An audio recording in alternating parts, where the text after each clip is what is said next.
1. This time, I know it. I know it with a certainty that chokes my throat with panic, that grips and twists my heart until it's ripped from its mooring. This time, I'm too late. This time, it's too hot. This time, it's too bright. There's too much smoke. The house alarm is screaming out. Not the early warning beep, but the piercing, "you're totally screwed if you don't move now" squeal. I don't know how long it's been going off, but it's too late for me now. The searing oven blast heat within the four corners of my bedroom. The putrid black smoke that singes my nostril hairs and pollutes my lungs. The orange flames rippling across the ceiling above me, dancing around my bed almost in rhythm, a taunting staccato popping and crackling, like it's not a fire but a collection of flames working together. Collectively, they want me to know as they bob up and down and spit and cackle, as they slowly advance. This time, it's too late, Emmy. The window. Still a chance to jump off the bed to the left and run for the window, the only part of the bedroom still available. The enemy is cornering me, daring me. Go ahead, Emmy. Go for the window, Emmy. This is my last chance, and I know, but don't want to think about what happens if I fail. That I have to start preparing myself for the pain. It will just hurt for a few minutes. It will be teeth-gnashing, gut-twisting agony, but then the heat will shrivel off my nerve endings and I'll feel nothing. Or better yet, I'll pass out from carbon monoxide poisoning. Nothing to lose. No time to waste. The flames hit my flannel comforter as my legs kick over to the floor, as I bounce up off the mattress and race the 1, 2, 3, 4 steps to the window. A girlish, panicky squeal escapes my throat, like when Daddy and I used to play chase in the backyard and he was closing in. I lower my shoulder and lunge against the window, a window that was specifically built to not shatter, and ringing out over the alarm's squeal and the lapping of the flames is a hideous roar, a hungry growl, as I bounce off the window and fall backward into the raging heat. I tell myself, breathe, Emmy. Suck in the toxic pollution. Don't let the flames kill you. Breathe. Breathe. Take a breath. Damn. I say to nobody in my dark, fire-free room. My eyes sting from sweat, and I wipe them with my t-shirt. I know better than to move right away. I remain still until my pulse returns to human levels, until my breathing evens out. I look over at the clock radio, where red fluorescent square numbers tell me it's 2:30. Dreams suck. You think you've conquered something. You work on it over and over and tell yourself you're getting better. You will yourself to get better. You congratulate yourself on getting better. And then you close your eyes at night. You drift off into another world, and suddenly your own brain is tapping you on the shoulder and saying, "Guess what? You're not better." I let out one conclusive exhale and reach for my bedroom light. When I turn it on, the fire is everywhere. It's my wallpaper now. The various photographs and case summaries and inspectors' reports adorning the walls of my bedroom. Fires involving deaths in cities throughout the United States. Hawthorne, Florida. Skokie, Illinois. Cedar Rapids, Iowa. Plano, Texas. Piedmont, California. And of course, Peoria, Arizona. 53 of them in all. I move along the wall and quickly review each one. Then I head to my computer and start opening emails. 53 that I know of. There are undoubtedly more. This guy isn't going to stop. 2. I'm here for the dick. That's not what I actually say, but that's what I mean. Emmy Dockery for Mr. Dickinson, please. The woman parked at a wedge of a desk outside Dickinson's office is someone I've never met. Her nameplate says Lydia, and she looks like a Lydia. Cropped brown hair and black horn-rimmed glasses and a prim silk blouse. She probably writes sonnets in her spare time. She probably has 3 cats and likes Indian food, only she would call it cuisine. I shouldn't be so catty, but it annoys me that there's someone new, that something has changed since I left, so I feel like a stranger in an office where I faithfully labored for almost 9 years. Did you have an appointment with the director, Ms. Dockery? Lydia looks up at me with a satisfied smirk. She knows I don't have an appointment. She knows because they called up from the lobby to see if I was authorized to enter. She's just reminding me that I've only gotten this far as some kind of courtesy. The director? I ask with faux confusion. You mean the executive assistant director for the Criminal Cyber Response and Services branch?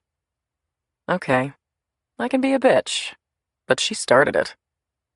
I wait Lydia out because I wouldn't be standing here if the dick hadn't agreed to see me. He makes me wait, which is so like him. But 20 minutes later, I'm in the office of the dick. Dark wood walls and trophy photographs on the walls, diplomas, ego stuff. The dick has a tremendous and entirely undeserved opinion of himself. Julius Dickinson. He of the ever-present tan and comb-over, the extra 10 pounds, the smarmy smile, gestures to a seat for me. Emmy, he says, thick with false pity in his voice, but his eyes bright. Already he's trying to get a rise out of me. You haven't returned any of my emails, I say, taking a seat. That's right, I haven't, he says, making no attempt to justify the stiff arm he's given me. He doesn't have to. He's the boss. I'm just an employee. Hell, I'm not even that at the moment. I'm an employee on unpaid leave whose career is hanging by a string, whose career could be destroyed by the man sitting across from me. Have you at least read them? I ask. Dickinson removes a silk cloth from his drawer and cleans his eyeglasses. I got far enough to see that you're talking about a series of fires, he says.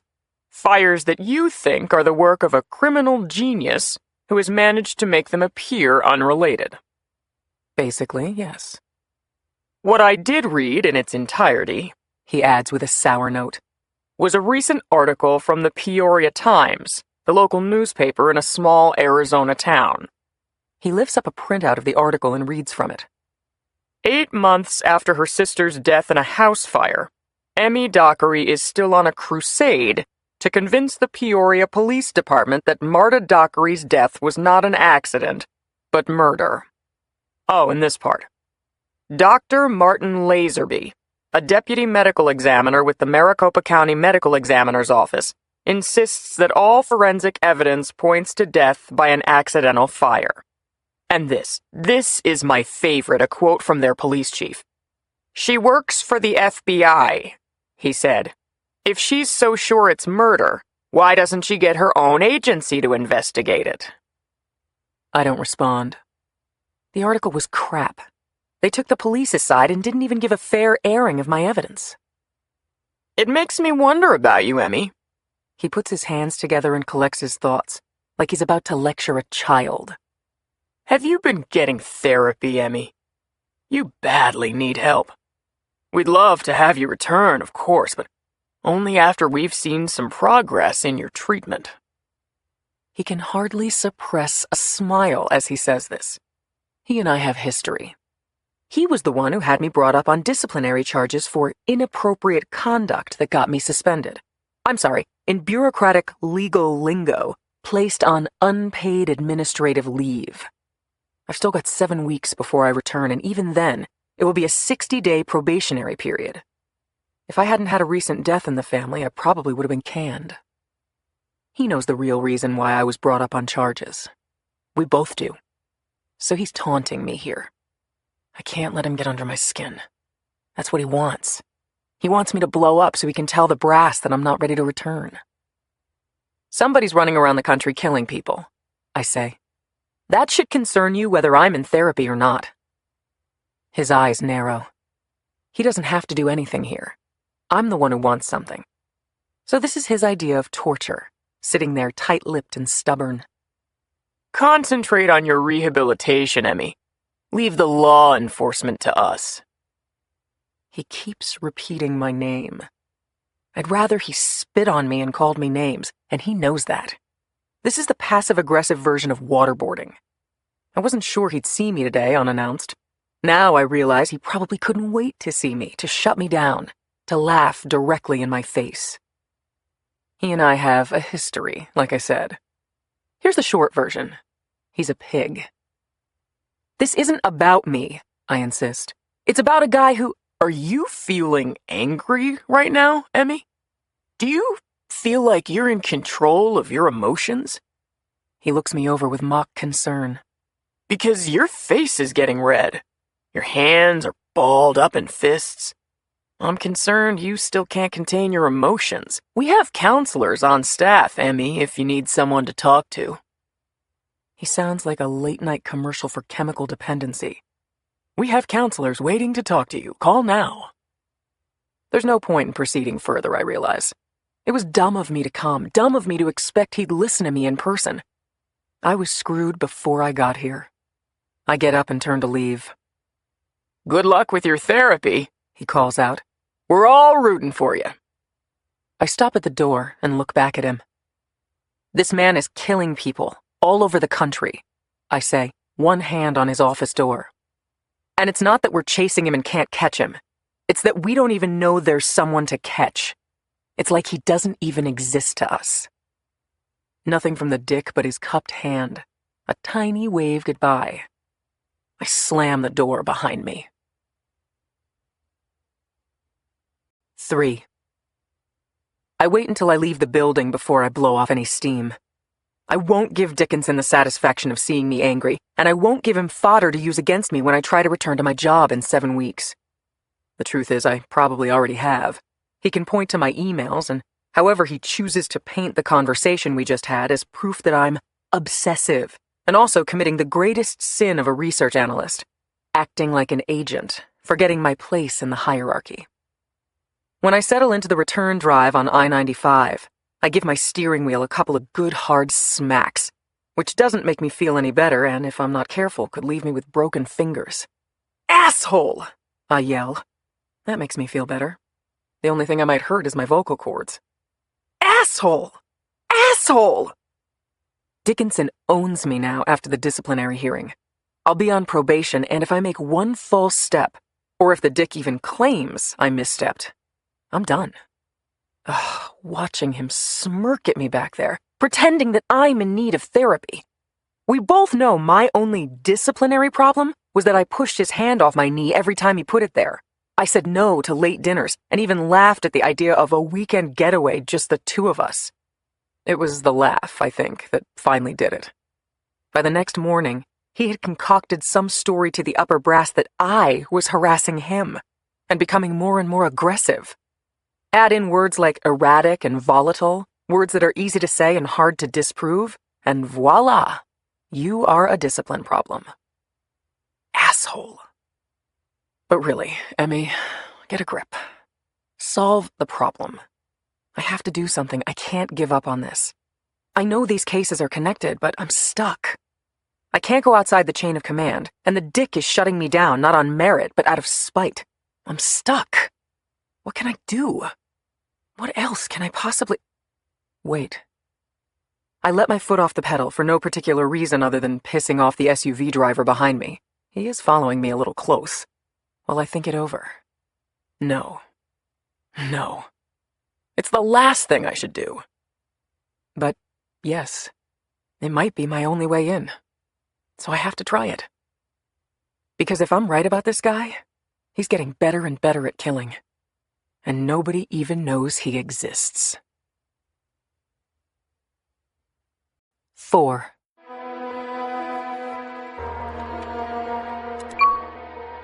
Graham Session, recording number 1, August 21st, 2012. Welcome to my world. You can call me Graham, and I'll be your host. You don't know me. My anonymity is a testament to my success. As I'm sitting here talking to you, I'm not famous, but I will be when these recordings are released. Whenever it is that I decide to release them, then I'll be on the front page of every newspaper and magazine around the world. They will write books about me. They will study me at Quantico. Websites will be devoted to me. movies made. You will never know my real identity. Graham may or may not be my real name, so whatever you know about me will come from these audio files, my oral diary. You will know what I let you know. I may tell you everything, and I may leave some things out. I may tell you the truth, and I may lie to you. A bit about me, to start. I was sufficiently athletic to play high school sports, but not enough to go beyond. I got good grades in school, but not enough for the Ivy League, so it was a state university for me. I absolutely detest onions of any variety, cooked or raw, a vile weed, no matter its iteration. I can speak 3 languages, though my French borders on the embarrassing at this point. But I can say, "No onions, please," or the functional equivalent of that phrase in no less than 11 languages, having recently added Greek and Albanian to my tally. I prefer your basic pop music to classical or adult alternative or heavy metal, but I don't admit that to my friends. I once ran a half marathon in 1 hour and 37 minutes. I don't exercise regularly now, and I never, ever drink light beer. 2 of the things I just told you aren't true. But this one is. I've killed a lot of people, more than you'd believe. And you? I don't even know who you are. The person to whom I'm addressing this narrative, a sentient being? Perhaps the spirit of one of my victims? A tiny demon perched on my shoulder, whispering dark thoughts in my ear? An FBI profiler? An enterprising reporter? Or just an ordinary citizen listening to these audio files on the internet someday, hovering over the computer with lascivious fascination, hungry for any morsel, any kernel of information, any insight whatsoever into the mind of a madman. Because, of course, that's what you'll do. You'll try to understand me, diagnose me. It makes you feel comfortable and safe to do that, to assign me to some nice, neat category. You'll ascribe my behavior to a mother who didn't show me love, a traumatic event that redefined me, a mental illness in the DSM-4. But here is what you'll find instead. I could be chatting you up in a neighborhood bar, or trimming the hedges next door, or sitting next to you on a jet from New York to Los Angeles, and you would never even notice me. Oh, in hindsight, sure, you might pick out something about me that seemed off, but in real time, when I'm standing right in front of you, or sharing an armrest, or seated across from you, I would make no impression on you. I would be a set of data collected and immediately discarded. I would seem, in a word, normal. And do you know why? No, you don't know why. But I do. It's why I'm so good at what I do. And why nobody will ever catch me. End. 5. 2 years after it opened, the bookstore in downtown Alexandria still looks fresh and new. Red brick with wood trim painted powder blue. The name The Bookman is stenciled across the front sidewalk window, which is filled with the latest releases, fiction and nonfiction, but focusing more these days on children's and picture books. I take a breath before I enter the store, debating yet again the wisdom of this decision. but I've hardly slept the last 2 nights, and I'm out of other ideas. I push through the door to the ding of a cheerful bell, and I see him before he sees me. He is wearing a plaid, short-sleeved shirt untucked, blue jeans, and moccasins. It gives me a start to see him not wearing a suit and tie. It smells like new books and coffee in here. Sedate. Peaceful. He's behind the counter ringing up a customer when he sees me. He does a double take, then remembers to smile at the customer and throws a bookmark into a plastic bag. When the customer's on her way, he comes around. He wipes his hands on his jeans and stops short of me. "Hello, Books." Figure I might as well start. Emmy? Just hearing his voice, deep and commanding but somehow gentle, unleashes so many memories from behind the mental dam I've erected. The gentle part is a tad more so, I notice. Probably because the last time we saw each other 8 months ago, I was burying my sister. He showed up the morning of the visitation to console me. I'm not even sure how he knew about it. Maybe my mother called him. I never asked.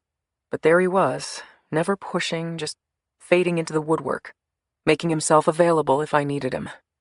He always had the capacity to surprise me.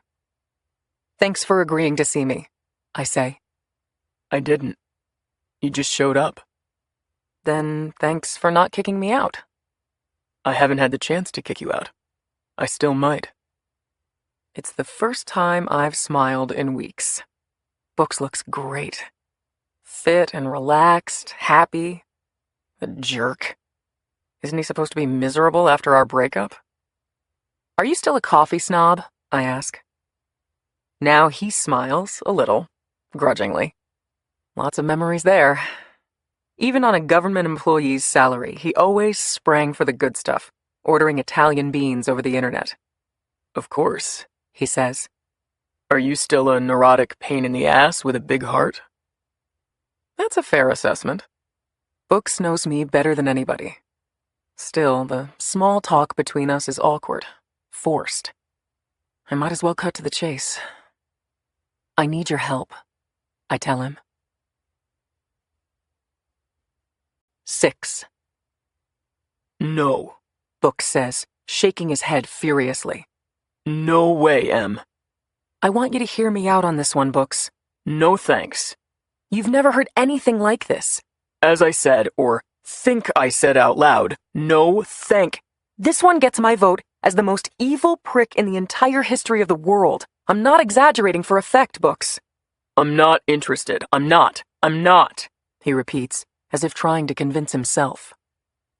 We're in the warehouse next to his store, surrounded by books stacked on tables or sorted on shelves.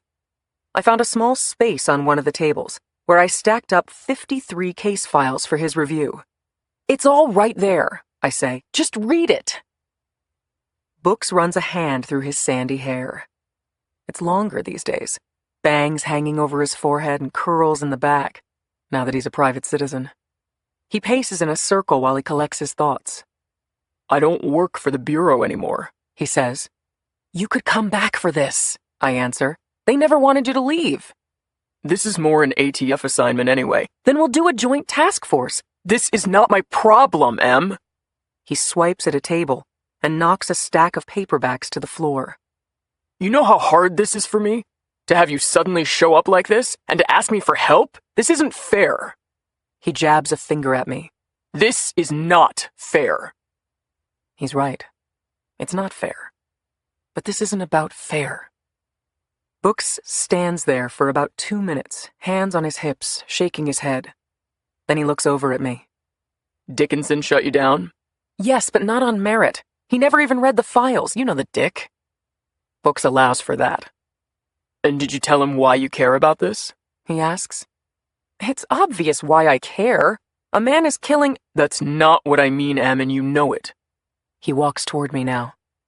Does Dickinson know that your sister died in a fire of suspicious origin 8 months ago in Peoria, Arizona? That has nothing to do with this. Ha! A mock laugh, hands flying up. This has nothing to do with it. It doesn't. Whether my sister was one of the victims or not doesn't change the fact that a serial... Books doesn't want to hear it. He waves me off. La la la, I'm not listening. Emmy, I'm sorry about Marta. You know I am, but If you're sorry, then you'll help me. As soon as I say the words, even I realize I've crossed a line. Books has moved on with his life. He's done being a special agent. He sells books for a living now. I put up my hands. Strike that last comment, I say. I shouldn't have come here, Books. I'm sorry. I walk out the same way I came in, without a word from my former fiancé. 7.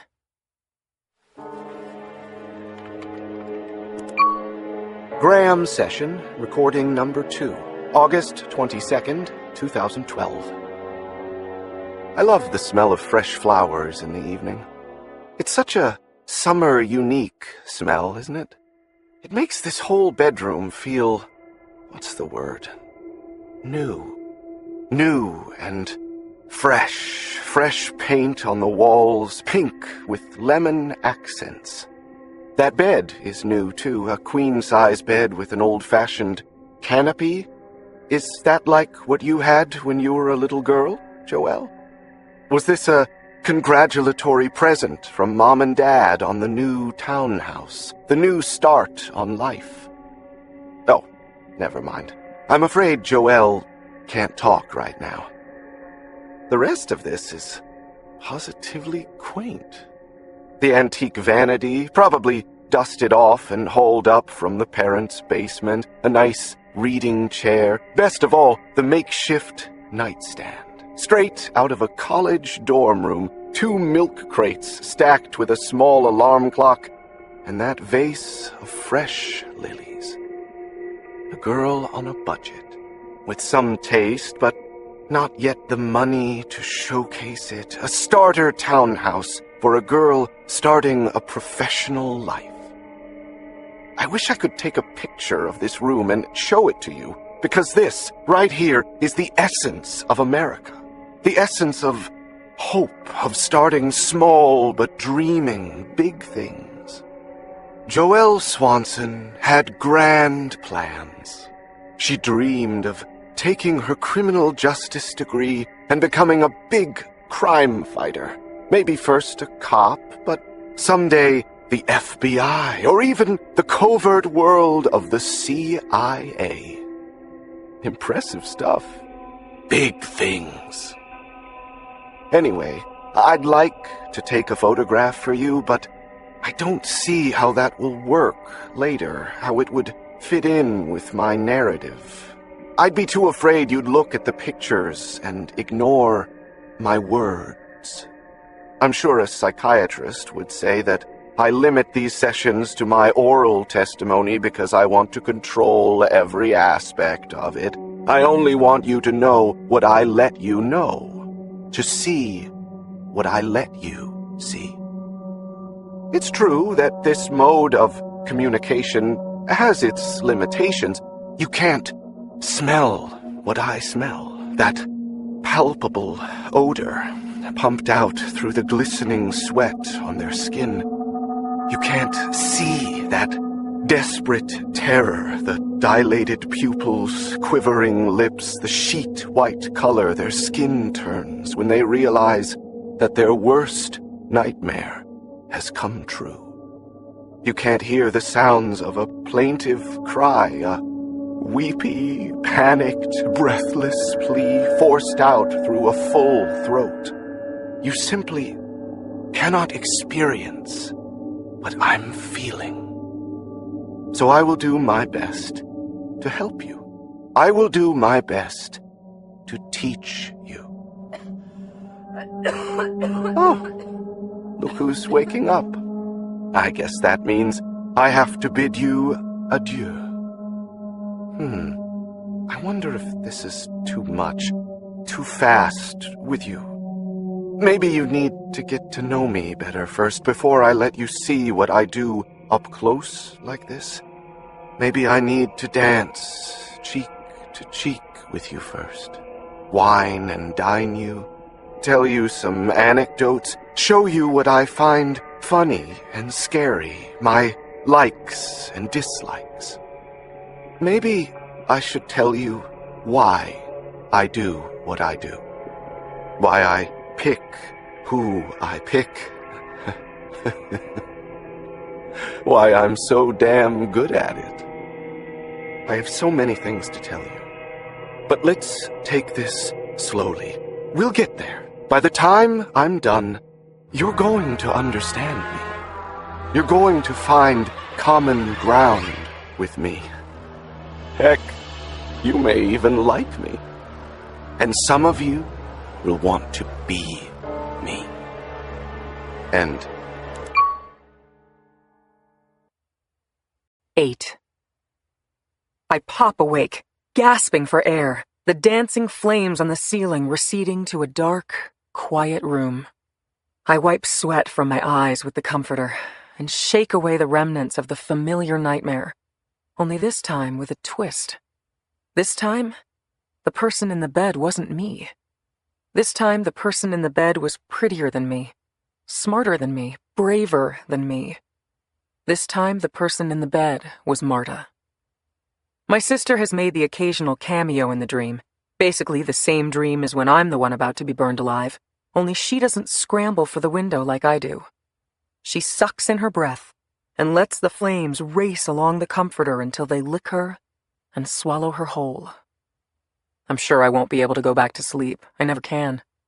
I've taken to an early bedtime, early for me anyway, 10 o'clock usually, knowing that sometime between 2 and 4 in the morning, I'll be engulfed in flames, then up for the day. So I put on some coffee and boot up my laptop. The breaking news emails come at all hours of the night, so I'll have plenty to keep me busy. I make the mistake of passing a mirror and looking at my reflection. Not a pretty sight. The first signs of gray in my locks, and I'm too stubborn to color my hair, too proud to succumb to modern technology's answer to female aging, which is to change yourself in every way possible, to hide your flaws. I put on minimal makeup and shower most days and brush my hair and figure I've done enough. No wrinkle creams or hair coloring or push-up bras for this gal. I'm supposed to be impressing someone with this attitude, aren't I? So far, no line has formed to congratulate me. You're your own worst enemy, Marta always said to me. You don't need anyone to torment you because you do it to yourself. Marta was, in many ways, the polar opposite of me. Fun-loving when I was brooding. Glamorous when I was granola. Waving pom-poms and cheering on the football team while I was joining the PETA protest of the slaughterhouse outside of town. Partying on Friday nights with the popular crowd while I had my nose in one of the classics or some book on statistics. She was 2 inches shorter than me, had darker and silkier hair, and wore a cup size larger than me. How 2 girls born within the space of 8 minutes could be so different was anyone's guess. Damn, I miss you, girl, I say to nobody in the kitchen. I can't even say that line without an acknowledgement to her. It was what she always said to me at the end of our phone calls. Her patented sign-off when we were across the country from each other during college. Or when she went off to grad school in Arizona while I, for some reason nobody could figure out, joined the G, the Federal Bureau of Investigation. I still remember her reaction to the news that I was signing up with the FBI. Her face read stunned, confused, like she'd heard it wrong. A left-wing protester joining the establishment. But her words came out softer. If it makes you happy, it makes me happy. That was the other thing she always harped on with me. Happiness. Just be happy, Em. Are you happy? It's okay to want to be happy. Coffee's done. I carry a mug into the second bedroom and start scrolling through the usual websites and checking email. Nothing I see immediately raises the hair on my neck. A single-family home up in flames in Palo Alto, no casualties. A fire in a subsidized housing complex in Detroit, several believed dead. A chemical plant ablaze outside Dallas. No, no, and no. But this one might be interesting. A fire that happened only hours ago in a place called Lisle, Illinois. A standalone townhouse. A single victim. Her name is Joelle Swanson.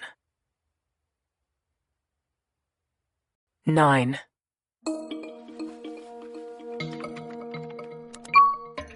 Graham session, recording number 3, August 23rd, 2012. The day after. Not unlike a hangover, the come-down after an overly indulgent night. I'm lying in bed, talking to you with this handheld digital voice recorder, staring at the photograph of Joelle Swanson I took last night, after we ended things, and which I printed out on my color printer. She was a fighter, I'll give her that. All that blood, all that pain, and yet she still fought for her life at the end. Sometimes, I just don't understand people. I know, I told you, I don't take photographs, but I do take one of each victim at the end of the encounter. Can't a fellow keep a souvenir? Anyway, good morning!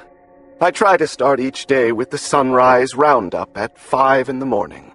No better source for car crashes, murders, other incidents of ill tidings. Especially on a day like today, the quote-unquote day after. The news is required viewing. Here, I'm pulling up the video clip on the website right now. Here it is. A house fire claimed the life of a woman in suburban Lisle overnight. 23-year-old Joelle Swanson, a recent graduate of Benedictine University, was killed when a fire erupted in her townhouse bedroom in the early hours of Wednesday morning. Authorities say the cause of the blaze was a lit candle that tipped over by her bedside. They do not suspect foul play. Well, coming up next in sports, the NFL season is just around the corner, but a labor dispute will keep the referees... Enough. Click that right off. I wish you could have seen the footage of the ink-black smoke billowing out of the rooftop of Joelle's townhouse. I love that word, billowing. One of those words that really only applies in one context. Does anything else besides smoke ever billow? They also had a sanitized photograph of Joelle that must have come from her recent graduation yearbook, posed and airbrushed. I prefer my photo of her. It has more character, more scars, more life. By the way, I'm aware that it's strategically indefensible to retain photographs of my victims. Yes, I know. If I were caught, this would be a blow-by-blow tour of what I've done, better than a signed confession. What can I say? I need these photographs. I'm willing to be reckless on this one point. If it makes you feel better, I stash my collage between pages 232 and 233 of my mother's old Betty Crocker cookbook, right next to the recipe for ground beef lasagna. Yes, it was a deliberate, if gory, choice. Ooh, you're thinking, his mother. The first mention of his mother occurs during the third session at 3 minutes and 17 seconds. Is there some significance to the time? Is 317 their street address growing up? Was her birthday March 17th? Did she sexually abuse him 3 plus 17 times? Okay, I might as well tell you. My mother made me dress up like Little Bo Peep when I was a child. And it's haunted me ever since. After I killed her with a machete, I vowed to mutilate all beautiful young blonde women with whom I came into contact to rid myself of that horror. But it doesn't make the nightmares go away. Just kidding. I know, I didn't sell that very well. Didn't have my heart in it. Maybe I'll tell you about my mother sometime. Maybe I won't. I need to get ready for work now. Big day planned.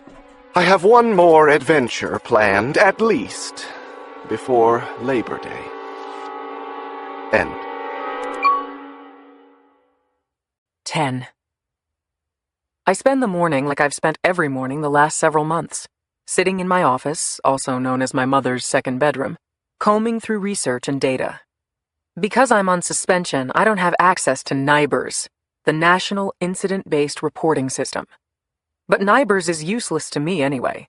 It only collects information on fires classified as arson.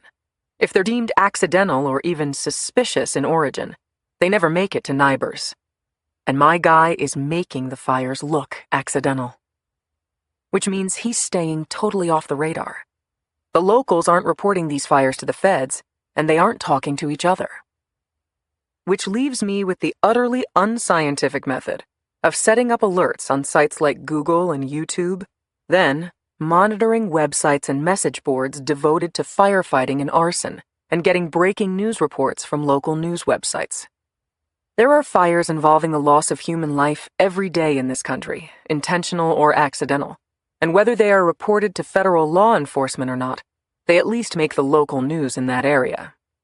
So I'm inundated on a daily basis with news of fires, 99% of which is irrelevant, but all of which I have to review to make sure one of them isn't the needle in the haystack. It's late afternoon now. I've spent hours huddled over this laptop and chasing down leads. I made one inquiry about the fire in Lisle, Illinois, but the cop there hasn't called me back yet. My smartphone buzzes. Speak of the devil. I assume it's the cop, but after a day of solitary confinement, I'd happily chat up a telemarketer selling me life insurance. I set my cell to speakerphone and call out a hello. Ms. Dockery, it's Lieutenant Adam Ressler, Lisle PD. Yes, Lieutenant, thanks for the return call. Ms. Dockery, could you clarify for me your status? Are you with the FBI? This is my problem. I'm not. It would be bad enough that I'm a research analyst, not a special agent. Some locals will only talk to agents, but I'm not even a research analyst right now. When they look up my authorization code, they always find mine, so they know I am who I say I am. But the problem is that there's no clearance level next to that code. I'm on temporary leave with the Bureau, I answer, working on a special assignment. A lawyer would call that a technically accurate statement. It just so happens that the FBI has nothing to do with this special assignment, which in fact I have assigned to myself. Basically, I'm a girl on suspension who is doing something completely on her own. But I made it sound a little better than that without lying. Usually this works, to a point. I managed to fall on the spectrum somewhere between a random citizen or nosy reporter and an actual law enforcement officer. So I get answers to generally harmless questions, minimally sufficient for my purposes, but not enough to give me the full picture I would prefer. Well, okay. Why don't we see what you need, he says, meaning he'll answer some questions and not others. You were calling about Joelle Swanson? That's right, Lieutenant. The fire from 3 nights ago. This is all I know so far. Joelle Swanson, age 23, resided at a new townhouse at 2141 Carthage Court in Lisle, Illinois, a suburb roughly 25 miles outside Chicago. She lived alone. She was a recent graduate of Benedictine University and was working in their admissions office. She was single, no kids, not even a boyfriend. She died in the fire overnight in the early hours of August 22nd. No sign of foul play, according to the local fire chief. What was the cause? I asked the lieutenant. A burning candle, he says. Looks like it was on a desk and fell over onto the carpet. Between the carpet and some newspapers lying around and the polyurethane mattress, the whole bedroom went up real fast. The victim was burnt to toast right there on the bed. I remain quiet, hoping he'll keep going. Chief said there was no evidence of an accelerant used. He said it looks like, well, he said, one of those stupid things people do, falling asleep with a lit candle. And with some stray newspapers conveniently lying around. You're sure the fire originated in the bedroom? Yeah, fire chief said no question. No question of cause or origin. What about the candle? I ask. What about it? Any theory as to how it fell over? He doesn't answer. It probably seems like a minor point to him, but really, how likely is it that a candle sitting on a desk would just fall over? It was indoors, after all. It's not like a harsh wind blew it over. If you don't mind me asking, says the lieutenant, why does the FBI care about this? Wish I could answer that, Lieutenant. You know how it goes. Well, okay then. Will there be an autopsy? I don't think so, no. Why not? Well, for one thing, I'm not sure there's a body left to autopsy. And the better question is why? The chief says there's no sign of foul play. We don't know of any reason anyone would want to hurt her, and we don't have any evidence that anyone did hurt her. That's why you perform an autopsy, Lieutenant. To find the evidence. There is a pause in the action. Over the speakerphone, it is dead silence, as if he's hung up. Maybe he did. Cops don't like being told their business by anyone, but especially not by the Phoebes. I know why you perform an autopsy, Ms. Dockery, but you don't autopsy every death. There's nothing at all suspicious about this, according to the experts. You guys have an arson task force out there, don't you? I ask. Can you refer it to the task force? We have a countywide arson task force, yes ma'am, but we don't refer every fire to the task force or they'd never have time to work on the real arsons. Now, do you have some information to give me about Joelle Swanson that would make us believe that foul play was involved? I don't know the first thing about Joelle Swanson, I concede. Well, then I think we're done, ma'am. I'm busy. I know you are, Lieutenant, and I sure do appreciate your time. Can I ask for one more favor? An audible sigh, loud enough to make sure I hear it. What? The bedroom, I say. What can you tell me about the layout of her bedroom? 11. Lieutenant Ressler promises to send me that information on Joelle Swanson's bedroom as soon as he can. That could mean 10 minutes, and it could mean never. I probably could have managed his ego a little better. It tends to facilitate cooperation. But I'm getting tired of hearing about firefighters who know a lot about suppressing fires but precious little about starting them, closing up files before a thorough investigation has taken place. If this were a warehouse with millions of dollars worth of damage, they'd dig through the ash and investigate the shit out of this.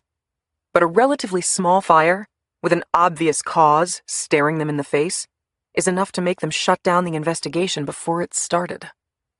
Needing a break from the computer and having no appetite for microwaved mac and cheese, I start scrubbing the kitchen floor.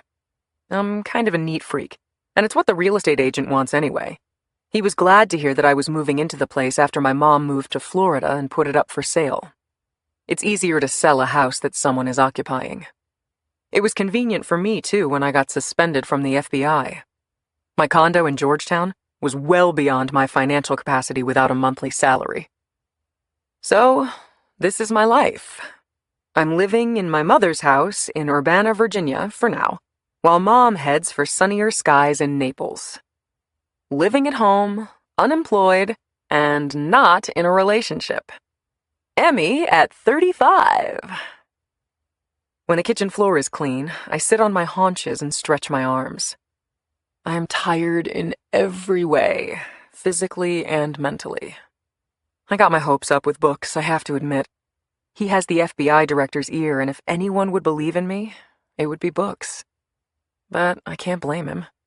He had every right to react the way he did. That's probably what bothers me the most. I mean, what did I expect? I broke up with him 3 months before the wedding. I freaked out, basically, and broke the heart of a wonderful man. Now, 2 years later, I come waltzing back into his life and expect him to say, "How high?" when I say jump. So now I'm back to a one-woman show, the Emily Jean Dockery Task Force, combing through data in the most amateurish way possible, and calling local law enforcement all around the country, most of whom think I'm a lunatic. And they might be right. A knock at my door. A cold wave runs through me. I don't have many acquaintances here, much less friends, and it's past 8 o'clock now. I don't have a weapon either. I have my sponge and bucket. I could threaten to clean the guy to death. "Who is it?" I yell from the hallway. The voice that comes back is familiar.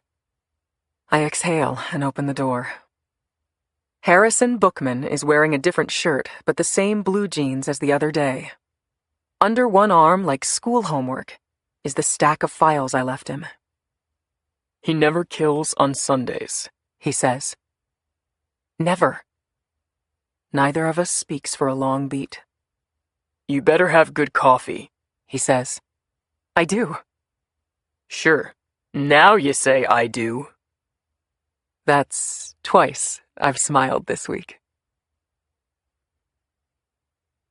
12. We are walking, Books and I, along Pennsylvania Avenue Northwest, past where Daqua used to be. Our place, if any place was our place. Selecting dinner from the fresh catch of the day on the iced display in the dining room and sipping white wine, or sitting outside and looking over the fountains of the Navy Memorial. A bit frou-frou for both of our tastes, but it was our indulgence. It was our Friday night date. But things change. The restaurant's business lost steam, and so did our relationship. This is only happening because you're a man, I say to Books. Books appears to consider that seriously and gives a curt nod. That's one possibility, He concedes, his brow furrowed. Or maybe... He strokes his chin like he's Sherlock Holmes puzzling over a riddle. Maybe it's because I'm considered to be sane by a few people in the building, and you aren't. He snaps his fingers like, that sounds right to him. No, it's a gender thing. It's because I'm a woman. A woman with sanity issues. Books, I say, but then he stops cold just outside of FBI headquarters. You wanted this, not me. He snaps. I'm trying to get you something you want. Why can't you just be happy about it without analyzing it to death? Yowza. That's a little more hostility than I would have expected. He brushes past me. We give our names in the lobby. There was a time when each of us could flash a badge and walk on through. Now we're visitors. Books by design and me against my will. Just a moment, says the woman at reception. Books clasps his hands behind his back. It's always the little things that bring back the memories. He always held himself that way when he was on the job. Always the formality. Get him alone, and he could have me in stitches. But to work with him, you'd think he was a typical humorless agent. Joe Friday, Just the facts, ma'am. I used to make fun of him in happier days. Clasping my hands like him, walking like a robot and saying, Yes, ma'am. No, sir. Remember, Emmy, this is my meeting. Books turns and looks at me. I'll be good. Pinky promise. I'm not a girl, so I don't know what the hell that means. But you do have a pinky, don't you? He sighs. It better mean that we do this my way. That's what it means. I wouldn't have it any other way, Books. He lets out an exasperated grunt that tells me he doesn't believe me. He knows how high maintenance I can be. You're the big man, I tell him. I'm the little girl carrying your bag. You're not carrying my bag. But I will if you want. We get visitor badges from the receptionist. Our bags are thoroughly checked, and we head to the elevators. You're full of vinegar today, Books says. He's right. I'm hyped up, anxious, and this is how I'm compensating. This is the most important meeting I've ever had. So much is at stake. And here I am cracking wise. You understand that even getting this meeting is a favor, Books says. I do. Books shoots me a look before we step into the elevator. He won't speak, not a word, as we rise. It's one of his rules, his super secret spy mindset. No discussing business in front of strangers. But I know what he wants to say. I strung those two words together again. I do. In my defense, I did break it off 3 months in advance. We got back the deposit on the banquet hall, and the invitations hadn't gone out yet. I wonder if Books would consider that consolation. I'm guessing not. We give our name to some woman, and she shows us down the hall to one of the big conference rooms used by FBI Director William Moriarty. I can see Books tense up as we approach the room. This is the first time he's returned since he handed in his papers, over the director's objection. The first time he's roamed these halls with the thin carpeting and cheap artwork and the air of intensity, the thrilling whiff of the chase, hunting bad guys and keeping the nation safe. This can't be easy for him. I've asked for a lot from him. Not that I deserve any courtesy from him whatsoever after what I did to him. Mental note, Books is good people. I mean, He not only got a meeting, he got one with the top dog. He managed to bypass my boss, the dick, who clearly would have shot it down if he had the chance. I'm glad he won't be in this meeting. The door opens. Standing at the end of a long table is Director Moriarty, flanked on his left by his Chief of Staff, Nancy Parmaggiore. And to his right, the Executive Assistant Director for the Criminal Cyber Response and Services Branch, also known as Julius Dickinson, also known as the Dick. Shit, I whisper, as Books gently shoves an elbow into me. 13. William Moriarty, former FBI agent, federal prosecutor, congressman from New York, and federal judge in Washington, D.C., now the director of the FBI for the last 3 years, lights up when he sees Books. Books worked under Moriarty during Moriarty's previous stint with the Bureau, and Moriarty didn't get where he is by forgetting people. I took credit for a lot of this guy's good work, he tells his Chief of Staff and the Dick, both of whom smile and nod with appreciation like good little soldiers. Didn't want to let this one go. Now he's selling books. The director takes a seat and motions for everyone else to do the same. Then he makes a point of checking his watch. I have to brief the president at 3, so I only have about 10 minutes, he says. 10 minutes? To talk about the worst serial killer in our nation? Assistant Director Dickinson has briefed me on the particulars, he says. And I have to agree with him that if this is the work of one man, it is the most incredible story I've ever heard. The Dick nods eagerly. After a moment, his eyes make their way over to mine. The dirty little bastard. But I promised Books I would behave. And anyway, the point is to get the Bureau to investigate whoever gets the credit. But for the record, fuck him.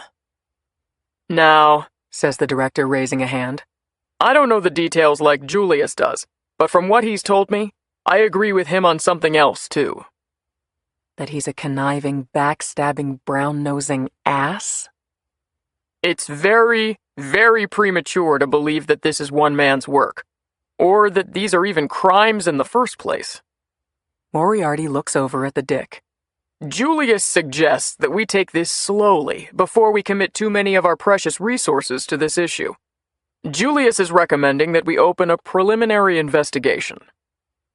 Is that what Julius recommends after his careful review of the evidence? How great of Julius! Books, do you want in on the Bureau's team? Yes, Mr. Director, says Books. Sir, the Dick raises a hand. With Agent Bookman retired, we'd have to iron out some details for reinstate. Then iron them out. The director looks at the Dick. You can iron them out, can't you, Julius? Yes, sir. Of course. The director nods in Books' direction. Maybe he'll have so much fun we'll get him back for good. Books clears his throat. Mr. Director, will I be running the team then?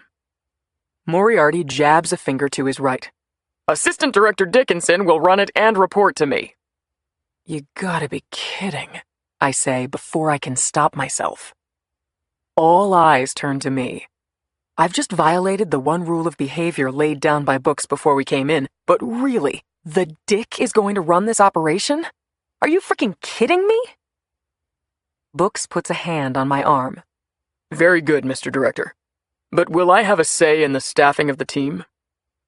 Moriarty looks surprised, like he can't understand why something like that would require his attention. I'm sure you and Julius can work that out. Very good, sir, but specifically, Emmy Dockery here, one of your research analysts, the one who put together all of this. Books stops talking because the director is no longer listening. The Dick has leaned in to whisper something to the director, and the Chief of Staff is now huddling with them as well. While his underlings are chatting in his ear, the director looks up at me. I try to look like a stable and composed research analyst, not someone whose head is about to spontaneously combust. Finally, Director Moriarty waves them both off. Ms. Dockery? Yes, sir, I say. Give us the room, if you would. Give them the room? What the heck does that mean? I look at Books. He wants you to step outside so we can talk about you, says Books. Oh. I get to my feet and don't even look down the table at the big shots, for fear that daggers will spring from my eyes and pin back their ears. Thank you, I say, not sure why I've chosen those words. I close the door behind me, so people more important than I am can decide my fate. 14. A receptionist or some lackey meets me when I step out of the conference room. Nobody's allowed to just wander around up here. And I find myself in a small waiting area reading a Time magazine story about how our nation is getting really fat. No shit. Just discovering that now, are we? Once I've been let in on the shocking revelation that the reason for childhood obesity is that kids are sitting around playing video games and eating lard-filled Happy Meals and sugar-coated chemically enriched sodas and snacks, Books appears and sits across from me. I raise my eyebrows with expectation. He smiles and shakes his head, then claps his hands. Tomorrow at 5 o'clock sharp, we're meeting in Dickinson's office, and he's going to give us our marching orders, he says. And we're going to follow them, Emmy. So that means I'm going to be a part of this team? That's what it means. The director agreed, over Dickinson's objection, of course, that you can assist the team, under my supervision. I don't like how any of that sounds. I don't either, Emmy. I'm questioning whether I should be doing this at all. I can see from his pained expression that he means it. He probably had to fight for me in there, and I should be grateful. I am, I guess. I just don't like being treated like someone who has to be babysat. This whole stupid, male-dominated place. Smile, Emmy, he says. Because if you don't like this, I'll just go back to Alexandria and sell books. And without me, you're back on suspension. You don't get to order me to smile, Books. He actually laughs, but not because he finds me humorous or because he's in a good mood. I know that laugh. It's a laugh of exasperation. His other emotions, frustration, anger, depleted. You have a personal interest in this investigation, he says. No agent would ever be allowed on a team with a personal interest. No agent would ever be allowed to investigate her own sister's death. I'm not an agent, I say, batting my eyes like a schoolgirl. I'm just a mere research analyst. And lucky for you, he replies, because the only reason you get a pass is that as a technical matter, you're merely assisting in the investigation. You get to be a part of the team. He's right. I know he's right. I'm supposed to be happy right now. I throw my head back, swallow hard, very, very hard, and take a deep breath. You got this meeting with Moriarty, and it worked, I say. And you fought to have me be a part of this team. I appreciate all of that, Harrison. I do. Shit, I said I do again. His index finger waves at me, a tisk-tisk motion. Don't call me Harrison. I came back because it's possible, that we have a serial killer on the warpath, and I don't like serial killers as a rule. And you're the reason we even know about him. If this person is real, if this is a real thing, then he's not like anybody I've ever seen. And we're going to catch him, I add.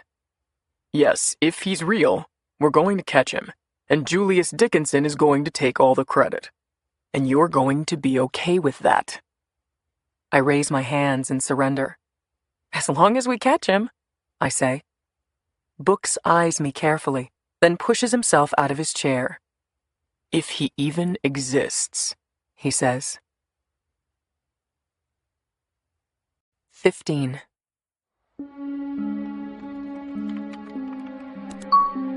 Graham session, recording number 4, August 29th, 2012. Hello, class. Do you mind if I call you class? I assume you're listening to this because you want to learn. And when I say learn, I don't just mean learn about me, background, motivations, etc., but learn from me, too. Maybe not every one of you. Some of you just have plain old morbid curiosity, looking for a peek at a day in the life in the same way you slow your vehicle at the sight of an accident, hoping for a glimpse of a split forehead, gushing blood or a limp body on a gurney, a dead hand dangling down. But at least some of you out there, I'm sure, want to know more than how I do it and why I do it. You want to know if you could do it too. Here's the good news. You can! And I'm going to show you how. I'm going to walk inside now. It looks like it might rain. I'll talk a little louder inside, and I hope you can hear me over the crowd noise, because this place is really starting to fill up. Just for your information, if you're wondering how I'm talking to you while I'm in a crowd of people, my audio recorder looks like a smartphone. So I just hold it up to my ear and talk into the end with the microphone as if I'm on the phone with some friend.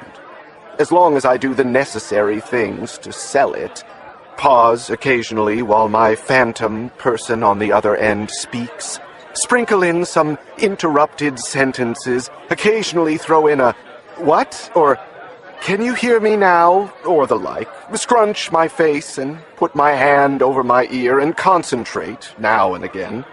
No one will doubt I'm on the phone.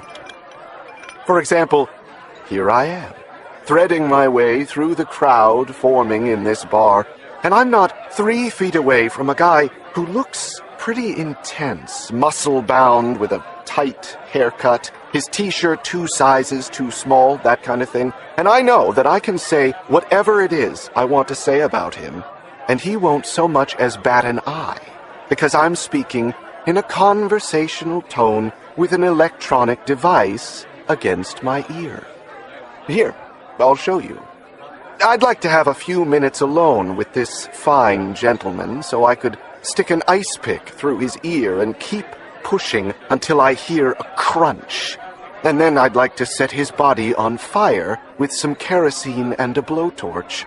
And you have no idea at all that I'm talking about you, do you, my friend? What's that? Can you hear me now? Is that better? Can you hear me okay? See? It's a piece of cake. And this is one of the points I want to make to you, that I'll keep returning to. Whatever it is that you're doing to further your goal, you have to sell it. I mean, sell it all the way from start to finish. Go all out, everything you have.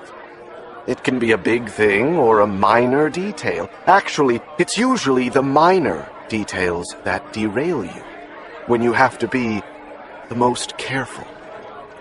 So, for example, with me on the phone right now, when I'm done visiting with you, I could just drop the recorder posing as a phone into my pocket without doing the things you normally do when you end a call. Say goodbye and punch a button, or if a call is dropped, shout into the phone, then look perplexed or disgusted and shake your head. I could give up the ruse, in other words, and just stuff the recorder in my pocket. But what if someone is watching me for some reason? Or what if someone with a badge clipped to his jacket is watching the security video of this establishment later, looking for signs of something amiss? It's not very likely, I'll grant you, but what if that happened? Then they'd see me walking through the bar, appearing to talk on the phone, but then ultimately just slipping it into my pocket. They'd know I was engaged in deception. I would stand out to them. And standing out to people is not what you want to do. It is, pay attention now, the very last thing you want to do. So, I'll make sure, whenever I pick up this recorder to speak to you in any place where anybody could possibly see me, that I say, "Hello? Hey, how's it going?" or some such salutation. And when I'm done with my session with you, it will be, "Talk to you later, see ya," whatever. And then I'll touch a button to indicate hanging up. Just so you understand, so I don't confuse you. This matters because I expect that the police might, just might, be reviewing the video footage from this bar tonight when they learned that this was the last place that Curtis Valentine was seen alive. That's him over there in the corner, the guy with the ponytail and some extra weight in his midsection, the black shirt and blue jeans, his head down in a glass of foamy beer, awkwardly shifting his weight from one side to the other. He runs a website maintenance business out of his home called Picture Perfect Designs. I learned that from Facebook. He seems like a nice enough guy. I learned that from talking to him on the phone yesterday when I set up this appointment, meeting for a beer at a local pub. Okay, he sees me now. We've never met in person, but he's guessing I'm his appointment the way I'm looking around for somebody. Curtis, hey, how are you? Nice to meet you in person. Hey, 1 second, let me finish up this call. Okay, class, I gotta run now. Talk soon. Bye. Sorry, Curtis. It's great to finally meet you in person. End. 16. Books comes to my place, my mother's place, technically, to do more research and then spends the night. It's the first night we've spent under the same roof since I broke off our engagement. Yeah, it's weird. It's Alice in Wonderland weird. But it's a long drive back home for him from here, so it made sense for him to stay. But it's kinda weird. We're in the kitchen. I'm at the table with my laptop checking emails and my familiar websites, while Books is cooking some pasta. He's a better cook than I am, which isn't saying a whole lot. Actually, we used to cook together all the time, opening a bottle of wine and nibbling each other's necks while we chopped vegetables and stirred sauces. Good memories. I have a lot of good memories with Books. He's the only person in the world besides Marta who ever truly got me, which is probably why things didn't work out. You have any red pepper flakes? Books asks. I have no idea, I say absently, combing through my emails of recent fires, eliminating the easy ones, flagging for follow-up anything that raises my hackles. Look around. That's great advice. I thought if I stood here, closed my eyes, and opened my hand, it would magically appear. You say I should look around? My smartphone buzzes on the table. It's Dorian. I'd called her earlier today and left a message. Hi, Mom. You said you had good news, she tells me. There is a faint slur to her words, a problem she's had since my dad passed away 5 years ago. She never gets falling down drunk, just likes to lubricate the edges with tank and tonics before dinner. It got worse for a short time after Marta's death. Marta, I always thought, had been her favorite, their shared features and cheerleader happiness thing. When I was growing up, Dorian was wont to say things to me like, I just don't understand you, Emmy, when she really meant, why are you so different from me? Why aren't you more like Marta? I do. I'm gainfully employed again. With who? What do you mean with who? With the Bureau, Mom. I have my job back. Oh, that's great. They brought you back early? Yeah. I showed them my research on the fires and they agreed to open an investigation, with me on the team. Silence. Mom was always ambivalent about this obsession I had with all these fires. She thought that I was looking for something positive out of Marta's death, that if I could tie it to a crime that I could solve, I could make it all mean something. Marta died so we could catch this killer, something like that. She has never believed that Marta was murdered. This is where the mother says to the daughter, "That's great, honey." If I thought it was great, Emily Jean, I'd say it was great. Books is on the team, too, I add, thinking that might perk up her attitude. She always liked books. Everyone likes books. I glance over at him, stirring penne noodles while the steam hits his face. Harrison? I thought he quit the FBI after you broke up with him. Lovely, how she put that. He did quit the Bureau, Mom, but not because I broke up with him. He quit because he'd done what he wanted to do and he was looking for other challenges. I don't believe that, Mom says. He quit because it was too painful for him to be in the same building as you. Well, he's right here, so let's ask him, I say, feeling a little testy. Books, come here and tell my mother why you quit the FBI. Books puts down the wooden spoon he was using to taste the pasta sauce, wipes his hands with a towel, and walks over to the table. He takes my phone. Hi, Dorian. How are you? I'm fine, thanks. Yeah, the book business is tough these days, but we're doing okay. How's Naples? Good to hear. Great. Anyway, the reason I left the FBI was because Emmy broke up with me. He hands me back the phone. I've never seen so wide a smile on his face. That's not true, I protest to my mother. He's just saying that. I'm not just saying that, he calls out, his hand cupped over his mouth. He's not just saying that. Mom joins in. Mom, I gotta run. This has been one of our more enjoyable chats. I punch out the phone. That was real sweet, Books. Pasta's almost ready. You about done with that research? Just about. I don't think there were any arson victims last night. Well, that's too bad. Actually, that's good, right? Books plates the food. Penne with red sauce, steamed broccoli with garlic, a little salad. I notice for the first time some small flecks of gray at his temples, more noticeable with the longer hair. He catches me looking at him, and I break my eyes away. If evading intimate moments were an Olympic event, I'd have a gold medal. By the time he's opened the bottle of wine, I'm done with my breaking news emails and regular websites. For now. They come in like avalanches throughout the day. You work too much, he says to me as he sits down. I make a face. Coming from you? The wine, something Books bought in town, has a coppery taste to it. Too pungent. Well, that was something I realized about myself when I left the bureau, he says. Life isn't all about work. No? What are you, taking up mountain climbing all of a sudden? Parcheesi? Don't put down what I'm saying, he says. I'm not putting you down. I would never put you down. Books takes a long drink from the wine, savors it in his mouth, swooshes it, swallows, then lets out a pleasurable sigh.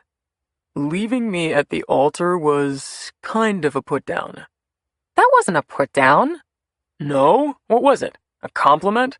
A ringing endorsement? I kind of like books like this. Looser, more sarcastic, more relaxed. It was a life decision, I say. Oh, I feel better already. He winks at me. Forget it, kid. I'm over it. Eat your food now, understand? You have to impress our team tomorrow. 17.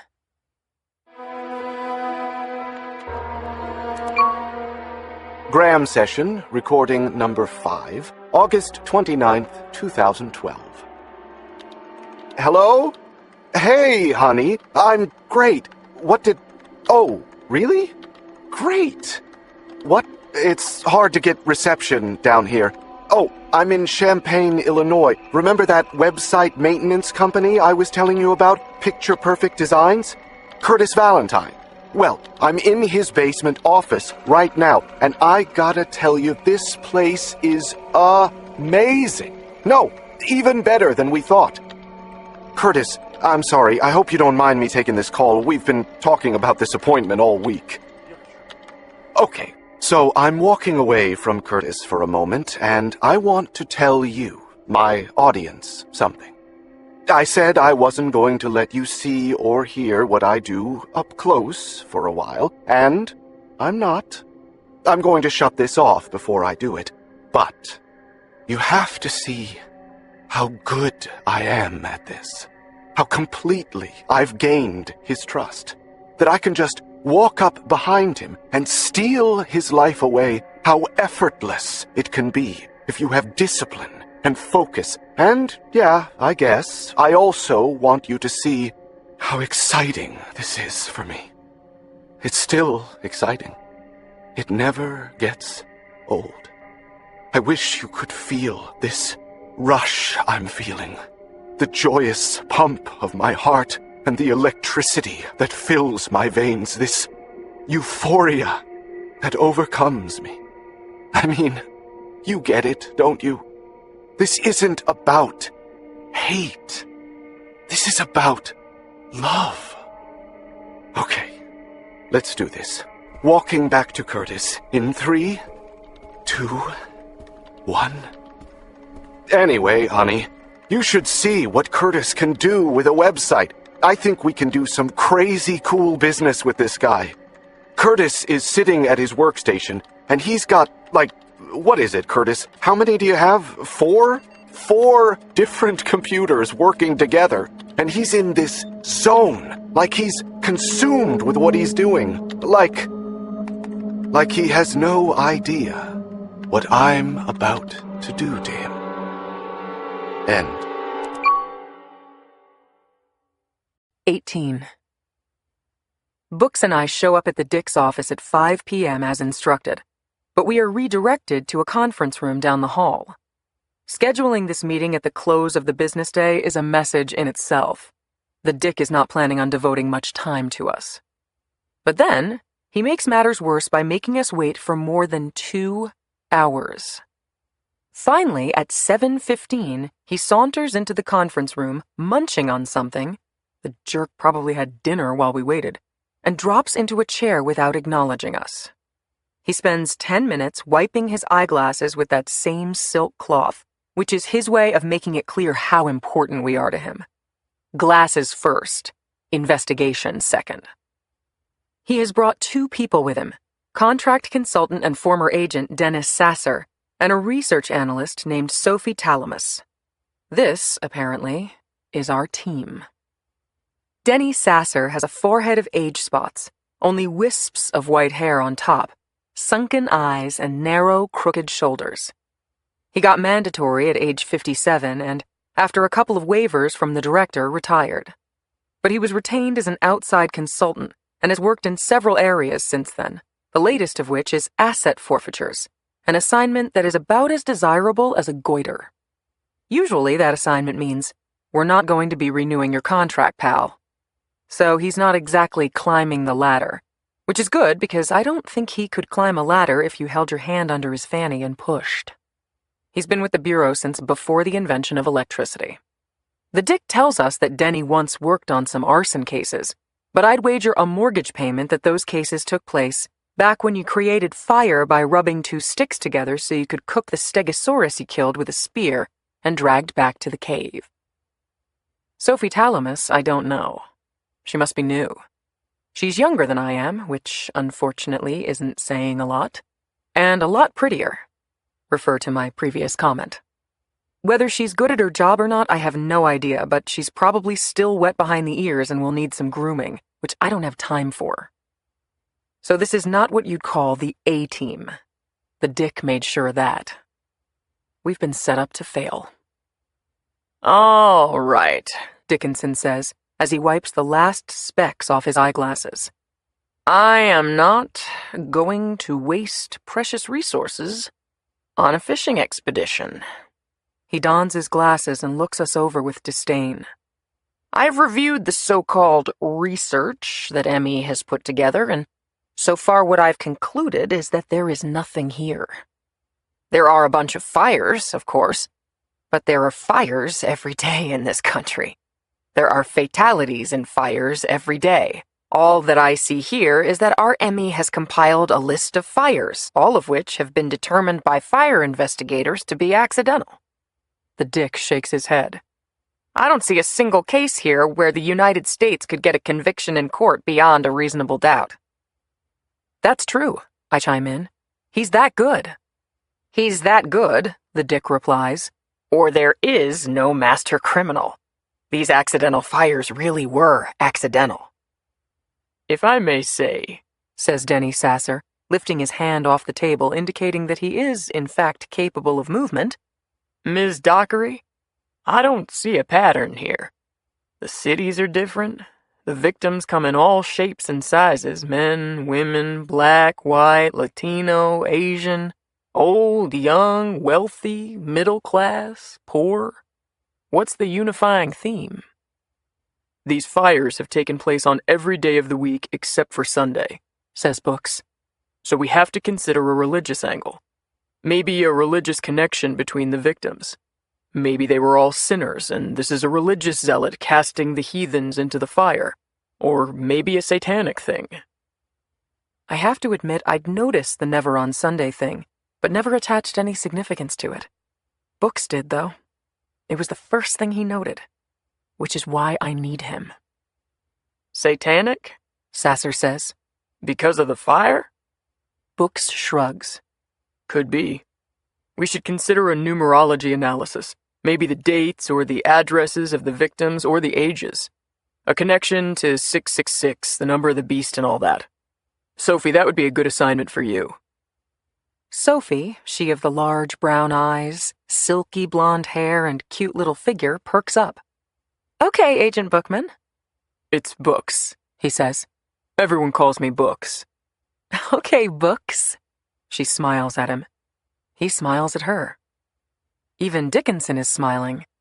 At me. A gloating, toothy grin. Oh, Dickinson, you little weasel. That's why you added Sophie to the team.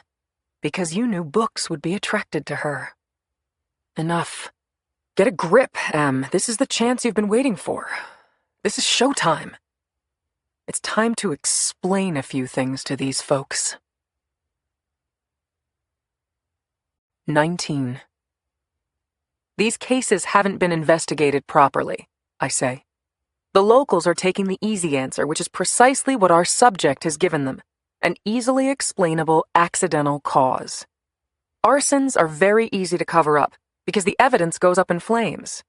Sometimes the arsonist makes it easy on you by splashing accelerant around the place, gasoline or kerosene, which can be detected in the aftermath.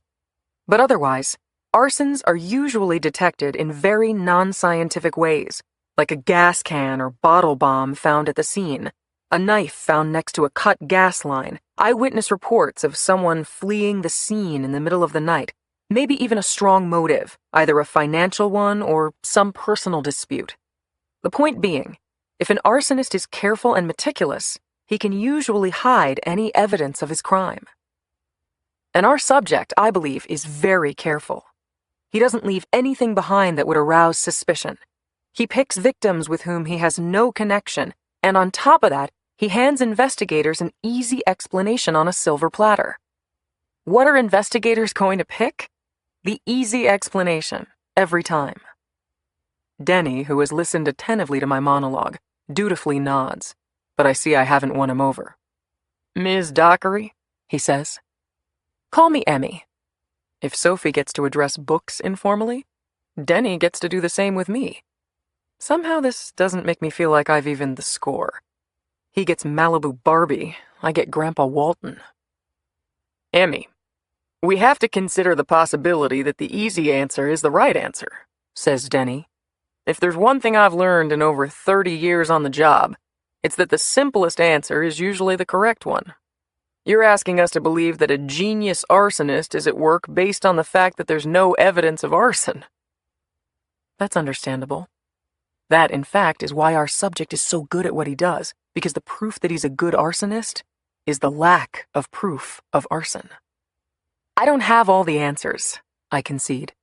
We need autopsies, forensic analyses of the crime scenes, witness interviews, everything.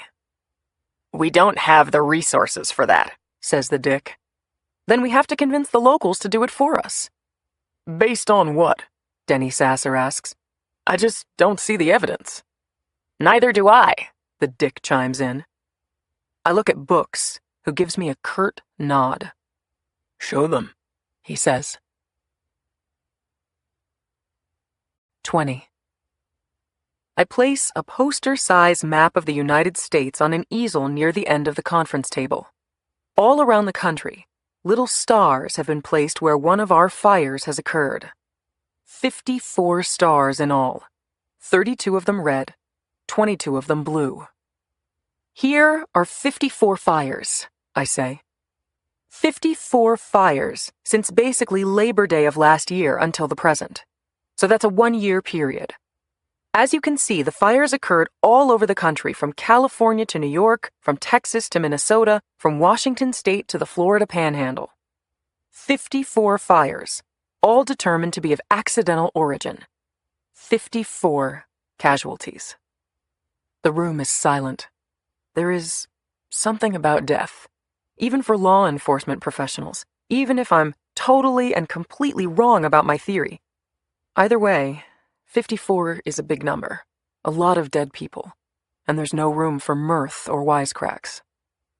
These 54 fires, I believe, are linked. Why are they different from the hundreds, if not thousands, of other fires that occur in homes across this country on an annual basis? They are unique because they all have 4 things in common. First, they were determined to be accidental. Second, there was always one and only one casualty. Third, in each of these fires, the victim was found at the point of origin of the fire. In other words, the victim was found dead in the same room where the fire started. And fourth, that room, that point of origin, was always the bedroom. That's unusual? Asks Denny Sasser. Very, I say. Fires don't usually start in bedrooms. The vast majority of house fires start in kitchens. Others are caused by faulty gas lines in basements or laundry rooms. Some start with electrical wires that arc, often near heat sources, behind stereos and things like that. But bedrooms, it's actually quite unusual. Denny allows for that. I haven't studied recent statistics. I smile at him. I have. But regardless of the room where it started, most people don't die at the source of the fire. People run from a fire. They don't run to the fire. What commonly happens in fires involving death is that while people are sleeping, the fire originates somewhere else in the house, the kitchen, the laundry room, and starts to spread. If there are deaths, it's usually because the victims died of smoke inhalation after their path to safety was cut off. They don't usually just get burned to a crisp while lying in their beds. In each of these 54 cases, the victim died in the same room where the fire was determined to have begun, and in many of these cases, they were found dead lying on or near their beds. Certainly, though, it could happen innocently, says Sasser. Certainly, Denny. In fact, you've just articulated the feelings of 54 different sets of fire investigators, each of whom have determined that their single fire was accidental. Just looking at a single incident? Sure, it's possible, especially when they find an obvious, so-called accidental cause of the fire which our subject always hands them. They go with the easy answer rather than dreaming up some diabolical plot. But we're not looking at one incident. We're looking at this nationally, and we're seeing 54 incidents in a 1-year period. This, I submit, is a pattern. I have the room's attention. I'm not great at reading faces, but I think I've cleared a preliminary hurdle with them. Maybe nobody is convinced yet, but I'm not way out of bounds either.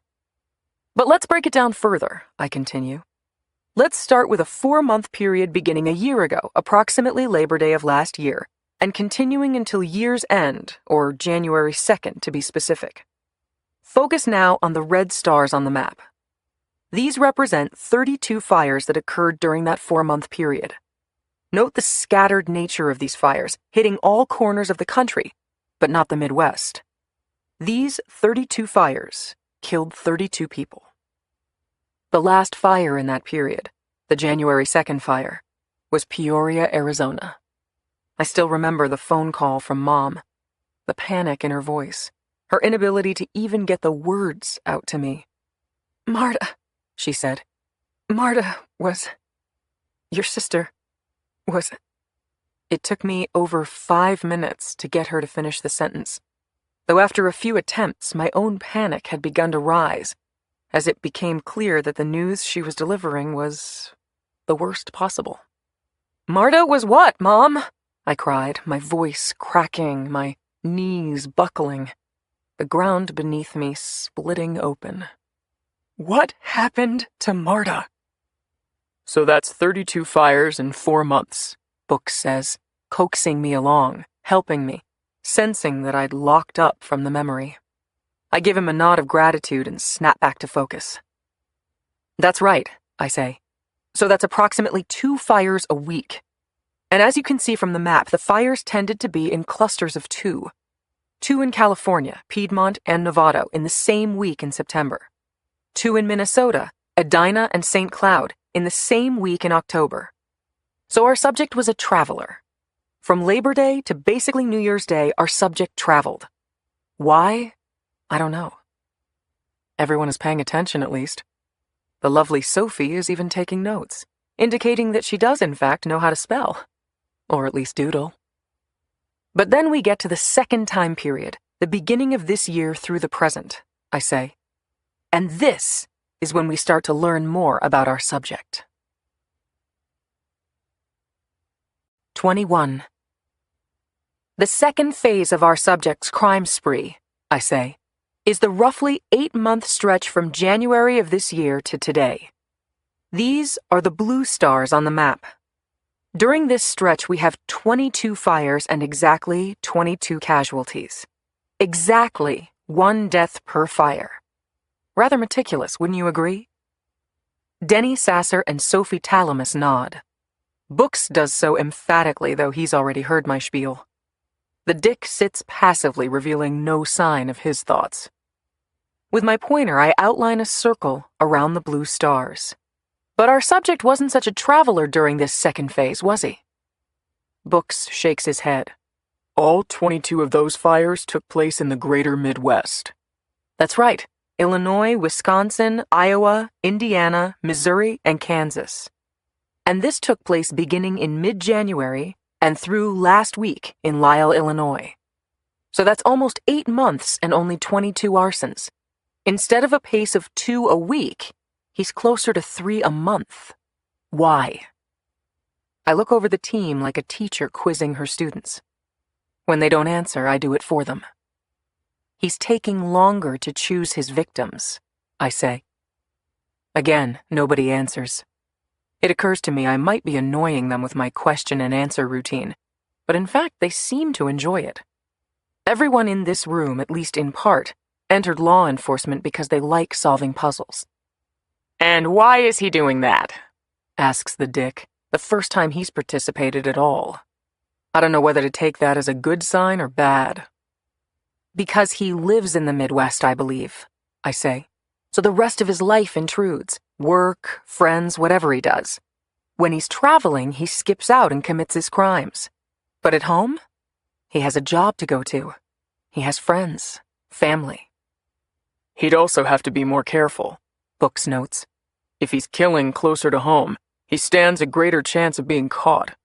Heightened caution means more time between victims. Exactly, I say. Note that every murder he commits in the Midwest is in a different jurisdiction of law enforcement.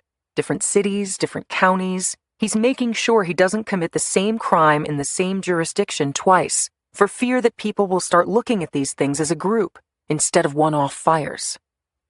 And you said the victims are always found at the point of origin where the fire started, says Denny Sasser. Is there some reason the subject would do that? Sure, I say. The point of origin is the point where the fire burns the longest and therefore the hardest, where the most damage occurs, where the evidence is most likely to be destroyed.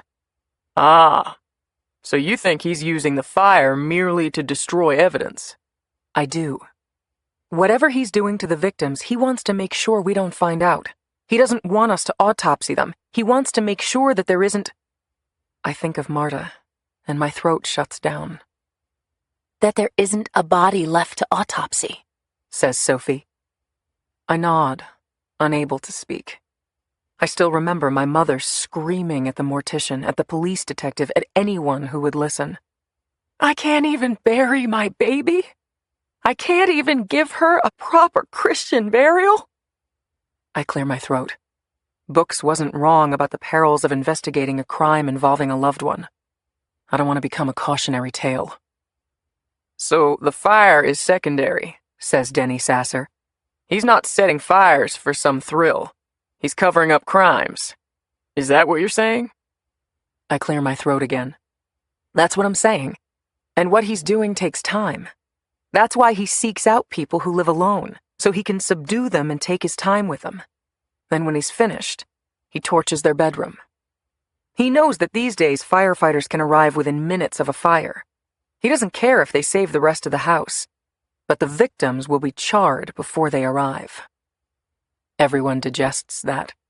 I'm not sure I've convinced anybody that we have a killer, but I've convinced everybody that there's good reason to investigate further.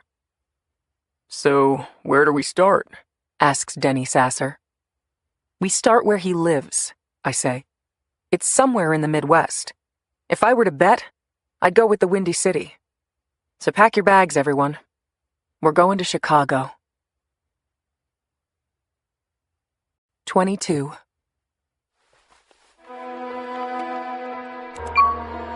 Graham session, recording number 6, August 30th, 2012.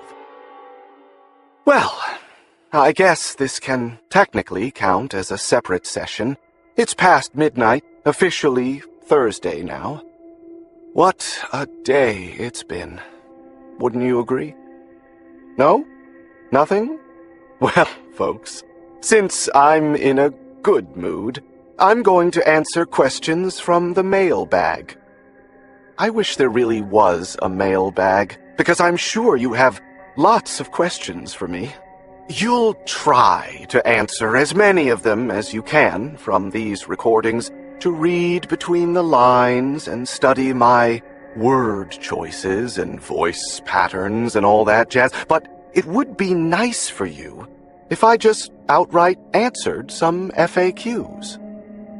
So, from time to time, I'll just go ahead and guess what those questions might be and answer them for you. Thus, here is episode 1 of Graham's Mailbag. Cue the theme music, please. What's that? I'm being told that we don't have any theme music. Sorry, I'll have to work on that. Question: how do you choose your victims? The simplest answer I can give you is that I go with what inspires me.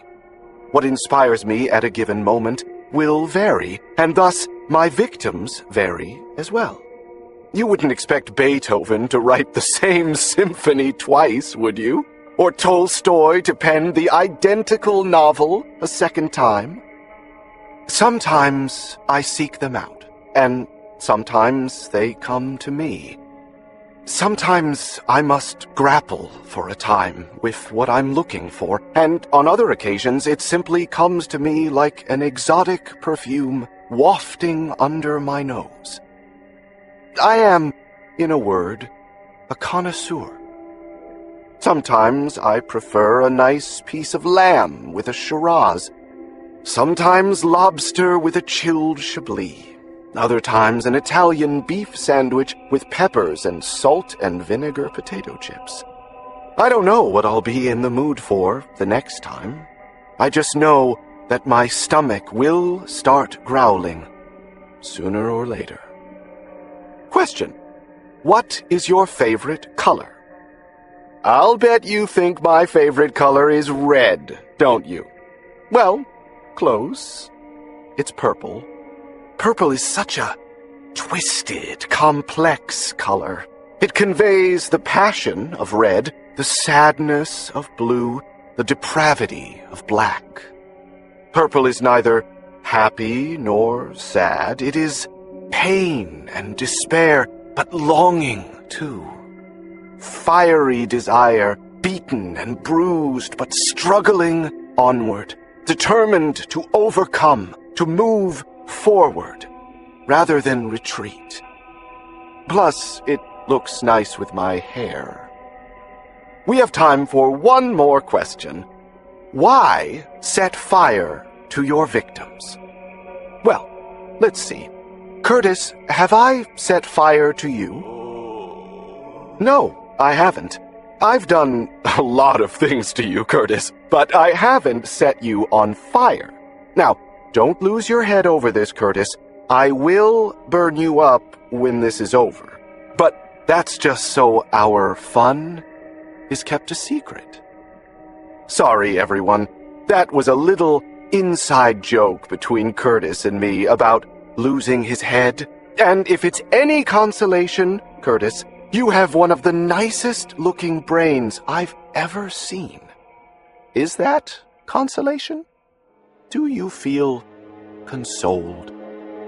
You'd probably feel a lot more consoled if I got rid of this mirror, wouldn't you? End. 23. Lieutenant Adam Ressler is not happy to see us. Not that I can blame him. A week ago, he had this case all wrapped up, and now we're here to ruin his Labor Day weekend. His thoroughly starched uniform looks stiff and hot in the sweltering August sauna that assaults me as I slide out of the Jeep Cherokee we got from the Chicago field office's fleet. Ressler wears the uniform well, though. He is handsome, well-built, clean-shaven with a just right angular cut of the jaw, and he carries himself like a man who has spent time in the military. If it weren't for the rivulets of sweat escaping from his perfectly combed hair down to his precisely creased collar, I'd hardly be able to tell he noticed the heat. "Lieutenant Ressler, I assume?" I ask, trying to sound breezy, cool, and confident, as my hair begins to stick to my neck and forehead. He grunts his assent without offering a handshake. Denny, looking wilted, clambers out of his car and joins Books, Sophie, and me on the sidewalk. I do quick introductions. Ressler is quick to shake Books' hand, presuming him to be the leader, which happens to be true, but he doesn't know that. Typical sexism. But it's no time for my feminist side to show. He looks over Denny Sasser with a you-gotta-be-kidding-me expression. Denny looks like a half-melted ice cream cone, but I'm beginning to suspect he's got more going on behind his hooded eyes than he lets on. Ressler seems awfully impressed with Sophie, as would any heterosexual male with a pulse. Ms. Dockery, Ressler starts.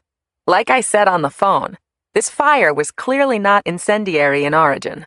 I don't see why you need to see the scene. If you could just tell me what you're looking for, I'm sure we could get this wrapped up. You've been such a help already, Lieutenant, I say. We just need to take a look around, that's all. He glares at me for a moment, then turns abruptly and stalks toward the house. I guess he didn't like being told to babysit the FBI for the afternoon. I pause for a moment to examine Joelle Swanson's first and last home of her own. It's a modest 2-story freestanding townhome with a brick facade and round pillars at the top of the cement stairs leading up to the entryway. It's new. The whole neighborhood is pretty new, with tiny, hopeful trees and postage stamp lawns still striped with new sod. There is plywood over some of her windows, and the power is probably off, but there is little other evidence of the devastation of a week ago. Except for that smell. Burnt tar, melted plastic, and an undercurrent of something unidentifiable but clearly chemical, all bundled with the jarringly pleasant smell of damp, charred wood, like campfires in the autumn. The fire primarily affected the back of the house, as you can see, says Ressler. The back bedroom was completely involved, as were the master bathroom and the hallway. The rest of the house suffered smoke damage, and of course everything is still damp from the fire suppression, even a week later. I stop for a moment to take it all in. For all the research I've been doing, this is the first torched house I've been in since Marta's. The house is completely different, of course, but it throws me back anyway. Marta's was a typical southwestern home, rounded entryways, lots of tile, and adobe-colored everything with an open floor plan. This one is a more standard Midwestern layout, with a living room, half bath, and kitchen on the first floor, 2 bedrooms and a full bath on the second floor. I pause at the base of the stairs to brace myself. The walls are blackened starting halfway up the stairs, in sharp angles and lines clearly defining the path of the flames before they were extinguished. The char patterns, as I learned at Marta's house. I reach the landing and pause again. Closing my eyes, I can see the licking flames from my dreams. Angel fingers, the firefighters call them, snaking across the ceiling. The boiling smoke ripples like the surface of the ocean just moments before the second story erupts in flashover, simultaneously igniting every flammable surface and turning the cozy home into a convection oven. Ressler continues, thankfully unaware of my moment of hesitation. The point of origin was back here, in the master bedroom, he says. Now be careful here. This fire burned really hot and fast, and didn't make it through the floor joists. But I don't want to discover structural damage by dropping an FBI agent through the floor. He laughs, rapid fire ha ha ha, to emphasize he's kidding. I'm not sure he is. We get to the bedroom. Joelle's bedroom, not Marta's, I remind myself, and I suck in my breath. The bed, or what remains of it, is positioned directly across from the bedroom door. Not terribly unusual, but not that common either. But it's like she and Marta read the same home design magazine and picked the same bedroom layout. And Marta's room hadn't been laid out that way the last time I'd visited her. She reorganized her room before she died. Or so I thought. Queen-size mattress with a bedside table on one side, or at least what remains of it. Overstuffed reading chair, no doubt once made of highly flammable polyurethane, with comfortable, equally flammable throw pillows and blankets by the window. Ruined piles of wet ash that were probably piles of books. The ceiling is gaping open to the sky, where the firemen had vented the fire to prevent smoke explosions. It should be raining, I think. It rained for Marta, even in Arizona, even in January. The four of us begin our examination. Joelle's body had been removed, of course, but we knew her remains were found among the ruins of the left side of the bed.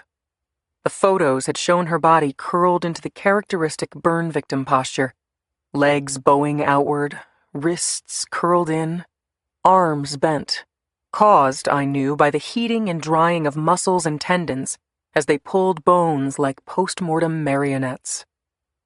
The char patterns, where they can be seen, show a narrow V shape right to the side of the window, ending near the floor amid the blackened remains of the desk Ressler had indicated was the origin point of the fire.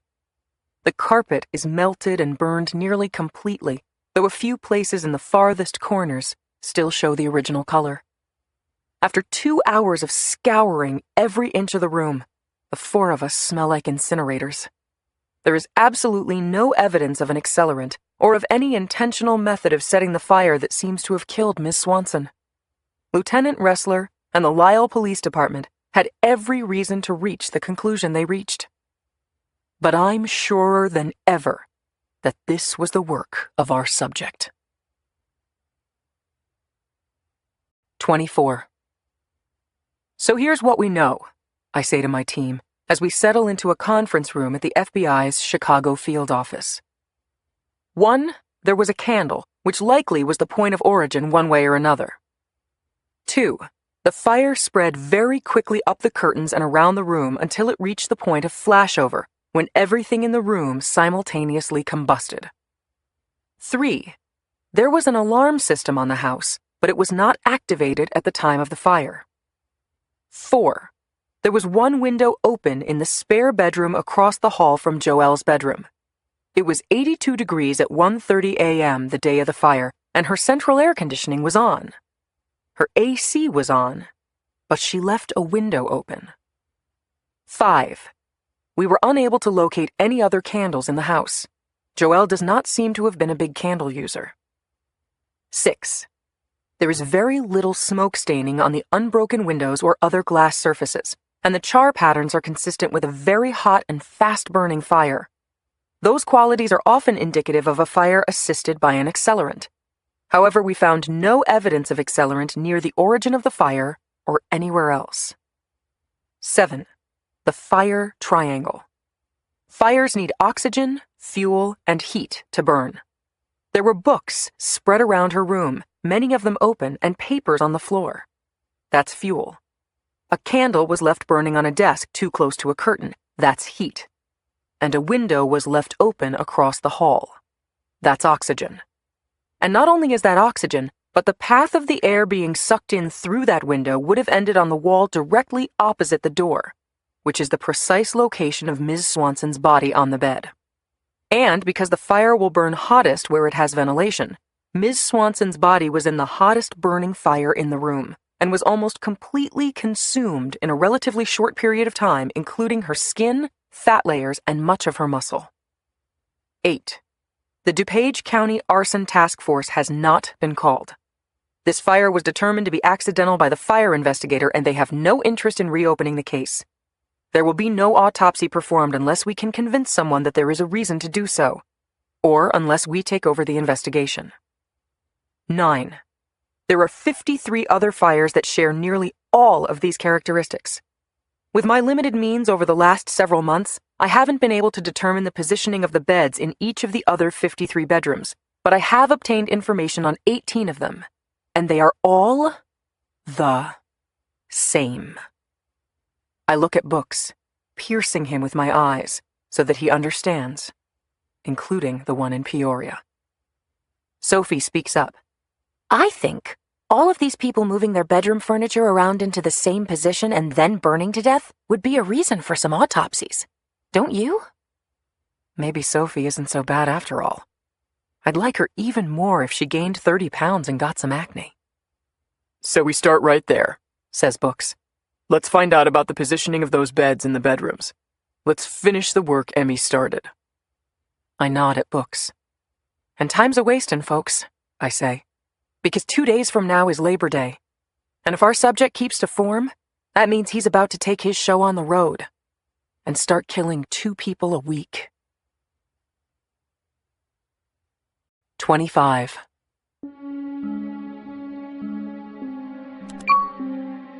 Graham Session, recording number 7, September 1st, 2012.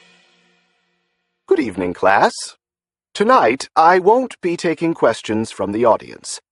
I want to say a few words about lying. A key ingredient in any respectable artist's portfolio. Lies are fascinating because they expose the paradoxes of our society.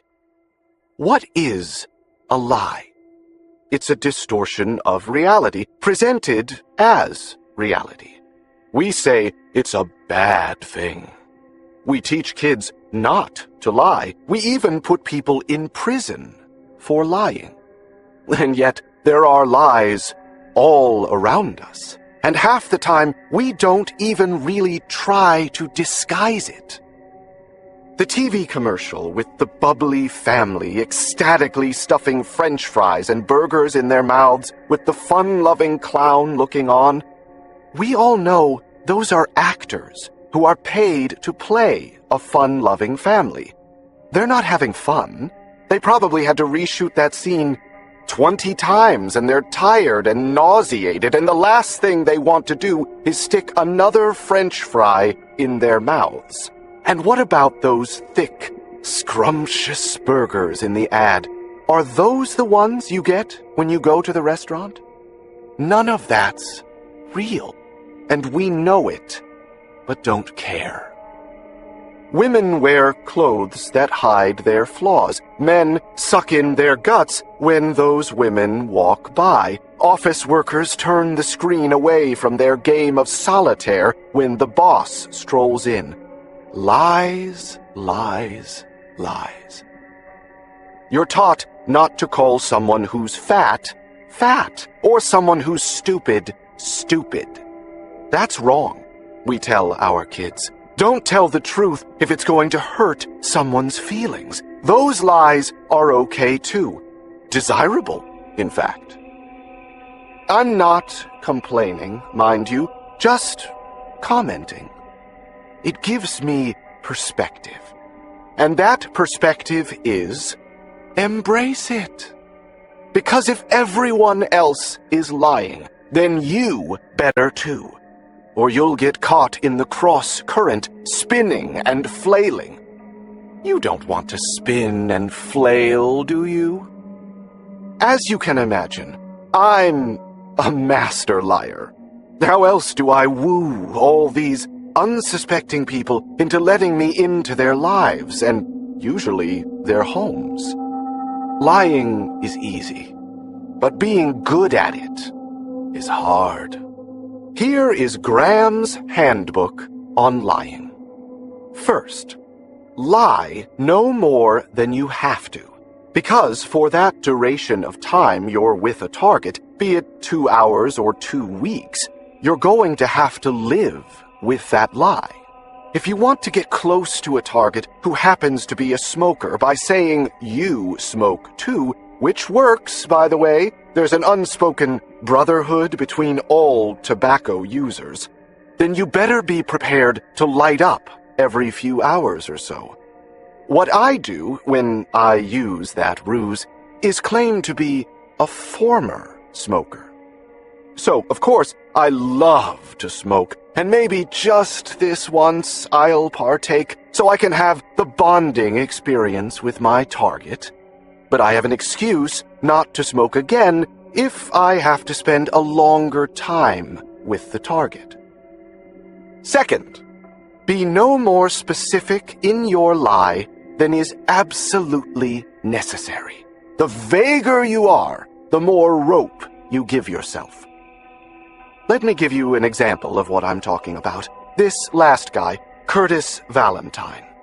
I found him easily because he runs a website design business out of his house in Champaign, and he's on Facebook too. To get into his house, I told him 2 lies. 1. I was starting a consulting business that needed a website. And 2. I hired someone else first, but they scammed me and stole my money. I couldn't have gotten a meeting with Curtis if I didn't need his services, thus the consulting company, but I said I was starting one instead of operating one already, so Curtis wouldn't be suspicious if he looked up my company on the internet and didn't find anything. Why the second lie? Several reasons. Most website designers never meet their clients. They just communicate by phone and email. But if I got burned once by a scammer, it would make sense that I'd want to see this guy's operation for myself, to make sure he was the real deal. Also, it would allow me to appear reluctant when he asked me questions like, "What kind of consulting will you be doing?" That's the last question I wanted to answer, because if I said I was a private detective or mechanical engineer, it might turn out that Curtis studied mechanical engineering in college, or his best friend or brother is a private eye, and then suddenly I'd have to actually know something about private detection or mechanical engineering. But with lie number 2, I could just say, "I'd rather not say until I've hired you." You know, because I've been burned once before, etc. I lied no more than I had to, and I locked myself down as little as possible. A couple beers at a bar, Curtis talking about how he can expand my business's potential, me looking impressed but also gun-shy after being burned once, and next thing I know, it's his idea that we go to his house so I can see his operation firsthand. Any questions? Good. Class dismissed for now. But don't go away. We have a lot of fun right around the corner. End. 26. The FBI building on Roosevelt Road in Chicago never really closes, because the FBI never really does either. But it's Labor Day and after business hours at that, so the building is about as empty as it will ever get. The 8th floor, where our temporary digs are located, is positively barren. Our 4-person team, believing as we do, or at least as I do, that time is of the essence, has been doing its best to make progress, but we arrived on the Saturday of the 3-day weekend and haven't had a regular business day yet. Still, we're trying to do the person-to-person stuff, calling local cops or county sheriffs in all the jurisdictions where our subject is killed, asking them to dust off the files on that accidental fire so they can tell us the position of the bed in the bedroom where the victim was found. Sometimes there are insurance company investigators involved too, who often take more photographs than the cops because their money is at stake. So we'll be tracking them down when normal business resumes tomorrow. The good news is that computers know no business hours. So Sophie and I, the research analysts, have been trying to work cross-references, looking for any number of things that might indicate a pattern. We know, as much as we can say we know anything at this point, that he chooses people who live alone, and that each of these victims engages to some extent in social media, be it Facebook, Twitter, LinkedIn, whatever. But there has to be more. Something has to be connecting these people. Nobody acts completely at random. At 7 o'clock, I get up to stretch my legs and peek into the office next to mine where Books is stationed. Thanks, Sheriff. That would be much appreciated, he says, rolling his eyes when he sees me. Call me any time, day or night.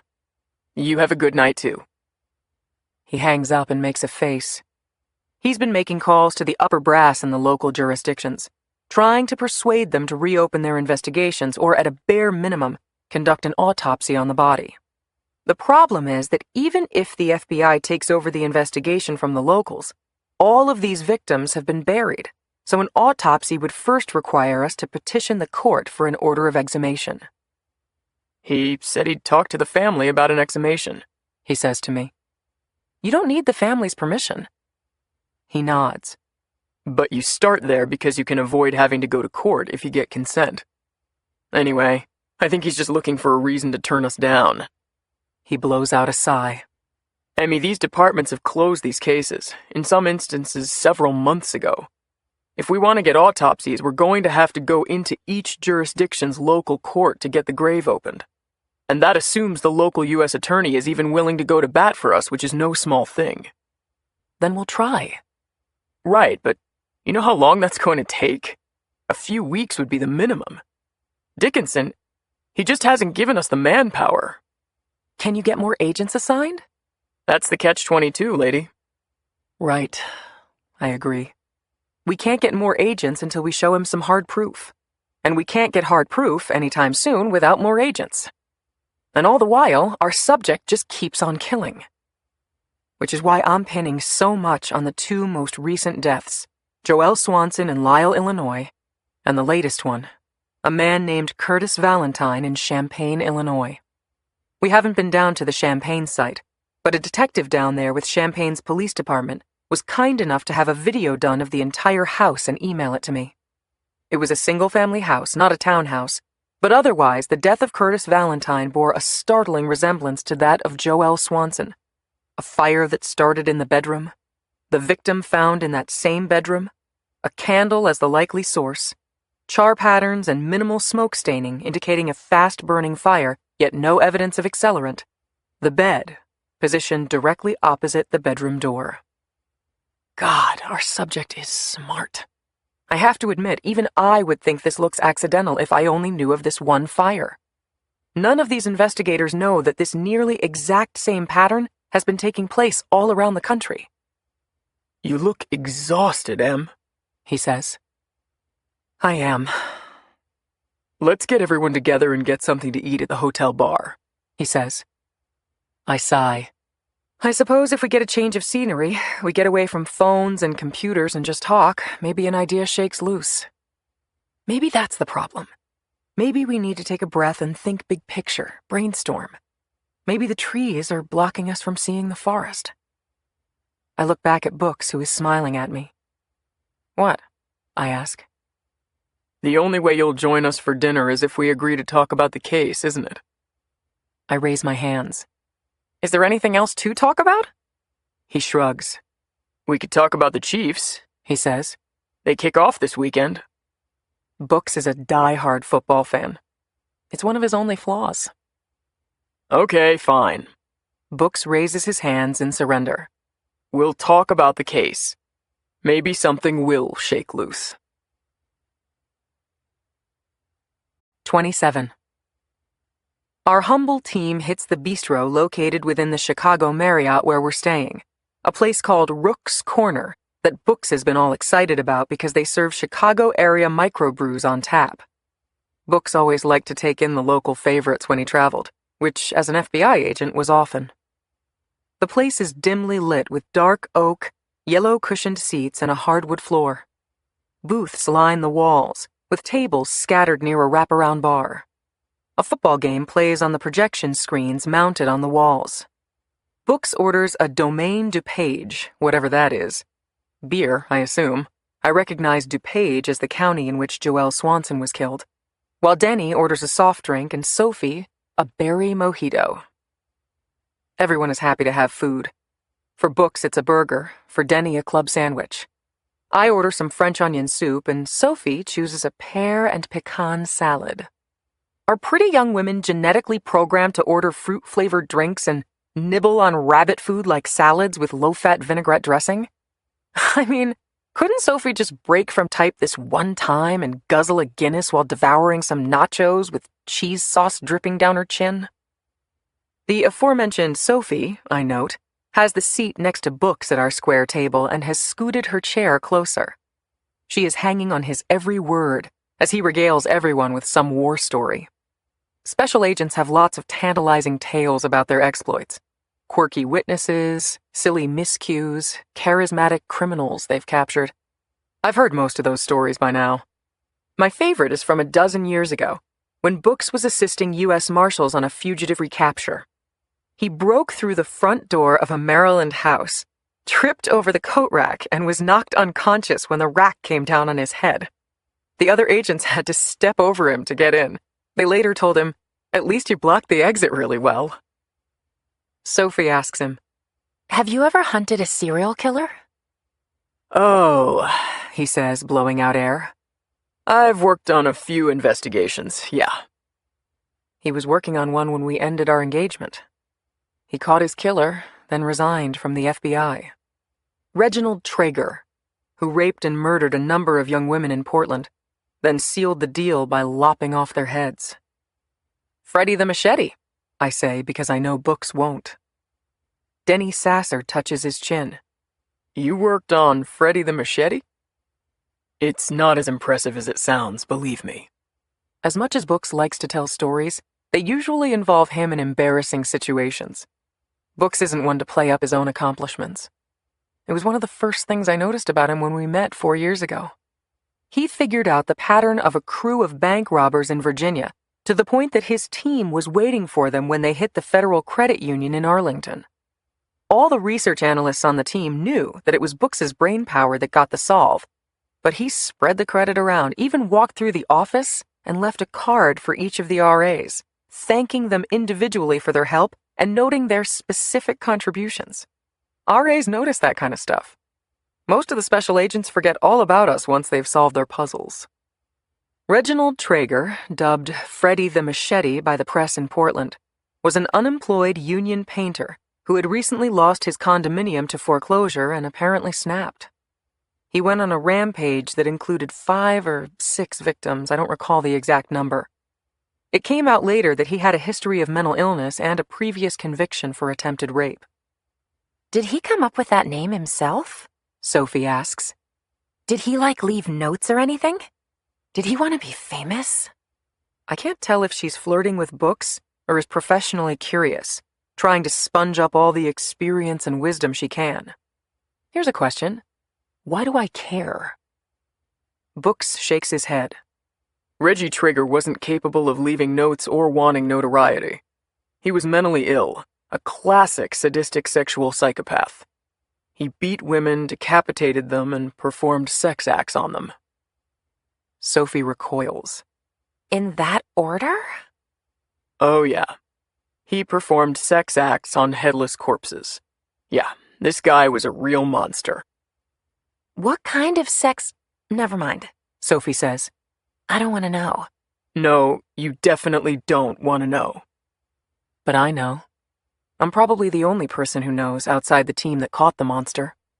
The detail was never made public, and Reggie Traeger hasn't even had his trial yet, so it's basically classified information at the moment. The sex act was vaginal rape, but he didn't use his penis. He used the machete. The blade penetrated clean through the uterus and colon until it came out their buttocks. The only minor consolation is that they were already dead, already decapitated. Books enjoys a sip from his pint of caramel-colored beer. He probably can't help enjoying the attention. I can't blame him. If you're going to leave the Bureau, it's a nice case on which to exit. I take a gulp of my water, not being in the frame of mind for alcohol, and let Books bask in the glow a minute. But he's not much for basking, and I catch him eyeing me when I look his way. Emmy wants to talk about our case, he says. So where do we start? With your profile, I say. I want to hear your profile of our subject.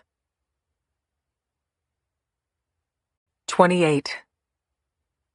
Books smacks his lips after another sip from his pint. Can't do it, He says, which he's already said to me several times. By several times, I mean every single day since I dragged him onto this case. He turns to Sophie, the pupil. Before you can work up any kind of a meaningful profile, you first obviously have to establish the commission Of a crime, I interrupt. But Books, let's assume these are murders. Murders covered up by arsons. What's your profile? I know you have one. He allows for that and gestures to Sophie again. Profiles are an art, not a science, He says. It's not like you can plug facts into a machine and crank out your profile. You have to thoroughly evaluate the crime scene, interview victims if you can, all things we haven't done here. And even then, you can be pretty far off. Were you far off in your profile of Reggie Traeger? Freddy the Machete? Sophie asks, practically cooing. If she gets any closer to Books, I might have to find a machete of my own. Well, now, that's a good example, Sophie, He says, as if he's about to pat her on the head. He's not blind. He can admire her Barbie doll looks, and he can see the way she's looking at him. We were able to analyze the crime scenes and the victims. It was clear to us that he didn't plan the crimes much at all. He wasn't careful or logical about his victim selection. He made no attempt to cover up his crimes or modify the crime scene in any way. His victims were violently mutilated, sexually assaulted, and decapitated. They were all white, early 20s, and blonde. From that, we drew our profile. We believed he was a classically disorganized killer suffering from mental illness. He was a white male in his 20s or 30s. He was socially withdrawn, he had no friends, didn't talk to neighbors, showed no interest in socialization whatsoever. He grew up in a family where he was disciplined severely, probably by a mother. He was likely a high school dropout. He had no meaningful relationships with women and was quite possibly impotent. He was either unemployed or engaged in manual labor.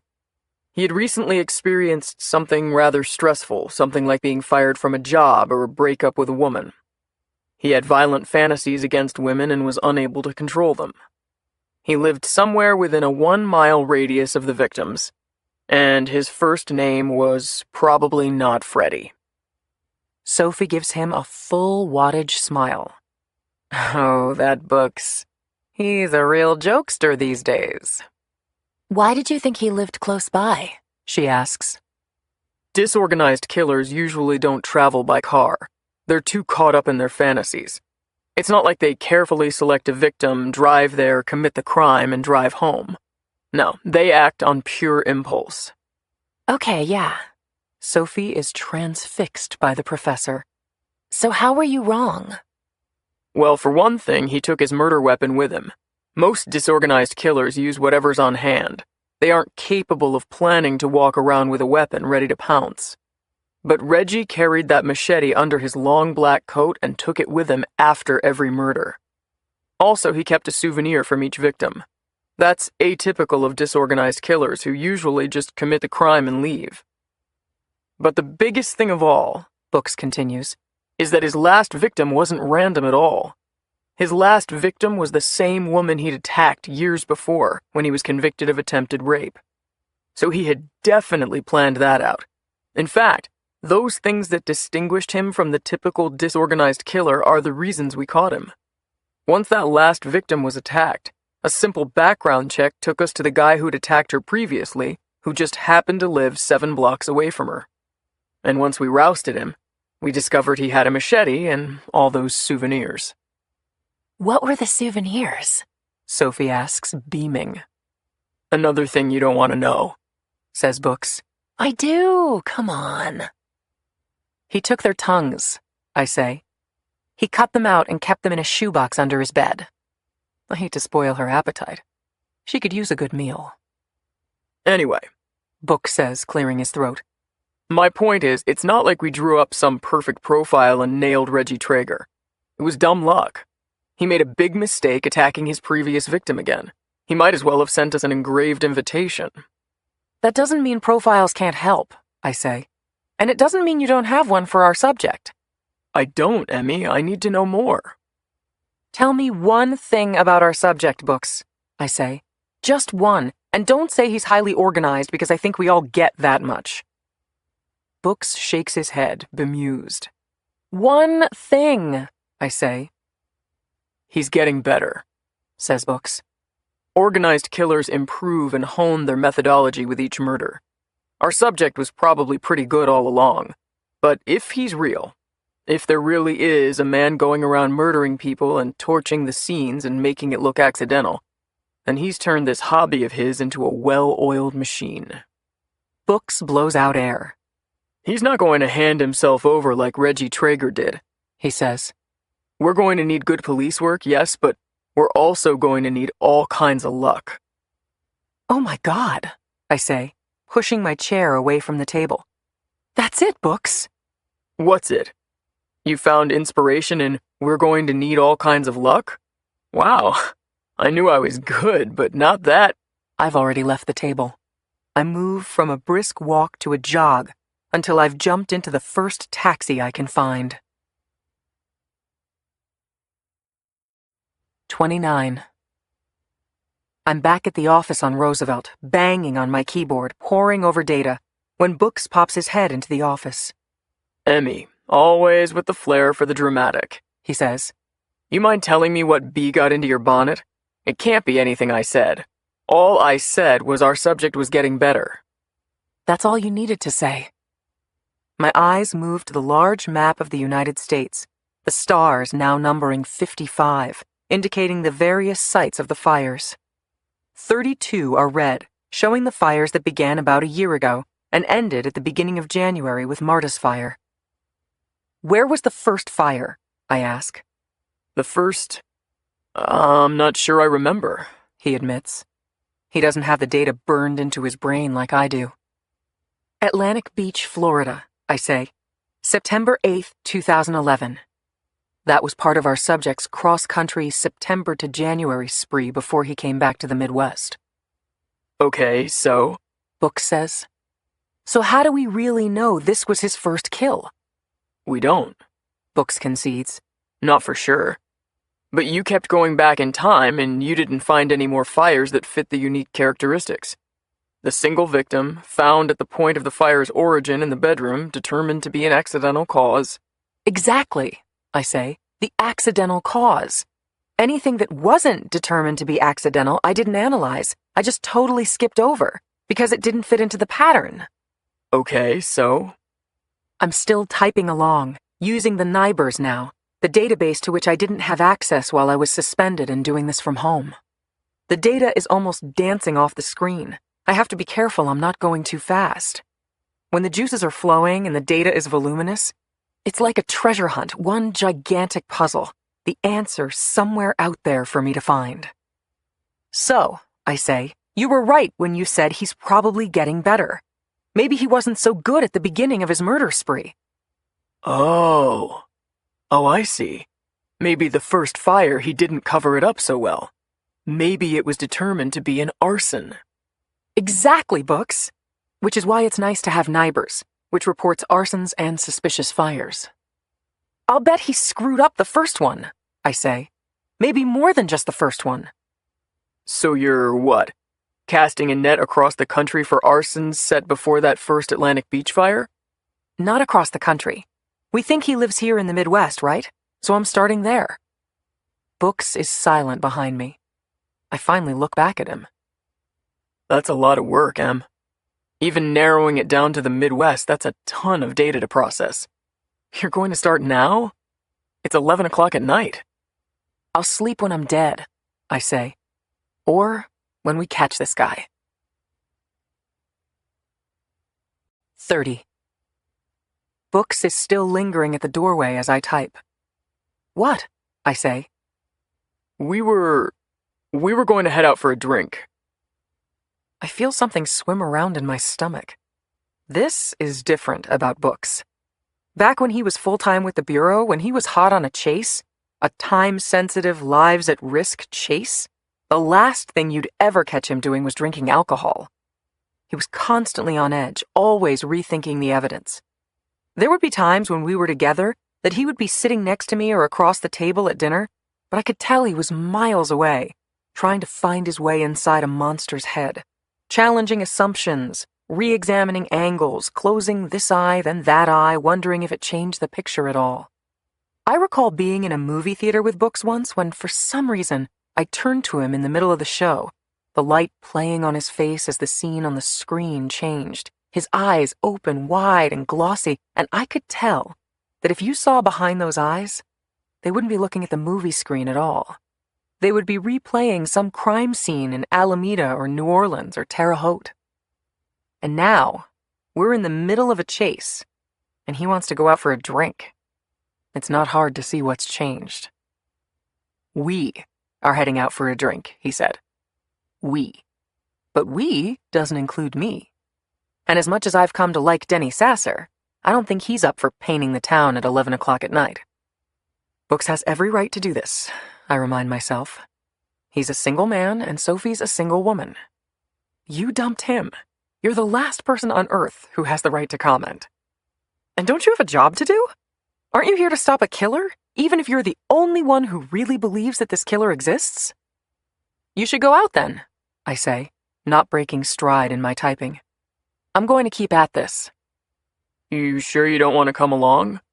Or I could join you here. No, I'm fine, I say. Sometimes I'm better when I'm just alone, focusing on this stuff anyway. If ever I uttered a true statement, it is that one. I'm better alone. I'm more comfortable alone. I'm supposed to be alone. These numbers and statistics, these patterns and cross-references and data, this hunt is all the company I need. I turn and listen to Books' footfalls along the carpeted hallway until he's out of earshot.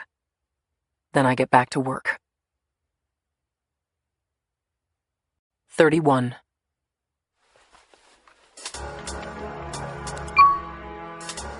Graham session, recording number 8, September 4th, 2012. Good day, all. I'm enjoying a burger, rare, of course, and a plate of fries while I watch an old football game on ESPN Classic. I'm using my recorder as a fake cell phone, as I always do in public places like this tavern. I wasn't planning on lecturing you tonight, but it occurs to me as I watch this football game that we have, as they say, a teachable moment. I've been thinking about how much my artistry resembles that of a quarterback. I know, you're picturing one of these steel-jawed poster boys like Peyton Manning or Tom Brady and thinking, what the hell do they have in common with a homicidal artist like Graham? Anyone can play quarterback badly, just like anyone can stick a knife into a couple of people or pull a trigger or hold someone down underwater. But to be the best, to reach the pinnacle, requires self-denial, sacrifice, discipline, humility, and preparation. You have to hurt yourself, scold yourself, analyze yourself, recognize your weaknesses at the same time you try to eliminate them. And those weaknesses you can't eliminate must be minimized. You must create a plan that highlights your strengths and hides your flaws. You have to do more than simply want to win. Everybody wants to win, for goodness sake. But precious few of us are willing to prepare to win. You must do things that are difficult, unpleasant, painful. You must do today what nobody else will do, so tomorrow you can accomplish what others can't. And then, of course, there is the ultimate test of the quarterback, the audible, going off plan, looking over the landscape and making an on-the-spot decision to change up what you're doing. That's what I'm about to do. Because I've just had the pleasure of meeting Luther. Luther Feigley, seated just 2 stools down from me at the bar with a lovely gal named Tammy.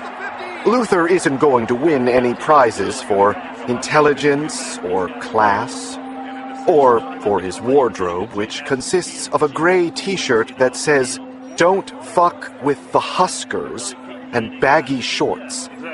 But, oh, he's full of talk with his lady friend Tammy about the fundamentals of football, and she seems not to know very much about the sport, which means she is taking everything he says as gospel, even when discerning lads like myself know that Luther is falling short in his discussion.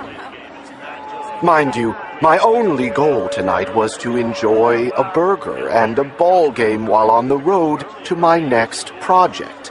I had no designs on Luther or Tammy or anyone else in this bar.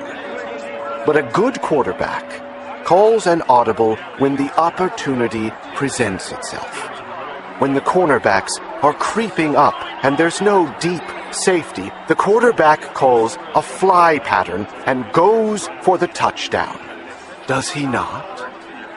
Of course he does. And Luther and Tammy may be too good for me to pass up. Luther, because he won't shut the hell up about stuff he doesn't understand nearly as well as he thinks he does. And he has nice big kneecaps that are probably very sensitive to the touch.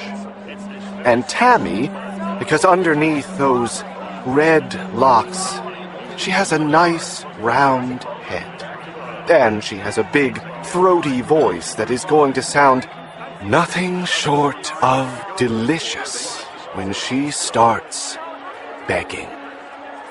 Yes, an audible then. Gotta run, folks. Time to be sociable. End. 32. The kitchen in which I'm sitting in Aurora, Illinois, is so quiet you can hear the refrigerator humming, the water dripping from the sink. Gretchen Swanson is a petite woman, with a slump to her shoulders and a lined face, a thick head of curly hair, Santa Claus white, combed neatly. Her eyes are scanning something off in the distance, out a window and over a quarter-acre backyard.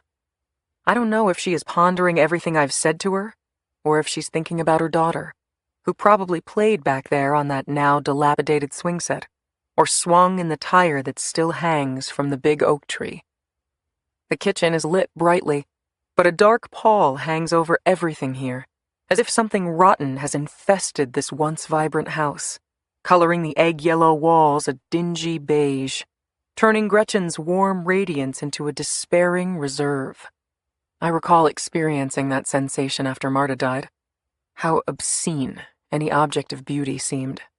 How dare something be luminous and pretty, I would think, in the midst of such pain and suffering.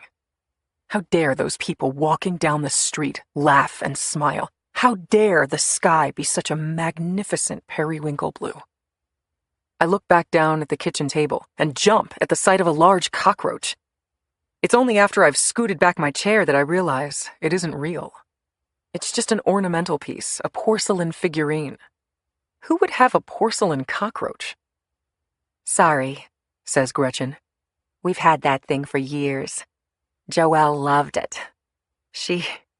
Gretchen looks off into space again. When she was a child, she heard that song, La Cucaracha. You know that song?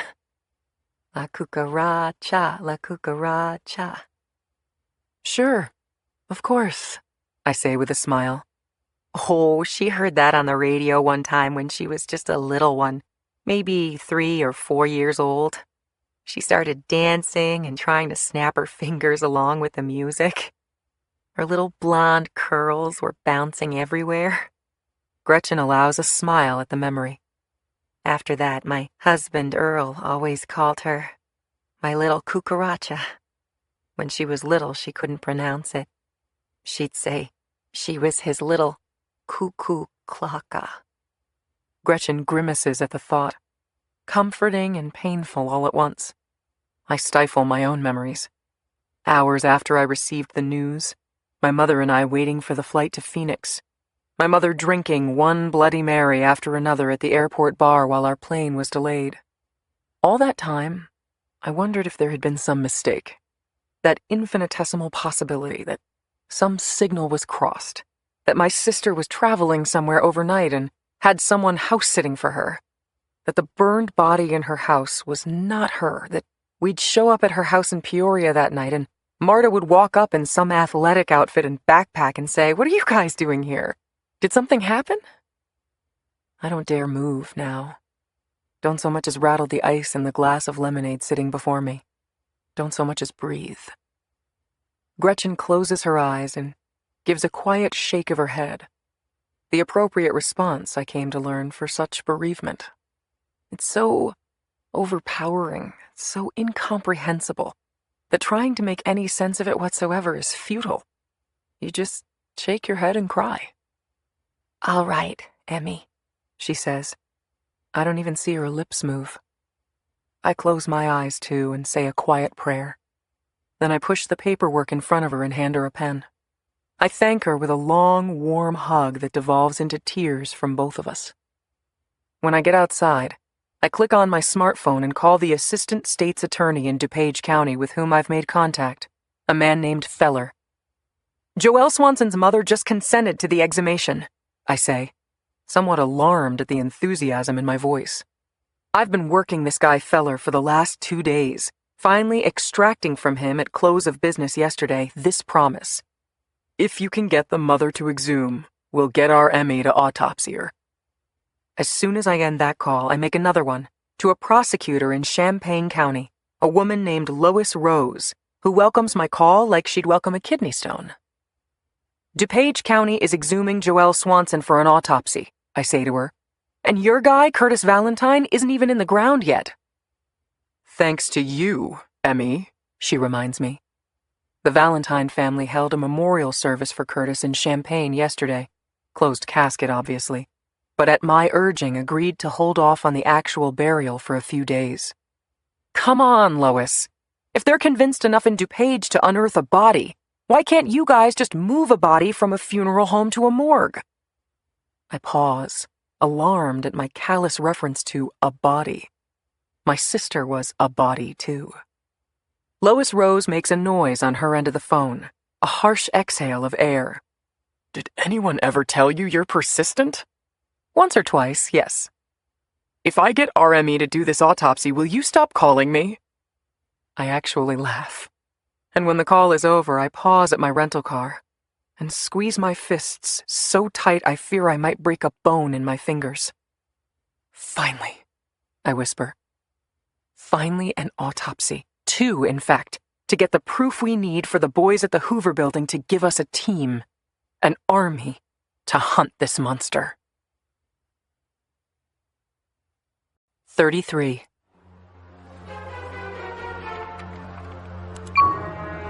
Graham Session, recording number 9, September 5th, 2012. Okay, I have something very important to discuss with you tonight. I thought it could wait, but it can't.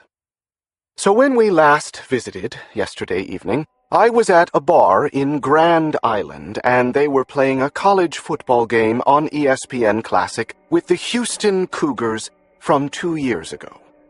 You may recall I mentioned a man named Luther. Luther Feigley, sitting 2 stools down with this woman he was trying to impress, a real beauty named Tammy Duffy. Anyway, after I ended our session, Luther starts prattling on to the fair Tammy about this fancy offense that Houston runs called the run and shoot. And Luther, he's sounding like quite the professor, a real academician he is, a man of letters. telling her how the run-and-shoot features 4 wide receivers, with the quarterback throwing the ball on every down. So, you can imagine, it got me a little hot under the collar. Houston did not run a run-and-shoot offense. It was a spread offense. There's a difference. There are many differences, actually. The run-and-shoot was developed to maximize the quarterback's options, which include running, thus run and shoot. Typically, the QB does a half roll or a sprint out from the pocket, attacking the corner, enabling him to run if necessary, and the receivers usually call their own route based on the defense they see. So it's a very dynamic offense, with a fair amount of running. Quiet now, Luther. I'm not talking to you. Does it look like I'm talking to you? I'm talking about you. That's not the same as talking to you. Do you understand there's a difference, Luther? My apologies. My friend has to learn some manners. Now, the spread offense. There's nothing magical about it. You just place your receivers all across the field to spread out the defense and create better passing lanes. It's not as improvisational. So I tried to be polite about it. I tried to make the point to Mr. Luther Feigley that Houston ran the spread offense, and this Rhodes Scholar here, this highly cultured member of the intelligentsia, this venerable sage who roams the earth espousing great wisdom, he decides to talk down to me like I'm some single-cell organism. Do you know what your mistake was, Luther? Do you? If you guess correctly, I'll give you back your teeth. Some of them, at least. The top ones. No? Flustered, are we? Your mistake was insulting someone you don't know. I looked like a nice, normal, harmless guy, didn't I? I'm going to have to put down the recorder. No, wait, I'll clip it to my windbreaker. Okay, good. You can still hear me. Come here now, my love. You're heavier than I thought. There. Phew. Okay, Miss Tammy Duffy, we're going to have some fun. Let me get you more comfortable first. Come on now, don't fight me. Making this any easier? I wasn't expecting this detour. I can tell you that, Luther. I was going to have a burger at the bar last night and watch some classic football and be on my merry way. But I called an audible because you're such a horse's ass. And I'm going to give you a choice, Professor Run and Shoot. I can kill you first, or you can have a front row seat to what I do to Tammy before I deal with you.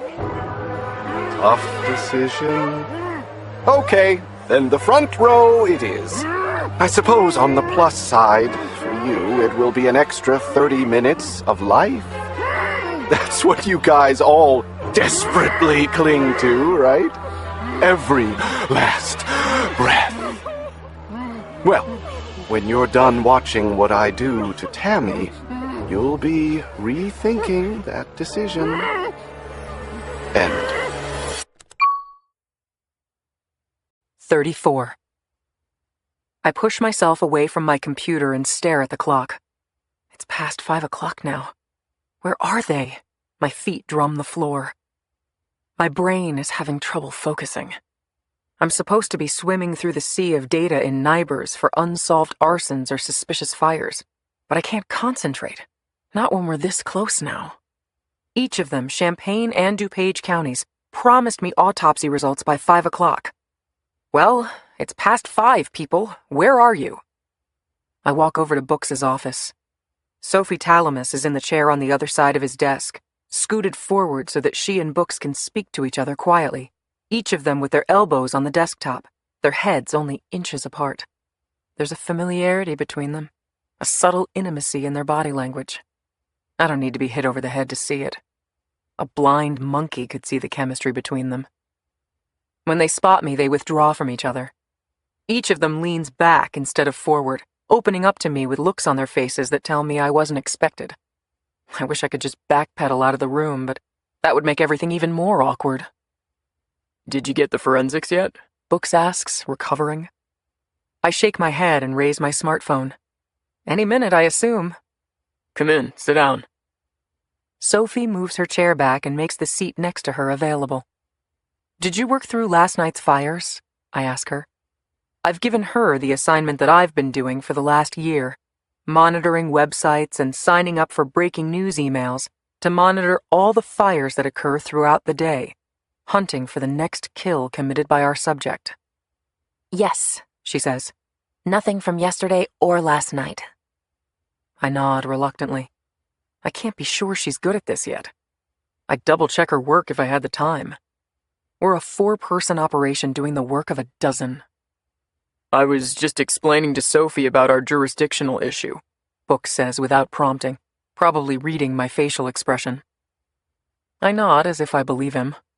The way they were huddled together, the way they drew back when they saw me, I don't think a jurisdictional issue was the topic of conversation. The FBI doesn't have jurisdiction over this case until it crosses state lines.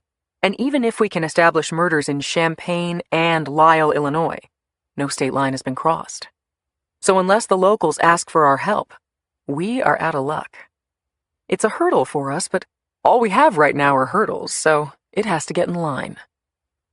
I didn't mean to interrupt, I say. Don't be silly, says Books with too much enthusiasm. Come in. Saved by the bell. The bell on my phone for incoming emails. I look to see what the message is. Joelle Swanson's autopsy, I say. 35. I pull up the email on my desktop, where the report from the DuPage County Coroner's Office will be easier to read. I've only read one forensic pathology report in my life, and it was from a different jurisdiction, so this isn't my bread and butter. But like the last one I read, probably like all of them, there is a summary conclusion at the end that wraps up in as close to layman's terms as possible what the coroner found with regard to the death of Joelle Swanson of Lisle, Illinois. I flip to it and hold my breath. Fire investigators have found no evidence of deliberate cause in the fire itself, concluding that the fire was caused by a burning candle in the decedent's bedroom that ignited the curtains and spread throughout the upper story of her townhouse. Right, I mumble. We always knew that. He made it look like an accidental fire, that's no surprise. Now for the forensics. The presence of clear soot deposition on tracheal mucosa and the dorsum of the tongue is consistent with the decedent being alive at the time of the fire and inhaling smoke and other toxic chemicals. The soft tissue and blood in the recoverable organs was cherry red, which is typically evident with carboxyhemoglobin levels above 30%, and is therefore indicative of inhalation of toxic levels of carbon monoxide and cyanide. That can't be right, I say. She breathed in the smoke, they're saying. Joelle was alive when the fire started? These findings are compared against a lack of any evidence of injuries on the decedent's body caused by blunt trauma or other external force besides the heat generated by the fire. No evidence of stab wounds or gunshots or anything like that. Nothing that couldn't be explained by flames or the intense heat generated by them. No, I say. Based on the findings above, it is concluded that the manner of death was accidental, and the cause of death was asphyxiation as a result of smoke inhalation during a fire. No! I shout, pounding the keyboard on one side, causing it to flip in the air and fall off the side of the desk, dangling from its plug connector. Bad news? Books has appeared in the doorway. It's wrong, I say. It can't be right. This can't be right.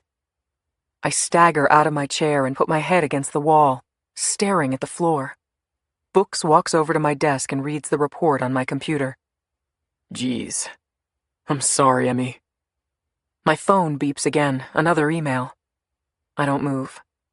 My head stays against the wall, my eyes focused on the floor. There should be another email in my inbox, I say. My guess is it's the report from the Champaign County coroner. Hang on. Books gathers the keyboard back up and works the mouse. Yep, it's right here. Read it for me, would you, Books? I close my eyes as time passes, as the memories slap me in the face, the argument with my mother after Marta's death. Something's not right, I said to her. We should have them perform an autopsy. Why, Emmy? Because you think her bed was in a different spot than it was a month ago when you visited? I don't think it, I know it. Whatever, Mom, I'm suspicious. I think we should... You think we should let them cut up my baby and pull out all her organs? You don't think she's suffered enough from the burning? You want them to chop her up like some science experiment? I won't do it. Damn. Books says quietly. Damn. Don't say it, I tell him. I'm sorry, Em. It's almost the exact same report as from DuPage. The Champaign County coroner finds Curtis Valentine's manner of death to be accidental, caused by smoke inhalation. I feel him upon me now.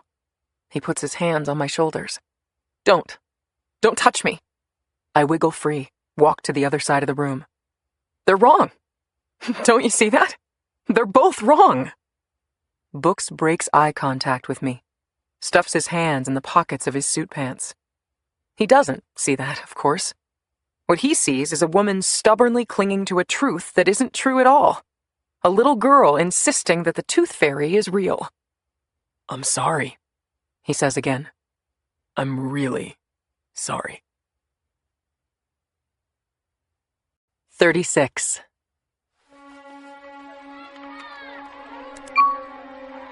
Graham session, recording number 10, September 7th, 2012. I'm looking at this boy. He's 5, maybe 6. He has brown eyes and messy, unwashed hair and blue jeans. He's shoeless, but they all are. It's a requirement for the kids' play area, the Rocky Mountain Play Park, inside this shopping mall. The parents are sitting around the perimeter, chatting with one another or sipping their Starbucks lattes, or shouting at their kids to play nice or slow down, or keep an eye on your little sister. There's probably 50 kids running along the foam-padded flooring, climbing the jungle gym or gliding down the slide with Porky Pig or riding on the river raft with Sylvester and Tweety Bird.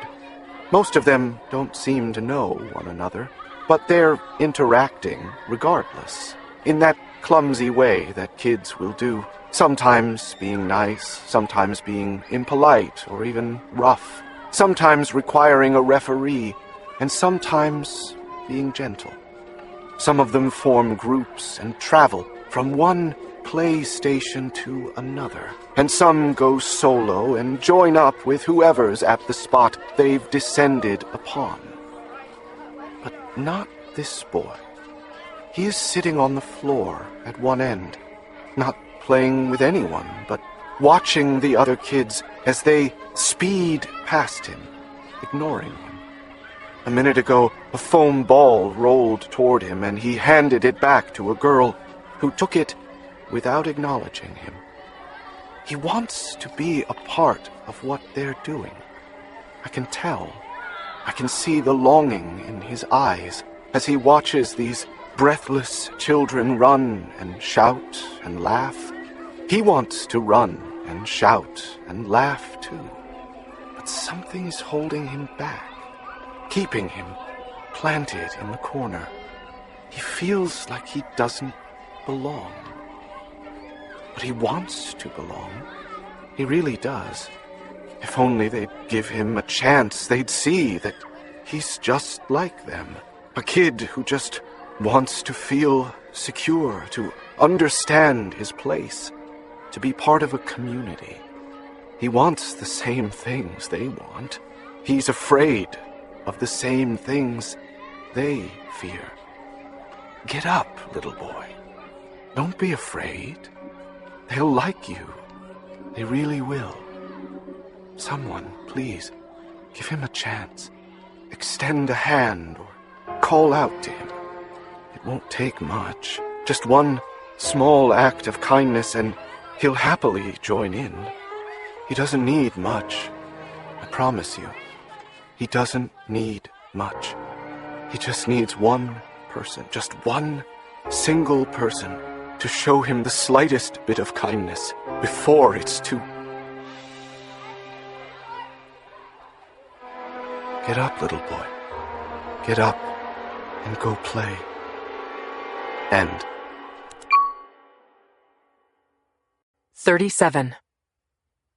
Books holds the door open for me, gentleman that he is, so that I am the first to see the smug expression of the man sitting in the leather chair, none other than Assistant Director Julius A. Dickinson. The A is for asshole. Even his parents knew he was going to be a prick. Well, well. The Dick always manages to be doing something else when you walk into the room, all for the purpose of highlighting your lack of importance and elevating his own.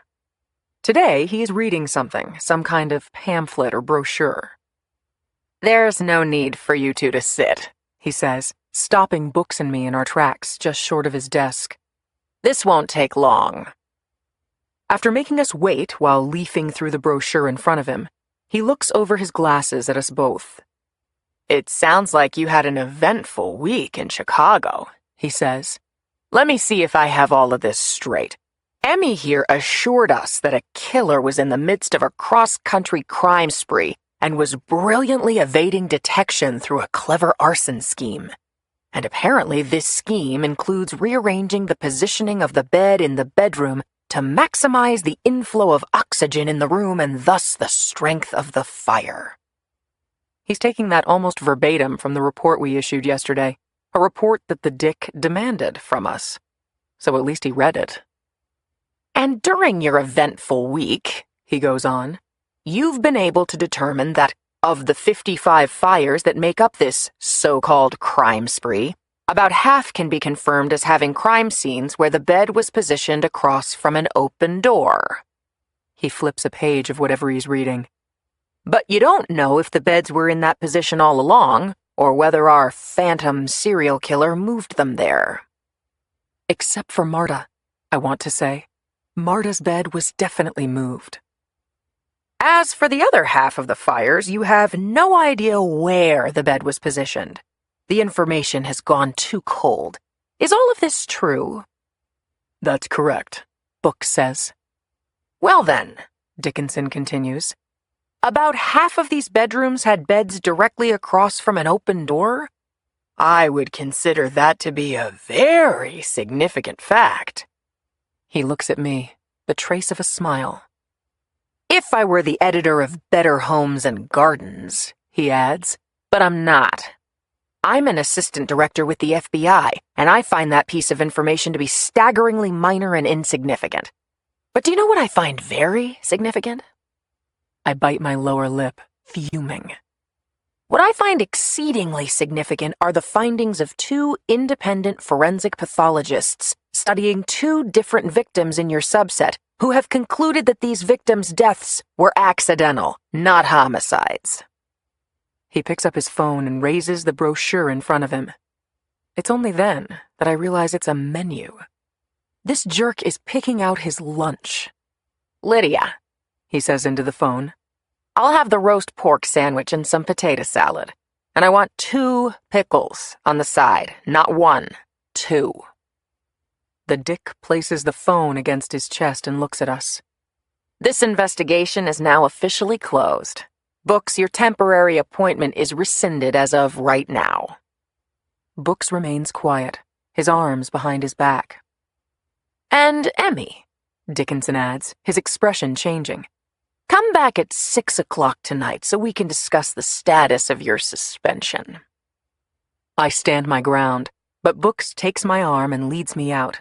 while the dick completes his lunch order. 38. You could have at least fought for us, I say in the elevator to Books. You have a lot more sway than I do. Not with Julius. Books shakes his head. And probably not with the director either. Not anymore. You still could have fought for what's right, I say. Yeah? He turns on me. And what is right? Please tell me, Emmy. It's only then that it hits me. Books' relative silence over the last 36 hours since we got the autopsy reports. I made an assumption that we were on the same page, that my anger and frustration and stubborn certainty spoke for us both. You don't believe me anymore, I say. You don't think these are murders. Well, he coughs, raising his hands.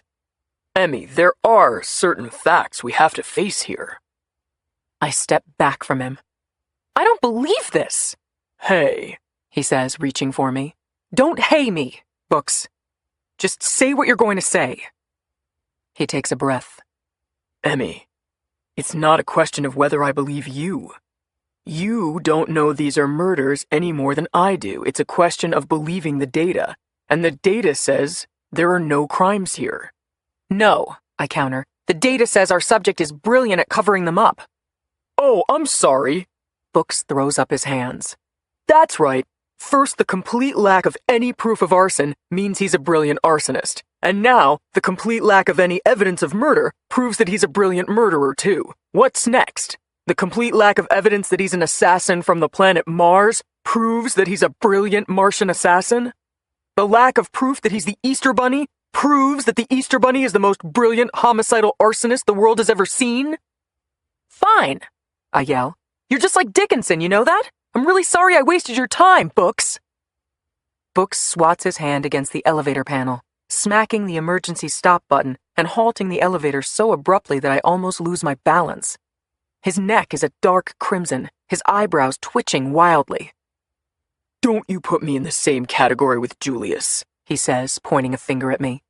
I gave you every benefit of the doubt. I wanted you to be right. I know how important this is to you, but you're not right, Emmy, and it's time you let this go. Remember Marta for the great person she was and do what everyone else does when they lose someone they love. Mourn. And then slowly get over it. This crusade of yours is threatening your sanity, and it's going to be the end of your career here if you're not careful. Speaking of which... He hits the button, resetting the elevator in motion. He pushes a button for the next floor, though it isn't ours. You better be very nice to Dickinson at 6 o'clock, he says, or you'll never work here again. 39. I walk without purpose, killing time until my fateful 6 o'clock meeting with the Dick. On Pennsylvania Avenue Northwest, I pass the National Archives buildings. I remember coming here as a kid, a summer vacation. My father was most excited about the tour of the FBI building. Cops and robbers stuff from his own childhood.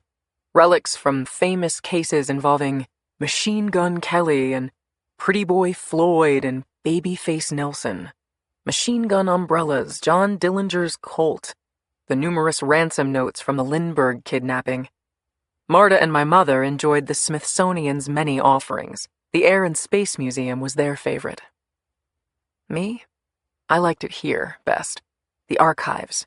The records dating back centuries. The idea of recreating the past to better understand and even predict the future. The sense of an intertwined history, a community between present and past. When I was a kid, my father predicted I'd be an archaeologist, but I didn't want to dig back that far. I was never interested in hieroglyphics or pyramids or dinosaur bones. It was numbers I craved. Numbers and facts, easily categorized. Run the numbers, divine a formula, and predict an outcome. Mathematics was my first love. I used to play with numbers in my head. A teacher once told me that if you add any number's digits and get a sum that is divisible by 3, then that original number is divisible by 3 too. Never again did I look at a number without running that equation in my head. The address 1535 Linscott became 1 plus 5 plus 3 plus 5 equals 14, which is not divisible by 3, thus 1535 is not either. License plate KLT438 became 4 plus 3 plus 8 equals 15, which is divisible by 3, and thus, so was 438. Life's not just numbers and formulas, Marta used to say to me, her bookish twin sister. You have to live, Emmy. You have to meet people, let them inside. Right. Well, I did that with books. I let him inside. But that's over now, and that fire won't be rekindled. Not for lack of spark, but because I'm not capable of sustaining that fire forever. I knew I'd disappoint him sooner or later. It was inevitable. He'd settle into a life with me, and then he'd realize that I wasn't the person he'd thought, wasn't the person he wanted. He'd be too noble to say so. He wouldn't leave me. But he'd be banished to a lifetime of mediocrity, imprisoned by a wife who was more a friend, a companion, than a lover. He'll probably never realize what I saved him from. The bullet he dodged. He'll never understand that I did him a favor when I ended things between us. Was he right? What he said in that elevator? Is this just some crusade of mine, divorced from reality? Is this how I've chosen to cope with Marta's death? A girl who grew up adoring statistics and relying on them, suddenly turning her back on all the facts and believing in scary monsters in the closet? Maybe it's time I grew up. Maybe it's time I tried to salvage my career with the FBI. I check my watch. It's 5 o'clock. I better head back. Don't want to be late for my meeting. Time to swallow my pride and see if I can keep my job. Before I reach the Hoover building, my cell phone rings. Caller ID says it's Sophie Talamus. You were right, Emmy, she says to me, breathless. You were totally right. 40. I stop in the shade of some trees along Pennsylvania Avenue Northwest, the breeze tickling my hair, tourists lazily strolling the sidewalks while workers knife through them on their way home. I stick a knuckle against my right ear to better listen with my left to the words of Sophie Talamus as she races through her discovery. It happened on Friday, she says. The victim's name is Charles Daly. He was a shoe salesman who lived in a suburb of Denver called Lakewood. He was found dead in his bedroom, which was the origin of the fire. I know you're going to ask me where the bed was located in the room, but I don't have that yet. I nod along with her, though she can't see me. That sounds like our subject, I agree. But what?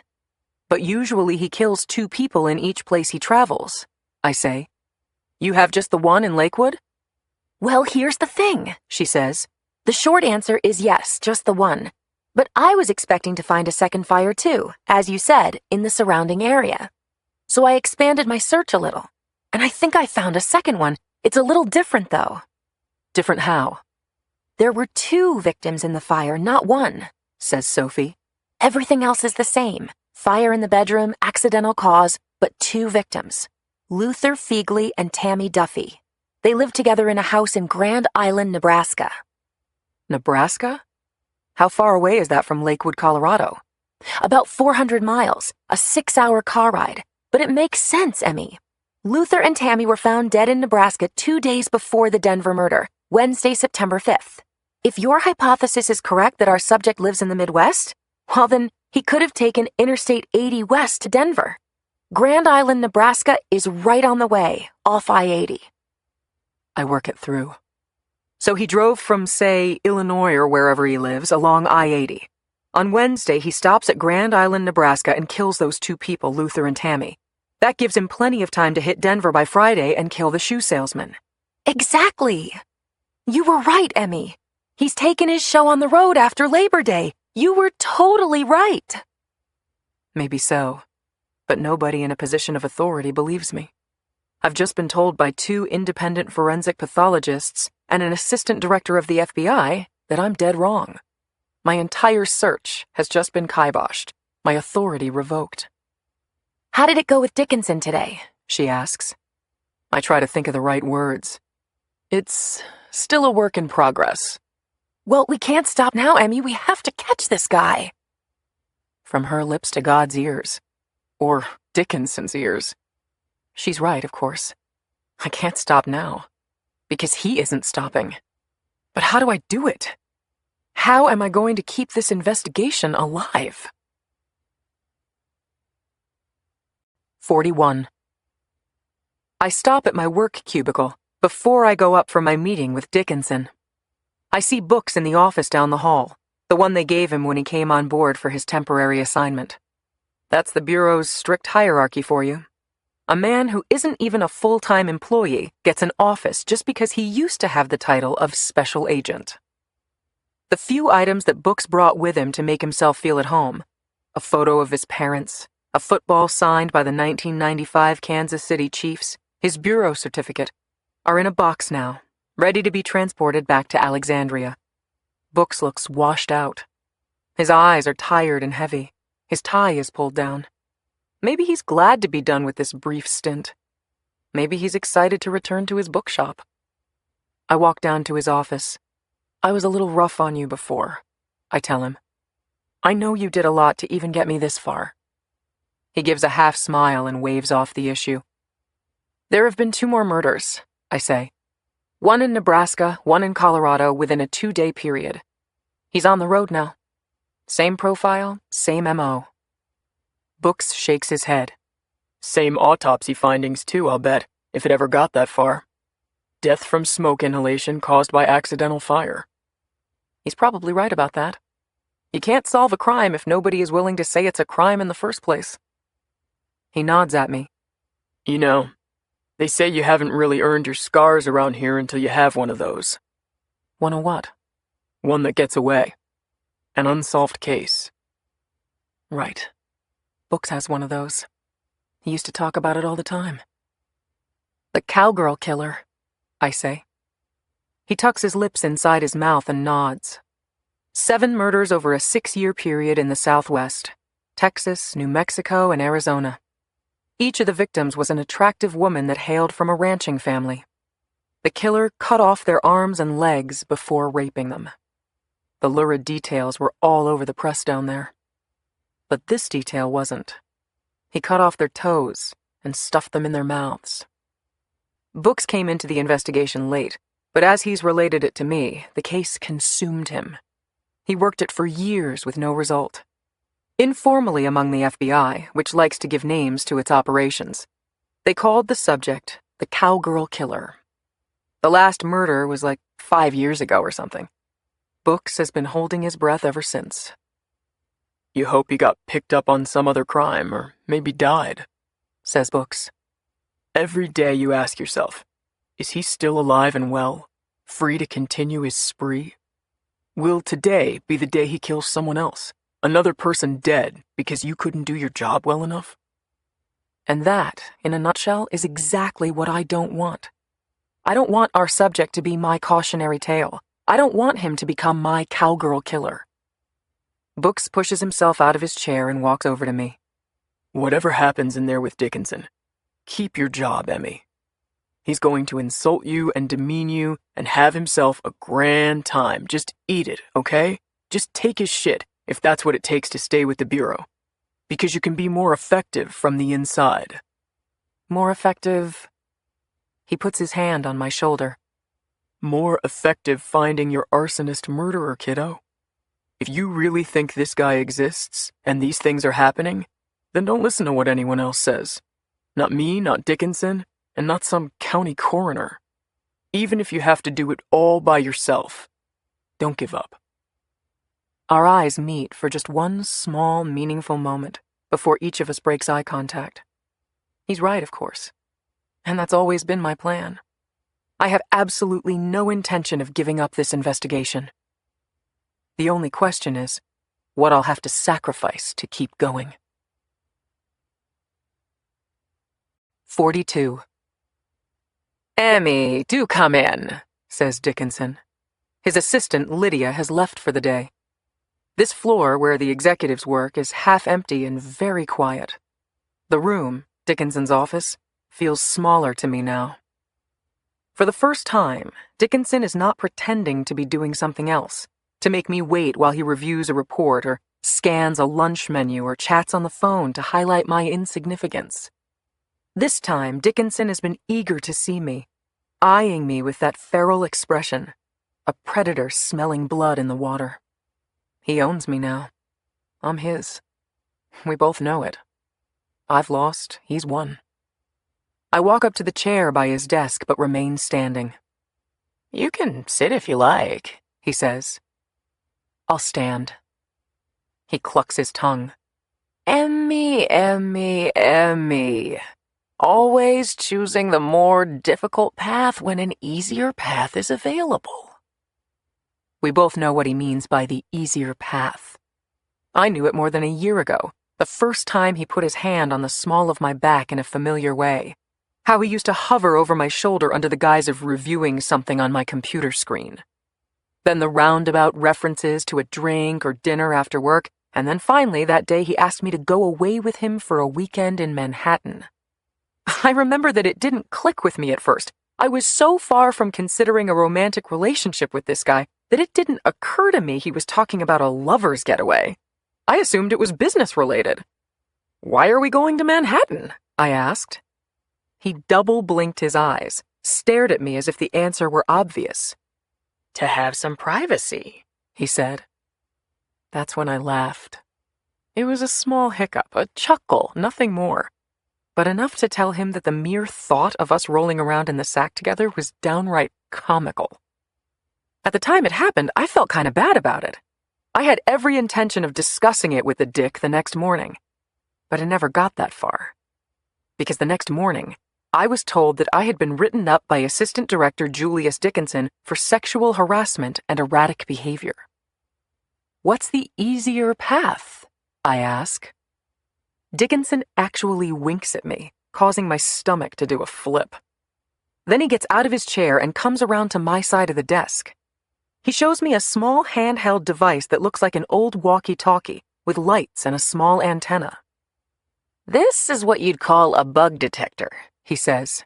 He pushes a button and it hums to life, one light turning orange, a small screen with a line bouncing up and down in jagged fashion, measuring radio frequency waves like a heart monitor. It will detect any sort of eavesdropping device, phone tap, GPS transmitter, spy cam. He waves it over me and walks behind me. The humming noise continues unabated but steady. No recording devices, he concludes, his breath tickling my ear, raising the hair on my neck. Now I must frisk you. Raise your arms. Why? Because my little gadget won't pick up a standard old-fashioned tape recorder. Or maybe just because I want to. I raise my arms. He pats me down. He takes his time doing so, probing my various body parts so thoroughly that he knows what kind of underwear I'm wearing. After he's examined every contour of my body, he takes my smartphone, a basic iPhone, and looks it over before handing it back to me. Very good, he says, clicking off his bug detector, the humming abruptly ceasing. Why the cloak and dagger? I ask. Why? He leans against the desk, his eyes fully on me. Because I want to have a conversation with you, Emmy. And I want it to be just the two of us. 43. Still leaning against the desk, Dickinson crosses his arms, shaking his head at me like he would at an insolent child. A private conversation, I repeat. You're going to explain what the easier path is that I should be following? You know what the easy path is, says Julius. He opens his hands. Would it be so bad, Emmy? Would it be so bad? Having a sexual relationship with him? I'd rather have a tooth removed with a pair of pliers and no anesthesia. I'd rather bathe in volcanic lava. My cell phone rings. I look at the iPhone's screen. My caller ID says Mom. Oh, Mommy's calling, says Dickinson, glancing down at my phone. This is about the time of day my mother likes to call after happy hour has ended, offering slurry words of love to her only remaining child. The alcohol unlocks emotions that nothing else can, that she's bottled up over the years, that pour out as syrupy expressions of love and regret, and then recede to their hidden chamber when she's sobered up. I'll get rid of it. I say. I push a couple of buttons and the ringing ceases. Then I place the phone on the chair next to me. As we were saying, a smile appears in one corner of Dickinson's mouth. I'm not attracted to you, I say. No offense. Dickinson lets out a small laugh. None taken, Emmy. None taken. He looks at me and cocks his head. You don't get it, do you? That would just make it more enjoyable for me. It's like an ice cube down the back of my neck. It's all I can do to even stay in this room. It would actually be more arousing to him if I slept with him against my will. My revulsion would be his turn on. What am I willing to sacrifice? Keep your job, Book said. You can be more effective on the inside. And if I say yes? I ask, my head turned away from him, unable to make eye contact. If you say yes, Emmy, then you get your job back. Starting now. I close my eyes. What about this task force? Can we keep investigating these fires? Dickinson doesn't answer. His eyes have glazed over. His tongue peeks out and wets his lips. He's imagining it, I realize. He's picturing us having sex right now. A wave of nausea surges to my throat. I mentally block any image of this pudgy, tanning bed bronzed man with a bad comb-over in a state of undress, me along with him. So, I say, if I sleep with you, or whatever else I want, I'm a man of many appetites. I drop my head, pinch the bridge of my nose, and let silence hang between us. Then I look up and say, no, I can't do it. Dickinson, he with the upper hand that he so cherishes, tries not to give me the pleasure of seeing his disappointment. Instead, he just shrugs. Then you've just worked your last day with the Bureau. You can't fire me because I won't sleep with you. I'm not. I'm firing you because I still consider you mentally unstable. What is this you're saying about my demanding sex? He leans into me. That sounds like something that would be your word against mine, doesn't it, Emmy? Maybe so, I say. Maybe not. I think I heard it the same way as Emmy, says Books, booming through the speakerphone. Dickinson jumps from his spot on the desk, his face ashen, like he just spotted a rat scurrying across the floor. What is this? That's Books, I say. I guess instead of shutting off my phone, I must have answered it. He must have been listening this whole time. Still stricken from this turn of events, the blood draining from his face and presumably his scrotum too, Dickinson says, "The call from your mother?" Oh, maybe I changed the caller ID for Books on my phone to Mom. That could have happened in, say, the last 30 minutes or so before I came up here. You look unwell, Julius, I say. Maybe you should have a seat. Dickinson staggers backward, away from the phone and me until he hits the wall. His mind is working overtime, trying to replay our conversation, recalling what he said that Books would have overheard, whether he can spin it a certain way, whether he can get away with an outright denial. Finally, with a slump to his shoulders, he seems to recognize that he's lost this round. He said plenty to incriminate himself. And while he could get away with a denial when it was his word against a lowly research analyst, he knows that Books is a favorite of the director. All things considered, he seems to have decided it's not a fight worth waging. You can't do this, he mumbles, but his heart isn't in it. We just did, I say. Now sit down, Julius, while I explain to you what's going to happen next. 44. Books and I leave the Hoover building together, a light mist spraying us. We head for his car in silence, still buzzing from our little escapade. Books was not completely at ease with it, the surreptitious eavesdropping of an assistant director's conversation, but I prevailed on him that if Dickinson was going to make a move on me, and I was pretty sure he was calling me in for a meeting after the close of business, then the only recourse was to fight fire with fire. Pardon the pun. What an asshole, he says, once we are far removed from Hoover.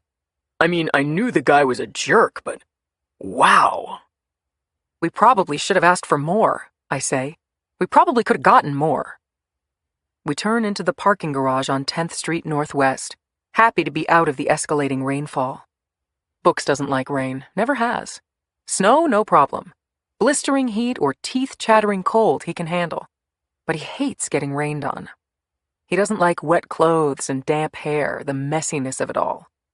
I, on the other hand, love the smell and feel and taste of rain on my face, the musty odor afterward, the feel of slick grass between my toes. Maybe Mother Nature was trying to tell us something about our compatibility. We're the good guys, remember? He says. What we asked for is what we deserve at this stage, nothing more. I don't want to waste the Bureau's resources any more than Dickinson does, Emmy. Your investigation's going to have to stand on its own 2 feet, and if it can't, then we can't force Dickinson to keep supporting it. He's right. Still, it was kind of fun to place the noose around Dickinson's neck and watch him squirm. There was a part of me that wanted to demand all kinds of things from him. A new office, a higher salary, a stipend. But I had books, the voice of reason, tempering my excesses. He's always done that, I remind myself. He's always smoothed over your rough edges. He was the anchor in the water while you rocked up and down on the waves. It's probably your last chance, Books says to me. so let's hope it works. We reach his car, a new Honda sedan, and drive to Reagan National for our flight back to Chicago.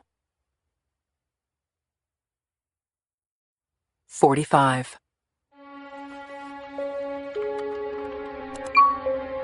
Graham session, recording number 11, September 10th, 2012. I'm driving tonight, on my way back home.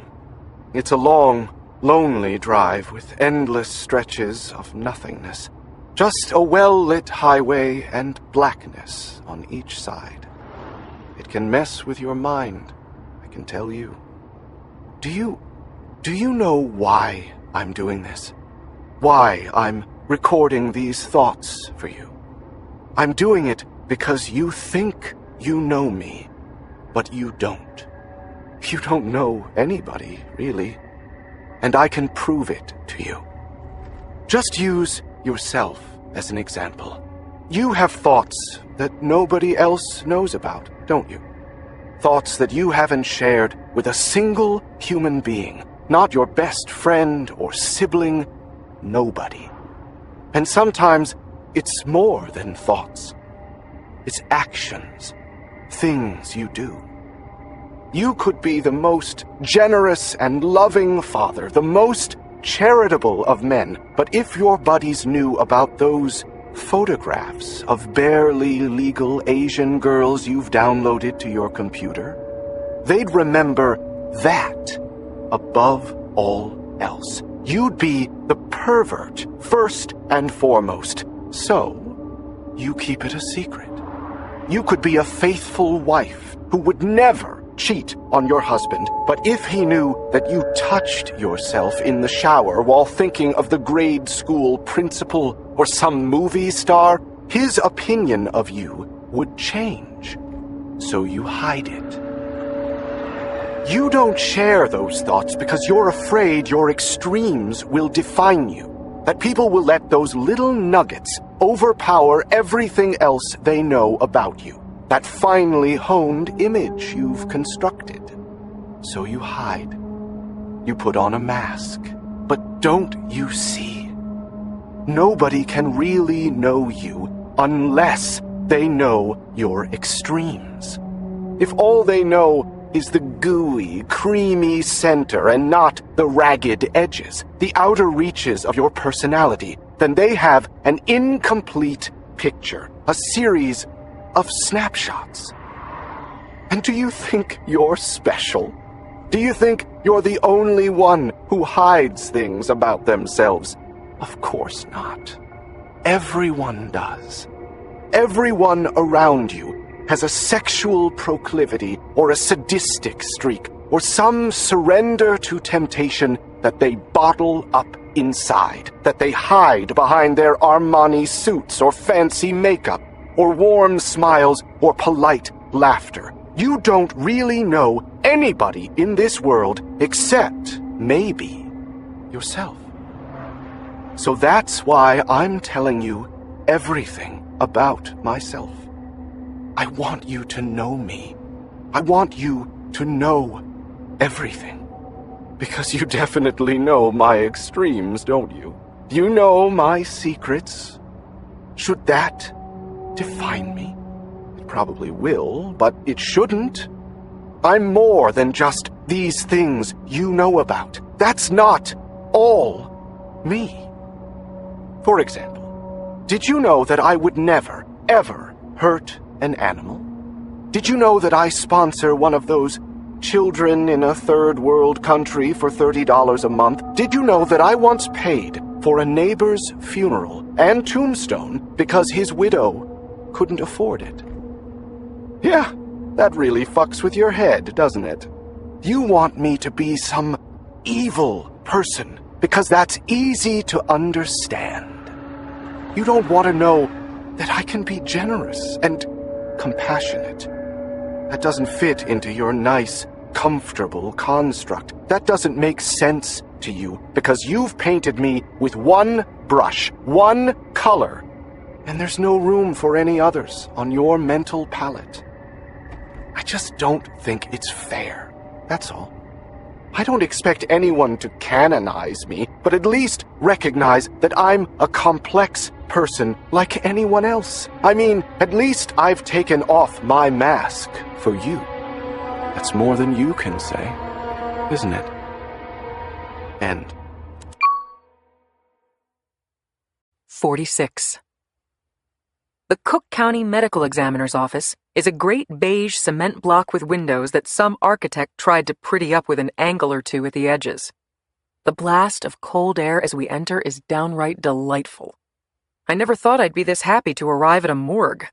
The rental car's air conditioning had coughed tepid air at the four of us on the short drive from the FBI's Chicago office. While Sophie Talamus may be dewy and rosy-cheeked, Denny Sasser, Books, and I just look like blotchy, irritable suits. The harried-looking receptionist shows us to a tiny, windowless conference room. We all sink into the somewhat battered chairs, and I pick up a Vogue magazine, as if there's any chance I'll read it. So he killed a couple in Nebraska, says Books. and then a shoe salesman in Denver. Right. Where's he going this week, Emmy? Like I know. Seattle? Austin, Texas? Burlington, Vermont? Dr. Olympia Janis finally enters the conference room. She is a handsome woman, tall and straight and strong-looking. Her hair is short and black with strands of soft gray, and she wears simple, square black glasses attached to a beaded chain around her neck. She is wearing sensible shoes, Dansko, and classic-cut gray pants with a blue cotton blouse. Hi, Leah, says Books. Denny Sasser stands to greet her as well. Books and Denny. Nice to see both of you. Introductions all around, everyone shaking hands with her. Dr. Olympia Janis is an FBI special agent and forensic pathologist. The Bureau doesn't often conduct its own autopsies, but when it does, it's usually Leah Janis who performs them. She was at the Twin Towers, she was at the Waco and Ruby Ridge standoffs, she's been everywhere that mattered to the Bureau. This was my one final chance, the one concession I got from Dickinson, that he would let Leah Janis autopsy our two Illinois victims, Joelle Swanson and Curtis Valentine. If she says there's no foul play, I said to Dickinson, I'll go away quietly. My heart speeds up as she takes her place at the head of the table and lays two thick case files in the center of the table. She is all business, professional, guarded, but not at all aggressive. I appreciate all of the background information you got for me, Denny, on the two victims, she says. It was helpful. That's what I'm here for. Denny has been doing the field work, gathering whatever information he could about Curtis Valentine and Joelle Swanson, while delicately tiptoeing around the local authorities. Leah Janice looks around the room and releases a heavy sigh. "Well," she says, "you have certainly gone and confused things for some perfectly good coroners." Is that good or bad? It sounds good, right? "I've conducted more than 1,000 autopsies in my career," she says. "I've seen people maimed and butchered and tortured, crushed and beaten and cut and burned. I've seen everything, guys. It's impossible to surprise me." And? "After examining the bodies of Joelle Swanson and Curtis Valentine, you can put me down as surprised," she says. "They didn't die of smoke inhalation?"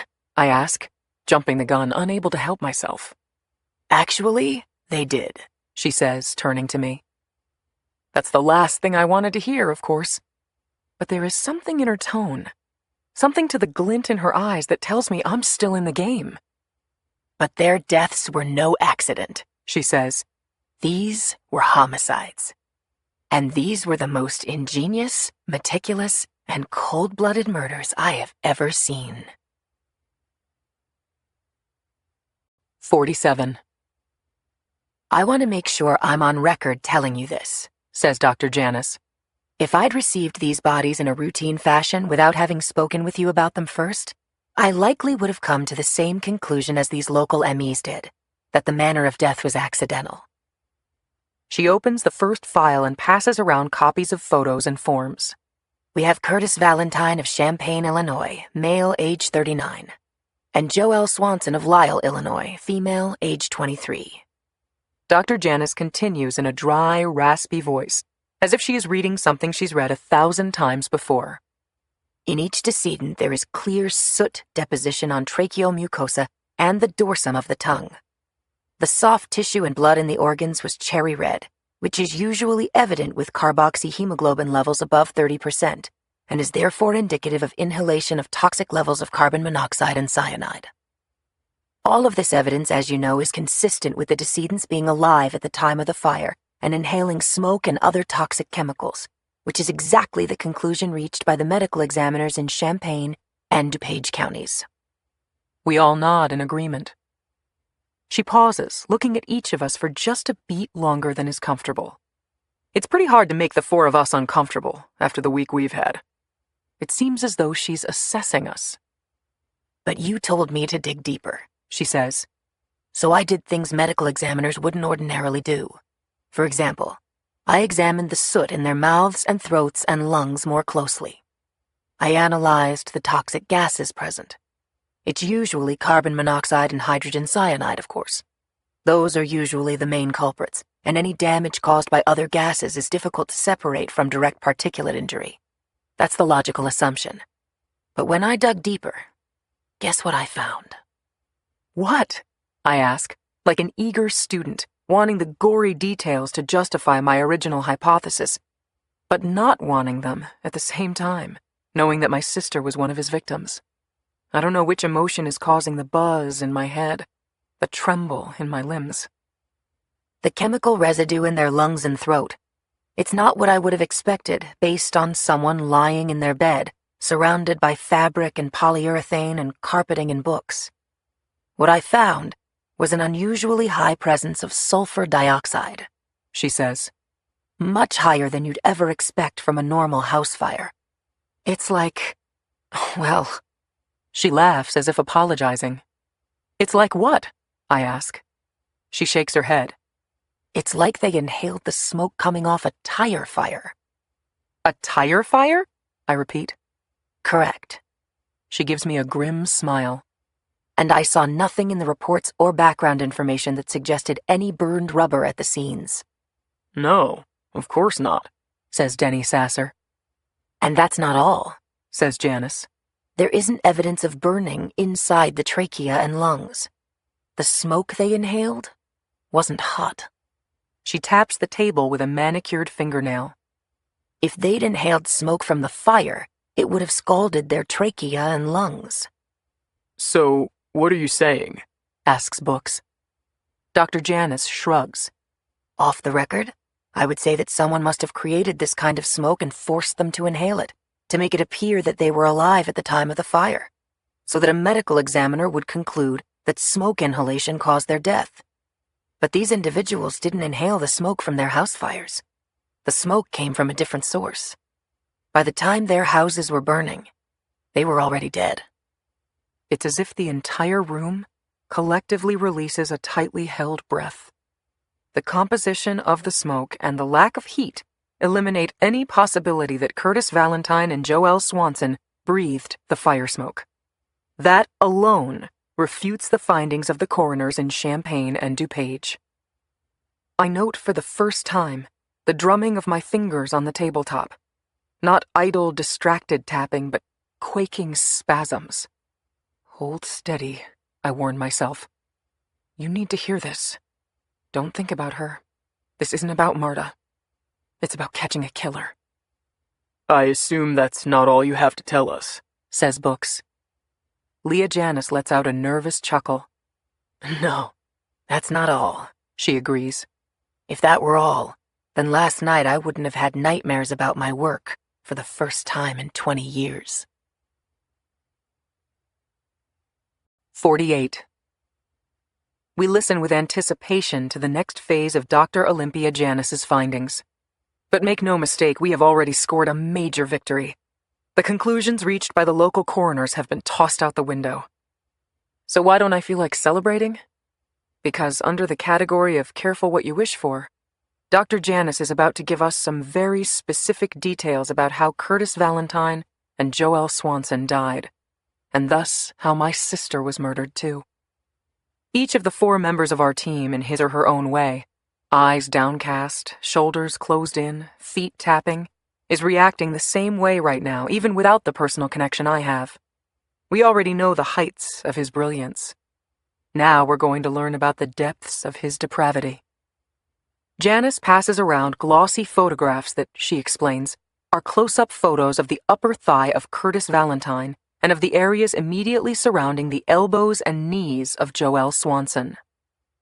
Look here at the splits in the tissue, she says. Splits in and of themselves are normal in a death like this. Heat from a fire will cause splits in the skin as the flames cause the outer layers to fry and peel off. After that, the thicker dermal layer begins to dehydrate, shrink, and split. This splitting occurs parallel to the muscle fibers. Do you see that? I guess I do. It's hard for someone like me to make sense of these photos, but it looks like the skin has split open vertically to reveal muscle in the same direction, like the husk stripped down to reveal the corn. That's the key, Janis continues. The skin splits caused from a fire's heat will be parallel to the muscle fibers. When the splits are caused by lacerations, a knife, some kind of slashing wound, what have you, the lacerations will typically be across muscle fibers. That is a key way that an autopsy will reveal foul play, by comparing the laceration's direction to the muscle fibers. Do you follow? Yes, Book says. So these skin splits are parallel to the muscle. They look like they resulted naturally from the heat of the fire. Correct. But upon closer scrutiny, these lacerations are quite precise. And by precise, I mean of surgical quality. They are even and symmetrical. They are simply too perfect to be natural.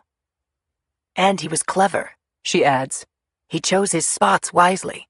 These lacerations occur in areas of the body that were nearly completely consumed by fire, leaving little but a greasy layer of flesh over charred bone, or in areas riddled with natural splits in the skin.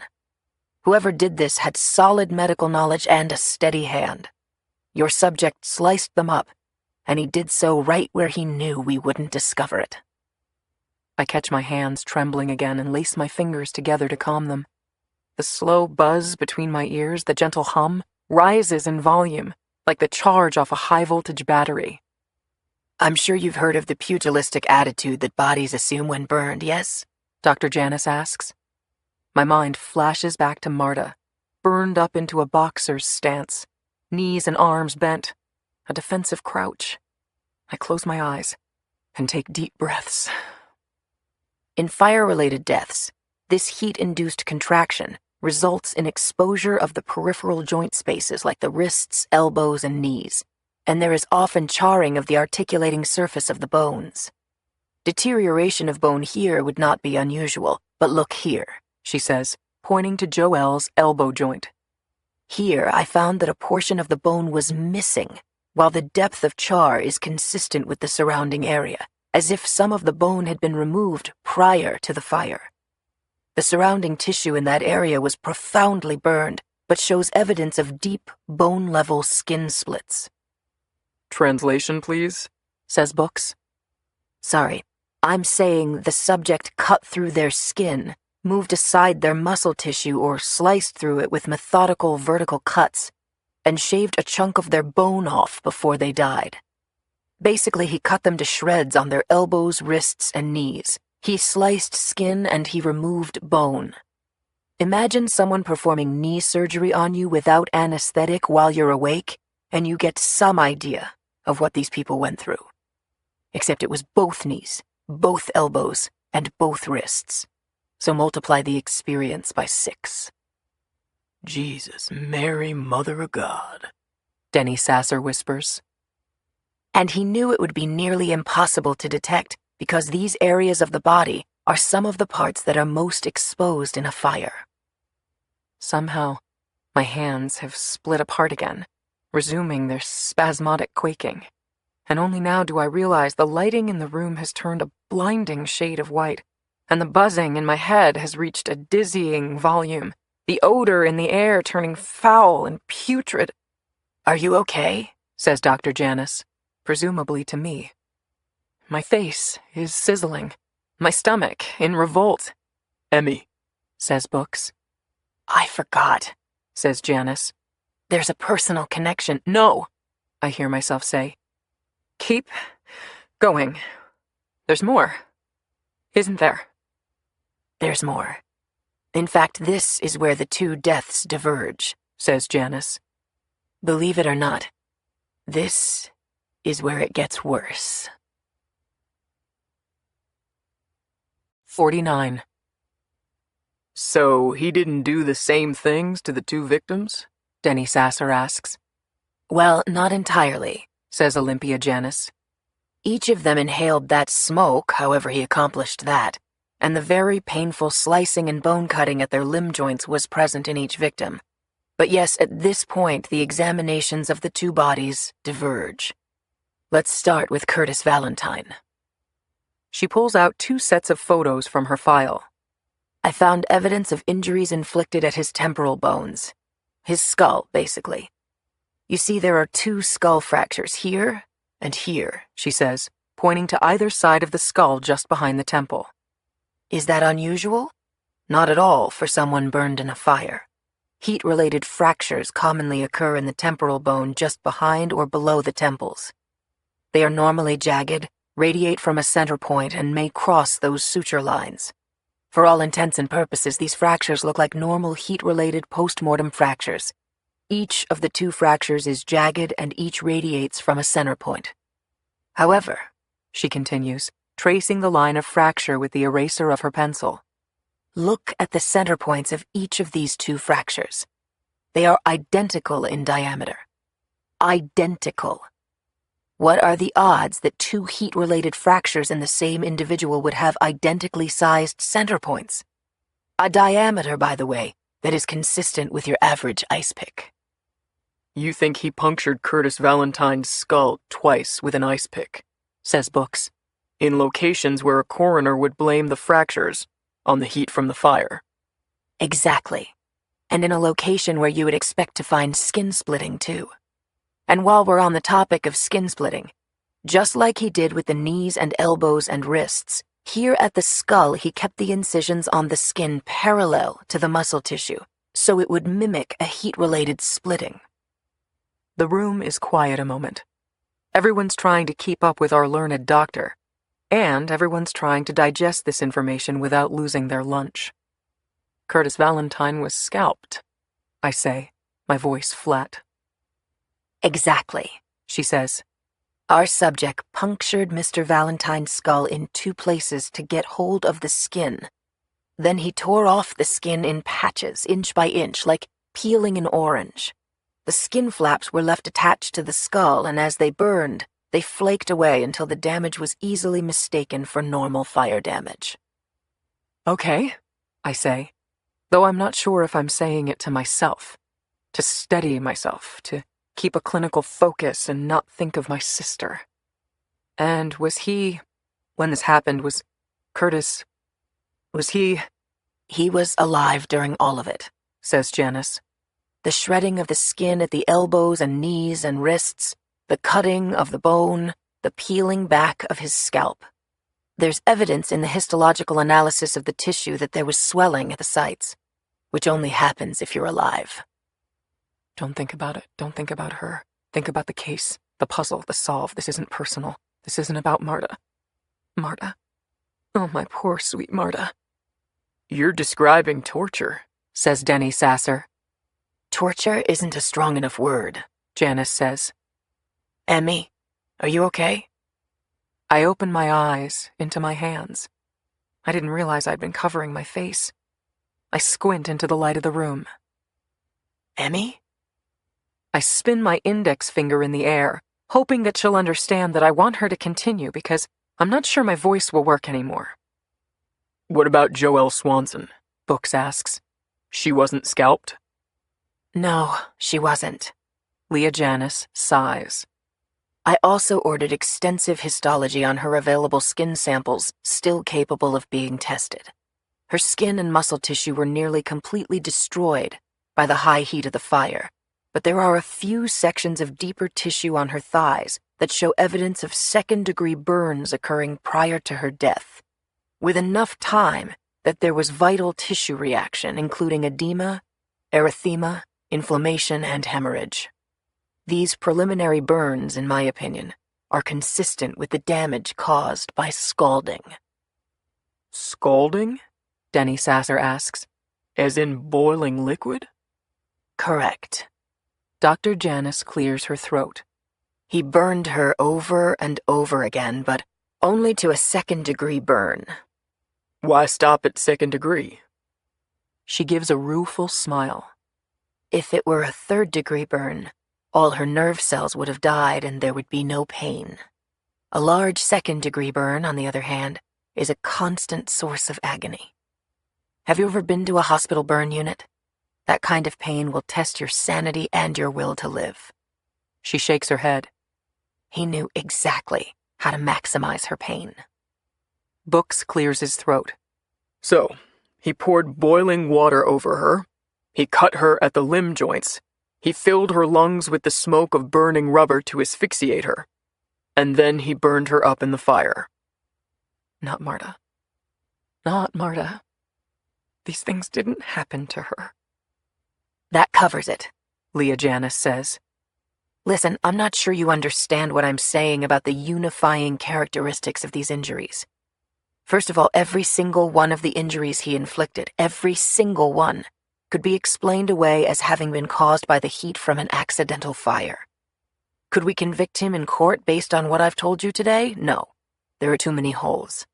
I firmly believe in what I've told you, but a skilled defense attorney could tie me in knots because I could never fully discount the possibility of accidental death. But more to the point, she continues, each of these acts, each of these injuries was chosen with the specific intention of causing unimaginable pain without causing death. He sliced into their bodies with the skill of a surgeon, and he didn't hit one major artery. They didn't bleed out because he didn't want them to bleed out. She looks at each of us in turn. I don't know how you ever discovered this monster or connected these two murders. Whatever you did, I applaud your excellent work, because these are the closest things to a perfect crime that I've ever seen. And they are also, I must say, among the most hideous I've encountered. Our subject has committed unspeakable acts of torture and managed to remain completely invisible. Dr. Olympia Janice claps her hands down on the table and stands up. Catch him, she says. Hopefully before he does it again. Denny says, Today's, what, Wednesday the 12th? He's midway through his second week on the road. Right, says Books. Which means he's probably staking out his next victim as we speak. 50.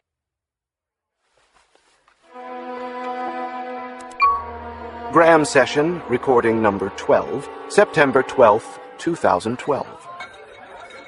Hello. Hey, how are you? I'm good. Okay, I'm just doing my fake phone call ruse again because I'm at a bar doing my favorite thing, people watching. Do you like to do that? I think everyone does, don't they? Isn't it strange that almost everyone seems weird to you? But you imagine that if the shoe were on the other foot, you would seem normal to them. Anyway, I'm traveling again tomorrow, so I'm not really on the job tonight, but I'm going to show you an example of how I do what I do, how I draw people in, how I gain their trust, because... Are you a writer? I'm sorry. Hey, can you hang on a second? Someone's talking to me. Hang on a second. I'm sorry, what did you say to me? I said, are you a writer? Am I a writer? Why would you ask me that? Because you seem like you're observing people and taking notes, even though you're pretending to be on the phone. I'm not pretending to be on the phone, I'm really on the phone. Okay, sorry I bothered you. Hey, can I call you back? Okay, thanks. Bye. Sorry, that was rude of me. You don't think I was talking on the phone? It's kind of a weird-looking phone, but these days, I can't really tell anymore. I should mind my own business, really. No, you're fine. I'm Graham, by the way. I'm Mary. Mary, quite contrary. I can be. What is Graham, an English name? Yes, it is. What are you drinking, Mary? Club soda. So, are you a writer? No, I'm not. You want to try another guess? Are you a cop? Nope. Why, do I look like a cop?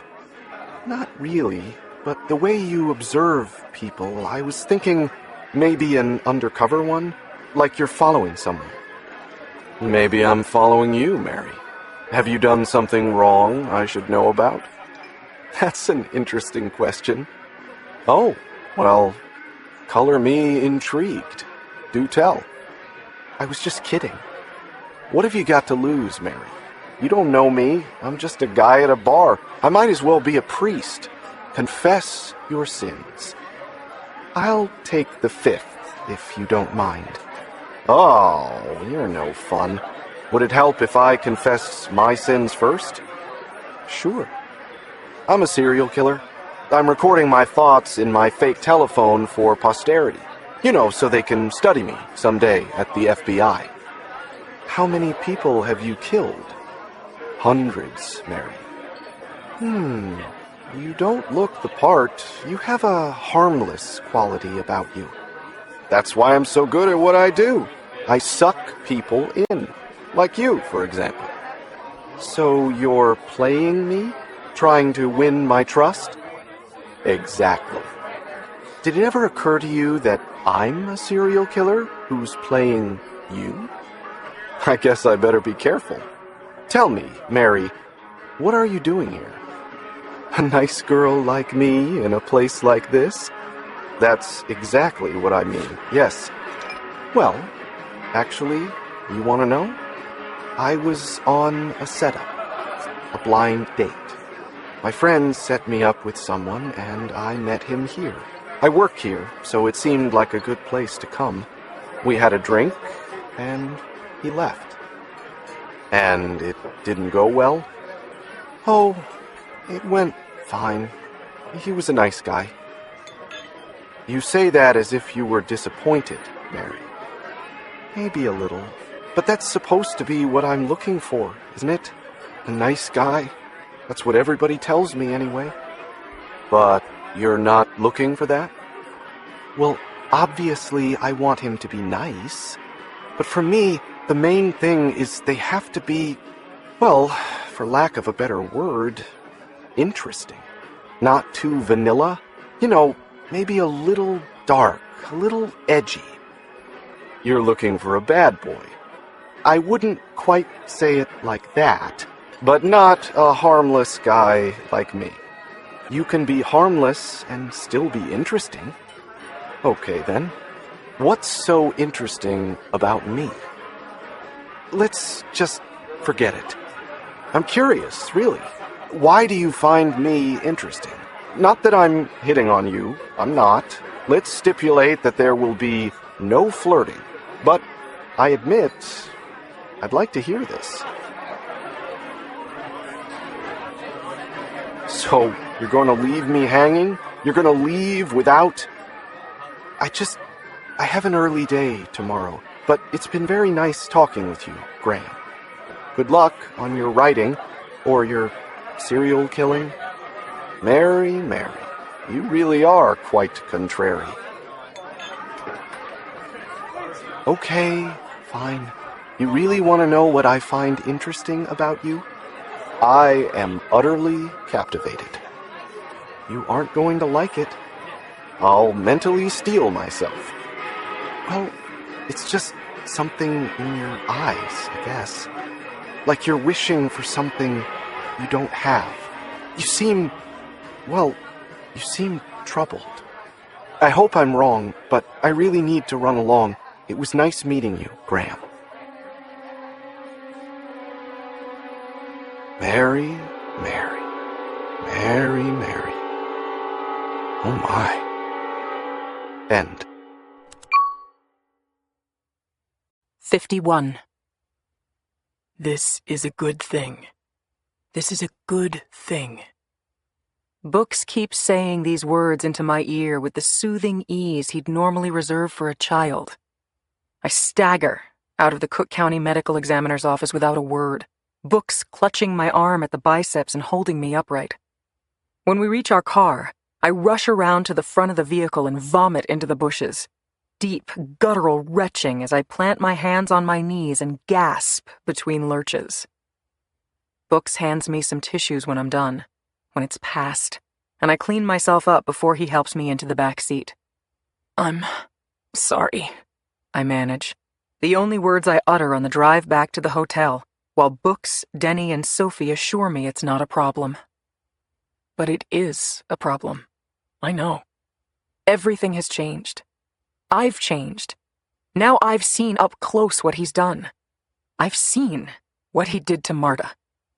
Books follows me to my hotel room and without a word comes inside with me. He puts me onto the bed and sits next to me, one foot on the floor, one on the bed, his hand resting on my arm. You want anything? He asks. Some water? I don't answer. I stare at the cheesy wallpaper and let out a low moan. Go ahead and say it, I whisper, my voice raspy with phlegm. I'm not going to say it. He goes to the sink and fills a glass with water, placing it on the nightstand beside me. At least not until tomorrow. This is why you don't work on cases with a personal connection. He warned me, and he was right. You should get under the covers, Emmy. You're trembling. I'm not trembling because I'm cold. I know. His hand rubs my arm, something just short of tender, just shy of intimate. How many times he caressed me that way, once upon a time, in a slower, sexier way. This is a good thing, he repeats once more. Keep that in mind.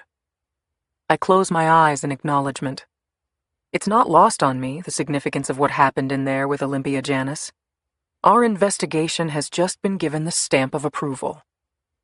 What Leah said in there was right, Emmy.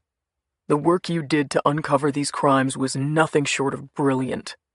You did it all by yourself. You fought against the tide. You fought against the entire ocean. Even I doubted you. But you were right all along. And now we can commit our full resources to catching this guy. We're going to catch him, Em. I sit up on the bed, feeling woozy, unsteady. Where's my laptop? Books holds out his hand. Not tonight, Emmy. You need rest. No, listen to me, Emily Jean. You're only human. You've been motoring on a few hours of sleep a night for weeks, months probably, and now you've experienced some real trauma this evening. Give yourself a break. For the sake of the investigation, give yourself tonight to sleep. I'm flying in a dozen agents tomorrow. We have the full resources of the Bureau behind us now. If you really want to catch our subject, you'll have to take care of yourself first.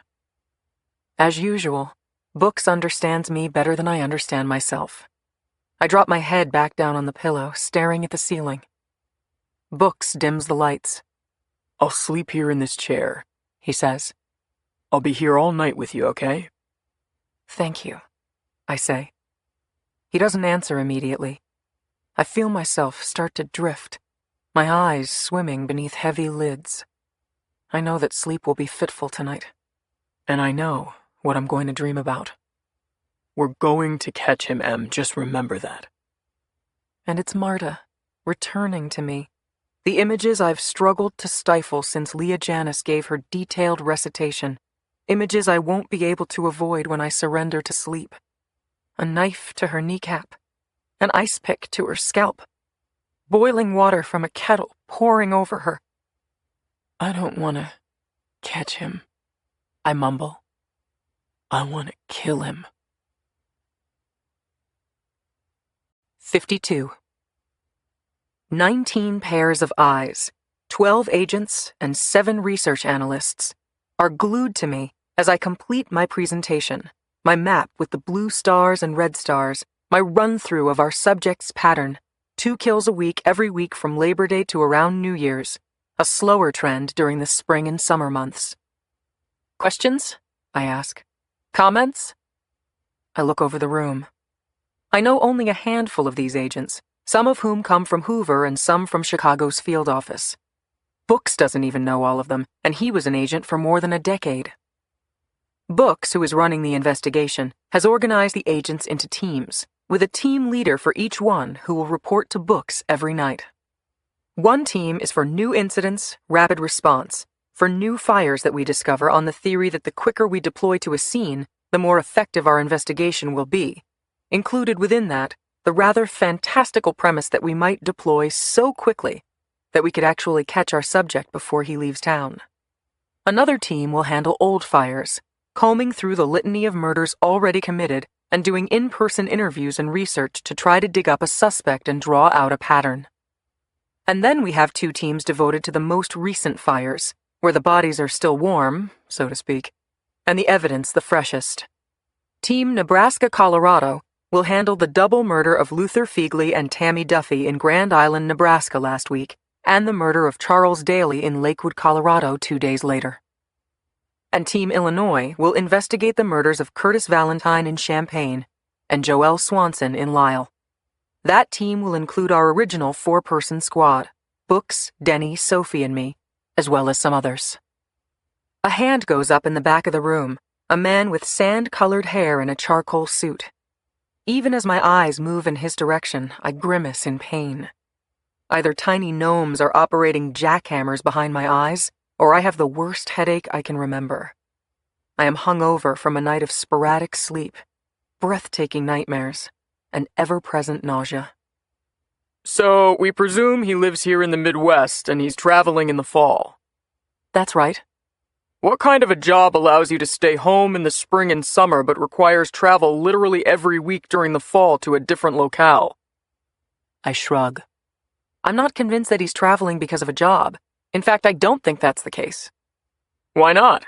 The agent challenges me. That's the most logical assumption. He's a trucker or a traveling salesman or something like that. He has an airtight excuse for traveling around the country. Why isn't that the most logical hypothesis? That's what I'd do. If the police questioned me, I'd want to be able to show that I had a valid reason for being in those places. He wouldn't do that, I say. Oh, really? He wouldn't do that. And why is that exactly? The agent folds in his lips as if suppressing a smile and looks around him. The typical special agent bravado. Looky here at this little research analyst trying to play special agent. Go ahead, little lady, teach us all your wisdom. Think about how meticulous our subject is, I answer. Look at the medical evidence Leah Janis found. Look at the surgical detail with which he carried out his torture so that nobody would even see it as murder.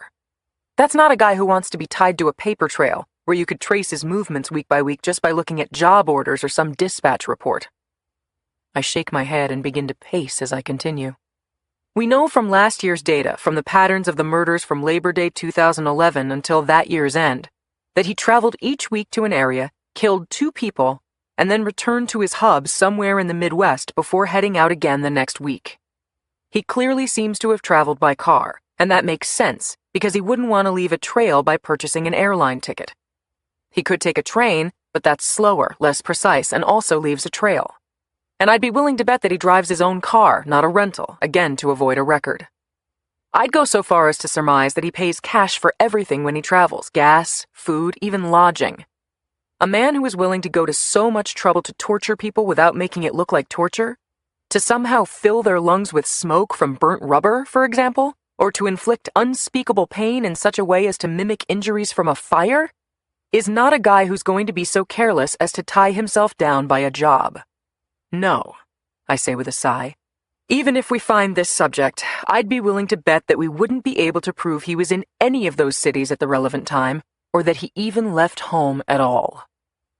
The agent with the smirk isn't smirking any longer, but he's also not willing to give up. You're suggesting we shouldn't even pursue that angle? No, please do pursue it. I'm just telling you what I think. But let's start with Emmy's premise, Books joins in.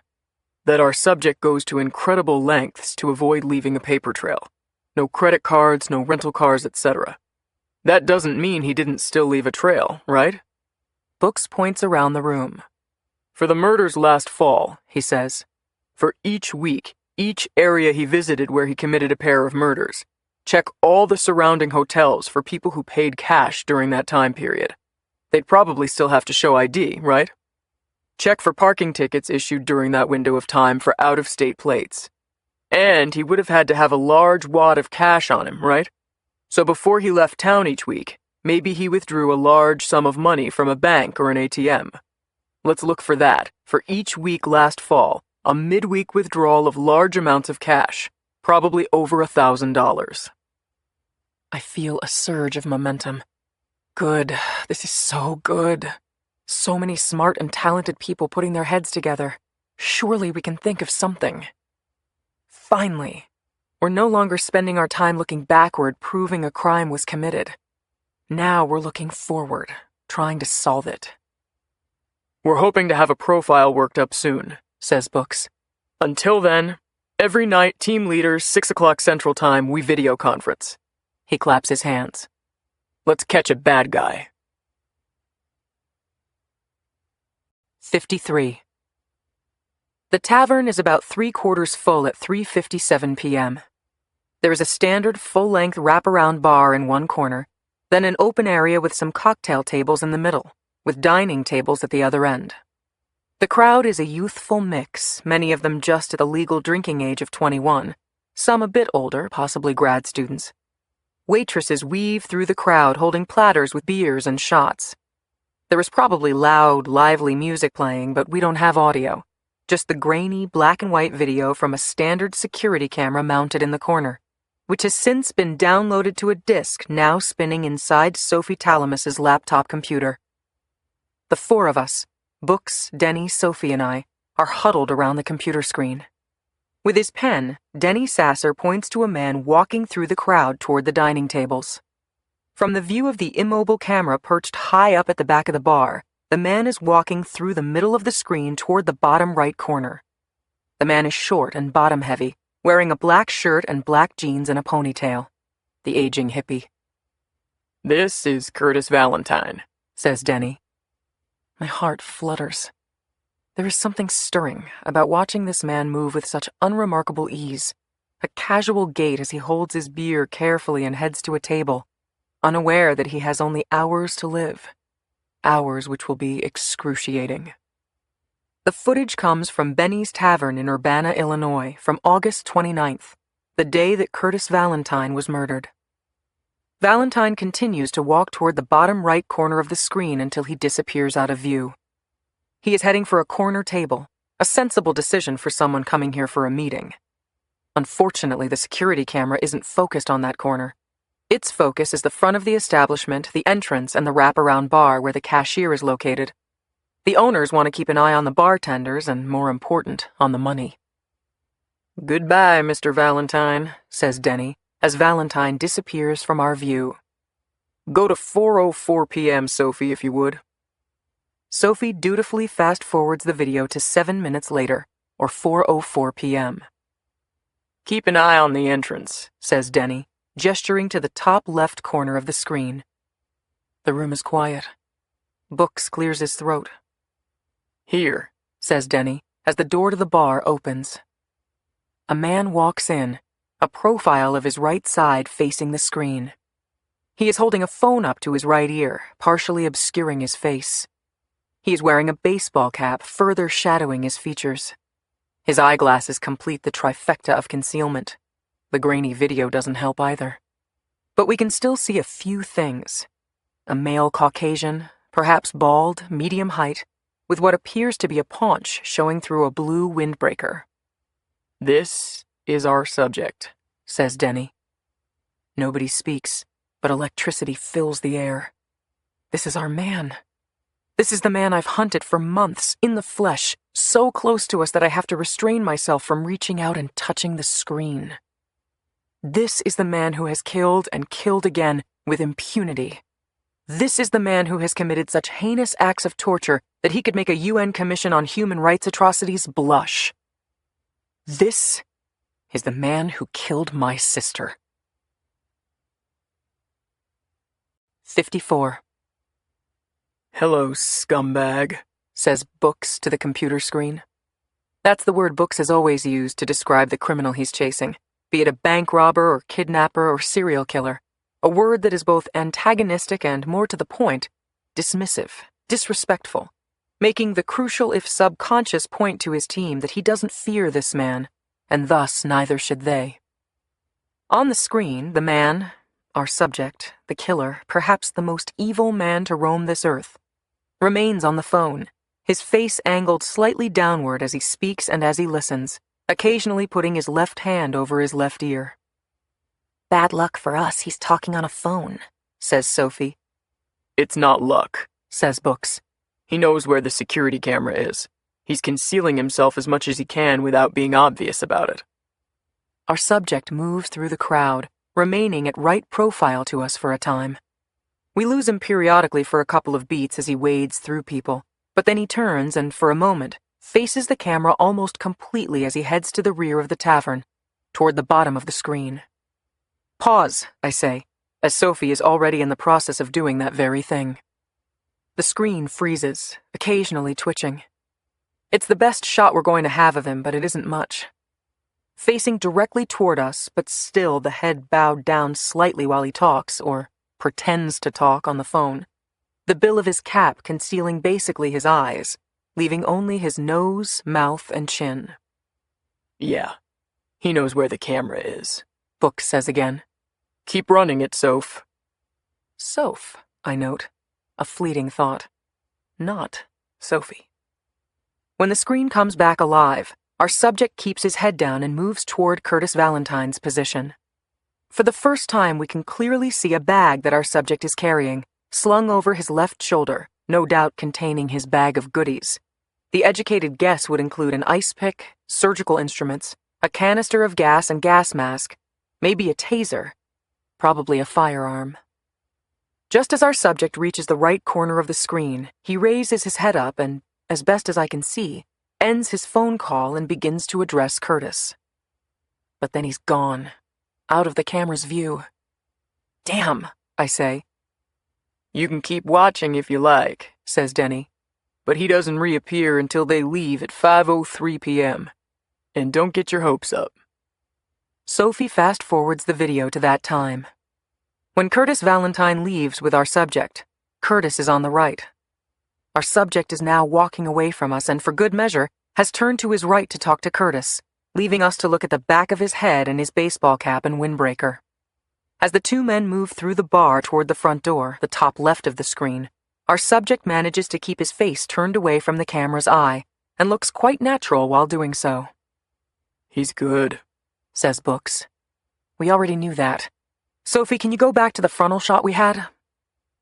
The screen scrambles, everyone moving backward at rapid-fire speed. It brings back memories of old video footage from my infancy.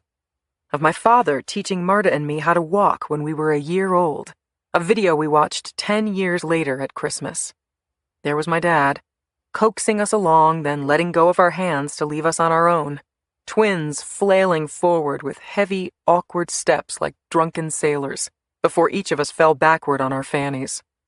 I remember watching all of this with Dad, Mom, and Marta, and Dad rewinding the tape over and over again at a high speed, so Marta and I were staggering forward, then falling, then standing up and walking backward toward Daddy's hands. We howled as Dad ran that VHS tape backward and forward repeatedly. Kids whose buttons Daddy knew how to punch. The light dimmed in our family room while I sipped eggnog. Marta hated eggnog, but I loved it. The warmth of the crackling fire, and the comfort of those same Christmas stockings we had for our entire childhood, hanging by the chimney with care. There, says Books. The screen freezes, sputtering at us. Sophie tries to zoom in, but with the low quality of the picture, too close makes it even blurrier. She works it back and forth until she's found the best shot of our subject she can. The eyes are impossible to see in any meaningful way, but it's not a total loss. The curve of his face, the elongated, delicate nose. Even with the windbreaker, there is some indication of his build, a slope to his shoulders, a narrow frame. It's something. Each of us is digesting it now, wondering if we'd be able to recognize this man if we ever saw him in person. Yes, I decide for myself, but that's my stubbornness talking. Who knows if our subject is really bald? Who knows if he truly has a protruding gut? Knowing this man as we now do, it's inevitable that he's at least somewhat in disguise. Put some blonde hair on him, remove the glasses, add a suit and tie, remove a fat belly suit, and he could probably walk past all of us. I mean, hell, let's say it. He could probably wear the exact same outfit he's wearing in this video and walk right past us. Because he looks exactly like he wants to look. An ordinary 30-something guy. An unremarkable, unmemorable man. A man who is normal. A man who is harmless. 55. Books pushes himself away from the desk where the computer is perched, a bit of frustration in his expression. Denny had warned us there wouldn't be much to this video, but still we couldn't help raising our hopes. The first chance to see our subject in person. The adrenaline now begins its slow, disappointed drain. We'll have the techies get on this right now, see if we can upgrade the picture quality, he says, breathing out a sigh, letting his nerves settle. But I don't think this will be good enough for facial recognition. He's right. I don't have great familiarity with facial recognition technology. The IAs, or intelligence analysts, who do Homeland Security work have far more experience. But I've worked with it enough to recognize its limitations. A profile shot of the subject won't get us far, and even with this frontal image, we don't have his retina or complete shots of many of the other landmarks. Eyes, the full nose, cheekbones. Nor is there any way of picking up his skin texture, be it a creamy, smooth complexion or something ruddier. He just didn't give the camera a good enough peek at him. Books rubs his face with both hands. We got search warrants this morning for Curtis Valentine's computers, he says. We should have them by day's end. So very soon we'll know the name of the person Curtis was scheduled to meet, the name our subject used. We're making progress, people. I make a noise, a bit of cynicism. But Books is right. It was only 2 days ago that the Bureau officially recognized these fires as homicides, and yes, we're now starting to produce results. If only we'd moved faster, I say to myself, not for the first time or even the 10th time. It's a familiar refrain running through my mind. All of this delay has led to more and more deaths. I look back at the frozen screen, to the blurry black and white snapshot of our man. He's almost mocking us, coming so close within the range of the camera, but not allowing a good frontal shot, knowing precisely the angle of... Wait a minute. He was here before, I say. You said it yourself, Books. He knew where the video camera was the moment he walked in. He wasn't in earlier this day, says Denny. We looked at the footage all day. Then the day before, I say. Could be, says Books, slowly nodding. Yeah, sure, could be. I jump from my chair and move into the open space of the room. I'm a pacer when I get excited, as if my mind can't move forward unless my legs do too. He came in and staked out the place. He probably sat at the wraparound bar at the front, got himself a good look around. Probably dressed completely differently. Books looks at Denny. I'm on it, He says. I don't know if they've retained video that far back. We were pretty lucky they still had the August 29th footage. But I'll check right now. Denny opens his cell phone and walks out of the room. Books catches my eye and gives me a solemn nod. We're making progress, He says. Just a matter of time before something big breaks. Good, because it's just a matter of time before he kills again, I say. Like today or tomorrow. 56.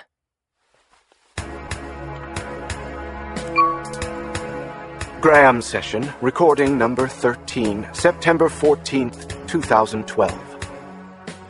Say it, Nancy. Say it for all of my friends to hear. You believed me. You actually believed that I was selling Girl Scout cookies when I came to the door. Now, if that isn't proof of my proficiency, I don't know what is. Okay, to be fair, I did a little aw shucks routine and said that my daughter was home with the flu and she had this deadline to make her quota, so was it okay if I just sold them for her? And I did have a box of Thin Mints with me. Ha! What a day. The sun is out, the birds are chirping, the leaves are changing, the air is clean and crisp, and Nancy and I are getting to know each other quite well. How could I not be happy? Of course I'm happy. Where does that Mary quite contrary get off, anyway, telling me that I look troubled? She doesn't know anything about me. Something in your eyes, she said, like you're wishing for something you don't have. What in the world would I wish for that I don't already have? I have my health, thank goodness. I love what I do, and I'm absolutely perfect at it. What else is there in life? You have any thoughts on this, Nancy? Probably hard to talk with the gas mask on. Well, don't worry, it's almost over for you. Just a little bit. Oh, hey, do you hear that sound, Nancy? Don't go away. I'll be right back. She's a nice gal, this Nancy. Very pleasant and gentle. She had a baby at a young age, so her boy's in college, but she's only a bit over 40. Divorced and unattached. A spinster. Do people still use that term? Spinster? Nancy's biggest fear in life is that her boy, Joseph, won't find someone special. She says that he has trouble with commitment. He had a rough time during high school, apparently, with drugs and a couple of arrests for shoplifting. Her ex-husband is part of the problem, not doing his duty on the child support front and not spending much time with young Joey. But things are looking up for Joey, and he's hoping to be an addiction counselor someday. By the way, not to harp on this, but if anybody's troubled, it's Mary quite contrary. When I met her, she'd just been on a blind date. A woman who is so lonely that she's willing to go on a date with someone she's never even met is calling me troubled? I'm not troubled. Go ahead. I can almost hear you saying it. He's projecting his sadness. He makes himself feel better by making others hurt. Their pain is his medicine. Sorry, no. But thanks for playing. What do we have for the losers, Johnny? First, a copy of the DSM-4, courtesy of our sponsor, the American Psychiatric Association. At the APA, remember, if you have a problem, we'll invent a word for it. And that's not all! Next, they'll receive a copy of Dr. Sigmund Freud's The Interpretation of Dreams, featuring cathartic revelations on penis envy and castration anxiety and Oedipal desire. Let Dr. Freud solve your problem today. And if he can't, worry not. He'll just blame it on unresolved sexual feelings toward your mother. Nancy, I'm back. You remember our friend the kettle? Now sit still, dear. I'm afraid this is going to hurt. End. 57. I hear the sound of typing on the other end of the phone call. Then Sergeant Roger Bertzos of the New Britain Police Department says to me, Okay, Ms. Dockery, I've got your clearance here, so tell me again what you want. "The fire in your town tonight. Yes, what about it? I want you to dispatch someone to the scene." We already have officers dispatched. "Okay, fine. Have them ask the firefighters about the number of victims in the house and their specific location within the house." A pause. I don't know if he's writing this down or if he's expressing his annoyance with me. "And tell them to interview neighbors to confirm with them the number of people who live at that house." All right, Ms. Dockery, will do. "I need the information as soon as you can get it." Understood. It's my third call like this tonight, after hearing of residential fires on breaking news alerts or first responder websites. We know that our subject sets 2 fires a week in the area he visits during his fall tour. We want to identify that first fire as quickly as possible, so we're in position when the second one happens. Whether anything good will come of it is another question, but it's worth a shot. So I'm trying to spot these fires in real time. Back when I was a one-woman operation, I was calling police departments the day after or sometimes several days after. Now I'm doing it as soon as I learn of the fire. It is nearing midnight, the final minutes of Friday. My attention span is waning. My eyes feel heavy, my limbs are sore. I'm about 3 levels past sleep-deprived, somewhere between catatonic and zombie-like. But I have to be on my game. Because tonight has to be the night. Working backward, it has to be tonight. He never kills on Sunday, as we know. Usually his second kill in the given week is Saturday, which means the first one is earlier in the week, usually Thursday, sometimes Wednesday, like Luther Feigley and Tammy Duffy in Nebraska, but no later than Friday. So it has to be tonight. I push myself away from my desk on the 8th floor of the FBI field office in Chicago. I stretch my back and shake out my hands. In the next office over, Books has just returned from Joel Swanson's former townhouse in suburban Lisle. "Anything good?" I ask. He shrugs. There was no forced entry, he says. So he somehow conned his way into her house, just like he did with Curtis Valentine. This guy must be a charmer. I shudder at the thought, but Books is probably right. My cell phone rings. The caller ID is blocked, which tells me it's law enforcement. Take your pick on jurisdiction. I've called thus far tonight police departments in New Britain, Connecticut, Fergus Falls, Minnesota, and Cambria, California. Ms. Dockery, it's Sergeant Bertzos from the New Britain PD. Wow, that was fast. Yes, Sergeant? Turns out my guys at the scene already knew the information. Are you ready? I'm ready. I'm back in my office now, hands poised over the keyboard. Her name is Nancy McKinley. She lives alone. She is divorced with a son, Joseph, who goes to college in Hartford. Okay. I hold my breath. She's dead, he says. They were way too late. Her body was badly burned in the fire. Getting closer. She was found dead in her bedroom. Closer still. On the bed itself, I ask? Well, let me ask. In the background, I hear the sergeant on the radio with the officers at the scene. I can hear the response, squawking over a radio.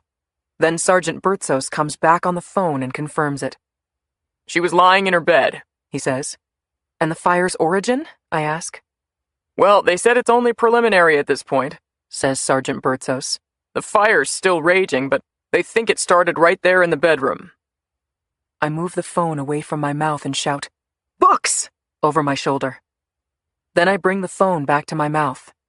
"Sergeant," I say, "I want you to listen to me very carefully." 58. I'm sorry, says Sergeant Bertzos through the speakerphone. We're short-staffed on a good day and it's past midnight now. I couldn't possibly summon the manpower anytime soon. Books and I look at each other. This is what we figured. Maybe the state police? Bertzos suggests. They're usually the ones to do roadblocks. Books shakes his head. We couldn't do it fast enough and we wouldn't know the boundaries. We don't know where he's going next. That's okay, he says. Listen, Sergeant, can you put us through to the officers at the scene? I can do that. Give me your number. 3 minutes later, the direct line on my office phone rings. I push speaker and answer. This is Officer Janet Dowling, says the voice through the speakerphone. This is Special Agent Harrison Bookman, officer. And I have with me Emmy Dockery, an analyst with the Bureau. Can you hear me okay? I'm inside my patrol car right now, so yeah. Officer, is there a crowd there at the scene? Not as much as there was when the fire was roaring, but yeah, there's a crowd. Maybe 24 people? Give me your cell number if you would. I want to send you something. 10 years ago, the idea that you could transmit an image by phone was unimaginable. Now it's annoying if it takes more than 10 seconds. Okay, got it. It didn't come through real clear, though. That's because it isn't clear. This is security camera footage, best we can do. The subject is a male Caucasian, a bit under 6 feet tall, maybe bald in this picture at least. Average build, probably early to mid-30s. Got it. Take a look through the crowd, officer. And can someone take a picture of the crowd? Yes, we can. So you think he's here, watching his artwork? It's possible. Books glances at me. Neither of us really think the subject is there, but you never know. Agent, our fire captain says it doesn't look like arson. I mean, there hasn't been an investigation yet, but he's been doing this a long time and his instincts are good. Books catches the look on my face. Several dozen fire captains and arson investigators have been wrong so far. We believe it's arson, I say, and that he's very good at hiding it. Very good. Books says, question everyone there, officer. Treat it like a crime scene. Will do. But try to keep this below the radar, says Books. Our subject doesn't think we're chasing him right now. No reason to let him know. Not yet. We end the phone call. Books checks his phone. A text message. Okay, the rapid response team is on their way to the plane. I better get going. I start to say something, but stop. My eyes move to my duffel bag in the corner of the room. I've packed 3 days' worth of clothes and toiletries should the need arise. Better you stay here, Books says. You have lots to do. If I really wanted to put my foot down and come along, Books would acquiesce. But he's right. We've already discussed this. We've just received an information dump from the Lisle and Champaign police departments, full of information on Joelle Swanson and Curtis Valentine. That's what we analysts do, right? We sift through data while the agents run out for the excitement. An awkward moment hangs between us. Nothing makes sense.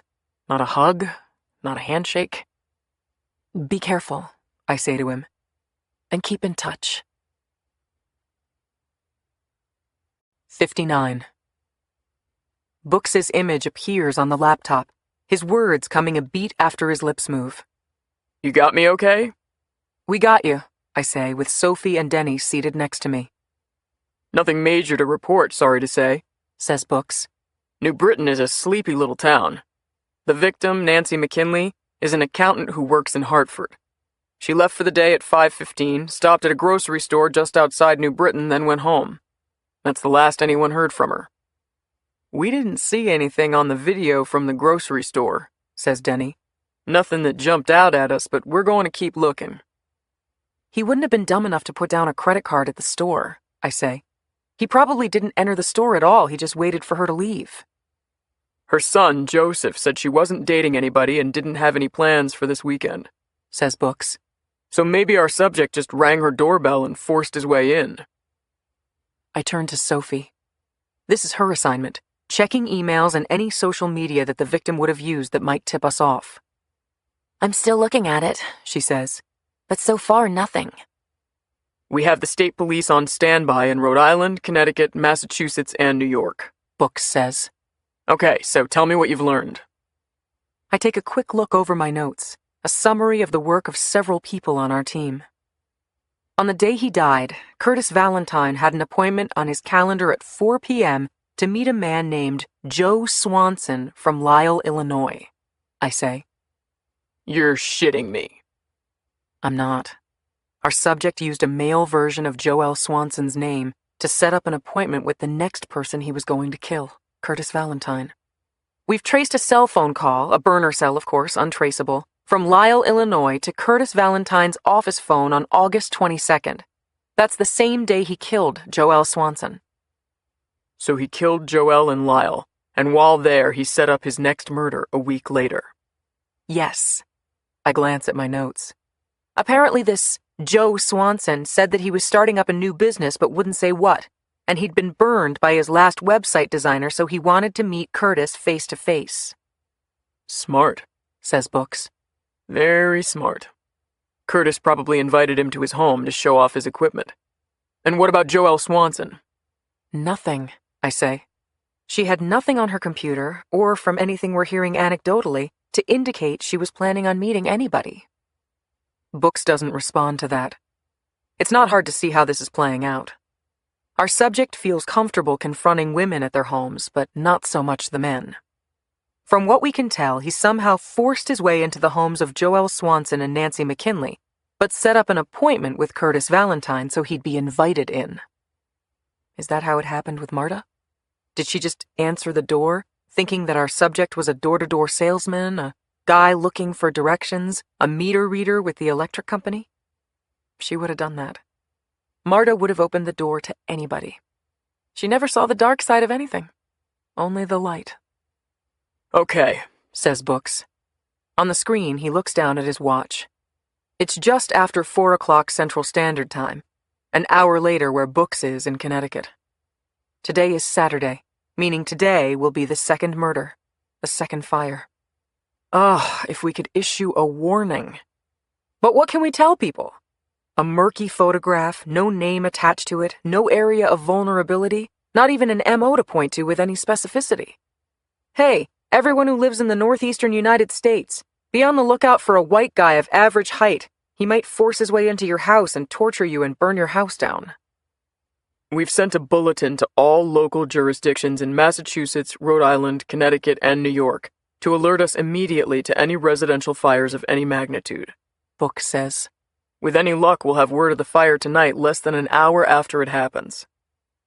We'll be ready here, I say, trying to avoid raising my hopes, but knowing that we are in the game now, that tonight, possibly, could be the break we've been waiting for.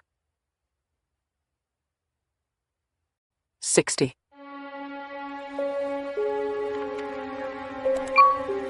Graham session, recording number 14, September 15th, 2012. I'll say this for the northeastern part of the country, you sure do change seasons well.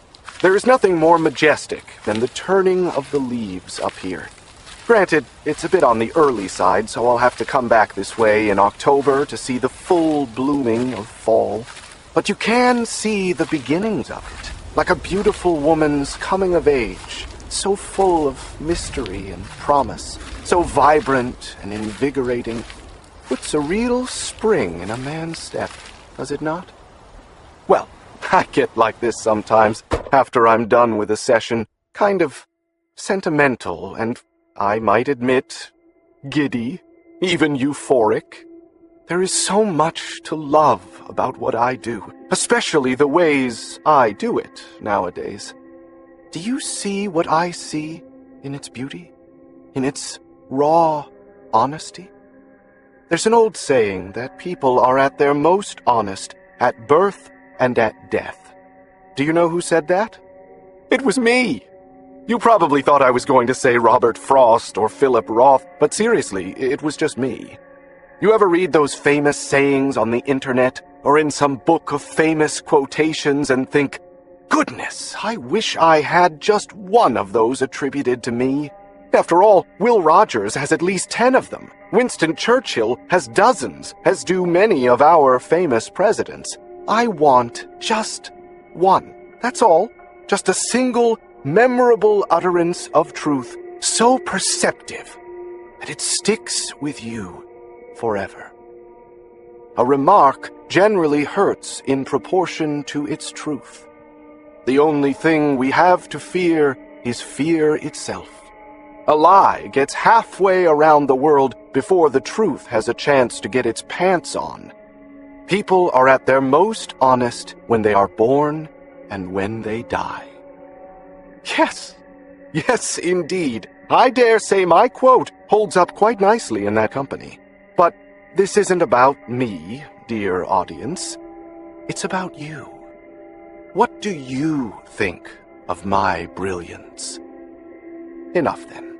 I've had my time this evening with this fine gentleman, Dr. Padman Abhan, and my sincerest apologies if I've butchered the pronunciation of his name, though I suppose if you asked him, he'd say it wasn't the worst thing that happened to him tonight. And now it's time for me to take my leave. But before I do, I would only ask you, do I sound like someone who is troubled? Of course not. I'm at the top of my game, and I'm still having fun. What could that merry woman possibly have been thinking?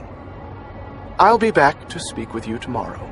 Traffic has probably cleared sufficiently on I-95 now, so I best be on my way. End. 61.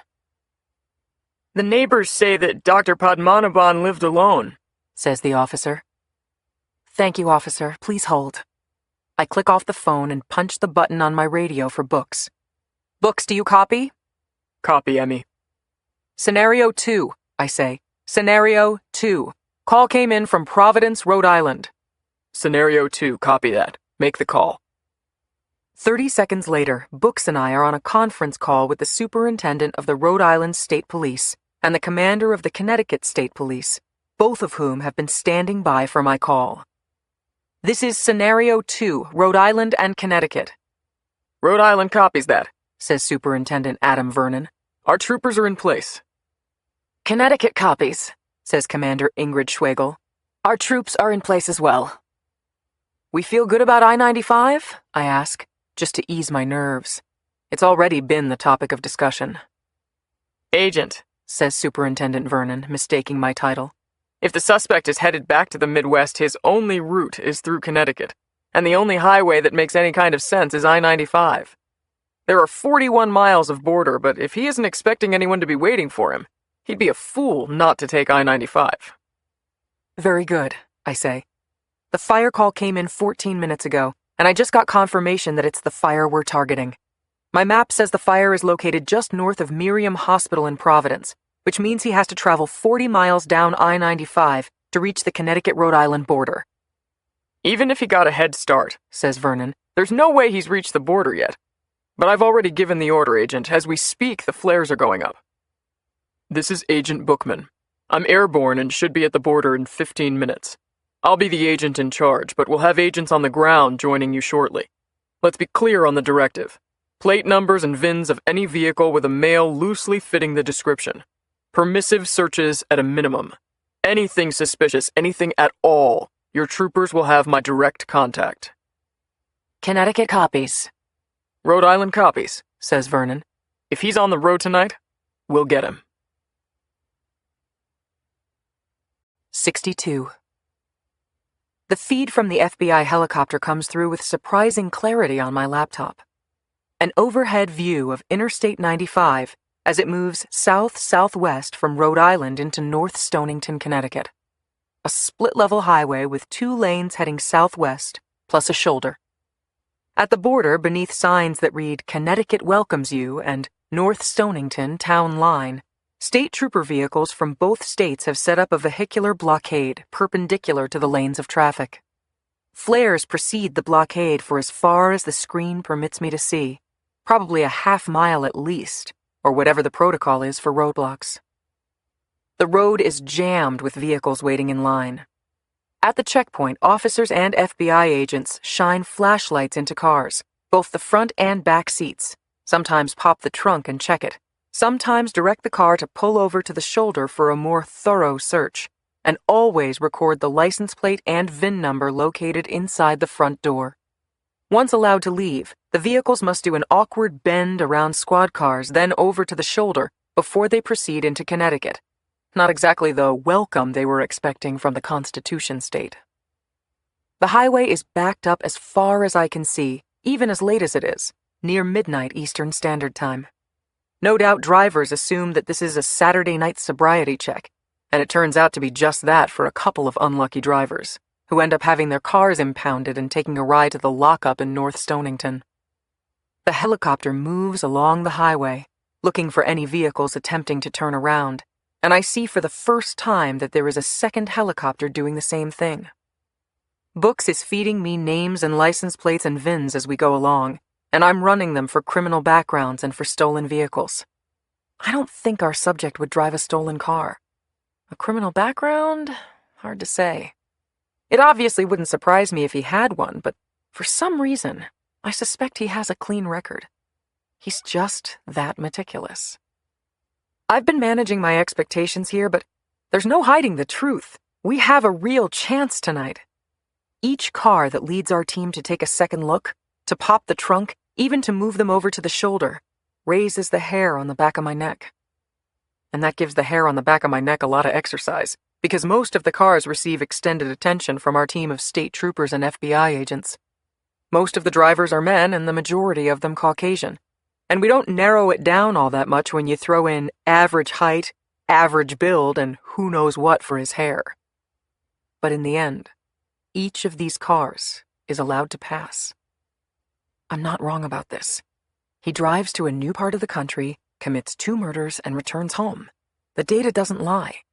And he must live in the Midwest. He must. The patterns of his travel can be tied to major highways. I'm not wrong. He's a driver, and he's driving back to the Midwest. He could have taken a different route. Like the police superintendent said, there are 41 miles of border. But he isn't expecting us, and why wouldn't he take Interstate 95? Of course he would. The first 90 minutes are slow and ultimately uneventful. And then it speeds up because the number of cars diminishes. The backlog disappears as the hour approaches 2 in the morning. There just aren't that many cars crossing into Connecticut at this time. After a Dodge minivan passes through the blockade, there is a stretch when no cars are on the highway heading southwest. Interstate 95 is empty. Where the hell is he? Books spits, exasperated. This made all kinds of sense. I know, I concede. I thought we had him. There's no chance he turned around when he saw the blockade? No chance. There's a trooper up ahead at the first flare, idling on the shoulder. If any vehicle tried to turn around and cross the median, he would have seen it. We've had that covered. Damn! Maybe he's getting some rest first, I say. Getting an early start tomorrow. Books doesn't answer immediately. Frustrated or concentrating. Probably the latter. Books doesn't let his emotions overtake him much. He was always the rational to my emotional. I suppose it's possible he was in one of those cars, I say. Remember who we're dealing with. Maybe. Not many Midwestern license plates, though. True. But that won't stop me from starting a database and throwing all these names and plate numbers in it. We're going to keep this checkpoint up until dawn at least, he says. We can't do this forever, but let's give it until sunlight and revisit it then. Sound good? I'm not going anywhere, I say, keeping up a brave front. But somewhere inside me, I can't help feeling that we've missed him. We set up a spiderweb, but he somehow sidestepped it. Somewhere along the way, I fell too in love with my own analysis, sure that he would behave according to the model I created from the data. And because I missed, next week, he'll do this all over again, in another part of the country, to 2 more helpless victims. 63. I sit, poised over my computer, running the checks, my brain power dissipating, my eyes heavy, my back and neck in full-scale revolt. I refuse to look at the clock on the wall, knowing that the little hand is about to hit the 8 and the big hand the 12. Knowing that the roadblock's now been up for more than 10 hours. 1 more hour, I say to Books through my headset. That's what you said an hour ago, he replies into my ear. 1 more hour! We had originally planned on ending the roadblock at 8 o'clock in the morning Eastern Time, or 7 Chicago time. I pushed it an hour to 9 o'clock EST, which is coming up now. There isn't even that much traffic, I argue. A small line of cars have backed up in Rhode Island on their way into Connecticut, but nothing approaching major gridlock. It's Sunday morning. It's not like we're causing commuters a big pain. We can't keep this up forever, Emmy. Sure we can. We're the FBI. A pause. Maybe I'm winning another hour. He has to come through this roadblock sooner or later, I tell myself. He has to. Even though another part of me is admitting that somehow I've miscalculated. No, I'm calling it, says Books, as if he's recording a time of death. No, please, just one more. Negative. I'll call you soon. Books! I yell, but there's no feedback. Books has disconnected the line. He knows what it's like arguing with me. He's correctly decided that it's better to just cut me off. Shit! I rip off my headset and throw it down on my desk.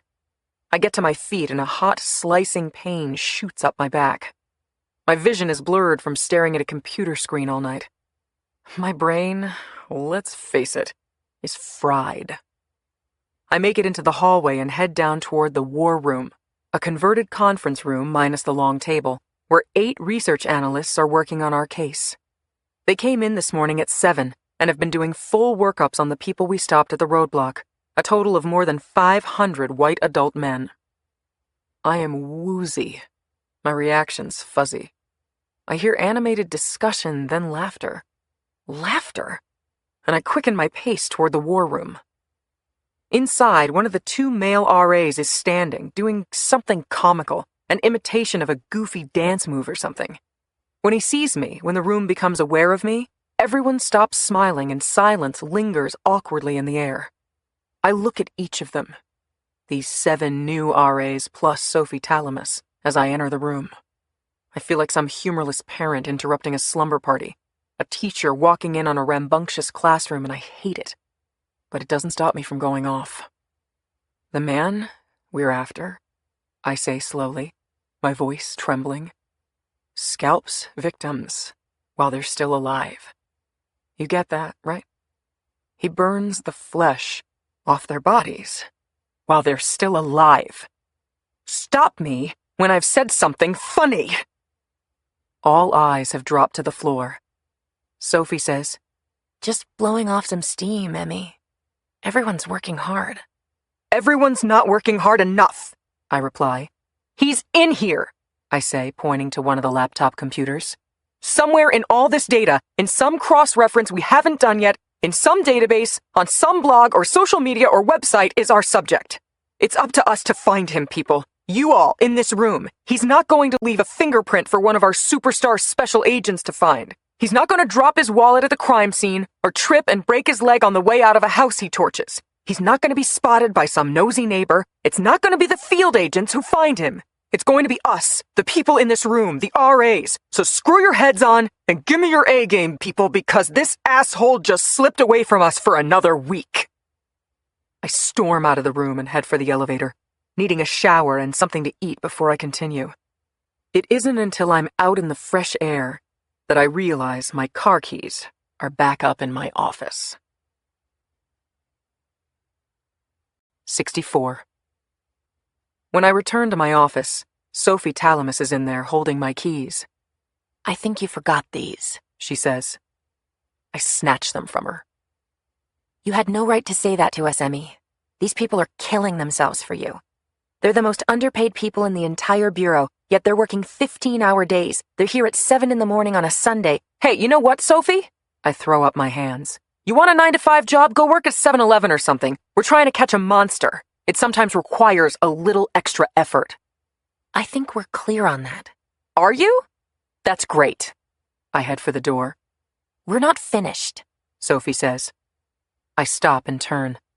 What did you say? Sophie, with her silky hair pulled up fashionably casual, her skinny jeans and pretty knit blouse, her perfectly etched features, is fuming. When someone this attractive gets mad, her face doesn't turn ugly exactly. It's more like her features become highlighted, her eyes a little shinier and her cheeks glowing more prominently. We have a problem, don't we, Emmy? You and I. I take a breath and hold out my hand. Just do your job, Sophie, and I'm doing my job. I'm working as hard as anyone, but what's our problem? You've given me nothing but dirty looks since the day I arrived. I need you focused, I say. I need you to focus on this case and nothing else. I'm not sleeping with him, Emmy. I draw back, knocked on my heels by the comment. Sophie folds her arms and doesn't speak, letting those words linger between us. There is so much to say and think about what she's just said. None of it good. The fact that she acknowledges the issue at all means I've done something, body language, facial expression, something, to make it an issue, at least in her eyes. The fact that she is comfortable enough with books that she feels entitled to make such an announcement. The fact that she thinks I need to hear this from her, that we're even talking about this when there's a vicious sociopath at large. I'm not, she says again. Books has been very good to me, very supportive. We're friends for sure. But that's all it is.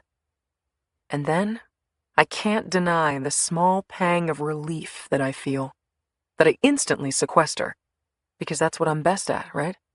Steeling myself, shutting down. My feelings for books, to the extent they exist, some residual feeling, some primitive sexual attraction, nothing more, don't matter, because I can put them aside to focus on this investigation. My sense of loss for Marta doesn't matter, because I can put that aside too. I click on any such feelings and drag them into my mental trash bin where they belong. I'm a girl standing in a tornado pretending like it isn't even windy, like I can compartmentalize every emotion, switch off my heart and divert every ounce of my energy into my brain, that I can be the girl who's all about the data, all about the clues, all about the puzzle, and forget about anything that makes me human. I'll have time to be human later. Later is one of my favorite words. Do your job, I whisper to Sophie. That's all I care about. 65. I spend most of the afternoon in the war room, watching over the other RAs, checking their work, flagging anything that looks promising, though little of it does. There is some residual tension from my blow-up earlier in the day, but it gradually subsides as we focus on the work at hand. At 6 o'clock, somebody mentions dinner and we put in for some pizzas. I wander down to Books' office where our fearless leader has been taking calls from the various agents in the field since he returned from the Northeast a couple of hours ago. Shit, he says as I walk in, shaking his head. There is background noise, video from some source, maybe his smartphone. Books looks like hell, having spent all night in a helicopter over the Rhode Island-Connecticut border. His eyes are red and unfocused, his hair matted. His face is drawn and unshaven. What's up? I ask. Oh, nothing. He waves a hand. My Chiefs got spanked for the second week in a row. CJ Spiller, the Bills' backup receiver for Christ's sake, ran through our line like we're a bunch of high schoolers. He lets out a sigh. And Romeo's a defensive coach. I drop into a chair opposite him. Books, you do understand that I have no idea who CJ Spillman or Romeo are. Spiller, he corrects me. CJ Spiller is the backup, and you also realize that I don't care. Books shakes his smartphone. We're 0-2 now, and it feels like we're light years from the division title we won. Books, what is it with men in football? I mean, it's like an addiction with you. Me and millions of others. I know, I agree. My dad was like that too. He'd sit in front of the television all day on Sunday and watch games. We had to work church around it, because we all knew what his real religion was. And then something happens. The clouds separate. My heart begins to race. Football is the ultimate... Books is waxing philosophical, but I'm no longer listening. I pop to my feet, which in my current state is not a good idea, and nearly fall over as I rush out of Books' office and into my own. I jump on my computer and bang out a solid hour of research, my body overheated, my pulse reeling, my hands trembling so hard that I can barely type. When I'm done, I have a U.S. map with a lot of markers. Books is on the phone with an agent when I walk back in. He shakes his head quizzically and finishes his conversation before he looks carefully over the paper I've given him. Those are the kill sites, I say with a child's overblown pride. The different cities during his autumn travels, Labor Day to Year's End last year. Okay, those are the orange stars, 2 kills a week, each week a different part of the country. But what are the black stars between the 2 orange ones in each location? The Black Stars, I say, are professional football stadiums. Books looks at the map another moment. Then his head pops up, and he looks at me like I've just discovered another planet. He never kills on Sunday, I say. Oh, Jesus. Books brings a hand to his mouth. Labor Day to New Year's. That's the NFL season. He's not traveling on business, I say. He's going to pro football games. 66. Last year's autumn kill spree, I begin. September 8th, 2011, the first known kill in Atlantic Beach, Florida. September 9th, the second kill in Lakeside, Florida. And what's right between them? Everbank Field, the home of the Jacksonville Jaguars, where the Jags hosted the Tennessee Titans that Sunday, September 11th. I look over at Books, the one who told me to refer to Jacksonville's football team as the Jags, to give me street cred with the rest of the predominantly male team. We're video conferencing with the entire task force. Who won the game? Someone asks. There's always a comedian in every bunch. The Jags, 16-14, I answer. Another nod from Books. The following week, 2 more kill sites. September 16 in Rock Hill, South Carolina, and September 17 in Monroe, North Carolina. And the next day, he took in the Carolina-Green Bay game at Bank of America Stadium in Charlotte. A different stadium every week, says Books. And no patterns to the teams either. It's not like he followed the Colts or the Bears or anyone around the country. There's no pattern we've discerned from the locations he selected. Good teams, bad teams, evenly matched games versus lopsided ones, there's no pattern to them. Except that he stayed away from the Midwest, I add, because the Midwest is his stomping ground for the off-season. He never went to the same stadium twice? Someone asks. Not last year, no. This year, the season's just begun. In the first week of the NFL season, he killed that couple in Nebraska and then a man outside Denver, which means he would have gone to the Broncos-Steelers game in Denver that Sunday. And just this week, the second week of the season, he killed in New Britain, Connecticut, and in Providence, Rhode Island. We figured he would then speed home to the Midwest, and his only means of exit was Interstate 95, heading south-southwest through Connecticut, so we roadblocked it. I use my pointer along I-95, heading in the opposite direction. But he didn't go home on Saturday night. He took I-95 north into Massachusetts. He went to the New England Patriots game today in Foxborough. I don't make eye contact with Books. When he and I were working this all out, and we realized that we had totally pegged our subject last night, but that we blocked I-95 in the wrong direction, I couldn't speak for a good 10 minutes. We had him. We were so close. We had him down to the frickin' highway on which he was traveling.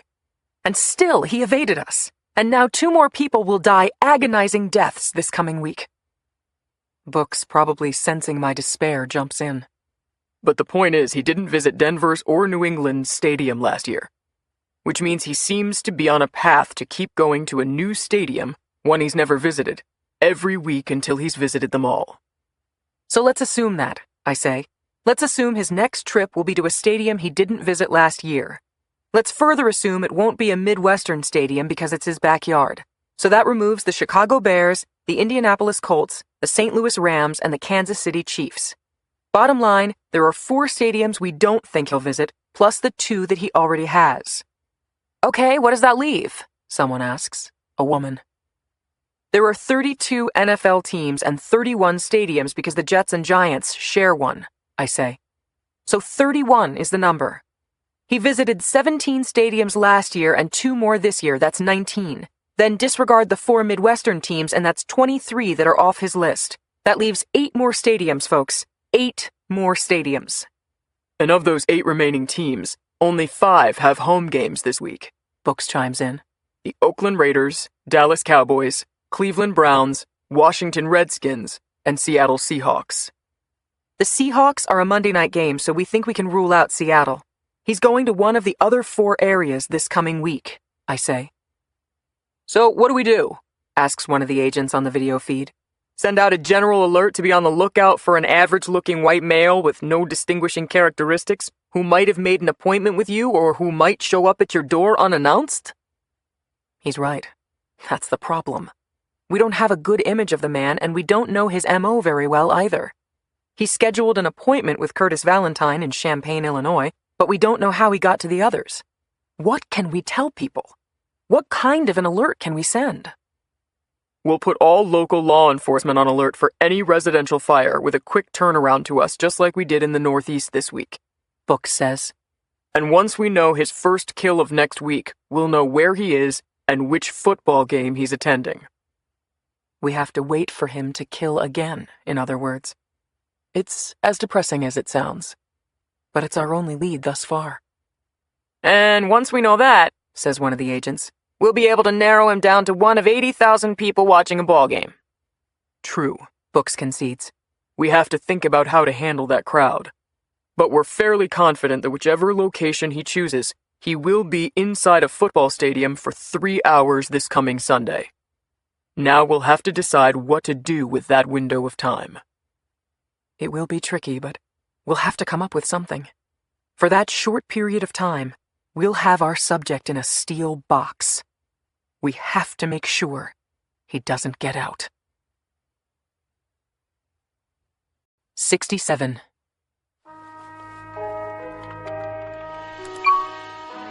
Graham session, recording number 15, September 17th, 2012. I started by watching her tonight.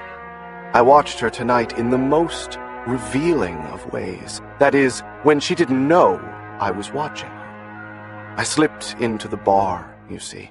Surely you appreciate by now my abilities to move about undetected. When I met her at this bar last week, Mary had mentioned that she worked here, and it was my good fortune that she happens to be a bartender. So she was relatively stationary while I lurked in the corner, watching her from a distance. I watched her when business was light, the dinner hour, as I ate the basic pub food, and then opened a laptop computer as an excuse to linger. I watched her when business picked up for the Monday night football game. I watched her when people were rude to her and when people flirted with her. I watched her when she had moments to herself and when she interacted with the manager and other staff. And then I slipped into the bathroom so I could remove my baseball cap and glasses and pull down the collar on my jacket. When I reappeared in the bar, crowded enough to provide me cover, I made my way to the bar as if I had just arrived. I will admit to a stirring of butterflies in my stomach. Yes, my friends, I was nervous. I took a stool at the bar and waited my turn like any other patron. I decided I would act surprised to see her, as if I was just coming to this bar like I did last week and didn't expect to see her here. Would I pretend not to remember her name? Would I struggle a moment, snap my fingers and say, Mary, right? When she approached me, with a soft smile playing on her face, all of my deliberative functions ceased to operate. Her dark hair was pulled back into a loose ponytail, but a few curls had sprung loose. Her eyes squinted, showing crow's feet at the corners. The lighting was poor, casting her eyes a shade darker than I recalled last time I saw her up close. "Well, Graham," she said, "I was beginning to think you were going to ignore me all night." She did it again. She put me on my heels before I even said hello. Last time she caught me recording my thoughts while pretending it was a phone. The first person who's ever figured out my ruse. This time, she knew I was lurking in the back of the bar, not necessarily in disguise, but certainly obscuring my features. And she remembered my name. So then it was incumbent on me to come up with something witty, yes, something clever, perhaps self-deprecating. That would typically be my trademark. A quick comeback of biting sarcasm, delivered with a deadpan expression. Something to keep up my end of the conversation. But before I realized it, my mouth was moving and words were coming out. I said, I was nervous about seeing you. Friends, I must tell you, time stopped for me just then. I wanted to reach into the air and snatch those words back. My entire soul was laid bare at that moment. What have I done, I thought, in those few beats of time, those few torturous breaths of oxygen? How can I take it back? Will she think I'm pathetic? And this is what happened next. She broke eye contact with me, the corners of her mouth lifting slightly higher. She worked a rag across the bar top, and she said to me, "Well, Graham, that's about the sweetest thing you could say to a girl. Do you remember what that feels like? That moment when there is a connection between you and someone else, that flutter in your chest when you realize you've crossed that small bridge, that there is at least some mutuality of feeling? Maybe Mary and I can't believe I'm saying this, but maybe Mary and I... No. Slow down, Graham. Tread cautiously. Move slowly. We wouldn't want anyone to get hurt. End. 68. My eyes look up from the computer screen. My head lolls back so that I am staring at a blank ceiling. My vision is fuzzy from sleep deprivation and staring into a computer for hours. Books knocks on my office door. There's still some Chinese food in the conference room, He says. Sounds good, I say without conviction. Hey, He comes over to me and puts a hand on my shoulder. if you're not going to sleep, you at least have to eat. You're skin and bones as it is. Always have been. 5'9" and 120 pounds since I was a teenager. Long and lanky. Athletic would be the kind way of saying it. Not demure and shapely like my sister, or, for that matter, my mother. Okay, we have them. Says Sophie Talamus, bouncing into the room. The teams themselves, the legal ticket brokers, we have them all now. Everyone who's bought a ticket to an NFL game this week in Oakland, Dallas, Washington, or Cleveland. I spin my chair around and nod to her. Okay, you know what to do, I say. The research analysts are going to perform their magic, looking through all of these names and running them through our databases. Don't look so excited, Sophie says. I make a face. I'm not excited, Emmy doesn't think our subject's on any of those lists, says Books. He wouldn't buy a ticket that way where he gets in someone's database, I say. He'd pay in cash. My guess is he's going to scalp a ticket at the game. I cringe at the word scalp, given the method of torture our subject prefers. I got the word from Books, the sports enthusiast. When he first mentioned scalping a ticket, I pictured someone with a serrated knife. Sophie rubs her eyes. She's put in serious hours as well. We all have. You think tonight'll be his first kill of the week? I shrug. It's Wednesday night. The earlier in the week that our subject shows himself to us, pins himself down to some location in the country, the sooner we'll know which football stadium he'll visit, and the more effectively we can prepare. So as completely bizarre as it may sound for me to say that I'm hoping he kills someone tonight, it's the unfortunate truth. Go home, Books says to me. Home being a hotel room.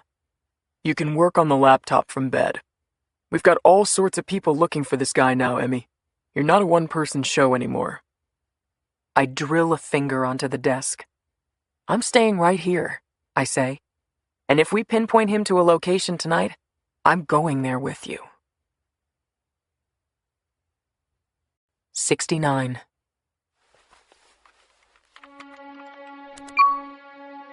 Graham session, recording number 16, September 19th, 2012. I want you to listen to this. This is from tonight, from Mary and me. I met her after she got off work. Me.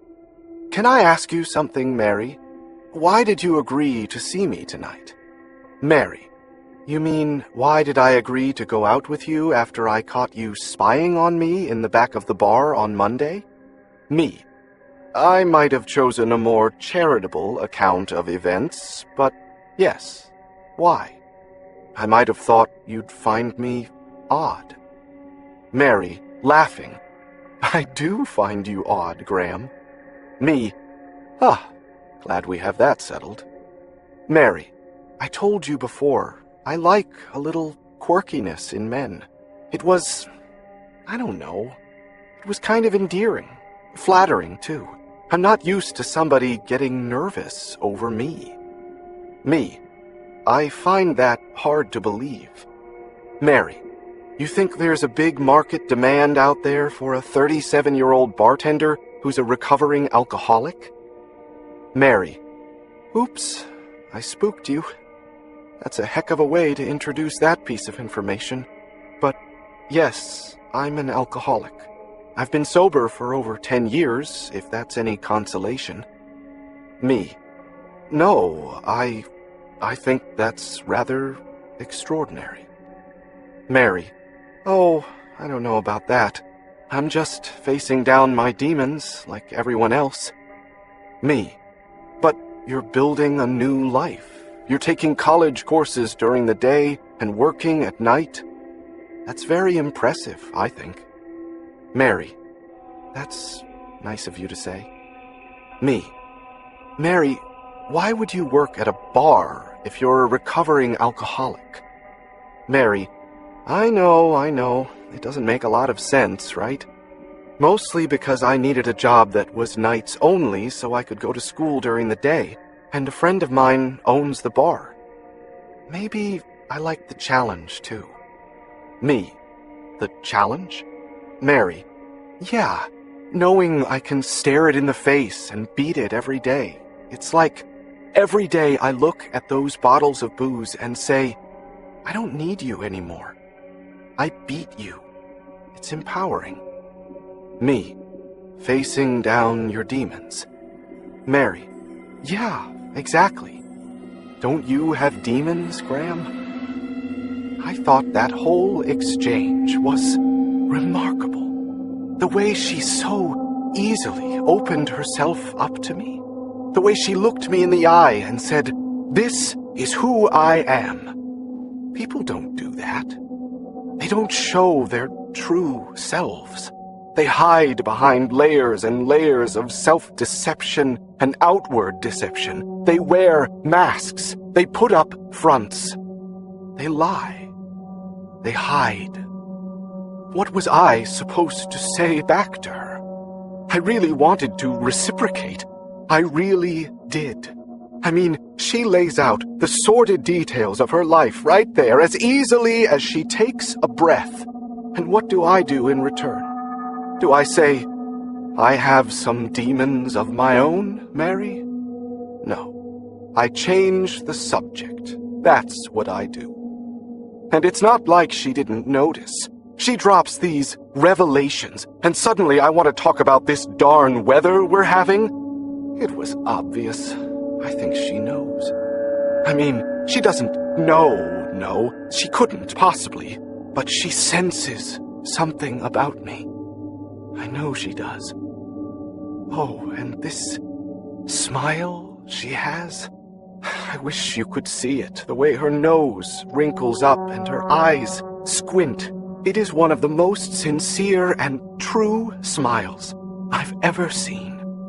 She is so quick to let happiness in, and so firm in keeping out the venom, the poisonous thoughts. And her smell. There is this trace of strawberry. I think it's her shampoo. When I smell it, I think of the word fresh. And really, there isn't a better word to describe Mary. Oh, And then the end of the night, after I walked her to the door. I can't remember ever being so nervous.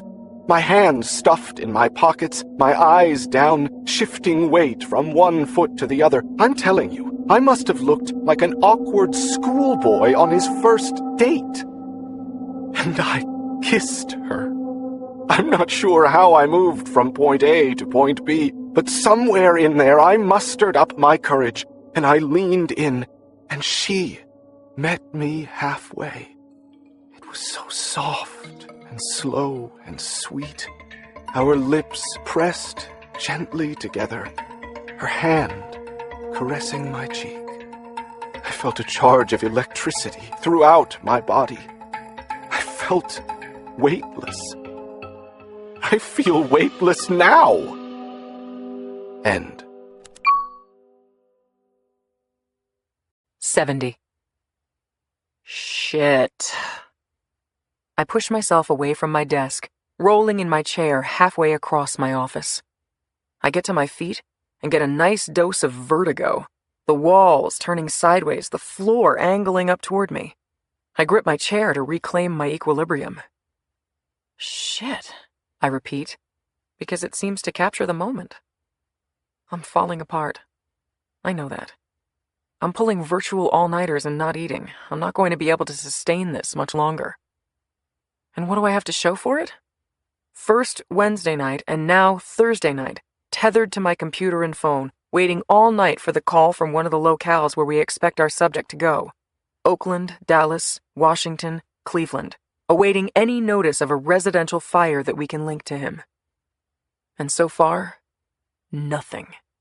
Sure, a few calls came in, a house fire in Sausalito, a diner in Cleveland that went up in flames, probably a Greek lightning fire, an arson by a restaurant owner going out of business looking to collect insurance money. But nothing that comes close to our guy. It's 5 a.m. now. Friday morning. I haven't had more than a cat nap since Tuesday night. I need to get a few hours of sleep so I can stay up again tonight.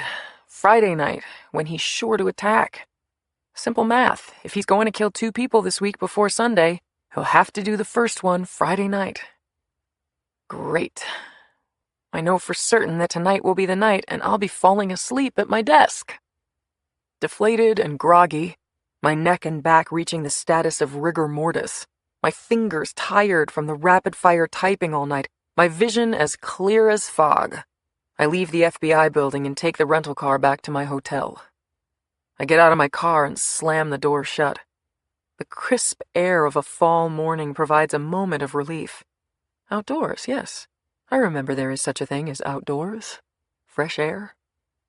A tinge of pain hits me behind my eyes, dark circles clouding the fringes of my vision, as if I'm looking through a tunnel. I have to go to bed, I realize. Maybe just a few hours. "That's her!" I hear a woman yell. My reaction time is slowed, but I'm jumpy all the same, and my immediate response, danger, takes longer than normal to dissipate before I realize that the man and woman rushing toward me are not coming to do me harm. Not physical harm, anyway. One of them is carrying a recorder in her hand. The other, a handheld camera. "Agent Dockery," says the reporter, a pretty young African-American woman. "Diane Bell from the Tribune." This is a new one for me. The first time a reporter has ever confronted me like this. The words shoot into my brain, no comment, and I'm not an agent. But instead, I just say, "Yes." "Agent Dockery, I understand that you're chasing a serial killer around the country. A man who has killed possibly dozens of people and burned up the evidence to hide his crimes." I shake my head, show the cameraman the palm of my hand, and start walking toward my hotel. "I can't comment on an ongoing investigation." I say it robotically, something I've heard others say, politicians under fire and stone-faced prosecutors. No comment. We can't comment on an ongoing investigation. "So there is an investigation," she says. "Great, thank you." I shake my head violently, which doesn't help my shaky equilibrium. I keep walking, picking up the pace, turning my shoulder to shield myself from her as I near the entrance to the hotel. If I'm not careful, I'm going to fall over on camera. Curtis Valentine, she says. Joelle Swanson? I reach the door of the hotel and push it open. Your sister, Marta? I snap my head around to her, but don't say anything. She raises her hand in a calming gesture and approaches me. I know it all anyway, Agent, she says. Your sister was one of the victims and you've been on a crusade. You found this killer when nobody else believed you. My mind is racing. I'm out of my league. I don't even know the protocol. Special agents are trained to deal with the press. Research analysts? Nobody ever wants to talk to us. Who told you that? I manage. She drops her head a notch, a tisk-tisk look. Right. Reporters don't reveal their sources. It's all a one-way street with them. Take my card, she says, and for some reason I do. This is an amazing story, Emmy. Don't you want to tell your side? No, I say, and I push my way into the hotel. 71. Books runs his hand over his face. His eyes are red and unfocused, his face drawn. He's had more sleep than me, but that's not saying much. College students cramming for final exams have gotten more sleep than me. We never comment on the existence or non-existence of an investigation, Books says to me gently, like a parent to a child. I dig a knuckle into my eye. I didn't say anything. You confirmed that there was an investigation.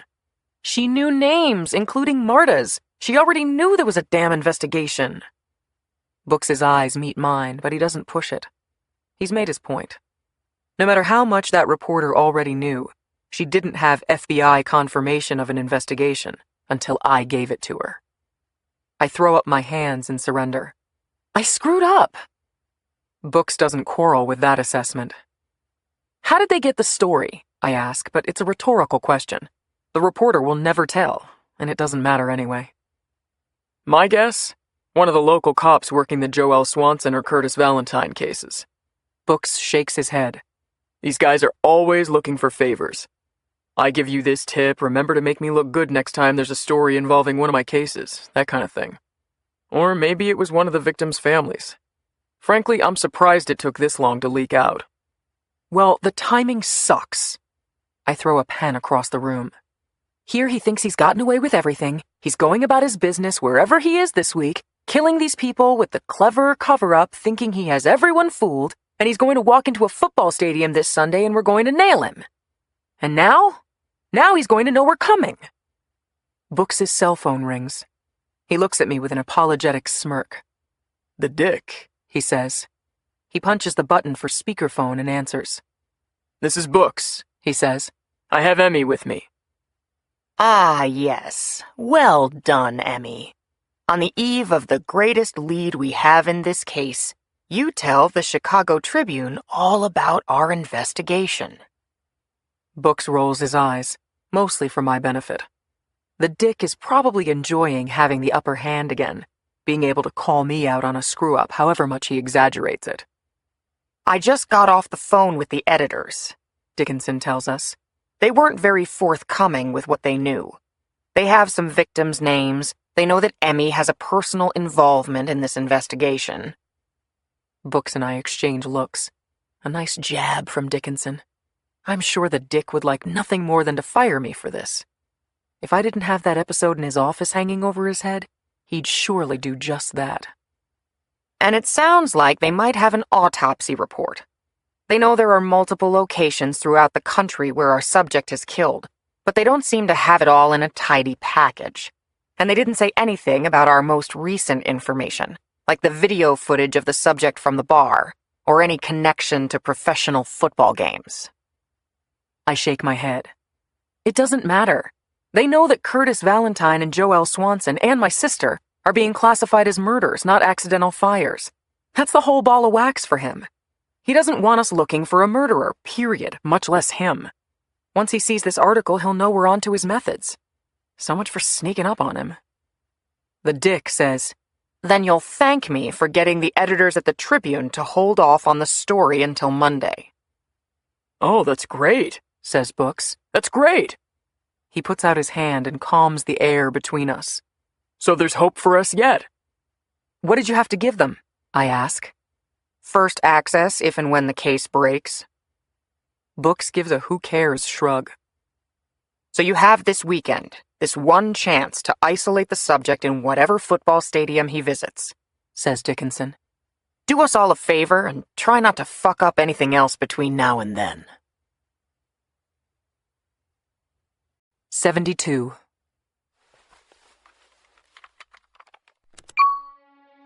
Graham session, recording number 17, September 22nd, 2012.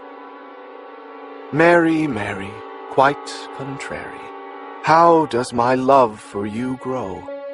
With sweet little smiles and feminine wiles, and your ponytail tied in a bow. I think we can all agree that needs a little work. Mother Goose, I am not. But in a good mood, I am. Oh, listen to me, I'm starting to sound like Yoda from Star Wars. As opposed to Yoda the Supreme Court Justice, or Yoda the Union Carpenter. There's only one Yoda!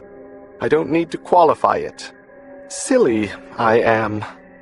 Oh God, I do feel silly. I'm giddy, changing my clothes twice before tonight's date, fixing my hair, brushing my teeth twice. I even did some push-ups so that if she touches my arm or puts her hands on me, she'll feel some hard muscle. Is that normal? To primp like that? What do I care? If this is abnormal, then I'll take abnormal. Okay, take a deep breath. I don't want to spook her. I don't want to push her away by seeming too eager. You can be too eager, can't you? I mean, maybe she just enjoys my company, but isn't ready for some big commitment. God, look at all my instruments. The forceps are a mess. The chisel will need to be replaced soon. I think I'm going to switch from the 10mm to the 8 when I get a new one. Harder to sharpen and probably harder to clean, but greater precision, too. It's all about precision. And the bone curettes have seen better days, too. What's happening to me? Once upon a time, I'd clean the instruments meticulously the moment I returned home. This is what you're doing to me, Mary. You're distracting me. But I don't mind being distracted. Am I ready for a commitment?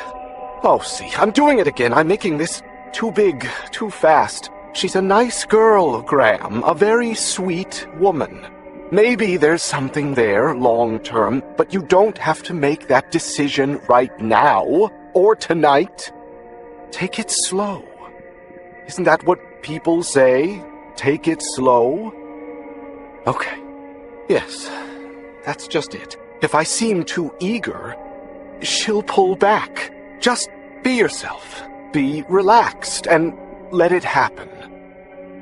Oh, here's the bad news about Mary. She works Mondays through Wednesdays, which leaves her best nights to socialize Thursday through Sunday. What rotten luck! Those are the nights that I take my little road trips. The nights I'm away are the nights she's free. Is that a sign that we're not meant to be? Okay. See, this is what I can't do. I can't put too much pressure on this. Let's just have a nice Saturday night date and take it slow. God, I'm speaking in cliches, but they're cliches because they're true, I guess. Just take it slow, relax, let the relationship breathe, like a young Cabernet Sauvignon. But don't overthink it the other way either. Don't spend so much time trying to look disinterested that you give off the wrong vibe. Don't try too hard. Be yourself. Be myself? How can I be myself? I'm making myself crazy. Just go and have fun and don't have any expectations. Good. Yes. That's the ticket. Just go have fun and don't think beyond tonight. And don't forget to change the blade on the amputating knife. Just in case. End. 73. My eyes so heavy I can hardly raise them. I watch the clock in my office hit 4 o'clock. 4 in the morning. Saturday night has come and gone without incident. I pick up the stapler on my desk and throw it at the clock, missing badly, putting a dent in the wall, chips of paint scattering on the carpet. 4 consecutive nights of all-nighters, Wednesday night through Saturday night, with nothing to show for it but bags under my eyes and failing vision. Books, hearing the commotion, enters my office with trepidation, wary of being the target of a flying office supply. What, he took the week off? I shout. He just decided, oh no, not this week. He doesn't do that. He's never done that. He's like a robot. The 1 week we're ready for him, the one last chance we have before the newspapers run their story and tip him off and he takes a fucking vacation? Books leans against the door. I know, I don't get it. But we deal with it. We have no choice. Oh, would you stop being so damn calm? I hiss. We could have ambushed him this week, Books. We had him. Now he's going to know we're coming. Maybe not, Em. We don't even know what the Tribune article's going to say. Let's just do our best to control what we can control. I shake my head, my vision blurring in the process. When my eyes come back into focus, I am looking at the article from Marta's hometown paper, the Peoria Times, the one written last month about how I was demanding that the Peoria Police Department treat Marta's death as a murder, not an accidental fire. We understand Ms. Dockery is distraught, the police chief was quoted as saying. But we can't allocate our resources based on the whims of a grieving sister.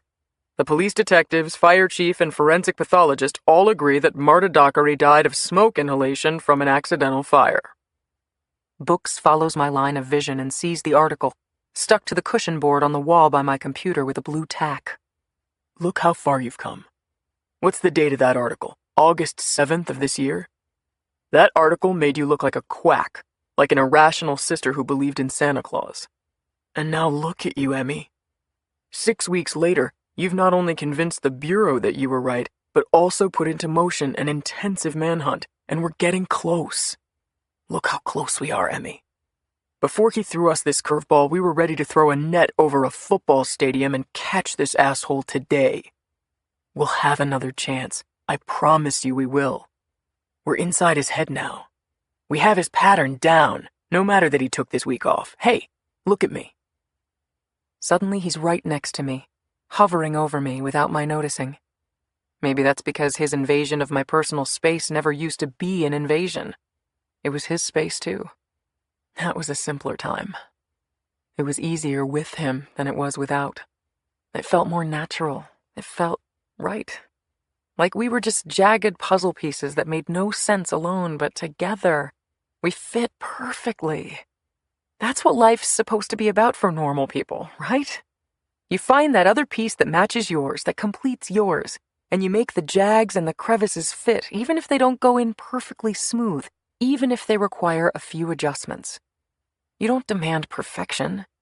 You make it work and appreciate the parts that fit instead of obsessing over the small angles that don't. I look up into his eyes. I've seen the longing in his eyes before. I've returned that longing, but I know that I'm too broken right now for any meaningful response. Books knows it too.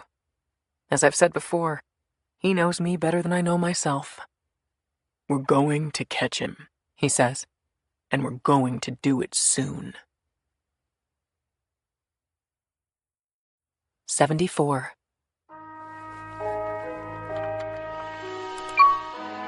Graham session, recording number 18, September 23rd, 2012. I don't know what to do. I'm in deep, deeper than I ever would have imagined. I didn't know what to say when she said it to me. I just sat there, and then... I'm not making any sense.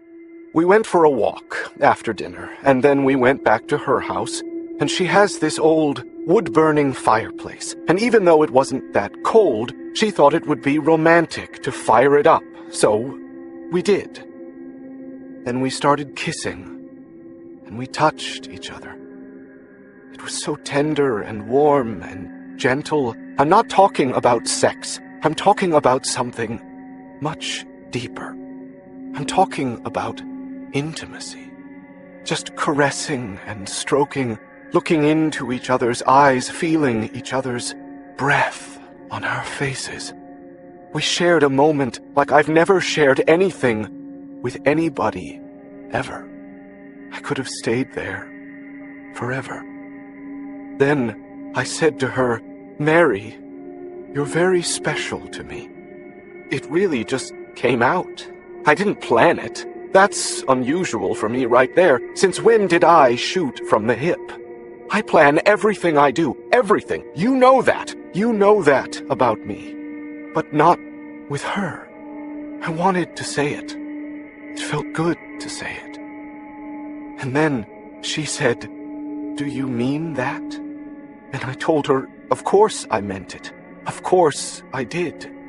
But then she got quiet. I felt her withdraw a bit, and that's not like her. She's the open book, remember? But here she was, drawing into herself, holding back. It was the first time I saw vulnerability in her eyes. I'd moved her to a place where she didn't feel comfortable. I didn't know what to do.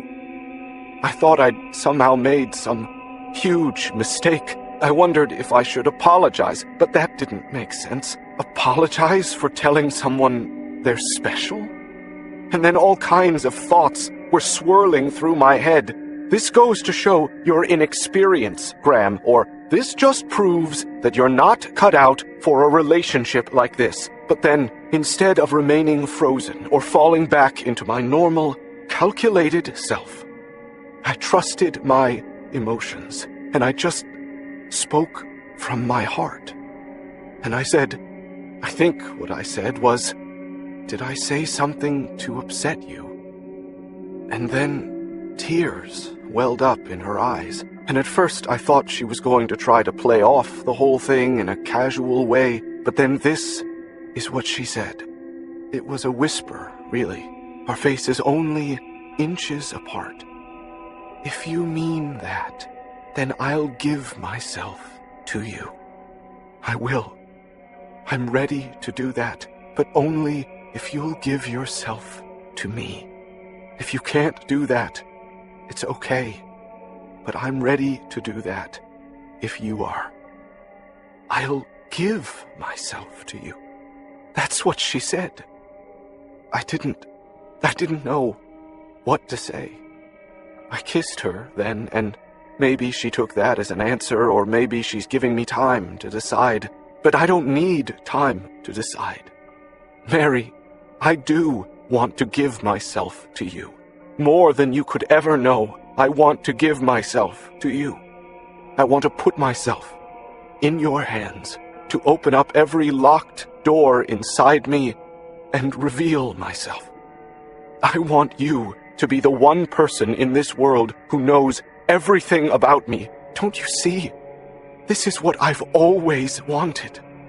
This is all I've ever wanted. But how? How can I do that? How can I expect you to accept me? I think she could be the one, though. She knows what it's like to overcome a past, to move forward as a new person and not look back. Granted, my history is a bit more complicated than a bout with alcoholism, but in the end, isn't the point the same? Looking ahead. Putting your past where it belongs, in the past. Becoming someone better. That's what I want, Mary. I want to move forward with you. I can do that. I mean, I think I can do that. I want to try. Isn't that what matters? That I want to try? But I have to be able to trust you, Mary. Can I trust you, Mary?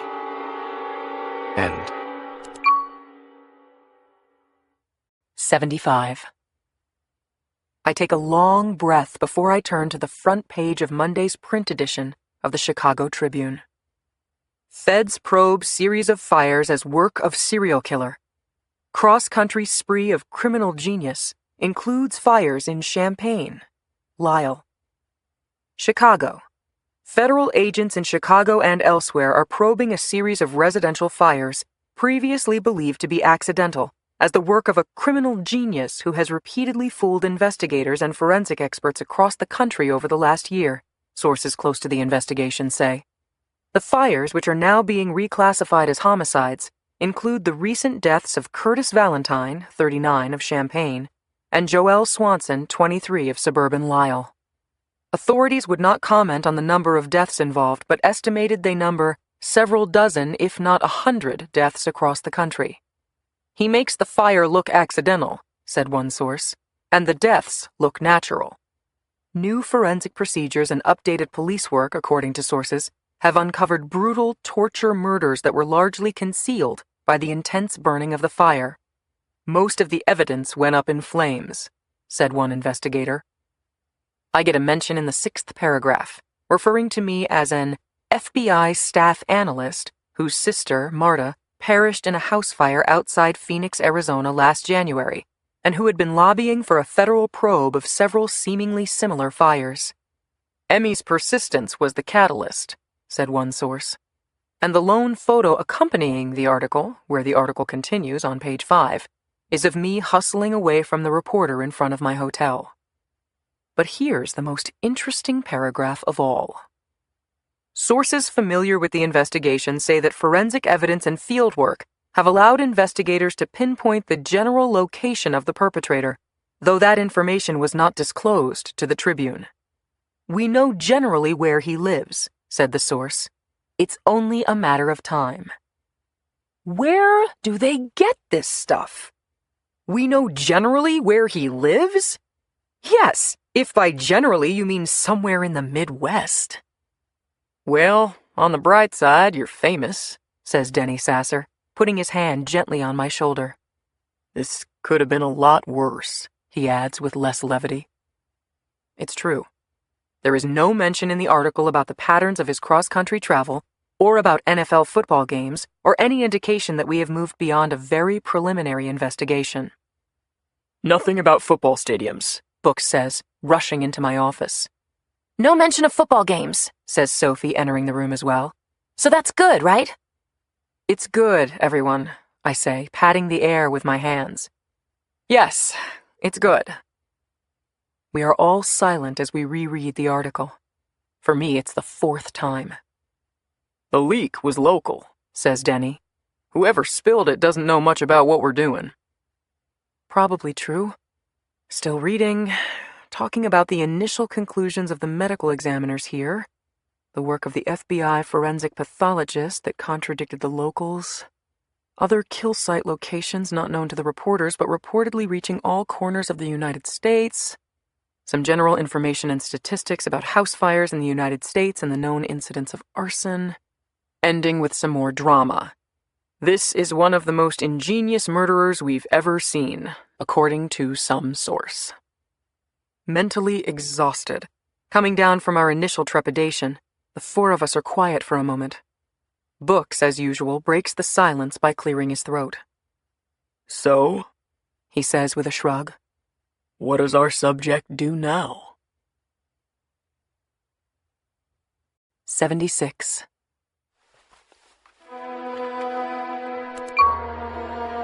Graham session, recording number 19, September 24th, 2012. No. This can't be happening. Not now. Not now! I don't understand. How did this happen? How could they have possibly figured this out? I did everything right. They even said so. A criminal genius, they said, who has repeatedly fooled investigators and forensic experts. Of course I did. My execution was flawless. And yet this criminal genius apparently wasn't so genius after all, was he? That stupid girl. Oh, that stupid little girl named Emmy Dockery. the catalyst behind this investigation, that article said. I shouldn't be surprised. Marta told me you were relentless, Emmy, brilliant and dedicated, and I was cocky. Who cares if her sister works for the FBI, I told myself. Nobody could possibly figure this out. What am I supposed to do now? Just pick up my marbles and go home? Just call it a good run and move on. That's what they want, you know. They leaked this story just for me to see it. Don't you see that? There's hardly any detail in there. They don't know what I'm doing, or how, or why. If they did, they wouldn't have leaked the story to the press. No. They've somehow managed to figure out what I've done, but they have no idea who I am or where I am. I'm as invisible to them as I've always been. So they're trying to scare me off. Yes, of course. They're trying to spook me into believing that they're close. But I know they're not close. No, that's right. They aren't close. They couldn't be close. They're not close. They're not close. No, no, no. No, no, no. How did they figure this out? I just don't see how. I was so careful. I was so disciplined. You think you can make me stop? Is that it? You think planting a vague, stupid newspaper article is going to deter me? You think I don't know that you guys deliberately plant stories to spook suspects? You could put 100 agents on this case, and you'd never find me. You could put me on a bus filled with FBI agents, and they'd never find me. You guys are way out of your league. You do realize that, don't you? Well, what's that saying? You can't have a rainbow without a storm. You can't have a diamond without friction. You're just going to make me better. Yes, that's right. That's the old Graham talking. Maybe I needed a new challenge. Maybe this can be chapter 2 of our story. In the first chapter, I move about the country with virtual impunity while the FBI sleeps in blissful ignorance at the Hoover Building. In this new chapter, the FBI wakes up, but still can't find its own shadow. Yes, I'm going to turn it up. That's what I'm going to do. I'm going to turn it up and do it right under their nose and show them how impotent they are. But how? How did they figure this out? I can't believe this. I can't believe this. I really can't. Somebody, please, explain this to me. No matter. No, it doesn't matter. I'm actually glad this happened, because it was getting too easy. And now, I really have a taste for it again. This week's going to be a lot of fun. I'm going to make this week extra special. You think you can scare me? Watch what happens this week, campers, and then you can decide how scared I am. End. 77. Books closes his eyes and winces as the Dick completes his tirade through the speakerphone. So instead of spending our resources chasing down a predator, we are spending it addressing media inquiries. Well, technically, Dickinson is working with the media inquiries, not any of us in Chicago. And it's not like he was doing any work on the case anyway, unless you count stealing all the credit as work. What happens now? He asks. I look over at Books, slumped in his chair, who nods to me to answer. Just moving my focus from one side of the room to the other causes a lightning strike behind my eyes. This is week 4 of the NFL season, I say. Of the 8 stadiums our subject has yet to visit that are outside the Midwest, only 3 of them have home games this week. Detroit, Philadelphia, and Dallas. Dallas is playing on Monday Night Football, so he won't go to Dallas. He doesn't do Monday nights. He doesn't, huh? You know him that well. Then maybe you can explain why he decided to take last week off. I respond to the substantive point, not the jab.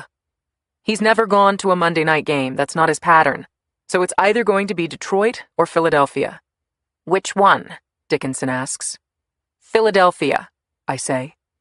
Books looks at me with a quizzical expression. Our subject likes to spread himself out geographically, I explain. He never wants to go back to the same general area within a close window of time. That's why when he's gone to the different stadiums in Florida, for example, Miami, Jacksonville, Tampa Bay, he spreads out his visits so they're not too close together. When he's gone to the New York area for Buffalo, the New York Jets, the New York Giants, same thing. He's always careful not to do it too close together in time. He's trying to avoid anyone detecting a pattern. You still haven't explained why you're sure he'll go to Philadelphia this weekend, says Dickinson.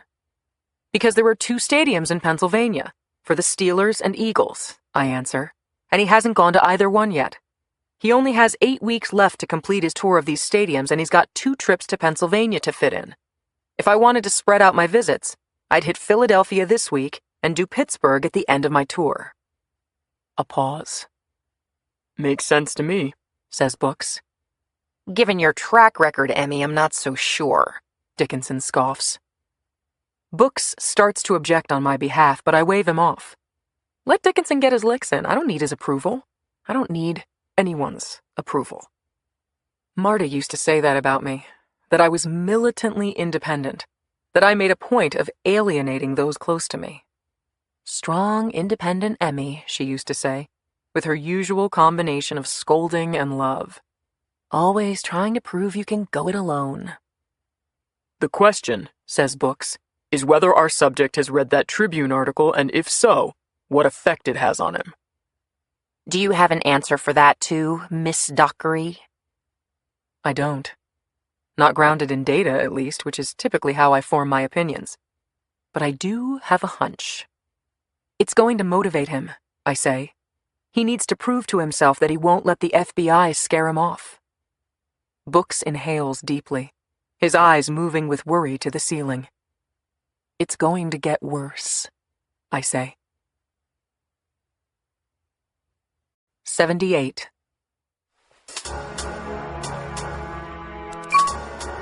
Graham session, recording number 20, September 27th, 2012. Okay, well, I just want everyone to understand. It didn't have to be this way. And who knows, maybe it wouldn't have been. We'll never know now, will we? No, we won't. But meeting Mary, meeting her has changed me. Or it could have changed me. If you'd just given me a chance to find out. But no. You pick now to discover what I've been doing. Not a year ago, or even 6 months ago. No. You wait until I've met this perfect woman. And then you suddenly grow a brain and figure out what I've been doing and blab about it to the newspaper and turn my whole life upside down.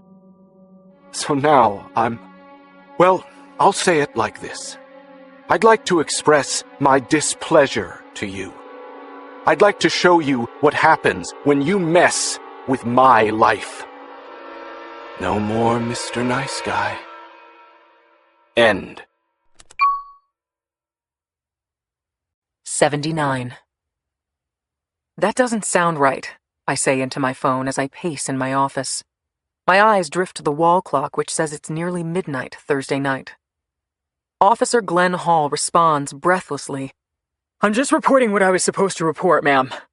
I was told if there was a residential fire, I had to immediately call it in. And then our dispatch forwarded my call to you. No, I understand. You did the right thing. Officer Hall did what he was told. We'd put out a blanket advisory to the 2 possible areas where our subject might strike this week, Detroit and Philadelphia, to alert us of any residential fires immediately. He responded to a residential fire, and he immediately called it in. I was certain that our subject's next stop would be Philadelphia. But Officer Glenn Hall works for the police department in Allen Park, Michigan, a suburb of Detroit. I pinch the bridge of my nose. How many victims did you say? Ma'am, there are... His voice breaks off. I don't know if it's a bad connection or, more likely, emotion. There are 6 bodies, he says. Okay, officer, and they were found in a single bedroom? That's correct. I'm sorry to ask, officer, but can you describe the position of the bodies? It looks... I hear him take a breath, gather himself. They're lined up like a morgue in there. It's him. It has to be. I got your text. Books comes rushing into my office. It's him? With 6 dead? I nod my head, my eyes down. 6 people? He's never done that, Emmy. It's him, I say. When I hear nothing, I look up and meet his eyes. It's him. Books opens his cell phone. This is Bookman, he says. Mobilize the rapid response team. We're going to Detroit. 80. 90 minutes after getting the call from Allen Park, Michigan, I'm in a small 10-seat plane with Books and 6 members of our rapid response team. Books is on the phone, talking with the special agent in charge in the Detroit field office, barking out directions. I'm looking out the window, my mind spiraling in countless directions, when the man sitting across from me, to whom I've just been introduced but whose name already escapes me, interrupts my thoughts. So, there's no pattern to his victims? No pattern, I say.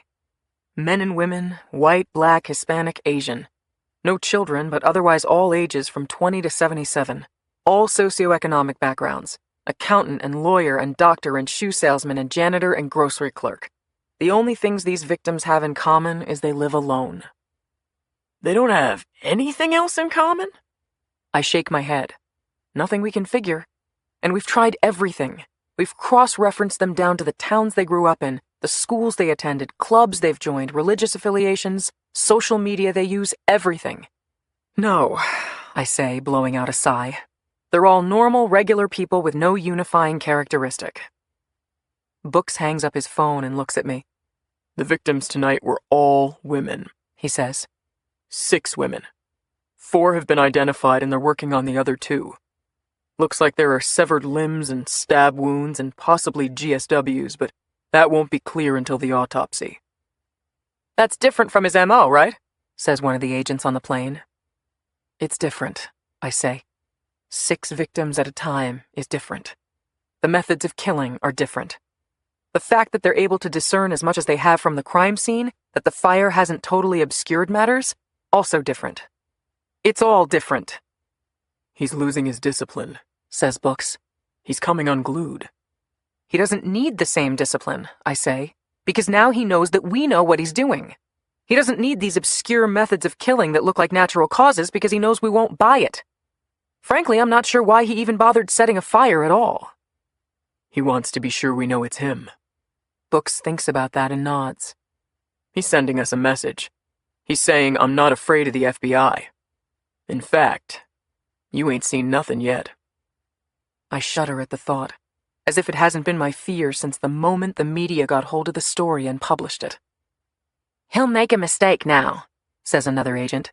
If he starts lashing out, he'll do something wrong. Maybe. This is their area of expertise, not mine. I'm not sure I buy it. And I'm not sure at the moment that I care. Right now, I only want one thing. I want our subject to attend the Vikings-Lions football game this Sunday. 81. Books paces at the front of the luxury suite at the north side of Ford Field, where we've established Command Central. He is on fire, focused, completely in his element up there, debriefing our crew of state, local, and federal law enforcement employees, all 150 or so of them in plain clothes, undercover, looking like men and women who are taking in a football game. This is the Books I first met, the steely Joe Friday agent whom you couldn't envision having a life outside the office, who appeared to care about nothing in this world except catching the bad guy, getting the job done. Okay, everyone, quiet down, he says, and within seconds, the posh luxury suite is totally silent. This may be our best chance to catch the worst serial killer I've ever seen, so it's important we remember the fundamentals. He takes a nervous breath. There are going to be 60,000 people here today, and one of them is going to be our subject. If you look like an FBI agent, he will notice you. If you look like a plainclothes police officer, he will notice you. If you look like you're searching for someone, he will notice you. He is smart, perceptive, and supremely careful. You must not be noticed. Books' voice lowers with intensity, and the room hushes with him. Because of this, we are going to do things a little differently. We want him to come into the stadium, and once he's in here, we don't want him to leave.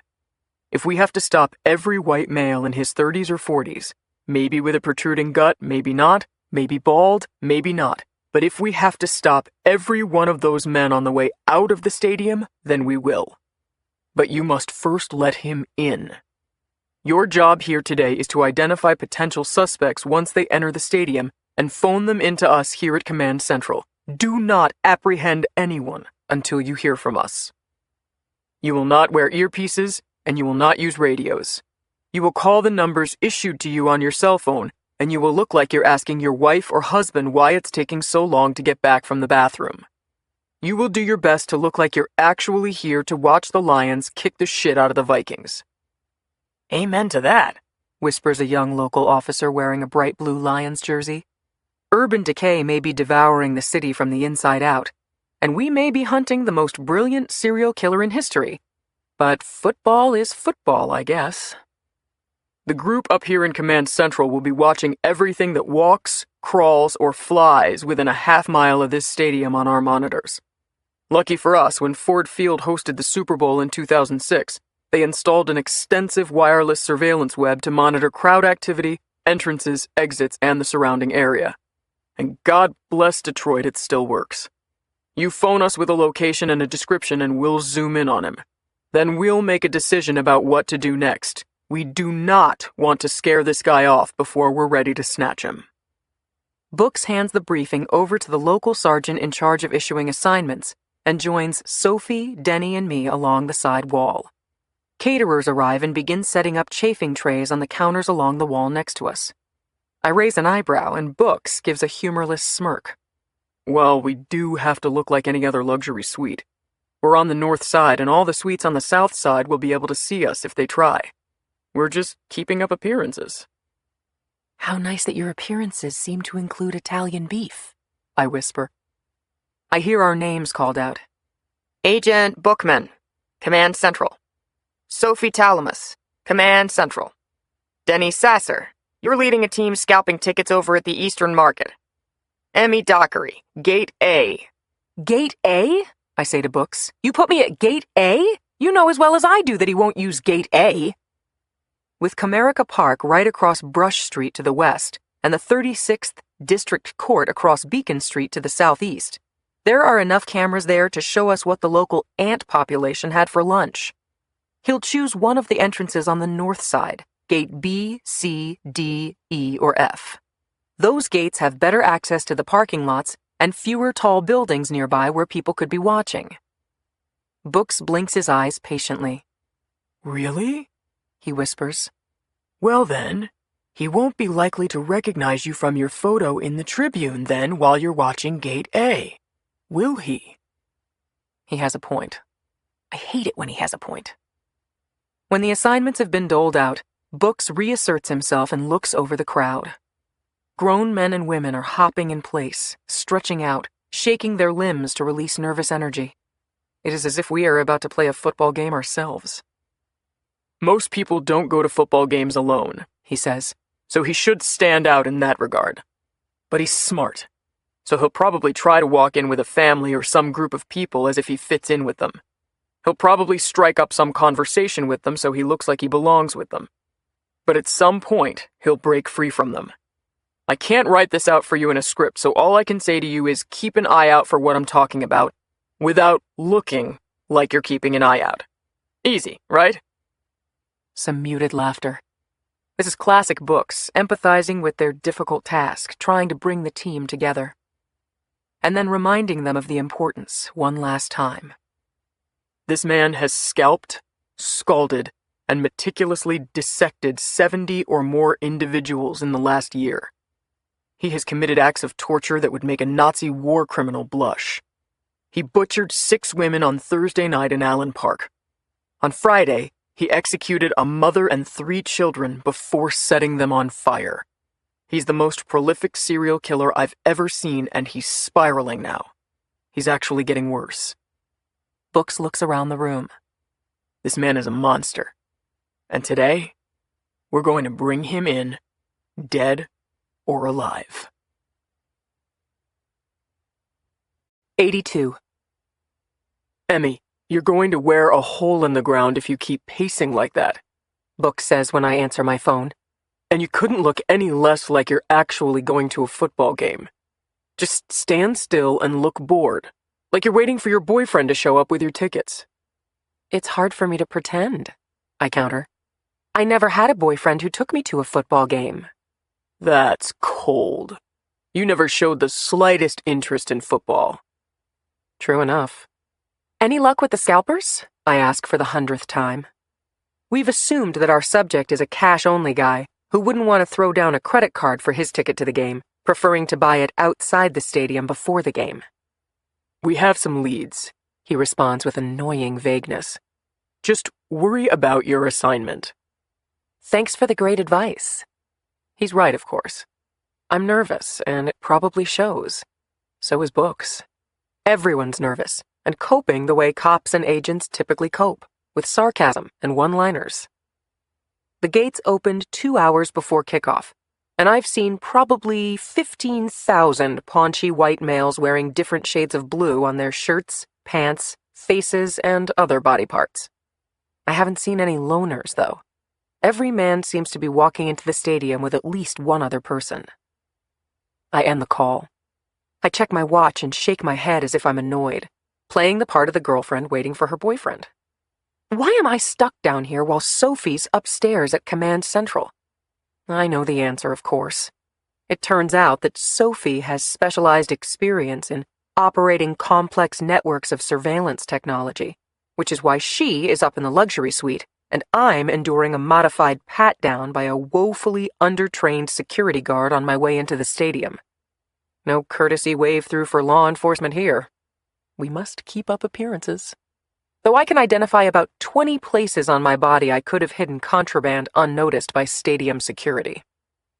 I weave in through the security checkpoint, deliberately not noticing the 5 other agents doing the same thing. Many of the undercover agents are in pairs to keep up appearances, but we also need to spread out as much as possible. I'll admit, I never thought I'd say the interior of a football stadium was pretty.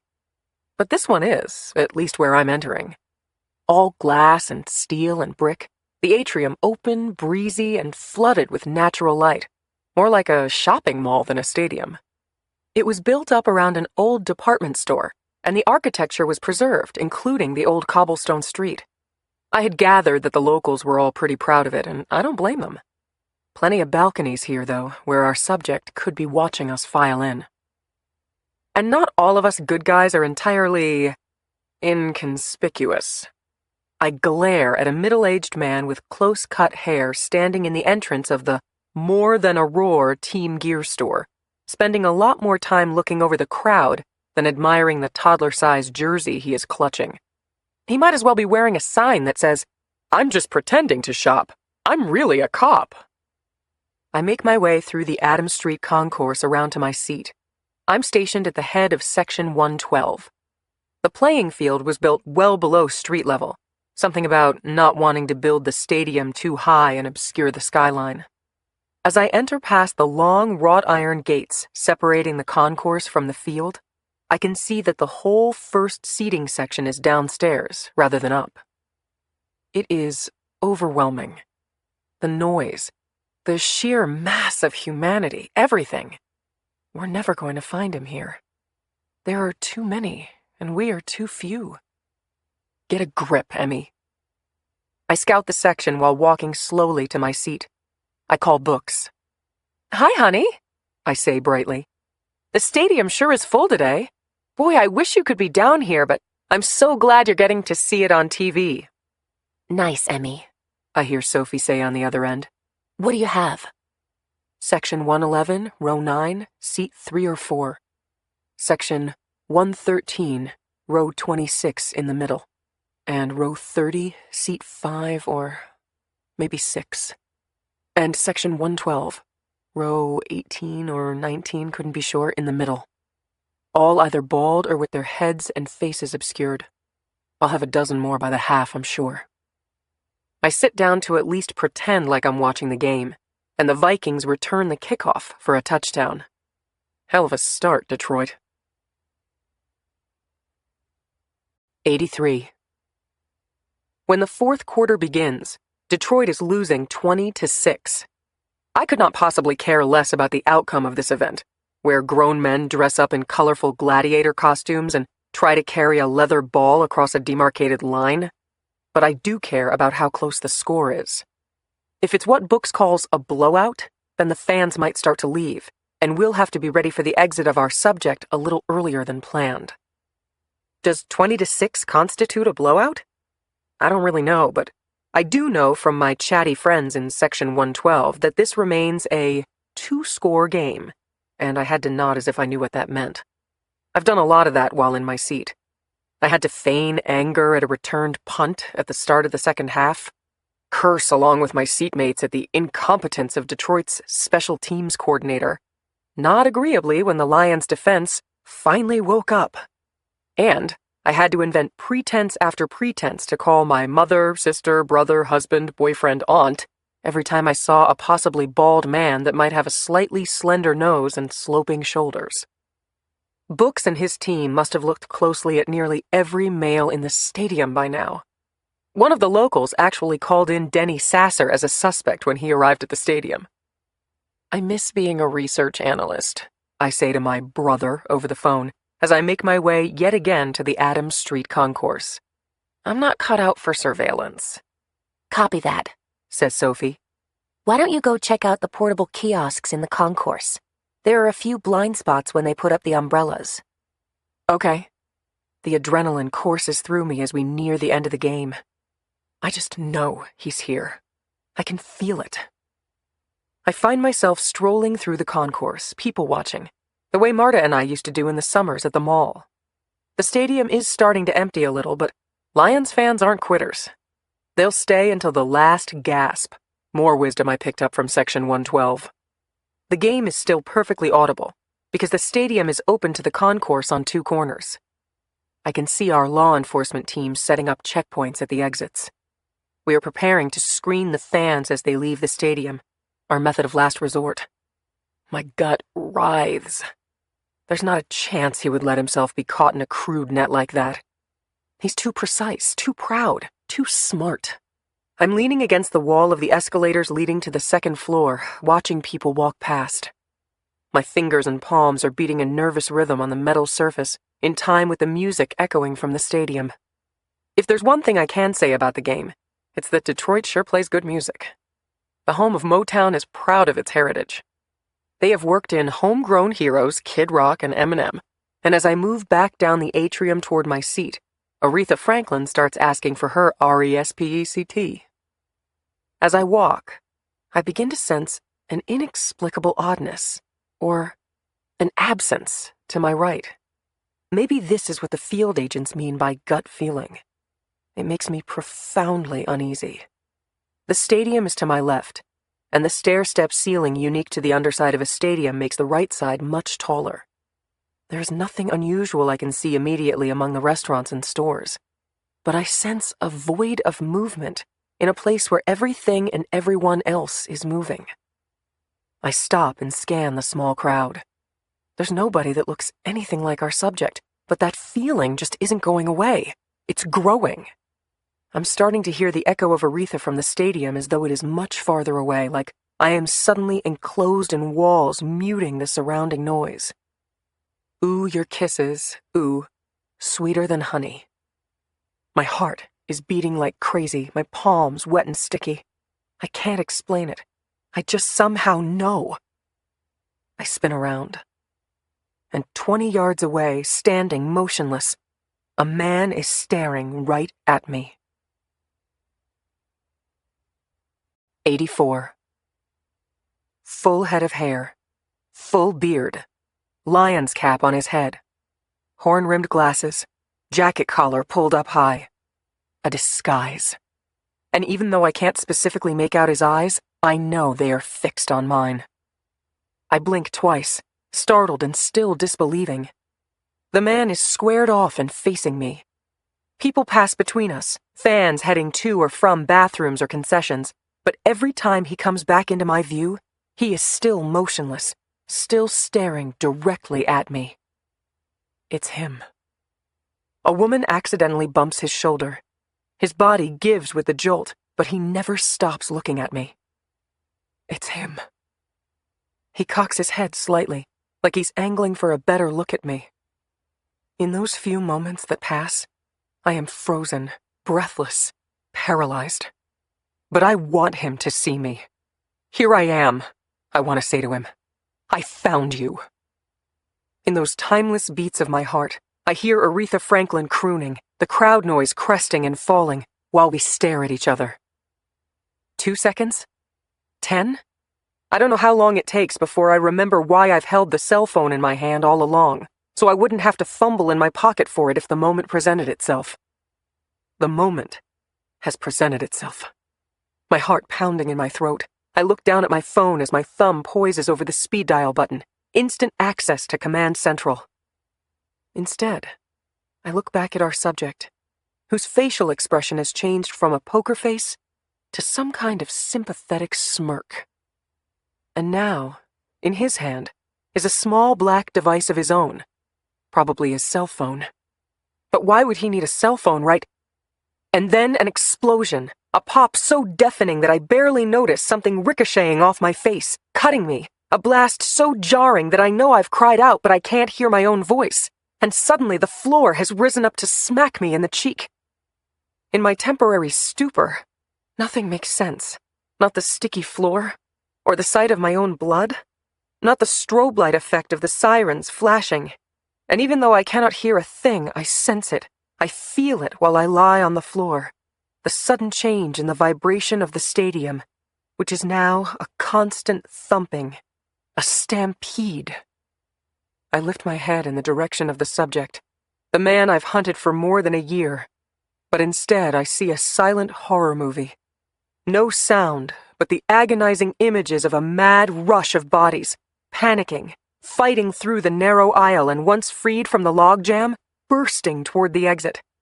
I move like a terrified dog on my hands and knees toward a pillar on the interior wall of the stadium and embrace it like a loved one as the throng rushes past, stepping on my legs and ankles, tripping over me, until I pull in my legs against the swimming tide and ball into the fetal position.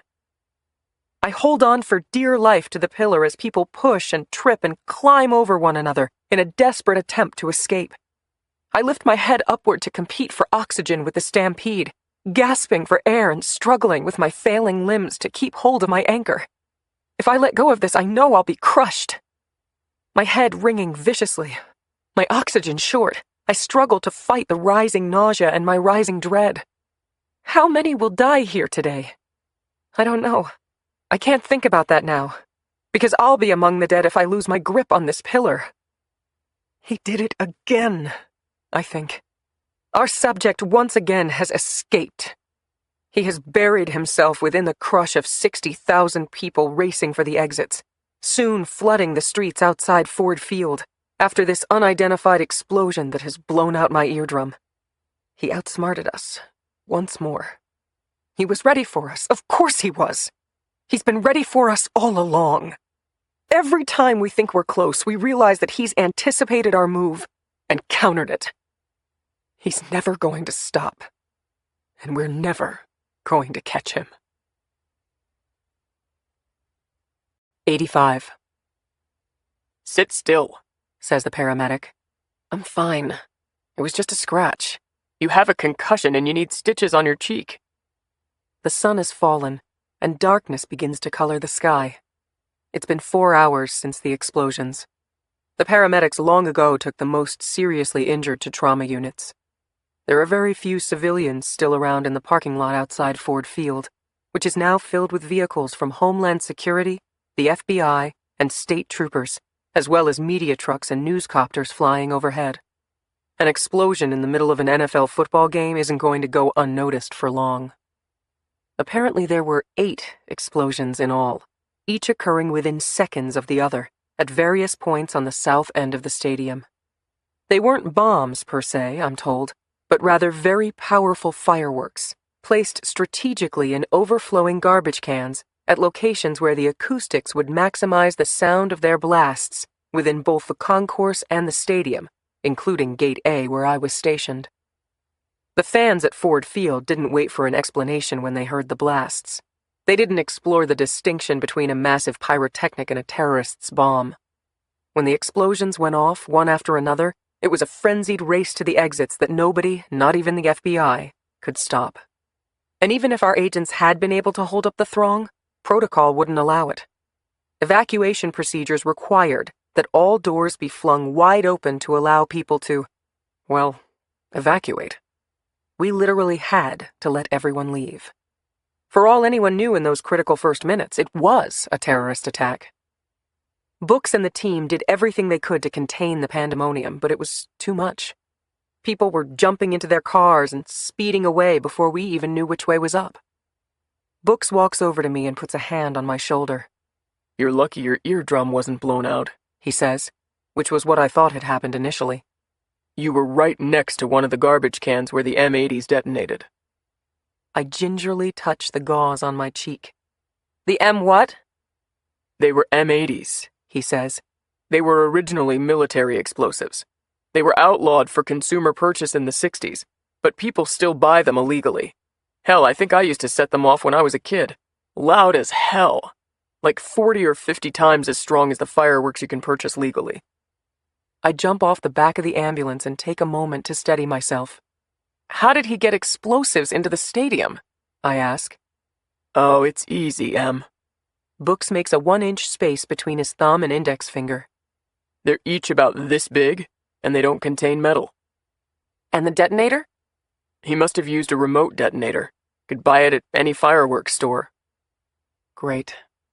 Just great. He was expecting us, I say. Books purses his lips. The media reports didn't say anything about us linking him to football games. But he's smart, we know that. So this was just a precaution on his part, I guess. When he saw you, he knew he needed a route to escape, and he used it. I sigh. As always, we were playing checkers, but our subject was playing chess. Nobody dead? I ask. I pray. Not so far, no. Some people were seriously wounded in the rush for the exits. I've never seen so many people so scared. His eyes drift away. Then he shakes himself free of the memory. The blasts themselves didn't hurt anybody other than people standing near the garbage cans like you. It was the panic afterward. They tell me there are hundreds of people with broken bones, crushed ribs, all kinds of bruises and abrasions, but so far nobody has died. Thank God for that. The first good news of the day. Books holds up a police artist's sketch of the subject, taken from my description. Thick dark hair, full beard, thick glasses, lion's cap, army jacket pulled up high. An obvious disguise, I say, but that basically looks like him. Okay. Then let's see if we can find him on the video monitors entering the stadium today, he says. And then we can see where he sat and we can work backward. Okay, let's do it, I say. I should be there. I'm the one who saw him. Books takes my arm. You need to go to the hospital, Em. I wiggle free of him. I'm fine. No, Emily Jean, you're going to the hospital. You need stitches at a minimum. That's an order. I stare at him, and he blinks first. Neither of us is going to pretend that he can order me to do anything. Harrison Bookman, you get me in front of a video monitor right now, I say. or you're going to be the one who needs stitches. 86. 2 hours later, the smell of the catered food still lingering in the luxury suite doubling as command central. Books, Sophie, Denny, and I are bleary-eyed and exhausted. So now we know at least that he didn't arrive in the disguise he was wearing when you saw him, Books says, stating the obvious. We've combed through video of every gate entrance to the stadium and never spotted him. Our subject was wearing a different getup when he waltzed past security to start the game. Books rubs his forehead furiously like he's trying to remove an ink stain. That was our best chance of knowing where he sat, he says. But not the only way. He'll show up on various cameras, and maybe we'll get lucky with crowd footage. I nod my head as if I find hope in that statement, but I don't. Our subject has thought of everything. He's a mile ahead of our thinking every time. Who even knows if he'll go to another NFL game? I say. We can hope he does so out of pure stubbornness, but I wouldn't bet a nickel on it. This was it. My head drops back on the chair. This was our chance. Okay, well, let's not go dark, says Sophie. Let's look at next week's games and make a plan. Week 5 of the season, right? And Emmy, you still think he's likely to hit one of the Pennsylvania stadiums soon, Pittsburgh or Philadelphia, so let's see. She pulls out an NFL schedule. Oh, look, they're playing each other next Sunday. The Eagles at the Steelers, Sunday, October 7th at 1 p.m. That's good, right? I close my eyes. Despite Sophie's laudable attempt to inject some sunlight into the room, I see only darkness. He knows we know about the NFL connection now, I say. You think he's going to walk into another spiderweb? I'm sorry, I must not be up to speed on this thing about Pennsylvania, says Denny. We've all been sequestered in our narrow tunnels in this investigation. Denny's been spending more time doing field work. Emmy was looking at the pattern of his stadium visits, Books explains. Whenever the subject goes to an area where NFL stadiums are clustered together, he separates the visits by many weeks, so he's not hitting the same general area too regularly.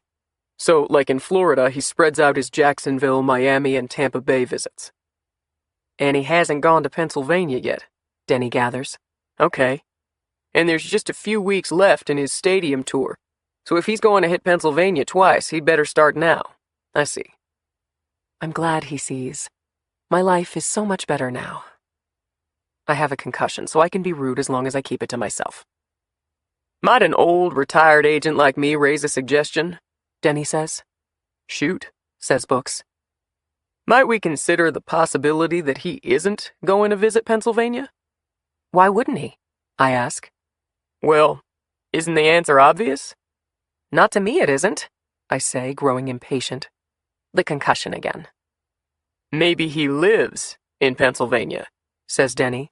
And he doesn't want us looking there. I sit forward in my chair. We think he lives in the Midwest, says Books. Remember? I remember that you said that, yes. That doesn't mean I agree. I point to Denny and wag my finger. The pattern of his kills during the off-season in the NFL are all centered around the Midwestern states, I say. So the pattern shows that during the part of the year that he's not touring NFL stadiums, he kills close to home. I understand that's the theory, says Denny. But your point, Denny, I say, standing up now, is why couldn't our subject be screwing with us on that part of the case, just like he's screwing with us on every other part? In a nutshell, yes, says Denny. Books looks at me, color returning to his cheeks. He created a pattern to make it look like he was a Midwestern guy, in case we started figuring out what he's doing. Is he really that forward-thinking? I actually laugh out loud at that question. He's a galaxy forward compared to us, Books. Books gets out of his chair, nodding. He lives in Pennsylvania? If someone has a better lead right now, let's hear it, says Denny. I look at Books. I sure don't. It's worth a shot at least. Check the plates in the parking lot? Books raises his radio to his mouth. This is Bookman to Rapid Response Team Leader Dade. A moment later, the radio squawks back. This is Dade? Dade, you're going over the video footage of the parking lots outside Ford Field during the game, right? Affirmative, Agent. Running plates as we speak. Any license plates from the great state of Pennsylvania? Let me check on that. The radio goes silent.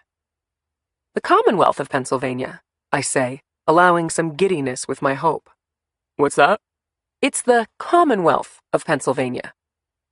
The radio squawks back on. Agent, there are 3 license plates from Pennsylvania. Run those right now, Dade. Copy that. Books nods to me again. So Pennsylvania's not a state? I think it still counts as a state. I hope so. That would really fuck with our flag. Sophie and I have our laptops open, ready to run searches the minute we get the names. What is a Commonwealth anyway? Books asks me. Bookman, how the hell am I supposed to know? You're the one who brought it up. It's another 5 minutes of this supremely engaging banter, each of us trying to cope with our jagged nerves before the radio comes back on. Okay, Agent, are you ready? Ready. First vehicle is registered to David Epps in Beaver Falls. Dade reads out the address. Sophie says, I'll take that one. and starts typing. Second vehicle to a Marlin Cumerford, I guess. He spells the name for us and reads an address in Erie, Pennsylvania. I have that one, I say. And the third one, Says the agent, is listed to someone named Graham. Winston Graham. 87. It's just a hunch. Just one of hundreds of theories and leads we've explored. But something about Denny's guess that our subject lives in Pennsylvania somehow rings true to me. And the fact that only 3 vehicles traveled to this game from Pennsylvania makes it easy enough to investigate, true or not. But we don't get off to a good start. It takes Sophie and me less than 20 minutes to rule out the first 2 names on the list we were given. David Epps from Beaver Falls, Pennsylvania, is an elementary school teacher married with 3 children, and he has a brother who lives in Detroit, thus explaining why he'd attend the Lions game. Marlin Cumerford from Erie, Pennsylvania, is a 62-year-old retiree from a position with the City Transportation Department, and a cross-reference with the Lions ticketing office shows that he is a season ticket holder who travels to every Lions home game. Winston Graham is number 3. Sophie and I tag team him, desperate for a score. Our last chance. Single, never married, I say as I fly through the relevant databases. No criminal record, no fingerprints on file. Parents, Richard and Diana, deceased, the last one dying 9 years ago, Says Sophie. No other family. An only child, raised in Ridgeway, Pennsylvania. He has a postal route for an address, so it's rural. Books and I look at each other. If I had to write a bio of our subject, I say, he would be a loner who lives in a remote location, and he would have time on his hands. Books thinks about it and nods. He picks up his cell phone and says, Get me in touch with the agent on duty in the Pittsburgh field office. After a long pause, Books is apparently connected, and he introduces himself to that agent. I need a warrant, He says, There's an on-duty AUSA I can talk to? Great. Patch me through. Another pause, while Books waits for the federal prosecutor working the late shift in Pittsburgh, whose job it will be to talk to the federal magistrate hearing emergency warrant applications this time of night. The name is Winston Graham, Books says hurriedly into the phone, spelling the last name and providing the social security number, driver's license number, and home address. Phone records, bank accounts, credit cards, and a warrant to search the premises. I'm working on an affidavit right now. Why not? Books begins to pace. Yes, it is. Yes, it is. Hey, listen to me. I don't give a royal rat's ass if the magistrate's asleep. The guy we're hunting is the guy who set off the explosives at Ford Field today. Yeah, that guy. And he's not only that guy, he's also the arsonist serial killer who's been roaming the country. Okay, but listen to me. We don't have time for baby steps. Because we don't. Get me whatever you can as fast as you can. Think you can handle that? Books hangs up. Lawyers, He says. they don't think we have enough for a warrant. They may be right, says Denny. We think our subject might live in Pennsylvania, and Graham lives in Pennsylvania like 13 million other people. We think our subject was at the game today, and so was Graham, along with 60,000 others. And he lives alone. It probably isn't enough for a judge. Maybe this is. Sophie spins her laptop around so it's facing us. It's Winston Graham's records from the Pennsylvania Department of Transportation. He renewed his driver's license 8 months ago and took a new photo, she says. Does this man look familiar? The picture isn't the greatest quality, which makes it all the more reminiscent of the grainy image we have of our subject from Benny's Tavern in Urbana, Illinois, when he was meeting Curtis Valentine.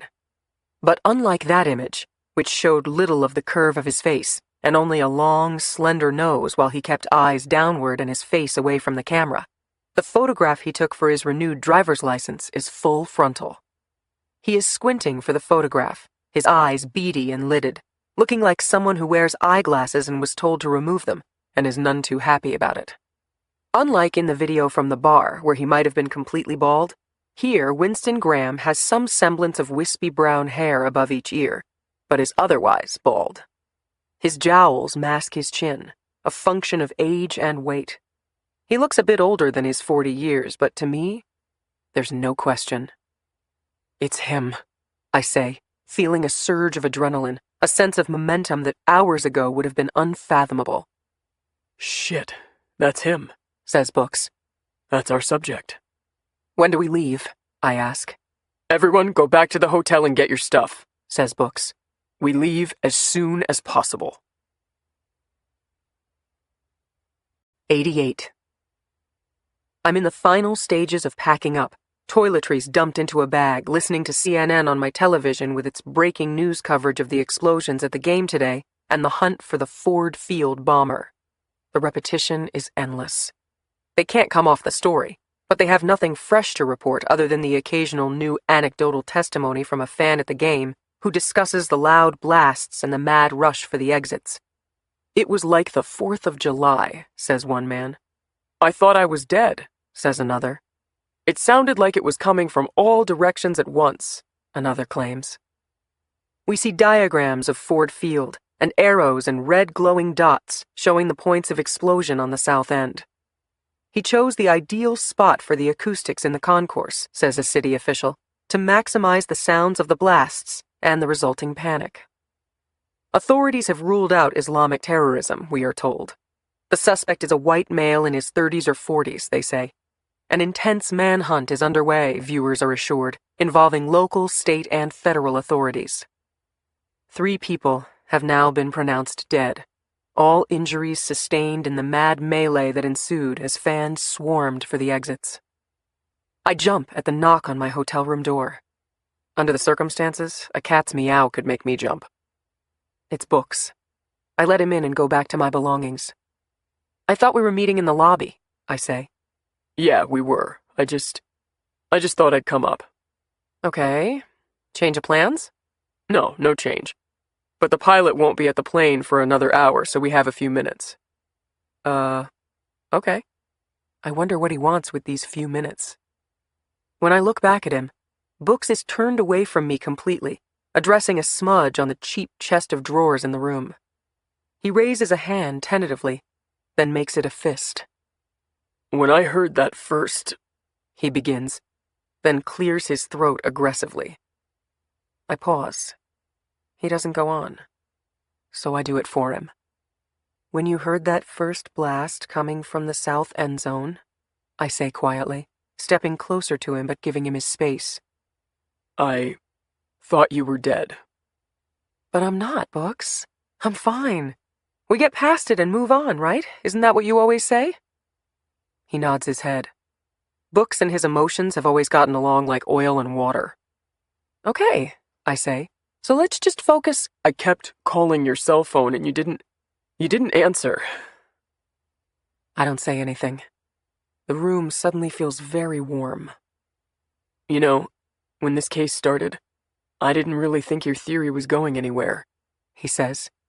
You had some interesting data, but in all honesty, I was very dubious. He turns his head to the side, so I can see his profile, his tired eyes and mussed hair falling forward. I just wanted to work on the case because you were working on it. That sounds silly now after you ended up single-handedly uncovering this monster. Well, I'm glad you did, I say. Look at us now. I think this Winston Graham could be our... Emmy, I need to say this. Just let me say it. Books takes a breath. I still... His cell phone rings. His half-completed sentence looms between us. He sweeps his phone off his belt, annoyed. This is Bookman, he says, and then he rifles to attention. What? Who? MS... He turns to me. Turn on MSNBC.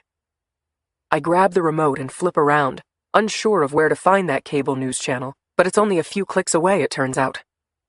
The breaking news line at the bottom of the screen says it all. Breaking. Manhunt moves to Pennsylvania. Believe the Ford Field bomber is located. To repeat, a source close to MSNBC has confirmed that federal investigators are focusing on a location in rural Pennsylvania where they believe the Ford Field bomber is located. Oh, shit. Books mumbles. How did this happen? Books shouts into his cell phone. How the hell did this happen? I raise a hand to my face. It could have been anybody, I realize. We've been in touch with authorities from local cops, Elk County sheriffs, Pennsylvania State Police, and the Pittsburgh FBI. It only takes one to spring a leak. I want that perimeter around his house sealed tight, he says into his phone. Because if he's watching the news, now he knows how close we are. And you damn well better believe he's watching the news. 89.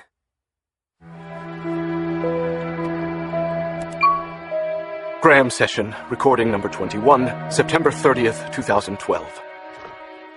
They're coming to take me away. They're coming to take me away. Oh, this is great. This is just great, great, great. You're out there somewhere, aren't you? Ladies and gentlemen of the FBI. What did it? I really want to know. I really do. What did it? How did you pin me down to that football game? Oh, shit. Fuck. How the... What the... You think you're going to take me alive? Is that what you think, you miserable, stupid fuck shit? Fuck. You're going to lock me up and study me like a caged rat and strap me down and analyze my brainwaves so you can stop the next one like me? Oh, that's rich. That's the plum jewel of the whole thing right there, thinking that you can ever stop someone like me. You can't. Don't you see that? Don't you understand? You can't prevent the next one like me because the next me is you. I'm inside all of you. The only difference is I don't hide behind some mask driving my SUV and sipping Starbucks at my kid's soccer game. You're just like me. And you don't even know it. You hear me? Do you fucking hear me? Why should I let you take me alive, huh? Why should I? Why should you know anything about me? You don't deserve it. I was trying to help you. I was... Fuck. I was trying to get you to understand. But why the hell should I care if any of you understand me? Why should I care about anything anymore? You've done nothing to deserve it. You and the miserable little sheep that follow you haven't done a single thing in life to deserve what I can teach you, what I tried to teach you. So just go on with your little sheep, miserable lives, doing what everyone says and telling yourself that your life is normal and good and happy, and never mind who's pulling all the levers, and never mind what's really going on in the world, or who the real people are hiding behind those smiley faces and blow-dried hair and whatever. You know what? I'm done with this. But you won't get me alive. You could have learned so much from me, but now it's too late. Why should I give a shit about you when you don't give a shit about me? About me? Why don't I matter? You think you'll stop people like me? You can never do that. Do you hear me? FBI boys and girls, you won't ever stop people like me. Oh, I can't. I don't believe this. I can't believe this. But too bad for you. I won't go quietly. I can't. Don't you see? I just can't. It shouldn't be like this. It shouldn't be like this. This isn't right. This isn't fair. I'm not what you think I am. But you'll never understand. You'll never even try to understand. I'm finished trying to help you understand. I'm done. I'm so tired. I'm so tired. I really don't want to do what I have to do now. I really don't want to do it. I swear to you, I don't. Please believe me, I don't. But I have no choice. She knows too much. And 90. 4 o'clock in the morning. A deep, still darkness. Not even the first hint of light creeping over the horizon. A peaceful autumn morning in rural Pennsylvania, about to be not so peaceful. The farmhouse belonging to Winston Graham is located in unincorporated Elk County. Surrounded on 3 sides by acres of scrub brush, former farmland long neglected, with a small forest of trees behind it, the farmhouse is a sprawling brick ranch. The floor plans we've obtained from the county recorder show 3 bedrooms in the back of the ranch, a kitchen, a living room, and a front parlor. There is a basement as well, spanning the entire floor plan. From the main streets, a long dirt road winds its way for more than a quarter mile to the farmhouse, where Winston Graham's Buick Skylark rests next to the attached garage. Members of the hostage rescue team have crawled into position, surrounding the farmhouse and lying in the weeds, literally, waiting for the signal in their ear from Books. They are dressed in black, head to toe, with gas masks and helmets, submachine guns and holstered firearms, stun bombs on their belts.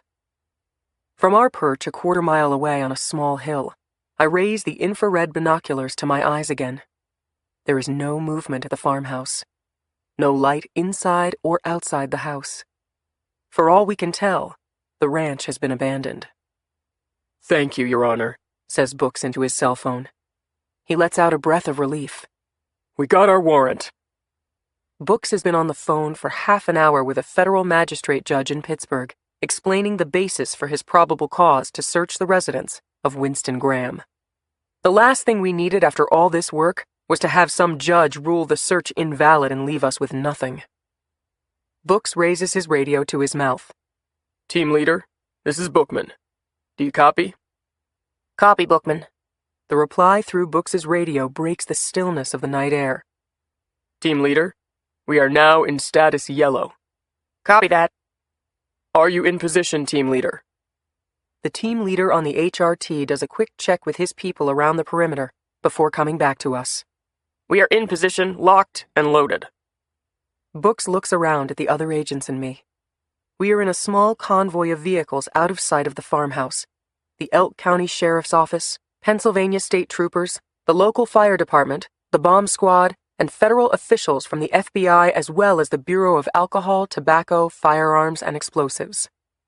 Team leader, says Books. We are sending in Kevin. Do you copy? Copy that. Books nods to the ATF agent standing next to him, a man named Moore. But right now, I'm more interested in the contraption Moore is holding, which includes a video monitor and a toggle stick. He looks like a teenager playing with his Xbox. But Kevin is no video game I've ever seen. Kevin is an explosives detection device, operating like a little remote-control truck with tractor wheels and a 360-degree pivot capacity. And we can see what Kevin sees from this remote device. A member of the hostage rescue team approaches an open window. That's odd. Winston Graham is inviting us in. The HRT member lowers Kevin into the living room and scrambles for cover a few yards away. The screen in Moore's hands comes alive. We are now looking inside Winston Graham's house, seeing what Kevin is seeing on a small screen. The living room is filled with antique furniture and a rather small open kitchen. Dated but lived in, no doubt. A bottle of beer rests on the breakfast counter. Newspapers are strewn about the floor everywhere, almost covering up the hardwood floor. Newspapers. Fires need 3 things to burn: oxygen, fuel, and heat. The open window is oxygen.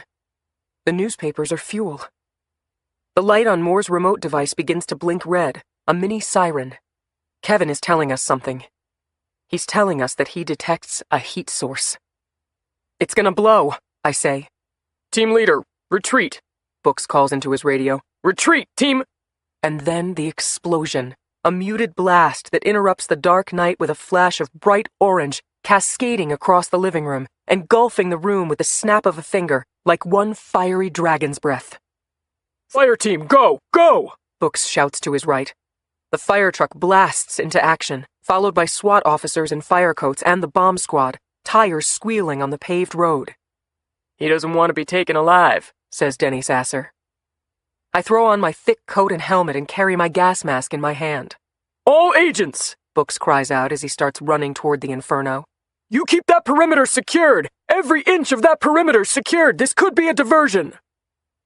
I run along with Books, each of us ignoring the available car and just racing with all our speed toward the house, the beacon of blazing orange and thick smoke blowing through the roof now. "The basement!" I call out between breaths. "He's in the basement!"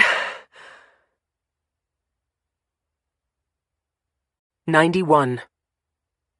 "Stay back!" Books calls out to me, a hand extended as he stands a few yards from the house. "You aren't authorized to enter, Emmy. That's an order!" Tactical agents covered in firefighting gear move in along with the firefighters, acting as armed escorts, their submachine guns drawn and blast shields raised, ready for anything or anyone.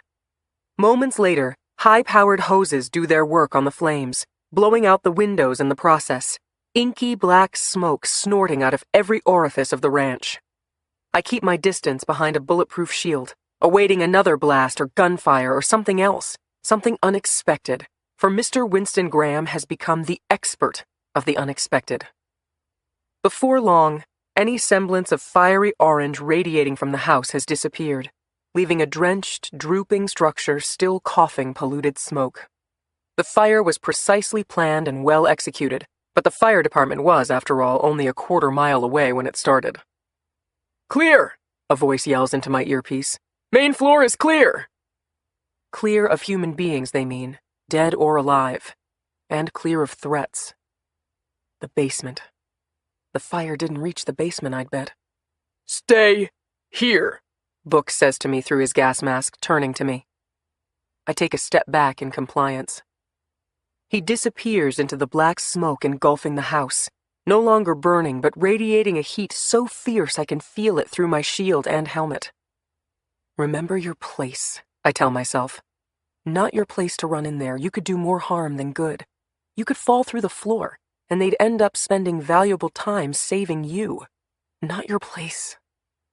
I put on the fire boots that go with the rest of my costume, the helmet and shield and gas mask with oxygen tank, the heavy coat and pants. Why did they give me these things if they didn't expect me to go in? I wait 5 minutes, and then I head inside. It's almost impossible to see through the smoke, but I know the layout of the house just as all the agents do from the floor plans. I suck in clean oxygen off my gas mask while the dirty smog surrounds me.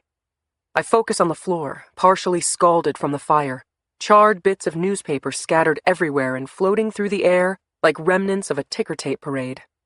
This floor is unsafe to traverse, but I'm not the first or the 10th person to cross it, and I'm not good at patience. I know that if I keep walking straight down the main hallway, past the kitchen and past the bedrooms, the door to the basement will be there. I find the door open, the staircase heading down to the basement free of smoke. I take the steps downward. There are at least 10 agents down there, I tell myself. No matter how good he is, he can't overtake 10 of them. Right? I hit the bottom of the stairs and turn. The main part of the basement is unfinished and dingy, concrete walls and floors. A hot water heater, water softener, washer and dryer in one corner, and a weightlifting bench with barbell and free weights in the other corner. But then there is a long corridor with doors on each side. Agents pull each one open and rush in, weapons first.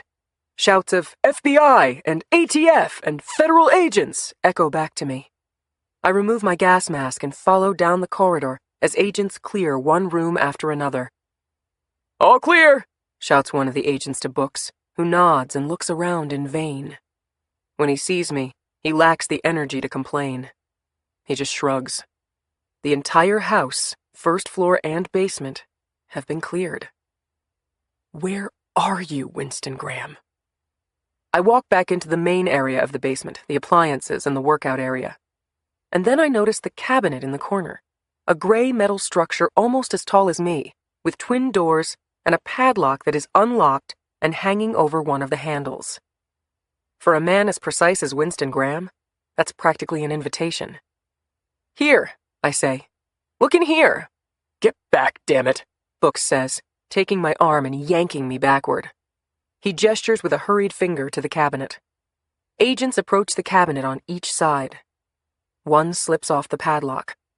Then, in sync, each agent grabs a handle and yanks open the doors. The interior of the cabinet looks like any other. 3 shelves, 2 of them completely empty. There is, in fact, only one thing resting on the center shelf. A stack of paper, with a purple bow tied around it. What the hell is this? Books asks, approaching the cabinet and looking at the first page of the stack of paper. What the hell are Graham sessions? 92. Dawn has broken, the sky above us coloring into day, but still it is relatively dark. We are back down the road now, at the back of a SWAT team truck, using the floor of the cabin area as a desk and spreading out the stack of documents, the random musings of a serial killer, which he has dubbed Graham Sessions. They are numbered, 22 in all, and dated. They appear to be recorded orally. He probably used one of those high-tech recorders that automatically transcribe his words into a document. Each Graham session is spread out over the truck's floor. We read them quickly at first. There will be plenty of time for analysis of his word choices and colloquialisms, days that will be spent deconstructing every sentence. But right now, we're looking for any leads on where this monster is hiding. So I pass quickly over the disgusting self-glorification contained in these pages, the revolting passages where we read along as he tortures victims, looking for anything that might give us a clue. Mary, I say aloud. Someone named Mary is mentioned in recording number 12, a conversation with her that he recorded in a bar. And then she keeps coming back in subsequent chapters. She becomes the focus, in fact, with each new passage that I read. He has feelings for her. He is opening up to her. He's becoming tormented over her. He is falling in love with her. Mary is a bartender, a part-time student, a recovering alcoholic.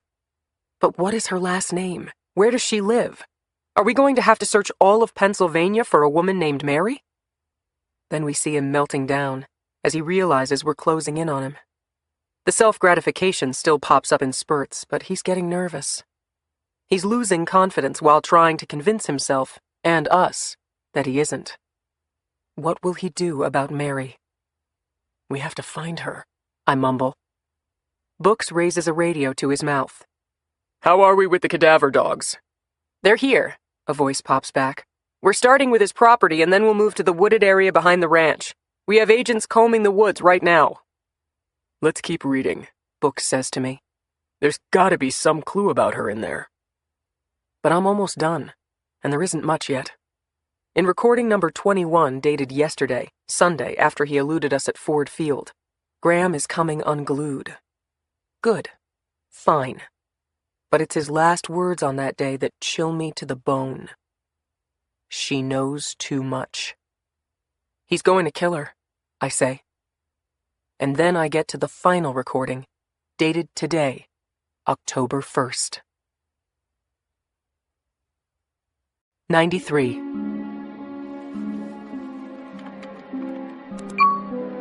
Graham session, recording number 22, October 1st, 2012. I didn't want this for you, Mary. I didn't want this for us. You have to believe me. Please tell me that much. Tell me that you believe what I'm saying. I've been lying to you. I've been lying to myself, convincing myself that I could be different with you, that everything could be different. But please believe me now. Please believe that if I'd met you earlier, things would have been different. I would have changed. I know I would have. I would have changed for you, Mary. But now it's too late. And I can't let you... No, Mary, I can't. I'm sorry. I'm sorrier than I've ever been in my life. I've never been sorry before. Actually, never. But I am now. Because you've opened up things inside me. And I wanted to let them out and explore them together with you. I know we could have done that, and everything would have been okay. Please understand, Mary. Please, that I have no choice. I have no choice but to do this, because no matter how much you might love me back, they'll turn you and make you tell them things about me, and I can't let them do that to you. If I could leave you here, I would. But I can't. I don't have a choice. You see that, don't you? I don't have a choice. It's outside my control. They're coming for me now, Mary. And they're going to tell you all kinds of things about me, and I can't let you hear them because they'll make them sound so much worse than the truth. That's what they do. And I can't let them. I'd rather you remember me as the person who loves you.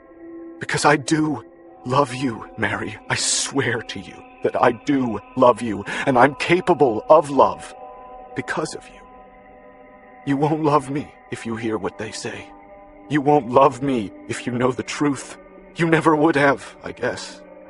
No, I guess not. Nobody would love me.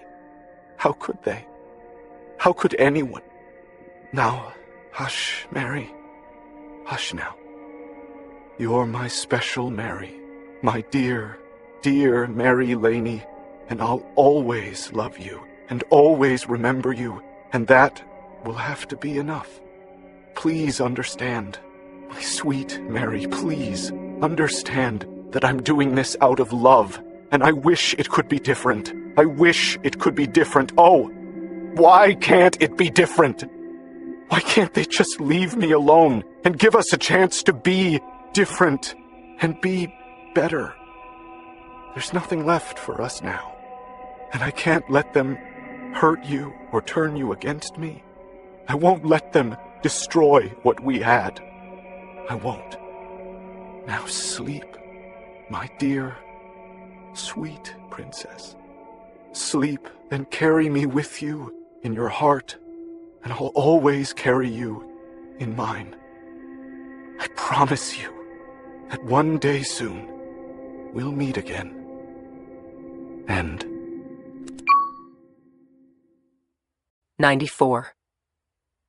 Mary Laney, Laney, Books calls into his radio.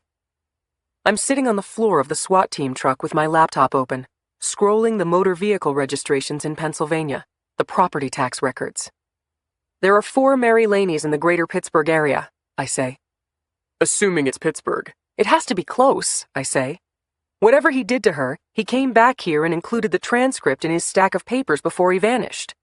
Maybe he killed her right here in his house, says Books. Don't say that. Don't say he killed her. It sure sounded like that, Em. Wait, I say, looking up from the computer screen. Her age. She said her age in there, right? I think it was 37? That sounds right. Books flips through the passages concerning Winston Graham's beloved Mary. Yes, 37. So she was born in 1975 or a late birthday in 1974. I cut over to the Pennsylvania Department of Health for vital records. If she was born in Pennsylvania, she'll be... right... Here we go. Allentown, Pennsylvania. Mary... Oh, shoot. This isn't Mary Laney, this is Marty Laney. Are you sure? Of course I'm sure, I say, edgy and agitated. I can tell the difference between Marty and Mary, for God's sake. Maybe it's her brother. Maybe, but let's keep looking. Back to the property tax records, finding social security numbers and cross-referencing them with criminal records databases. She was once an alcoholic, so maybe she got in trouble with the law. Nothing. The 4 Mary Laneys in the greater Pittsburgh area were all law-abiding citizens. Okay, let's do taxes, I say. Department of Revenue. Department of Revenue. Tax records are chock full of information. All I need is date of birth for starters. She may not have been born in Pennsylvania, but she pays her taxes here. 4 Mary Laneys with 4 dates of birth pop onto my screen. DOB 6/22/94, I say. DOB 5/13/82, DOB 5/27/69, DOB... I bounce off the floor of the truck. Date of birth 7/11/75. Books nods. Is that our Mary? Hang on, let me check the W-2 for her employer. Please be a bar or restaurant, someplace that would hire a bartender. Yes, I call out. Her employer is listed as Ernie's Sports Bar. That's our 37-year-old bartender. Books grabs his radio. This is Bookman. I need the helicopters. Mobilize HRT. We have a location. I'm coming with you, I tell him, pushing him out of the way and jumping out of the truck before he can answer. She's still alive, I say.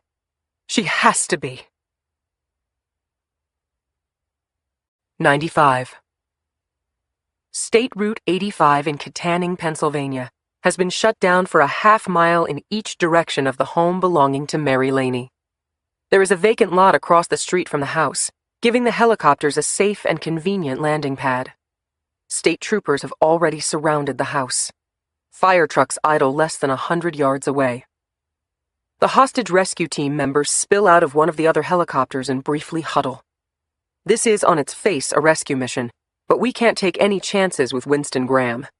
He has managed to avoid us on more than one occasion when we had him pinned down. He has outmaneuvered us constantly. Yes, his last Graham session made it sound like he was leaving her. I promise you that one day soon we'll meet again were his last words to her. But I wouldn't put it past him to be inside that house waiting for us. Books jogs over to the HRT members and confers with them, while I stand across Route 85 from the house. It is a simple 2-story home, some kind of shingle siding painted sky blue with white trim and a pitched roof. It is perched on a small hill with a stone path leading to the front porch. While Pennsylvania state troopers look on with their rifles poised, 2 members of the HRT cross the street with a ladder and post it at the side of the house. When the time comes, they will climb it to reach the landing hanging over the front porch, allowing them to enter the second-story windows at the same time they storm the first floor. But nobody is climbing yet. I look at my watch. It's past 7 in the morning now. Send in Kevin, says Books. This is taking too long, I say. She could be dying in there. Books nods but says nothing. Books, she could be... I don't have time for this, Emmy. Mary doesn't have time. Listen to me. Who knows what he has planned for us in there? His own house burst into flames when we got close to it. I'm not sending agents into a suicide mission. We check for bombs first, then if it's clear... And what if that's the window of time that she dies, Books? We could save a life and we're sitting out here following protocol. It's not just protocol. It's the right thing to do. You want a bunch of agents to die because I didn't take simple precautions? Their lives are my responsibility. She's our best chance to catch Graham. Books spins toward me. Emmy, if you don't shut up, I'm going to put you in handcuffs.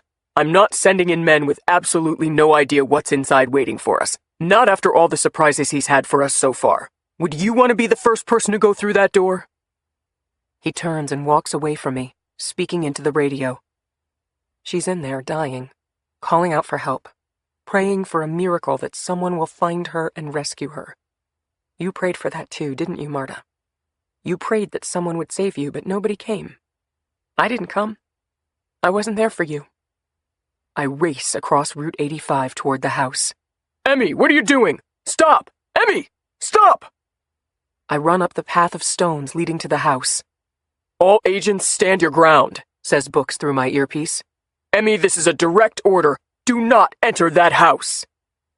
I whip out the earpiece and run up the 3 steps to the front porch, to the front door, a simple wooden door with an old-fashioned knocker. I'm coming, honey. I'm coming to help you. I brace myself for impact as I turn the knob. 96. I enter the house, steeling myself for a moment, but nothing comes. No explosion. No pop or blast.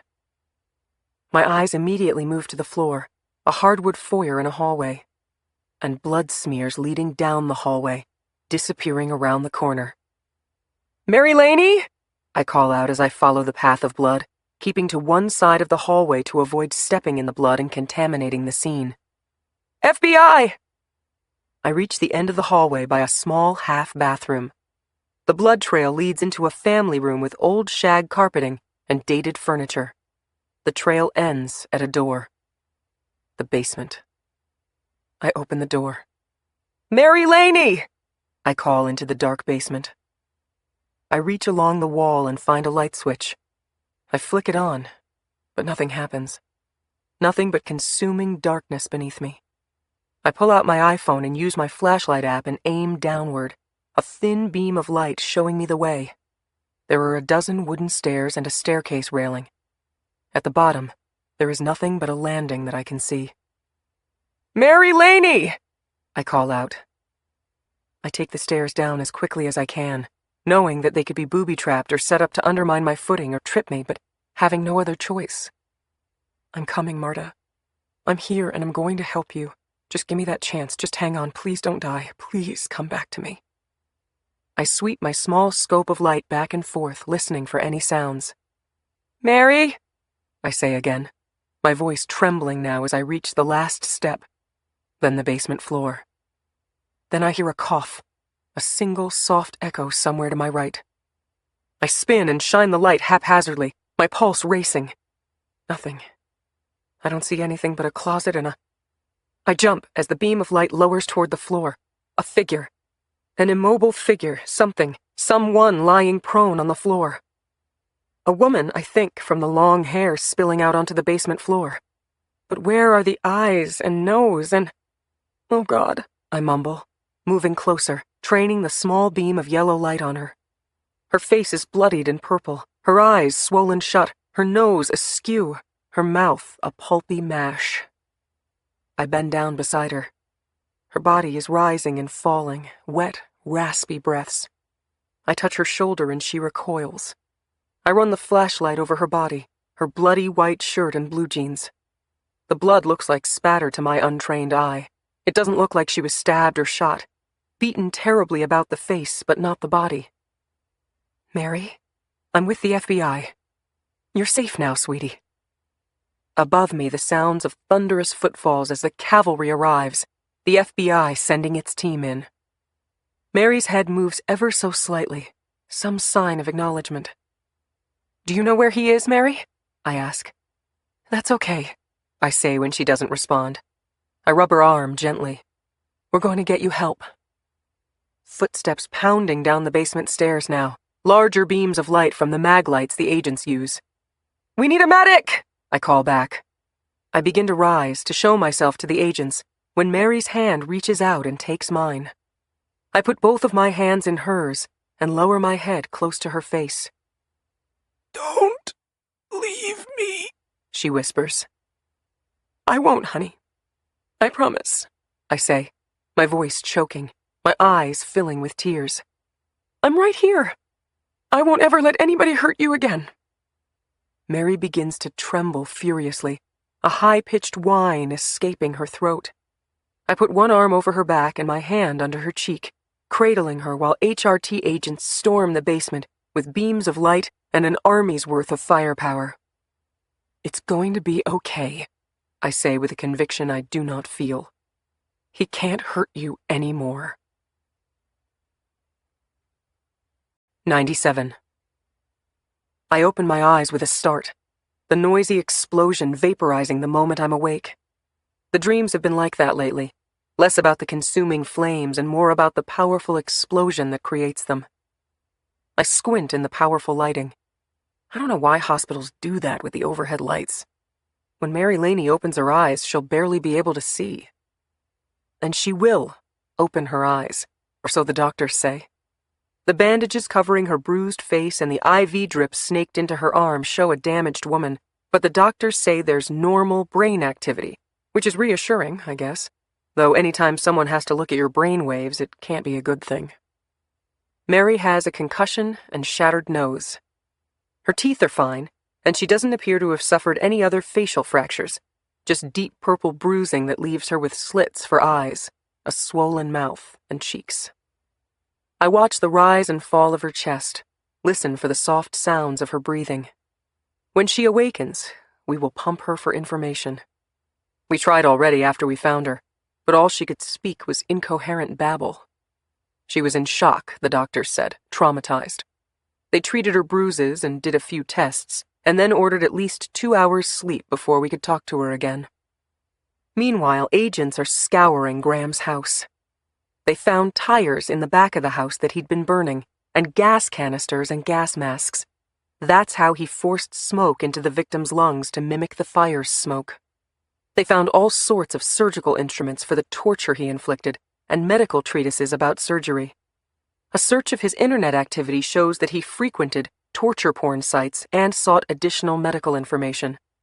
It also revealed that he'd visited the Facebook pages of many of his victims, never friending them but just checking out their information, so he knew where they lived, where they worked, all sorts of factual data that would help pin them down before he went after them.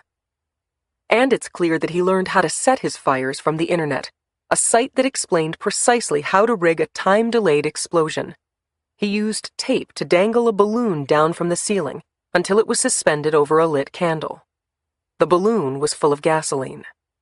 Beneath the candle, he placed a pile of paper. After Graham had left, the candle's flame melted the balloon, causing the gas to splash over the flame and spread to the papers. Kaboom! By the time firefighters arrived, the string would be long incinerated, and traces of the candle would remain, leading to the conclusion that the fire was caused by a candle that fell over onto newspaper or magazines. His driver's license photo has now been shown everywhere, on every cable news station and on every online news source in the nation. Everyone in the country is seeing that photo of an overweight, nearly bald, beady-eyed man named Winston Graham. He'll look different, of course. He'll have hair and probably a mustache, change the eyebrows, wear glasses, whatever. He won't make himself obvious to anyone. But where did he go? Where can he go? We have no idea. All we know is that he withdrew more than $200,000 from his bank account, so he's got the cash to do a lot of things. The door opens, and Books walks in. He nods at me with an icy glare and looks at Mary. It's not 2 hours yet, I say. I thought maybe she woke up on her own. I told you I'd call you as soon as she did. You told me a lot of things, he says, an introductory sentence to a speech that something tells me he's rehearsed. You told me if I took this case you'd follow my directions, and you didn't. I don't want to talk about that, I say. Emmy, I gave you a direct order and you disobeyed it. You could have gotten yourself killed. You could have gotten Mary killed. You could have set off an explosion that got all of us. But I didn't, okay, Harrison? I didn't, so shut up already. Books, still standing, lets the silence work for him. We both know what's coming next. I don't care, I say.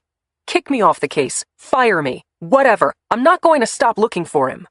Oh, I am taking you off this case, Books says. I can't fire you, but I assume Dickinson will take care of that.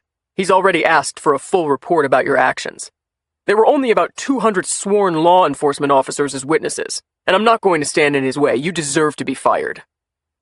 I put my forehead against the rail of Mary's bed, the same position I'd been in when I dozed off a moment ago.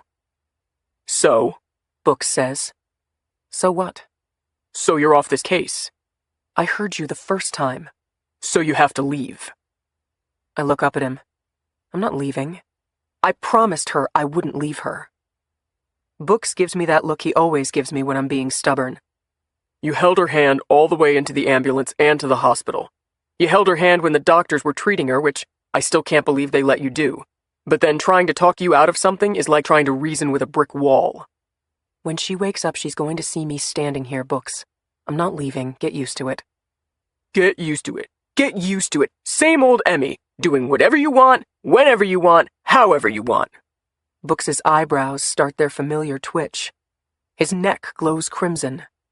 He'd like to drag me out of the room by my hair. And he might do just that. But he doesn't. Because at that moment, a sharp intake of air comes from Mary Laney. 98. Mary Laney leans forward in bed as she expels a violent cough, thick with phlegm and dried blood. I use the automated buttons to angle her bed upwards so she's at about 60 degrees, and then I hit the button for the nurse. "We're here, Mary," I say, taking her hand and caressing it. "You're in a hospital, and you're safe." Once her coughing attack abates, Mary holds completely still. Her eyes, mere slits through purple-black bruising, stare forward. She is remembering everything now. And then she lets out a low moan. Her shoulders begin to tremble and tears find their way down her swollen cheeks. "He can't hurt you anymore," I say. Is he... Did you... She spits out words through halting breaths, through her gentle sobs. "We haven't caught him yet," says Books. "but we will. We need your help to do that, Mary." Still weeping, Mary inspects herself, looking at her arms and legs, patting her hands down her torso as if searching herself for a weapon. Then she gently brings her fingers to her face, her horribly bruised and puffy face. "I'm Special Agent Bookman, and this is Emmy Dockery, a research analyst with the FBI. I'm sorry, but we really need to talk to you right now." After a while, Mary nods, and her body stops heaving with sobs. I hand her a tissue and she blots her face gently. Then she looks at me. You found me, she says. "It was you. You didn't leave me." I take her hand and give her a soft smile. "You're going to be okay." What did Winston do? Did he kill? I look at Books, who nods. "He's wanted for murder. A string of murders." She takes that news badly. Judging from the last Graham session we read, where Graham talked to her while he bloodied her face, she must have had some hint that he'd done evil things. "Okay, everyone back off," says a doctor, pushing his way into the room. "Real quick, Mary," says Books. "This is important. Did he give any clue as to where he was going, or what he was doing next, anything at all?" Books holds off the doctor with a stiff arm. Mary clears her throat. He said... "I have to insist on treating my patient," says the doctor. "This is important," says Books. "Go ahead, Mary, what did he say?" Mary swallows with some effort. Her eyes close. He said, "You'll never catch him," she says. "He said he's invisible." 99. The doctor kicks us out of the room to evaluate Mary. I pass 2 armed federal marshals who are guarding Mary's door and move into the hallway. "We'll find him," I say. "I have some—" "Go home, Emmy," Books says, passing me. I wait for him to turn back. He doesn't. "I'm not going home." "Well, you're not staying here. This is for authorized personnel only. You are no longer authorized." I start after him. He's always been a fast walker. "I can help you find him," I say. "This is what I do best, Books. Come on." Books reaches the elevator and pushes a button. "You're done," he says. "I'm done with you. I can't command an operation when people openly disregard my direction. It undermines the entire unit. If you were an adult, you'd see that. But you're not. You're a child, Emmy. A child. And I'm done." His hand knifes through the air. "I'm done." I shake my head, insolent. Like a child, I suppose. "I can find him. I'm your best chance. Why would you give—" "Sorry." The elevator chimes and the doors part. Books steps in and turns to me. "You're done." The doors begin to close, along with my window of opportunity. Books blocks the doors from closing and steps back out, getting so close to me that I find myself backpedaling. "You think you can step on whomever you please and everyone has to just sit there and take it?" he hisses. "Why did you want me to run this case, Emmy?" I'll tell you why," he says. You wanted me to run this case because you figured you could walk all over me and do whatever you wanted, right? No. As a matter of fact, I wanted you on this case because I knew the director would listen to you, and because you're one of the best agents the Bureau— Oh, cut the shit, okay? If nothing else, I'm entitled to your honesty. You wanted someone you could manipulate, and you knew you could do that to me. He wags his finger in my face. Well, guess what? You've used me for the last time. So a killer stays on the run that much longer because you can't get over the fact that I wouldn't marry you. Books draws back, his lips parting. Wow. You are something. Yeah, that was over the line. I'm sorry, Books. I didn't mean that. Books works his jaw, avoiding eye contact. If you don't leave this hospital in the next 5 minutes, I'll have you arrested. Agent! One of the federal marshals jogs down the hallway toward us. Ms. Laney said she's ready to talk some more. Great, Books says, grateful to exit this conversation. The marshal raises a shoulder in apology. She said she wants Ms. Dockery there. Books drops his head and shakes it. Then he casts a look of steel in my direction. Ms. Dockery has been relieved of her duties on this case. Yes, sir, but... The federal marshal clears his throat. She said she'll only talk to Ms. Dockery. With an audible groan, Books runs his fingers through his hair. I can't help smiling. Just a bit. Wow, this is awkward, I say. Books storms past me toward Mary's room. Well, let's go already, he calls back to me. 100. He seemed so normal, says Mary Laney, her voice still raspy. She has fresh gauze covering her nose. The bruising surrounding her eyes now has a shade of blue to go with the purple and black. I can't look at her without wanting to cry. They found a Louisville Slugger aluminum baseball bat with Mary's blood on it in her basement. That's what Graham used to strike her face repeatedly, causing it to swell up like a hideous balloon. An interesting choice Graham made there, the baseball bat. Is there a significance? I wouldn't have expected him to torture Mary like he did his other victims. He wouldn't burn her or scalp her or chisel away at the nerve centers at her knees and elbows and wrists. But why use a baseball bat? Why not just use a gun and do it quickly with one pull of the trigger? I mean, he was kind of odd and insecure, Mary continues. But he seemed totally harmless. Maybe not comfortable with himself, but he lightened up the more we got to know each other. He was gentle and sweet. She looks at us with those words. At least, I think she does, based on the turning of her head. Her eyes are so buried behind the swelling that it's hard to see them move. I know that sounds crazy now, she says. Not at all, Mary, I say. Winston Graham fooled a lot of people. He was masterful. He got women he'd never met who lived alone to let him into their homes. That takes a special kind of con artist. Mary scoops some ice chips into her mouth from a styrofoam cup and sucks on them. The first time I met him, he told me he was a serial killer. Really? I say. She doesn't know that we read about their first exchange in one of the Graham session transcripts. She doesn't know those transcripts even exist. Books said he wants to wait before telling her. That was at the bar I work at, she says. He Mary raises a hand to her ear as if talking on the phone. He looked like he was recording his words on this contraption. He held it up to his ear like a cell phone. I made a comment to him about it, and he seemed really interested in me after that. He told me he had killed a bunch of people. I just assumed he was kidding. Like anybody would have, I say.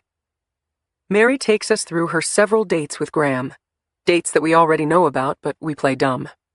She doesn't hit every detail that was recounted in the Graham sessions, but generally covers the same ground. The night he skulked into the bar to observe her while in disguise. I guess that should have been the first tip-off, she concedes before adding. But it was flattering. Men don't usually pay much attention to me. Next, they met for drinks after she got off work one night. Then their Saturday night date, the week that Graham took off from his murder spree. And then lying by the fireplace, kissing and nestling together, where they first broached the topic of having a serious relationship. The conversation lasts for nearly 3 hours. Books, who is the best interviewer I've ever seen, patient, detailed, covers everything that they said and did, every emotion that Mary felt, while Mary holds my hand. This is incredibly embarrassing, Mary says when it's over. You must think I'm an idiot. I think you're special, I say, and so did he. I think you got to him, Mary. I mean, he didn't kill you, did he? He killed everyone else, and not just killed, Mary. He tortured them, brutalized them. But not you. He had every reason to kill you, but he couldn't bring himself to do it. There was something different about you. I just got lucky, she said. It wasn't luck, Book says. He was hitting you with an aluminum baseball bat. It would have been easy to kill you if he'd wanted to. Believe it or not, Mary, as bad as your facial injuries are, he didn't hit you nearly as hard as he could have. Even one solid swing of that bat could have given you brain damage. I think he was hesitating. You're kidding, she says. No. You see something similar with suicides. People who slit their wrists. At first they hesitate. They can't do it. So you'll see minor superficial cuts before they drum up the nerve to actually open a vein. They're called hesitation cuts. This is something like that. A hesitation swing, I say. More or less, yes, says Books. He told himself he had to kill you, but every time he swung, he pulled back. Because deep down, he couldn't kill you.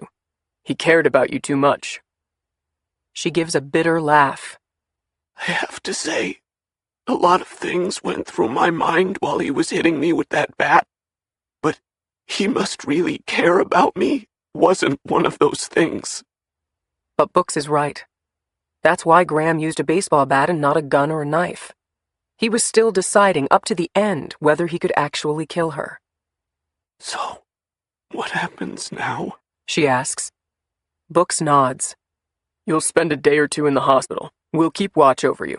When they discharge you, we should place you in protective custody, move you somewhere. Mary places a hand on her chest. You think he'll come back? We have to consider the possibility, but don't worry. He won't know where you are. We're just being extra cautious, and we'll have someone guarding you. Who? You mean like FBI agents?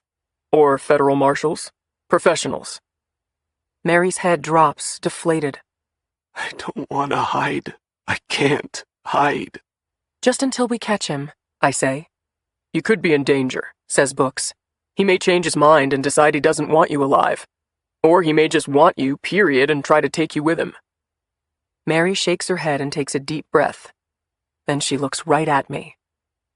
I'll do it if you go with me, she says. 101. Something is wrong. Something is wrong here. I'm in the hospital cafeteria reading through my copy of the Graham sessions once more, trying to scratch an indefinable itch. Denny and Sophie, who have joined us in Pennsylvania, are sitting with me looking through their own copies. It's not much, but right now it's all we have in terms of clues. Why did he start doing these Graham sessions just last month? I ask. Just last August. He started his murder spree in September of 2011, but he didn't start recording these transcripts until 11 months later? Denny throws a toothpick into his mouth and chews on it. Who knows? He decided that his brilliance should be memorialized. I shake my head. He's too methodical. He would have planned these Graham sessions right along with his killing spree. I don't think he does much of anything on a whim.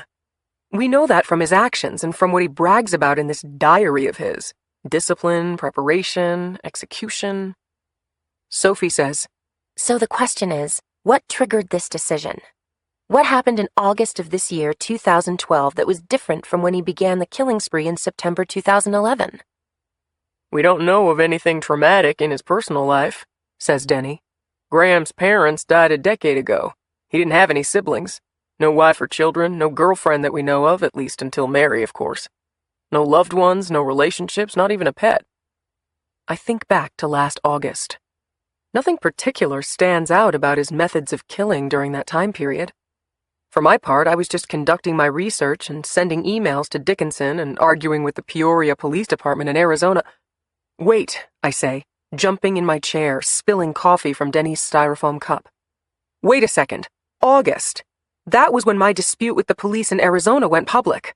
That's when the Peoria newspaper ran that article about how I was claiming Marta's death was a homicide. And they made a point of mentioning that I worked for the FBI. He might have read that, says Denny. Of course he read it, I say. He kept tabs on everything, absolutely. So he reads that and he's thinking that the FBI is going to start breathing down his neck. In truth, my own agency had cast me out at that point, had rejected my theories until Books came in and helped persuade the director. But Graham wouldn't have known that. For all he knew, the FBI was about to start a nationwide investigation. It was the first time that Graham felt threatened, I say. And he responded by writing a diary? Asks Sophie. Why? Just in case he got caught, he wanted to explain to the world what he did? I make a face. That doesn't sound right.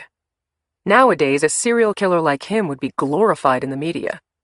Even if we caught him, he'd have every news magazine and cable channel in the country wanting to give him a sounding board, wanting to run a special with an ominous title like The Mind of a Predator.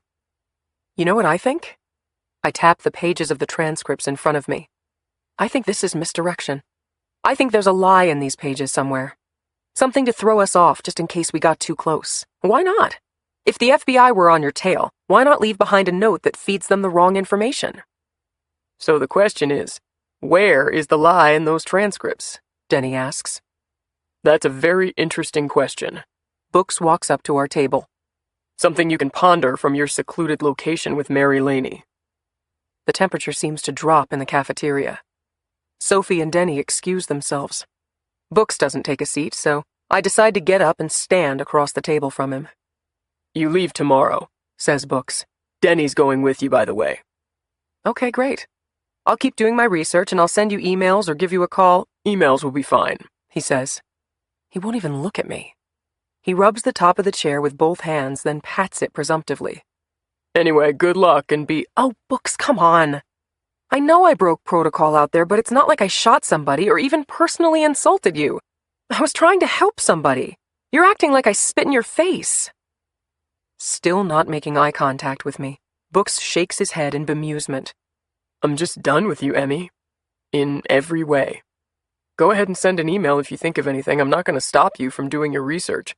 But I don't consider you part of this investigation anymore, and I don't consider you part of anything else having to do with me. Honestly, I don't ever want to speak to you or see you again. I draw back. I didn't realize how badly I had embarrassed him, and how raw that nerve was already. Is that clear enough, Emmy? Do we understand each other? I wave my hand. Fine, okay, sure. Books nods and walks away. Books, I say. For what it's worth, I really am sorry. He stops but doesn't turn back. It's not worth anything, he says. Not anymore. 102. When I see Mary Laney the next evening, for the first time she is wearing her own clothes, not a hospital gown. And she seems the better for it, however beaten and bruised her face may be, now complete with a gigantic splint covering her nose. All set? I ask. They're picking us up in a few minutes. I'd feel better if I didn't look like the Elephant Man. At least she has a sense of humor about this. I leave the room. Down at the end of the hallway, Denny Sasser is talking to another man. Oh, Emmy, he says, pointing to the other guy. Want you to meet Jim Demetrio. Jim, this is Emmy Dockery. Jim Demetrio is just a bit taller than me, which makes him about 5'10", a middle-aged man with a stocky frame. He's wearing a polo shirt and a baseball cap. So this is the infamous Emmy Dockery, he says. The one who cracked the case. I shake his hand. I wouldn't go that far. The one who discovered there was a case in the first place, then, sure, sure. He smiles at me. You've made quite a name for yourself. Jim's retired FBI, says Denny. He worked in the Pittsburgh field office until about 1.5 years ago. One of the best profilers of serial killers I know. But he decided to turn to the private sector to make a killing doing security consulting. Nice for him. I'm still wondering why I'm shaking his hand. He's been volunteering for the canvas. Oh, great, thanks very much, I say. There are several square miles of thick woods in Elk County near Winston Graham's ranch, and we are tracking every inch of it looking for burial sites, hidden weapons caches, anything. We'll take volunteers if we can get them. My pleasure, says Demetrio.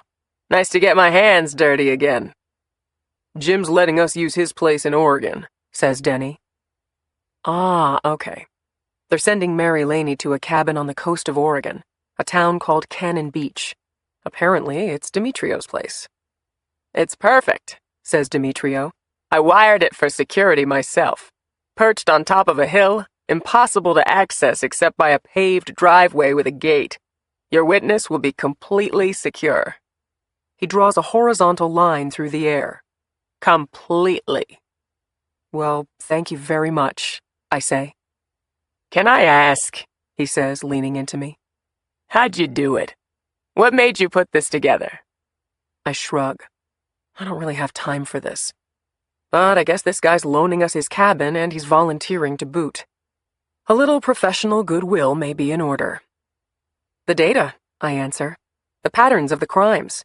Individually, they were brilliantly disguised, but collectively, they showed a pattern. Brilliant, he repeats. You think he's brilliant? I think he's a monster, but a very smart one. Demetrio's eyes narrow. Probably best you not think of him as a monster. He's a human being with his own reasons, however misguided you may think those reasons. He's a monster, I say again. Demetrio blanches at my rebuke. If you say so. I look over at Denny. She's ready to go. Oh, then I should leave, Demetrio says, retreating to the elevator and punching the button. Good seeing you, old friend. Listen, I have some business up that way in a couple of days. Maybe I'll stop by? Sure, says Denny. Thanks again, Jimmy. Demetrio looks at me for a long moment. What will this monster do next, Emmy? What's your prediction? I wipe my right hand on my jeans as the elevator door chimes.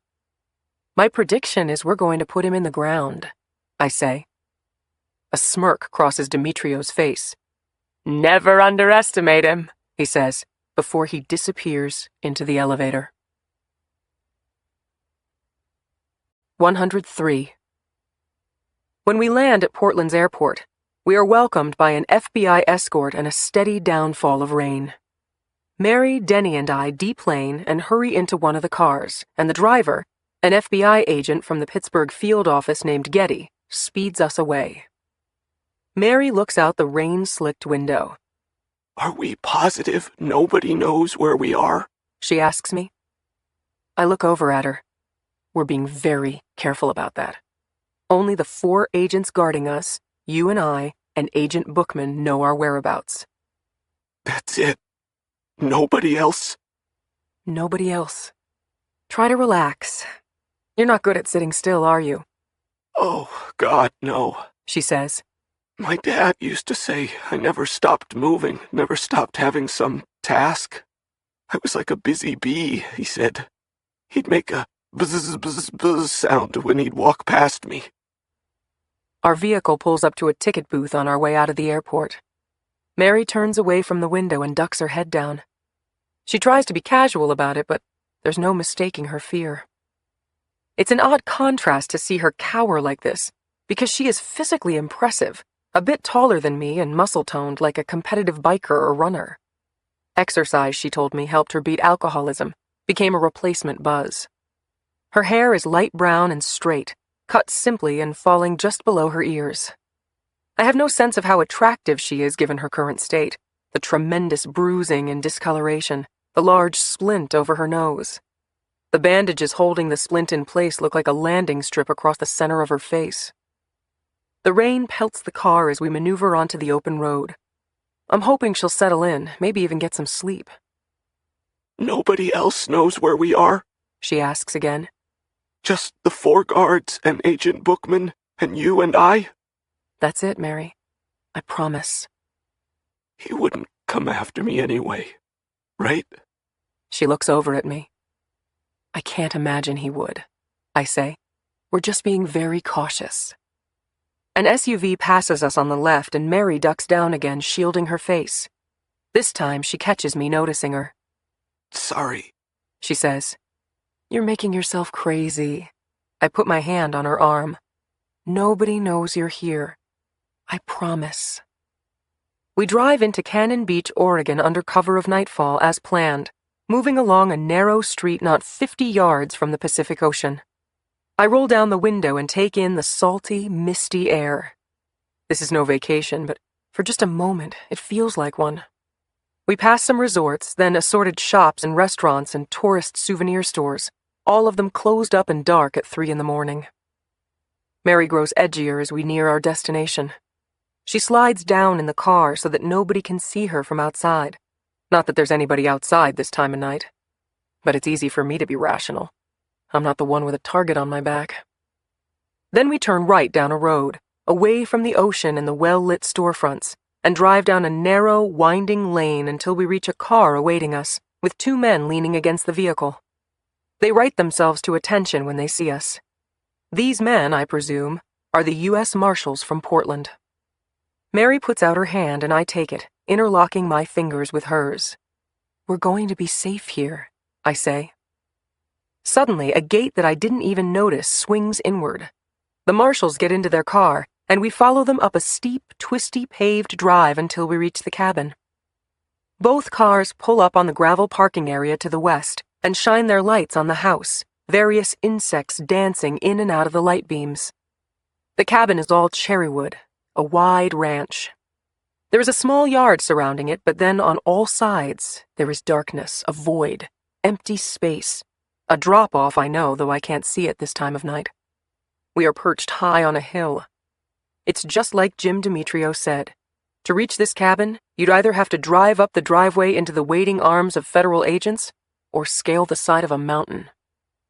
The U.S. Marshals leave their car and search the cabin before we enter. In our front seat, Denny and the guy driving the car, Special Agent Norm Getty, wait patiently. The house has updated security, says Getty. There's a front door and a back door, each with a deadbolt. Each door chimes when it's opened, and if the alarm is set and goes off, the noise can be heard across the Pacific. He points at the house. There are security cameras and motion sensors surrounding the house, another camera down by the front gate, and we can see all of it from here. He looks back at us and shows us an iPad, a video monitor with a screen split 4 ways to show the different cameras. It's completely secure, he tells us. Let's get out, I say to Mary. It's okay. I slide out on Mary's side, still holding her hand, taking in the mild, damp air, the smell of the ocean carried on a light breeze. We are indeed high up on a hill, but it feels more like an island than a mountain. The property on which we are standing is maybe a 1/4 acre, maybe less, most of it occupied by the cabin or the gravel parking lot. The grass surrounding the cabin is minimal, and then the drop on each side, all fenced in. I approach the fence to the east and look down into nothingness. There's nothing down there on any side except thick branches and wild foliage, says Agent Getty. He'd have to scale a mountain and overcome insurmountable natural obstacles. And even if he got that far, he'd have to get over this 5-foot fence which has barbed wire. It's impossible, ladies. Impossible. The only way to this cabin is up that driveway, through us, through cameras and motion sensors that will alert us to his presence long before he reaches you. Mary nods her head. It does seem safe, she concedes. I squeeze her hand. Absolutely, I say, hoping to convince both of us. 104. The cabin is roomy and updated inside. There is a large living room with hardwood floors, a half bath off that room, a decent-sized kitchen with a laminated countertop, and 2 bedrooms in the back with a Jack and Jill bathroom between them. The room I'm in has 2 twin beds, for Jim Demetrio's 2 daughters, I assume. I don't know anything about his life, but the framed photos on the bureau show Jim at a younger age with his wife and 2 preteen girls, waving to the camera on a boat somewhere, and in another shot, the 4 of them dressed formally at some event. I'm sleeping in a room that belongs to someone else, which always makes me uneasy, unwelcome. We all meet back in the living room, which is decorated like a hunting lodge, a deer's head mounted on the wall, a bearskin rug covering the center of the room, antlers on the countertop from which coffee cups hang by their handles. This should work, says Denny. The other federal officers, Getty and the 2 U.S. Marshals, work out their plan for the night and going forward. 2 agents will be stationed in their vehicle in the gravel parking lot, one of them sleeping and one of them awake. The other vehicle will be located at the base of the driveway, again with the partners trading off sleep. Each team will have an iPad that will have all of the security cameras and motion sensors accessible. Denny hands both Mary and me a small device that looks like your basic key fob for a car remote, only it contains a single red button. Push the button for an emergency, he says. We'll all get it immediately. An emergency. The gesture is intended to reassure us, but the implication does just the opposite. We'll only need the emergency button if Winston Graham has somehow, some way, against all odds, managed to call on us. A hush falls over the room. And then a chime goes off, a loud rattle, a shifting of mechanical gears. Denny spins around. Agent Getty draws his weapon. My heart leaping, I rush for Mary and embrace her. Meanwhile, perched on the wall, a door opens on a small clock. A bird pops out and says, "Cuckoo," before disappearing again inside. It is 4 a.m. Jesus, says Getty, holstering his weapon. Everyone takes a breath. The bird is no threat. Presumably, it has an alibi for the murders. But it's a reminder of how jangled our nerves are, that no matter how much we reassure ourselves of our safety, nobody is completely convinced. 105. I wake from the dream, from the nightmare plunge toward the window to escape the flames rippling across my bed. I wipe the thick lather of sweat from my forehead and sit up in bed. Coffee. I smell good coffee. I walk out of my room and pass Mary's door. The door is closed most of the way, but not shut completely. I see a glimpse of her sitting up, so I knock on her door, pushing the door open in the process. On the nightstand beside her bed, a number of pill bottles are lined up, medication prescribed by her doctor. Understanding that she might be forced into seclusion for a considerable amount of time, the doctors gave her extra medication to last her a few months. She has pills for pain, pills for anxiety, and pills for sleep. She is seated on the bed against her propped-up pillows, on top of her covers, with her legs out in front of her and something resting between them. Something she is bent over, staring at least until she sees me. She straightens up when she sees me. Her face is at least as swollen as yesterday, perhaps more so, and still discolored. I didn't mean to bar... My eyes move to the object, and then I see what it is, long and cylindrical. It isn't any of the pills prescribed to her. It's alcohol. Specifically a bottle of Grey Goose vodka. I didn't drink it, she says quickly. But you're thinking about it. She doesn't answer for a long time, looking away from me. After a time, I think she's just going to wait for me to leave. I just don't know if I can do this, she says. I don't even want to open my eyes and face the day. I've overcome so much, and I've been so proud of myself for doing it. But this... She shakes her head absently. I really cared about him, she says. I know that sounds ridiculous, but... It's not ridiculous, Mary. So now I lose the first guy I thought was decent and honorable, and on top of that, I have to live in fear of being maimed and tortured, and with the knowledge that I'm so stupid that I actually let this guy into my life and didn't see him for what... Mary, don't. You know what? She shows me the bottle. I drink this bottle, and I don't have to think about any of that. Not any of it. I come over and sit across from her on the bed. I'm such a freak, she cries. How do you fall in love with a serial killer? She covers her face with her hands. I put my hand on her arm and let her get it out. After a short time, she takes a deep breath and lets out a moan. You know, my whole life, I've kind of felt like a freak, I say. My sister, Marta, she was my twin. But she was so much prettier than I was. She looked like my mother.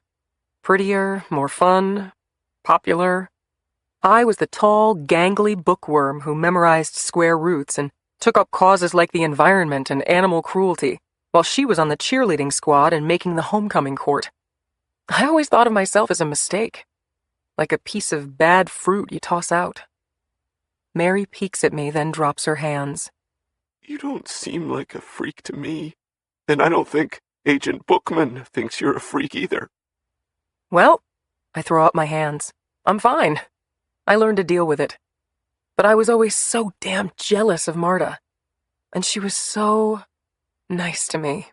That's the real insane part. She loved me like crazy. She'd do anything for me. All I did back was resent her. And now I'd do anything. I shake my head and take a breath. My point is, freak is in the eye of the beholder, Mary. You're no freak. You've overcome incredible obstacles. You'll overcome this one, too. She looks at me, a hint of gratitude on her face. Behind that athletic body she has honed over years of exercise is a lonely woman who overcame adversity with her head held high, but hasn't been able to find love. She thought she'd found it with Winston Graham, only to learn the absolute worst about him. Can she recover from that, like she overcame alcoholism? Come with me. I put out my hand. Let's get some coffee and go out on the porch. It looks like a beautiful day. That bottle will still be there, if you want it, afterward. She takes my hand and we get off the bed.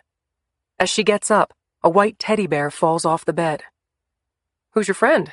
I ask. Oh, that was already here, She says. but I had a white teddy bear growing up. Took it with me everywhere for years. You know what I called it? White Bear. Very creative, I say. She laughs, which is nice. A start. Then I left it at the grocery store one day in a shopping cart. Never saw it again. I was inconsolable for days. For years afterward, every time I'd go to a supermarket, I'd look for White Bear. I'd make my dad ask the store manager if anybody had found it. I made up a whole story in my mind that some nice little girl found it and gave it a good home. That's a real tale of tragedy. I lock arms with her. Well, I'm no white bear, but I'll be a friend forever. Do you mean that? She says, caution in her voice. I promise, I say.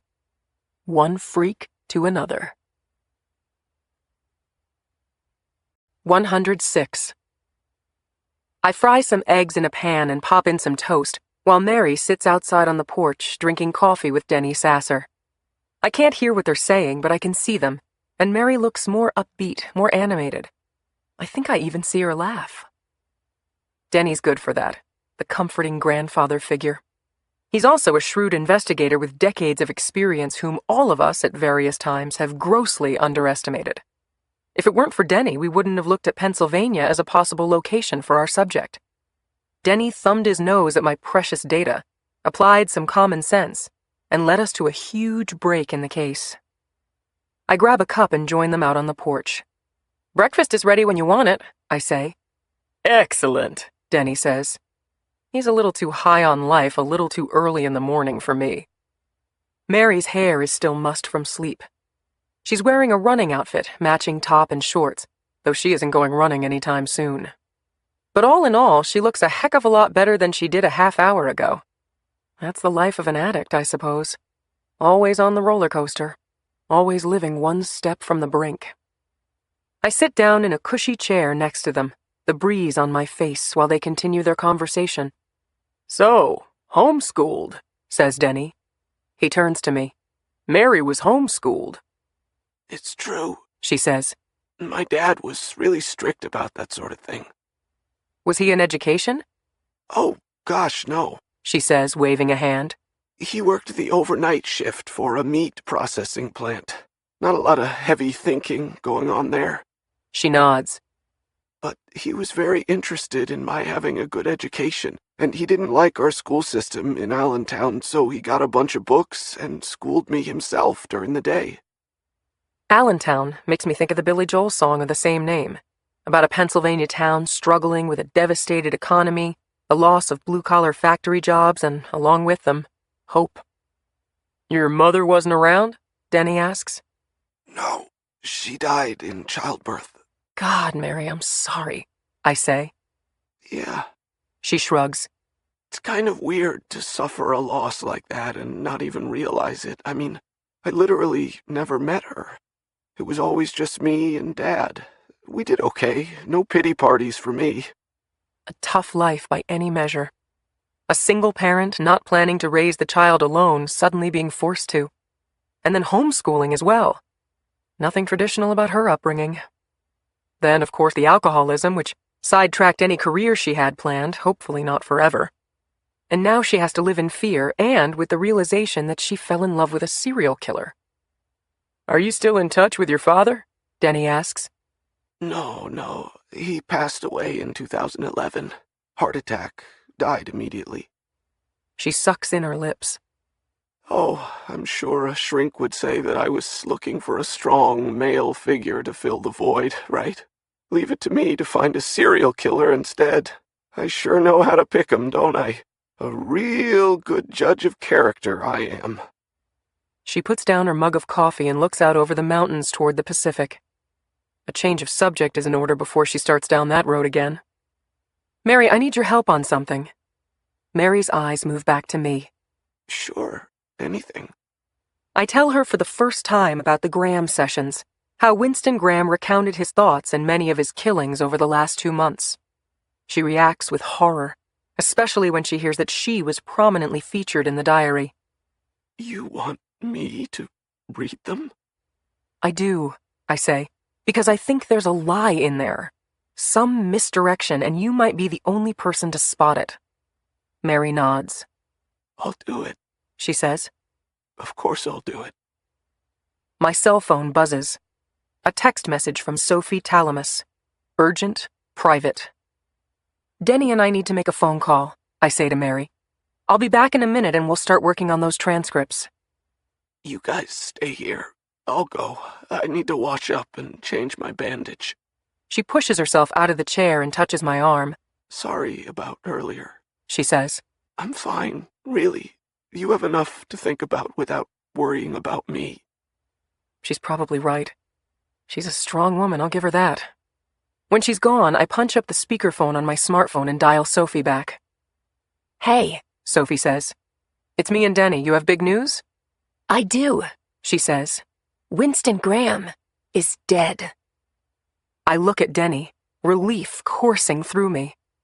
Did she really just say that? Hate to say it, I say, but thank God. Don't thank God just yet, She says.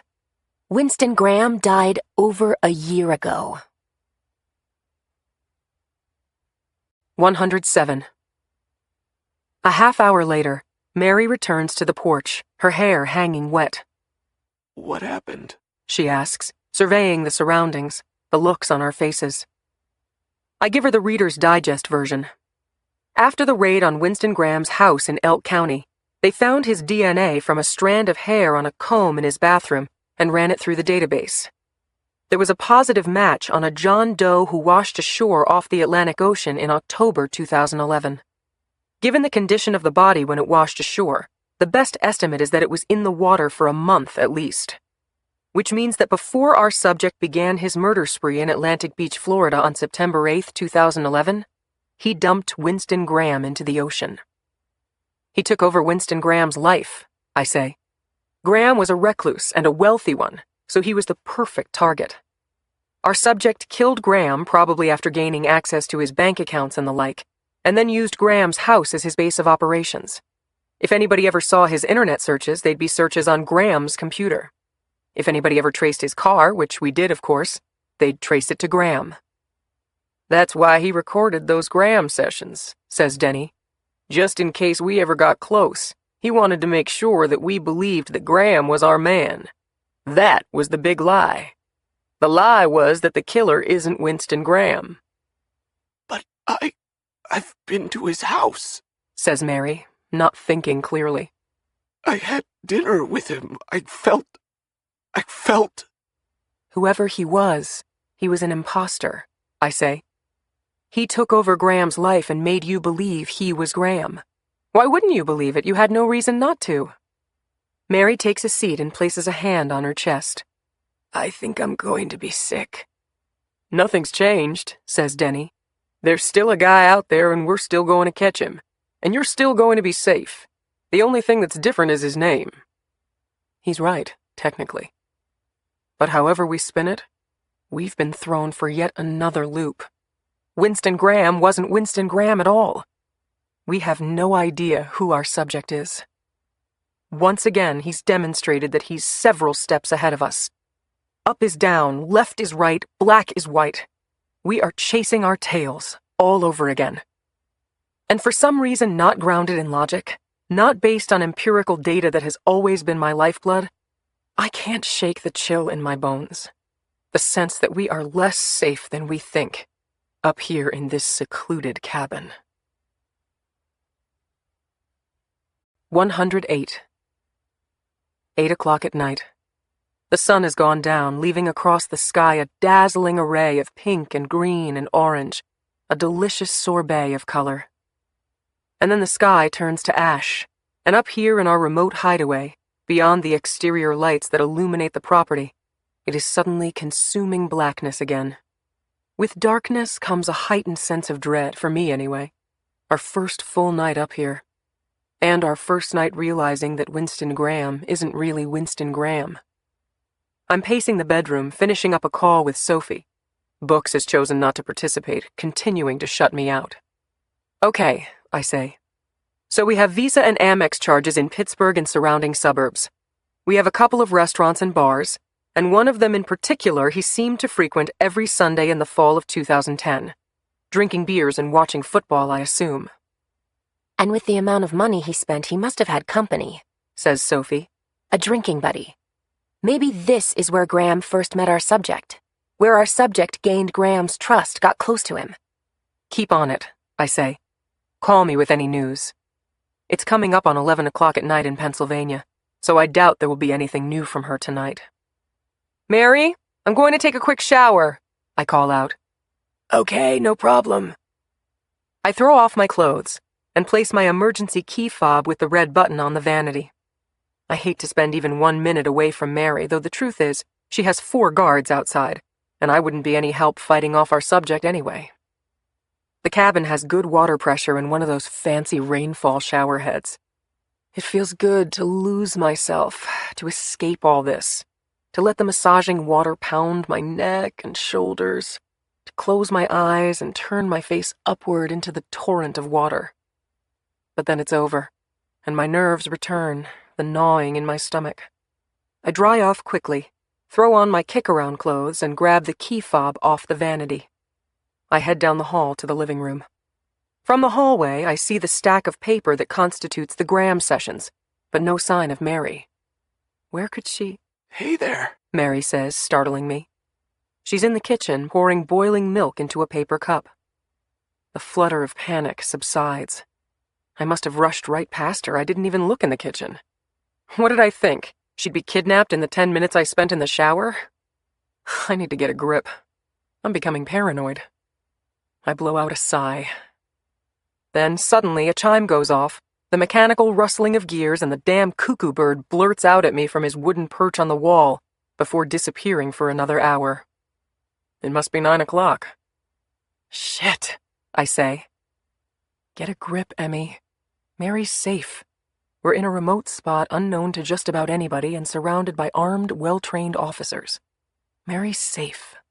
I made some hot chocolate for everyone, Mary says.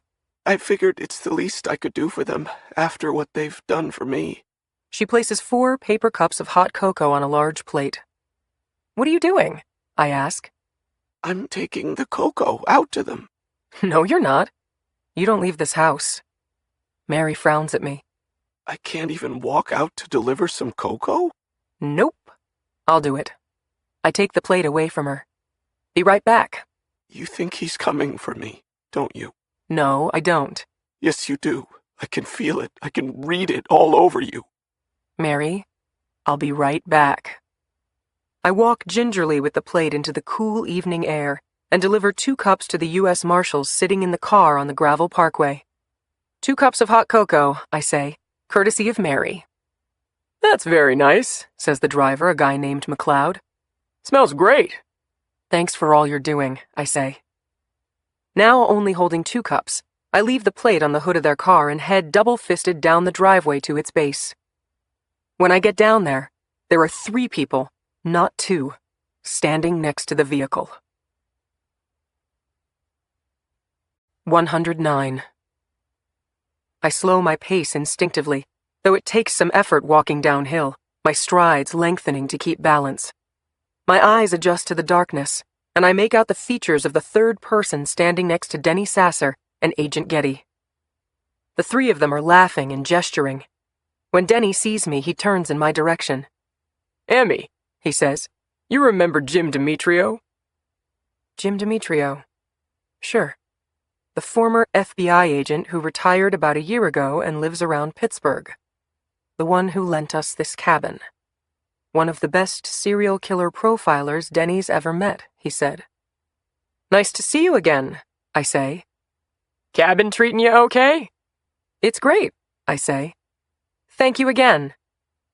Suddenly aware of the 2 very hot cups I'm holding, I put them on the trunk of the car. Hot cocoa for our security guards, I say. How's she holding up? Demetrio asks, gesturing toward the cabin. The witness. Is she scared? Nervous? She's fine, I say, a protective tone to my short statement. Well, that's good. Hey, I say, how about a photo of the 3 of you? I raise my smartphone up to my eye. For old time's sake. I don't need to see myself in a photo, says Demetrio. It'll just remind me how old and soft I'm getting. Old and soft and wealthy, Denny adds. Oh, come on, guys, just get together for a shot. Nah. In fact, I have to get going, Demetrio says. I might stop by later to say hi, guys. Be safe. Jim Demetrio jumps into his fancy sports car and peels away. Thanks for the hot chocolate, says Denny. Smells great. But something else smells bad. I walk back up the driveway filled with adrenaline. I dial up Sophie even though it's past midnight her time. I doubt she's sleeping. Hey, she says. Sophie, I say, out of breath. I need some really quick research on someone. 110. Another hour passes. I stare out the window by the back porch into the darkness, seeing nothing but stars filling the sky. Ordinarily a calm, peaceful setting. What's wrong? Mary asks. She's in the living room on the couch with her copy of the Graham transcripts. Nothing's wrong. But I feel somehow that something is. My senses heightened, attuned to everything. Every tweet of a bird, every rustle of the leaves, every whistle of the wind, every creak of the cabin. You didn't drink your hot chocolate, she says. It isn't so hot anymore. Actually, I'm allergic to chocolate. I smile at her. Didn't have the heart to tell you. Oh, I'm sorry, she says. I'll make you some tea. Don't bother. It's no bother. Remember, I'm the busy bee. Mary pops off the couch and moves past me into the kitchen. She fills the kettle with water and puts it on the stove. Thanks, I say. Maybe a little tea would be nice. She squeezes my arm. You sure you're okay? You seem more nervous than me. I don't respond, and she walks into her bedroom. I look again out the kitchen window, the water beginning to simmer in the nearby kettle. No sense in getting Mary anxious. As if she isn't already. She returns from the bedroom and sits on the couch, dropping down on one leg and flipping through the transcripts. These transcripts are freaky, she says. But I don't see anything in here that jumps out as wrong, other than describing me as beautiful. Off in the distance, a shot rings out. A car backfiring? Ordinarily, I wouldn't place any importance whatsoever on it. I move cautiously toward the front door when a bell rings out, and the mechanical gears shift and slide. The cuckoo bird tells me it's 10 p.m. after it's given me a heart attack and caused me to jump out of my shoes. Damn it, that stupid clock, I say. You think anyone would care if I ripped that thing off the wall? Mary gets a chuckle out of that. I like cuckoo clocks. We had one growing up. It was actually kind of a nickname I had. Is that right? A nickname? As casually as I can, so as not to alarm Mary, I look through the window over her head toward the gravel parkway, where everything looks as expected. The U.S. Marshal's vehicle parked with its engine idling, headlights beaming toward the cabin. All good. But still, I head back to the kitchen window, playing sentry, notwithstanding the fact that there are 4 armed guards outside with access to security cameras who can do a much better job of it than I can. Just a silly nickname, says Mary. Do you remember that song, La Cucaracha? What? I say, snapping my head around. And over her head, out the window, suddenly everything is wrong. The dome light on the U.S. Marshal's sedan is on, illuminating the interior. The driver, McLeod, is motionless, his head against the steering wheel. His partner is slumped against the passenger window, also perfectly still. And a man is running from the gravel parkway toward the cabin. "Run, Mary! Run!" I shout, as Jim Demetrio's face plants against the small window in the front door, one large eye peering into the cabin. 111. Mary ducks down and rolls off the couch to the floor as Jim Demetrio pounds on the front door. "It's him! Mary, it's him!" I hold out my hand, beckoning her to run with me, but she crawls along the floor on her elbows parallel to the couch, as if trying to avoid gunfire, moving toward the front door. "Mary, he's coming!" I shout. "It's him!" I stifle my instinct to flee because I can't leave Mary alone with him. I open kitchen drawers looking for a knife as I hear a key moving in the lock. He has a key. It's his cabin. I promise you that one day soon we'll meet again. The door pops open. Demetrio looks at me. Emmy, where's... Mary leaps off the floor into his peripheral vision. Before Demetrio can turn, Mary drives something sharp into his neck. Blood launches from his throat as Demetrio, stunned, stumbles backward and falls against the door before crumpling to the ground. Mary shuffles backward away from him like he's radioactive. I move from the kitchen toward him, looking for any signs of breathing. The adrenaline dump is catching up with me now. My entire body is trembling. I manage to fish my cell out of my pocket, but I can't hold it, dropping it to the floor. Demetrio's eyes have gone lifeless. He is slumped on the floor, his head propped up awkwardly. The blood continues to spit out of his throat as the heart completes its final contractions, not yet having received word that it's supposed to stop pumping. Mary looks at me, her chest heaving like an animal. Do you know his name? She asks me. Jim, I say, finding my voice. Jim Demetrio, the owner of the cabin, ex-FBI out of Pittsburgh. She looks back at him. Damn it, she says. You never said anything about him.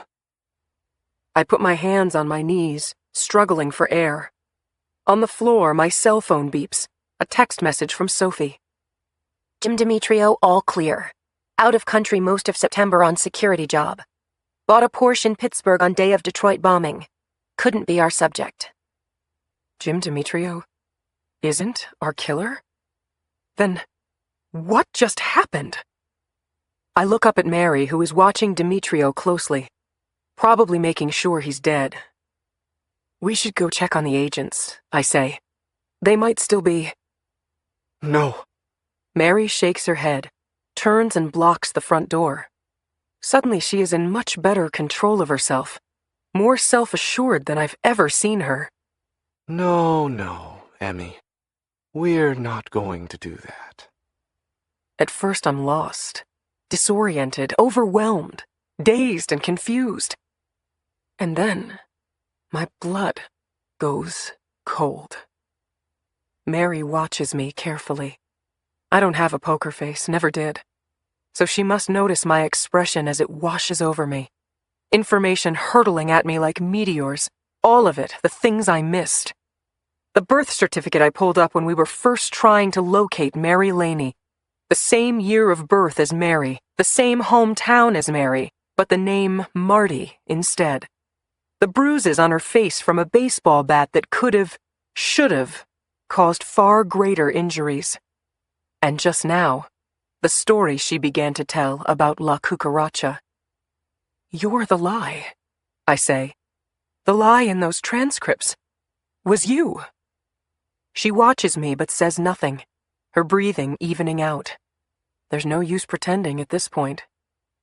You should have drunk the cocoa, she says. This would have been easier. 112. Run, Emmy. Run. It's your only chance. But there's nowhere for me to run. She's blocking the exit to the front door, and is closer than I am to the porch door. And besides, I've waited almost a year to find my sister's killer. Now that I have, I'm not going anywhere. You never got to finish your story about the cuckoo clock, I say. You were a little kid dancing to La Cucaracha? She shrugs but doesn't speak. Her bandaged face and white shirt are covered in blood spatter. She holds her weapon, a scalpel it looks like, probably stolen from the hospital, at her side. Let me finish it for you, I say. Your dad wanted to give you that nickname, but you couldn't pronounce it, so you said you were his little cuckoo clocka. Do I have that about right? I know I do. At least that's the way Gretchen Swanson described it to me when I sat at her kitchen table after noticing her porcelain figurine cockroach. Except the little girl in that version was her daughter, whom she had recently buried. Joelle Swanson, Mary says. Nice girl. Very trusting. I remove the key fob from my pocket and push the red button for emergency. Your friends outside aren't going to hear that, says Mary.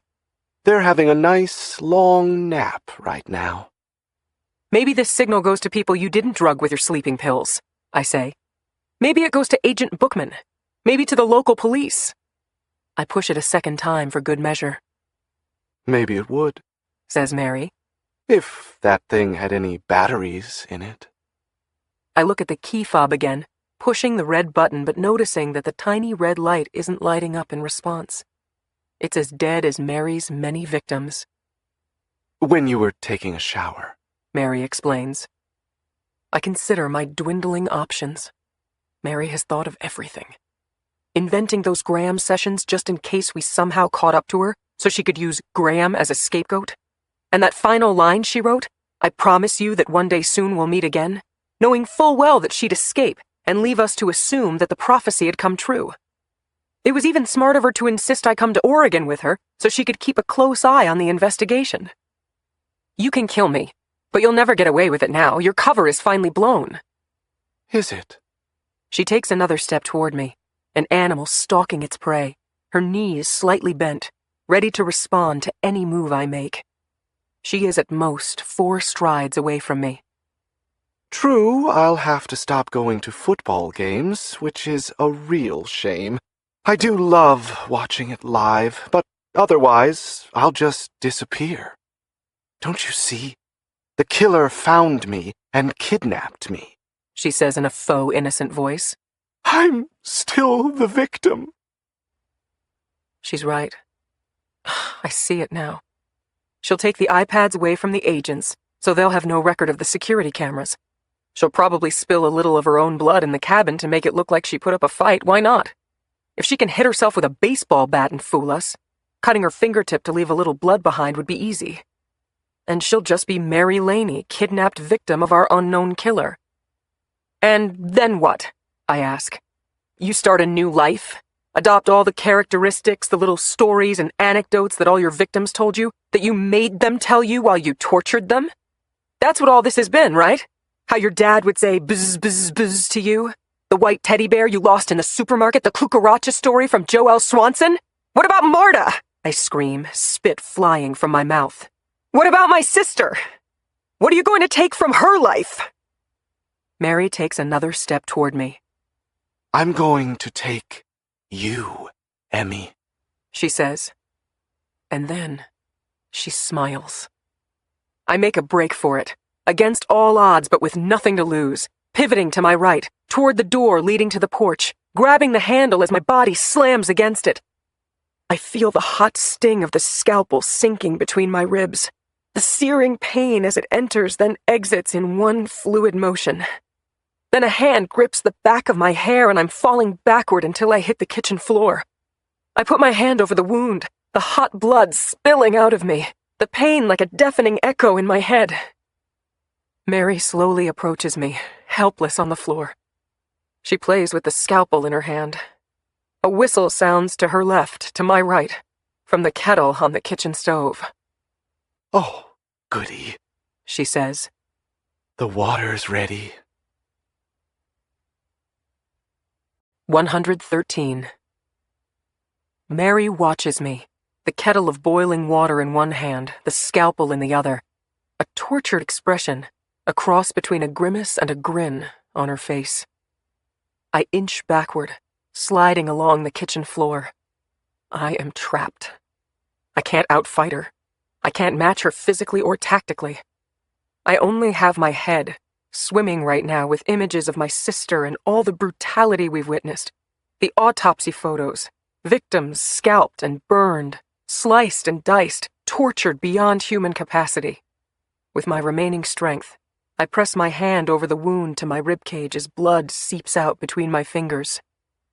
"Marty," I say, my voice trembling. "You're Marty." Ah, you saw the birth certificate. I was wondering if you would. Yes, Daddy wanted a boy. He got me instead. Didn't stop him, though, did it? Mary tips the kettle, and a stream of searing liquid splashes my thigh. My leg recoils and I cry out in pain as steam comes off my leg. Don't move, She says. I slide backward. Mary steps down hard on my foot, snapping it sideways, breaking my ankle with a horrific crack. I reach forward toward the pain and more scalding water burns my arm and shoulder, my neck. I said, don't move. Use your head, Emmy. There has to be a way. So you kill people because Daddy made you be a boy? Another splash. Boiling water scalding my chest, blanketing my shirt. I let out a scream so loud I almost can't even hear it, can't identify it. That's what you think? You think this is about killing people? You, the great Emmy Dockery, the brilliant FBI analyst. You haven't figured out what I want? And then she's on top of me, her knees pinning down my arms, hovering over me, dominating me. With one hand, she grabs a fistful of my hair and pins my head to the floor. She poises the scalpel over my face, taunting me. Use your head, Emmy. Think of something. You want those normal people to feel? Those safe little people with their safe, sheltered lives, She says. they have no idea what suffering is. Not until they meet me. The first incision comes at my scalp line, a precise break of the skin, moving left along my hairline, slicing skin and scraping bone. I scream with all the air my lungs can muster, my legs kicking up uselessly behind Mary, my vision going spotty like the lights are being flicked on and off, until the screams I hear are unrecognizable, some high-pitched animal cry from far away, not my own. Use your head, Emmy. It's your only chance. The incision stops at my ear. I try to move my head, but she has me in a tight grip. And my strength is fading. My arms limp from the pressure of her body weight. My legs of no use, blood still spilling from my midsection as well. Not bad, Says Mary, admiring her work.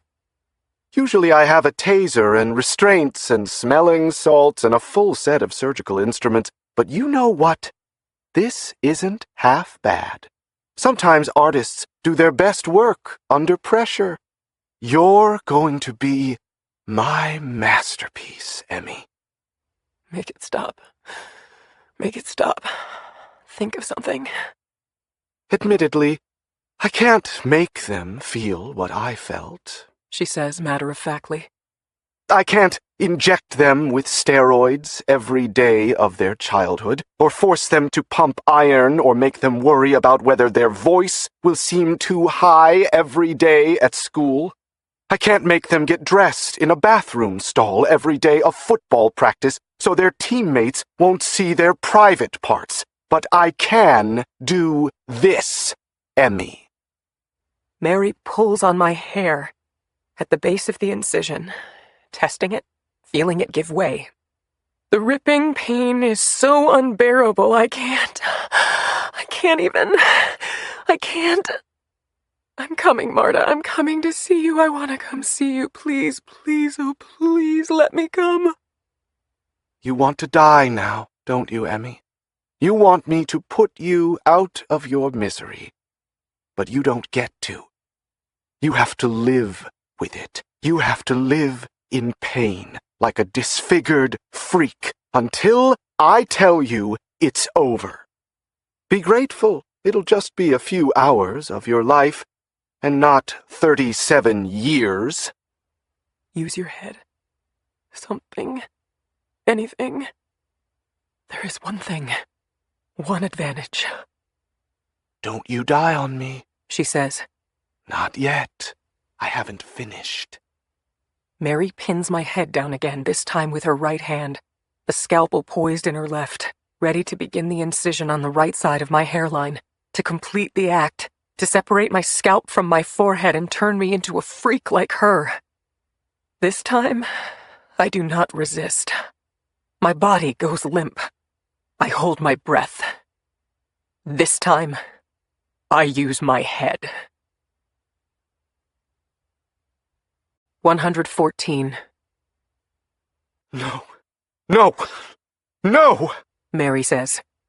Wake up! Wake up! Mary releases the grip on my hair and leans forward, her breath hot on my face, shouting at me. You don't get to die yet! You don't get off that! With everything I have left, I jerk my head upright, my forehead connecting solidly with the splint covering Mary's broken nose. Mary howls in pain from the headbutt, a wounded, tortured monster, her hands immediately pitching a tent over her nose. She falls backward and off me. I take a delicious, full breath of air and lift myself up, blood pouring into my eyes and out of my ribcage, the room moving sideways. The scalpel, wet with my blood, resting on the floor. I reach for it, missing at first, seeing double, but finally getting hold of it while Mary writhes in pain on the floor, having broken her nose for the second time in a week, this time not of her own doing. I try to get to my feet but fail, my right ankle shattered, my body so weak I can't support myself. The lights are flashing in and out again like a strobe light. Mary closer to me each time they click on, the splint on her nose now gone, her face a bloody purple mash with a gruesome snarl and a hideous squeal. I'm coming, Marta. The strobe lights flickering, a gong echoing between my ears. Marta and I on prom night with our dates. Hers the football captain, mine a sophomore buddy from math club 3 inches shorter than me. The day I identified Marta at the morgue. The time we stole one of Mom's cigarettes when we were 10. The night Books got down on one knee and showed me his grandmother's diamond ring. The stabbing pain in my ribs, Mary's contorted grimace snarling at me. And then for a moment, everything is still, and Mary and I lock eyes, and she lets out a deep cry and rushes toward me. But I lunge toward her, too, pushing off with my good foot. The crown of my forehead crashes into Mary's face. She cries out as she falls backward, as I fall on top of her, as I slap my left hand down on her chest and hold her down with my body weight. Mary flails with her arms, reaching for my face, going for the scalpel in my hand. My balance begins to wobble, my strength fading. This is it. My last chance. My right hand strikes downward, the scalpel sinking into flesh and bone, then again, thump, thump, thump, blood spattering my face, until Mary's screams go silent. And then everything is dark and warm. 115. When I first see Marta, she looks radiant. She looks younger, more refreshed, happier. She looks like the best version of Marta. At first, neither of us speaks. We move fluidly, weightless into each other's arms, and we cry.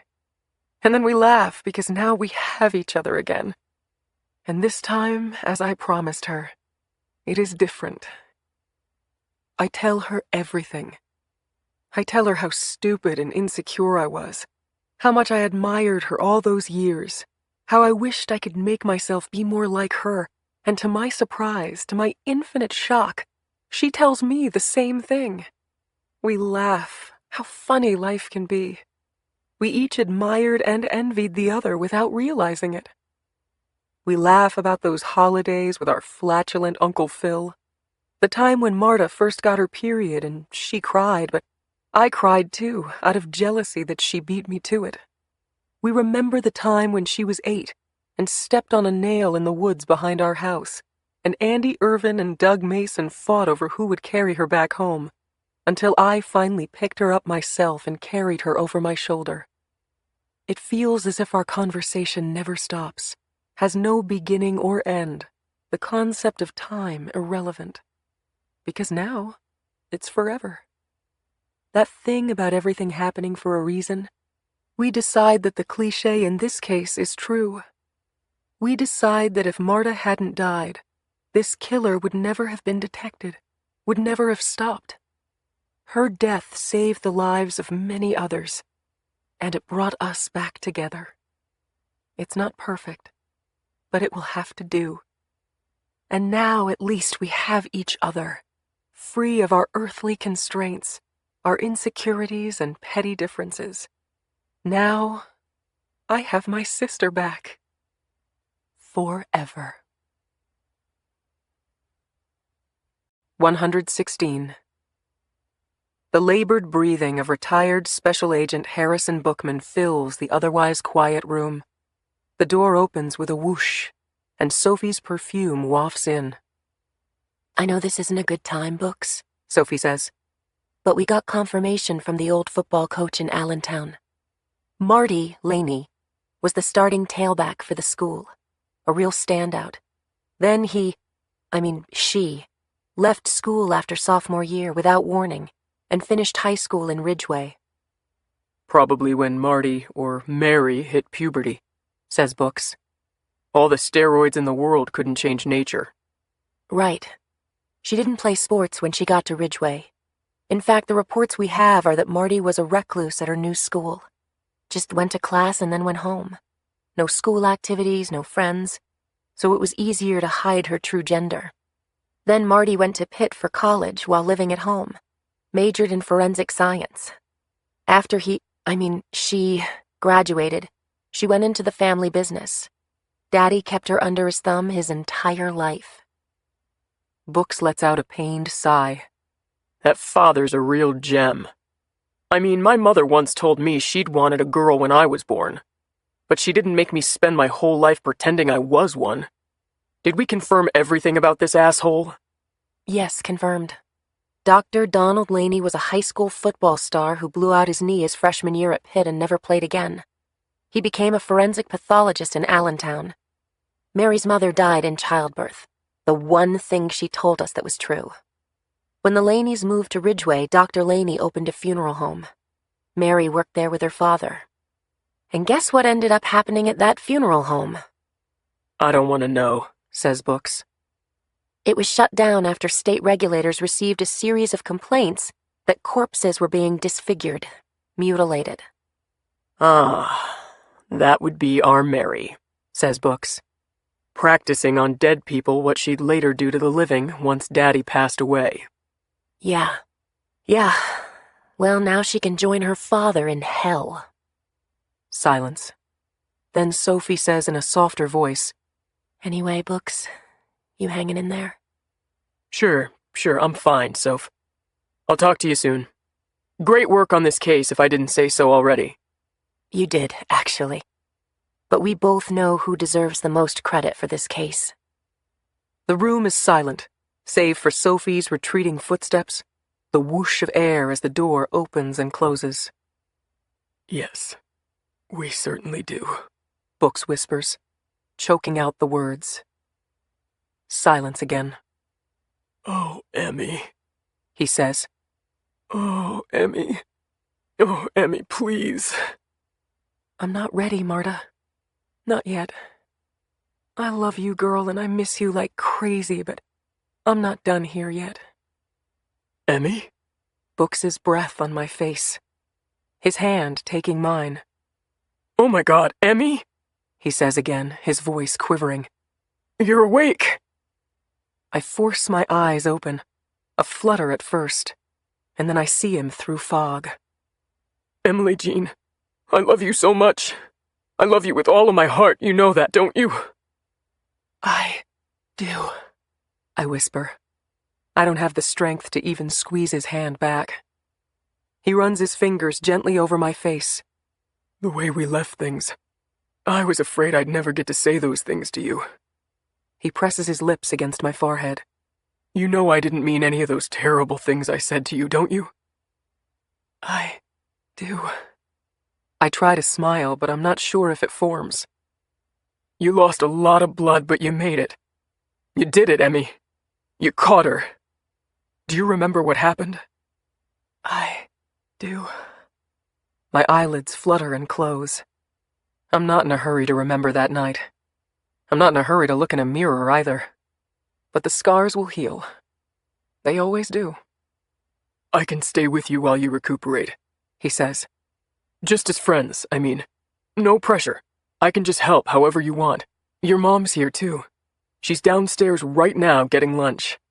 She's been here ever since we found you at the cabin. I adjust myself and feel the stinging pain on my left side. Gingerly touch the bandage across my forehead. Mary Laney's parting gifts to me. Books pats my hand. You need to rest, he says. And I need to call the doctor. I do. You're groggy, Em. Just sleep. I'll be here when you wake up. He moves away from me. I barely open my eyes. Books, I manage. Yeah? Yes? Come closer. Okay. He leans in toward me. My mouth is pasty, my lips dry and cracked. I barely have the strength to speak. Closer, I manage. Books looks at me funny at first. Okay, sweetie. He leans in nice and close, his ear nearly touching my lips. I'm here, Em. Blessed sleep just moments away, my strength rapidly fading. I lean forward so that my words, barely a whisper, will register. I do.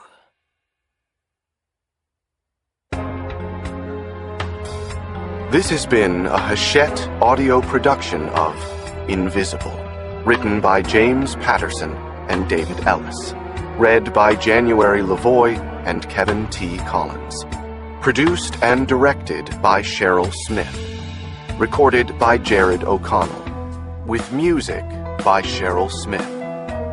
Invisible is also available in print and digital formats from Little Brown and Company, a division of Hachette Book Group. Text copyright 2014, James Patterson. Audio production copyright 2014, Hachette Audio. All rights reserved. In accordance with the U.S. Copyright Act of 1976, the duplicating, uploading, and electronic sharing of any part of this audiobook without the permission of the publisher constitutes unlawful piracy and theft of the author's intellectual property. If you would like to use material from the audiobook other than for review purposes, prior written permission must be obtained by contacting the publisher at permissions@hbgusa.com. Thank you for your support of the author's rights. This audiobook is a work of fiction. Names, characters, places, and incidents are either the product of the author's imagination or are used fictitiously, and any resemblance to actual persons, living or dead, events, or locales is entirely coincidental.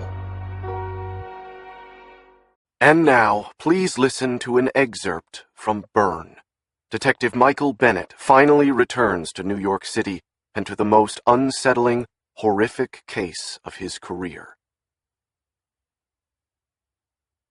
Los Angeles, California.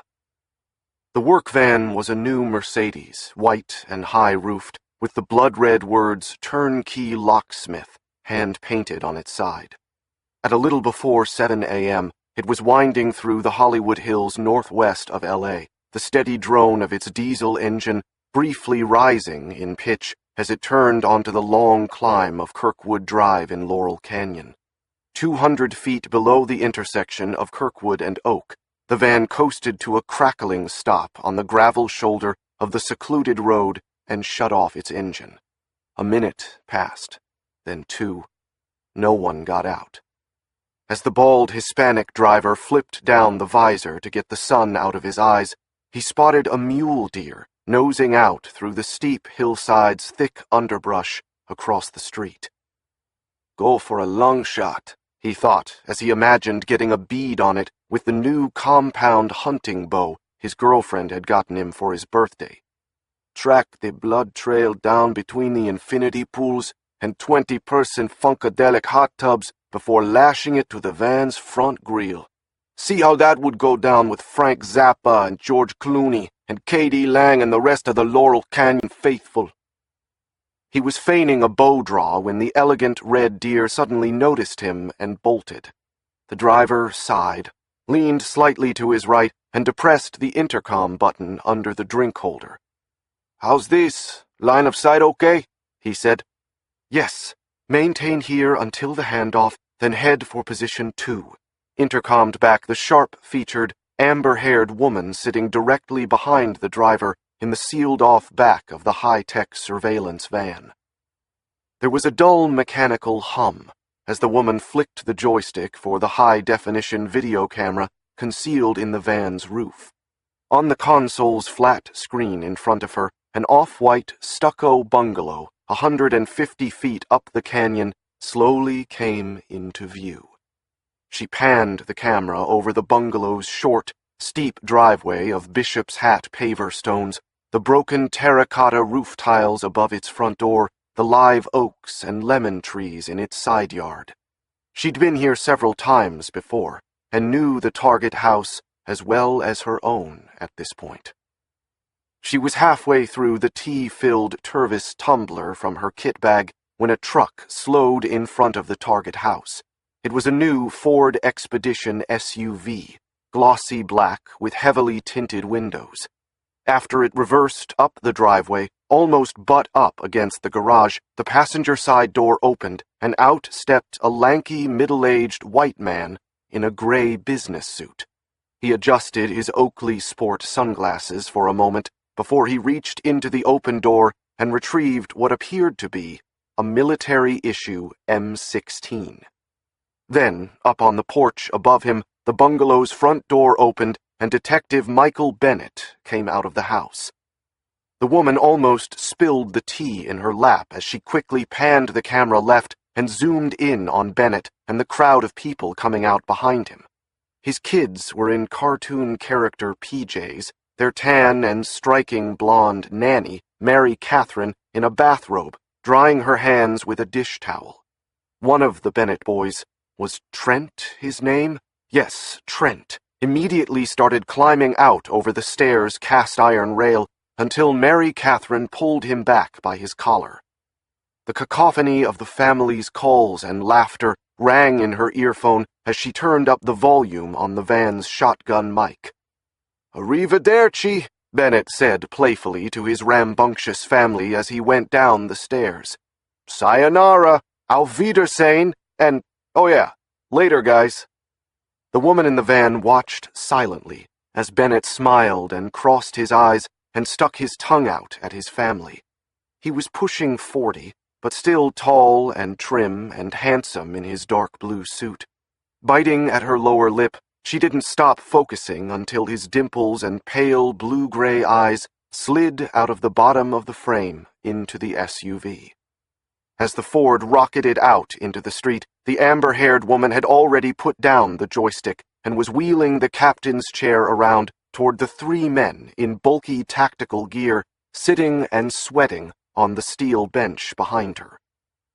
If it hadn't been for the glistening snub-barreled Heckler & Koch machine guns in their laps, the large men could have been professional football players, wide receivers in the huddle waiting for the quarterback to call the next play.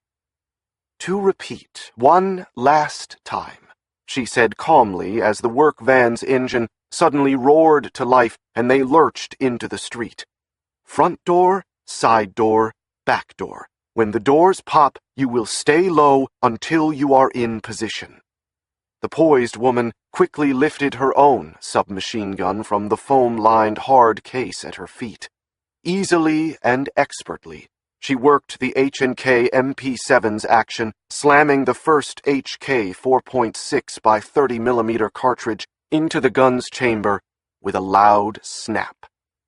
"This isn't a drill, gentlemen," she said, looking up at the Bennett safe house growing rapidly now on the flat screen.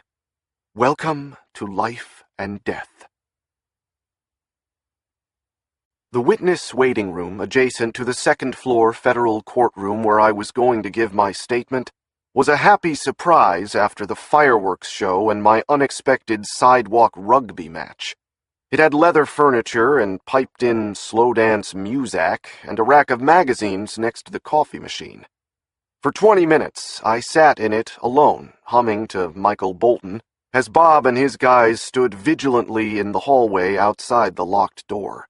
The little stunt downstairs had fired them up beyond belief. Even with the tight courthouse security, they weren't taking any chances. I'd just finished pouring myself a second cup of French vanilla coffee, which I probably didn't need considering my already frazzled nerves, when the door unlocked and a middle-aged blonde female court officer poked her friendly face inside and said it was time.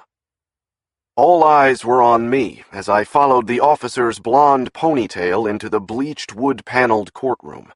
The line of orange jumpsuited convicts sitting at the two defendants' tables peered at me curiously with, "Haven't I seen you someplace before?" expressions as I made my way to a podium set up beside the witness box. Alejandro Soto, the highest ranking of the Tepito cartel members in attendance, seemed especially curious from where he sat closest to the witness box. I recognized his gaunt, ugly features from the video of the Bronx motel where he had brought my friend Tara to rape and kill her.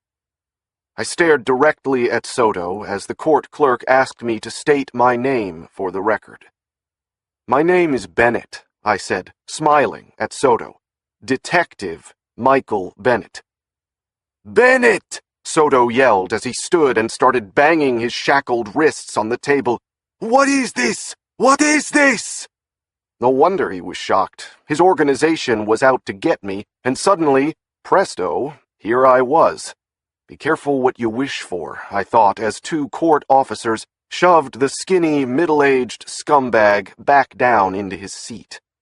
The violent crack of Judge Kenneth Barnett's gavel at the commotion was a little painful in the low-ceilinged courtroom. Our side could set off some firecrackers too, apparently. Tall and wide, Barnett had the build of a football player, bright blue eyes and a shock of gray hair slicked straight back. "Detective Bennett," he said as I was about to take my prepared statement from my jacket pocket, "before you begin, I would just like to gently remind you that the victim impact statement is not an occasion for you to address the defendants directly. It is a way for me, the sentencing judge, to understand what impact the crimes in this case have had on you and society, and thereby determine what appropriate punishment to mete out to these convicted men. Do you understand?" "Perfectly, Your Honor," I said. "Especially the punishment part," I thought, glancing at Soto again. I took my written statement out of my pocket and flattened it against the podium as I brought the microphone closer to my mouth. I flagged down a gypsy cab and headed home. The whole way back up the 101 to Laurel Canyon, I listened to the Mexican driver behind the wheel play a type of music called narco corrido. Having become familiar with it in my recent investigations into the cartels, I knew the traditional-sounding Mexican country music had gangster rap-style lyrics about moving dope and taking out your enemies with AK-47s. Though it had a nice, sad sort of rhythm, considering the fact that the story of my life had recently pretty much become a narco corrido, I didn't think I'd be adding it to my iPod playlist anytime soon. Finally, standing in the street out in front of the safe house 30 minutes later, paying the driver, I heard a sudden shriek of rubber. Just south, down the curving slope of Kirkwood, I stood and watched as a white, Euro-style work van fish-tailed off the shoulder and barreled straight toward me. No, was my weary thought as I watched it come. This couldn't be happening. The van shrieked again as it came around the closest curve and hit its brakes. Forgetting the cab driver, I palmed the stippled grip of my Glock and drew as I hit the driveway. I racked the slide, chambering around as I ducked my head down and ran up the steps of the house, 2 at a time. "Mary Catherine! Seamus!" I yelled as I pounded on the screen door with the pistol barrel. My shocked-looking nanny, Mary Catherine, had just opened the front door when I heard the rattling metal roll of the van door opening from the bottom of the stairs. "Mike! Mike! It's okay! Stand down! It's okay! It's me!" came a yell. I turned. Down the stairs, a large, bald guy with a gun was standing over my taxi driver, now lying face down on the street. Also standing now in the open side doors of the white van was a woman. A very pretty woman in blue fatigues with brown, almost red hair. "Agent Parker, long time no see." "Are you out of your mind?" I screamed. I should have known, I thought. It was a friend of mine, Emily Parker, special agent of the FBI. I guess I shouldn't have been surprised. Emily and I had taken down Perrine together less than a month before, and I knew she was still working in L.A.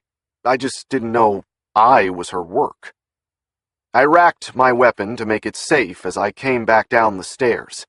I mean, Emily, you of all people should understand how paranoid I am these days about things like, I don't know, mysterious vans racing up on me? Is this some kind of practical joke? Why didn't you tell me you and the FBI were watching my house? "It was just a precaution for your court appearance today," she said as 3 drab fatigue-clad FBI agents with large guns suddenly emerged from the foliage along the side of our house. "Additional security was ordered," she said. "I kept it low-key because you guys have been through enough. I didn't want to get you upset." "In that case, I guess I'm not having a heart attack," I said. "Listen, you should be the last one to talk about jokes, Mike," Emily said. "You know how many people are looking for you? Ditching the marshals after that verdict was beyond childish. We thought the bad guys got you. We've been worried sick."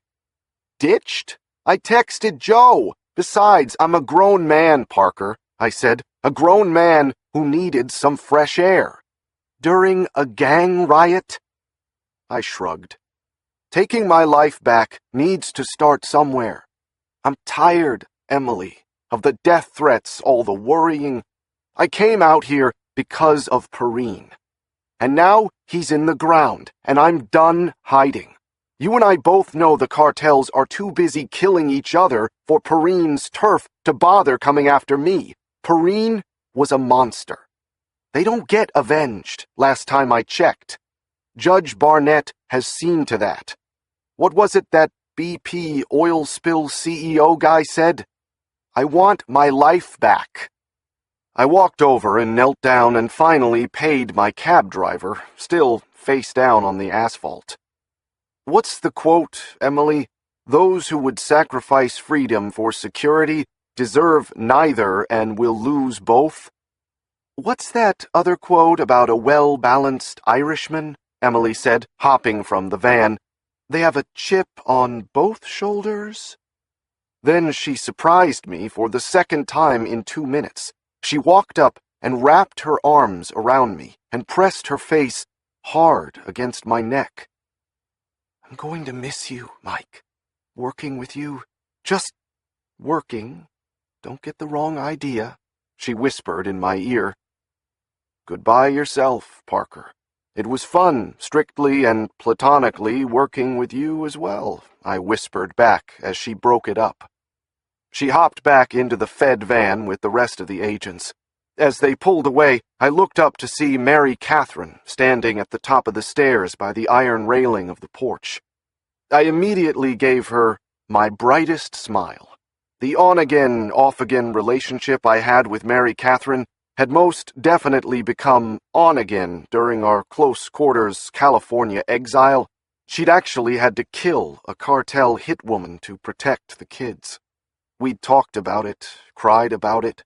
I don't think I'd ever been closer to this incredible young woman, or more attracted. I thought her dander might be up a little at seeing me share a hug with Parker, who I'd once or twice almost had a romantic relationship with, but to my happy surprise, Mary Catherine's slim hand slid easily into mine as I got to the top of the stairs.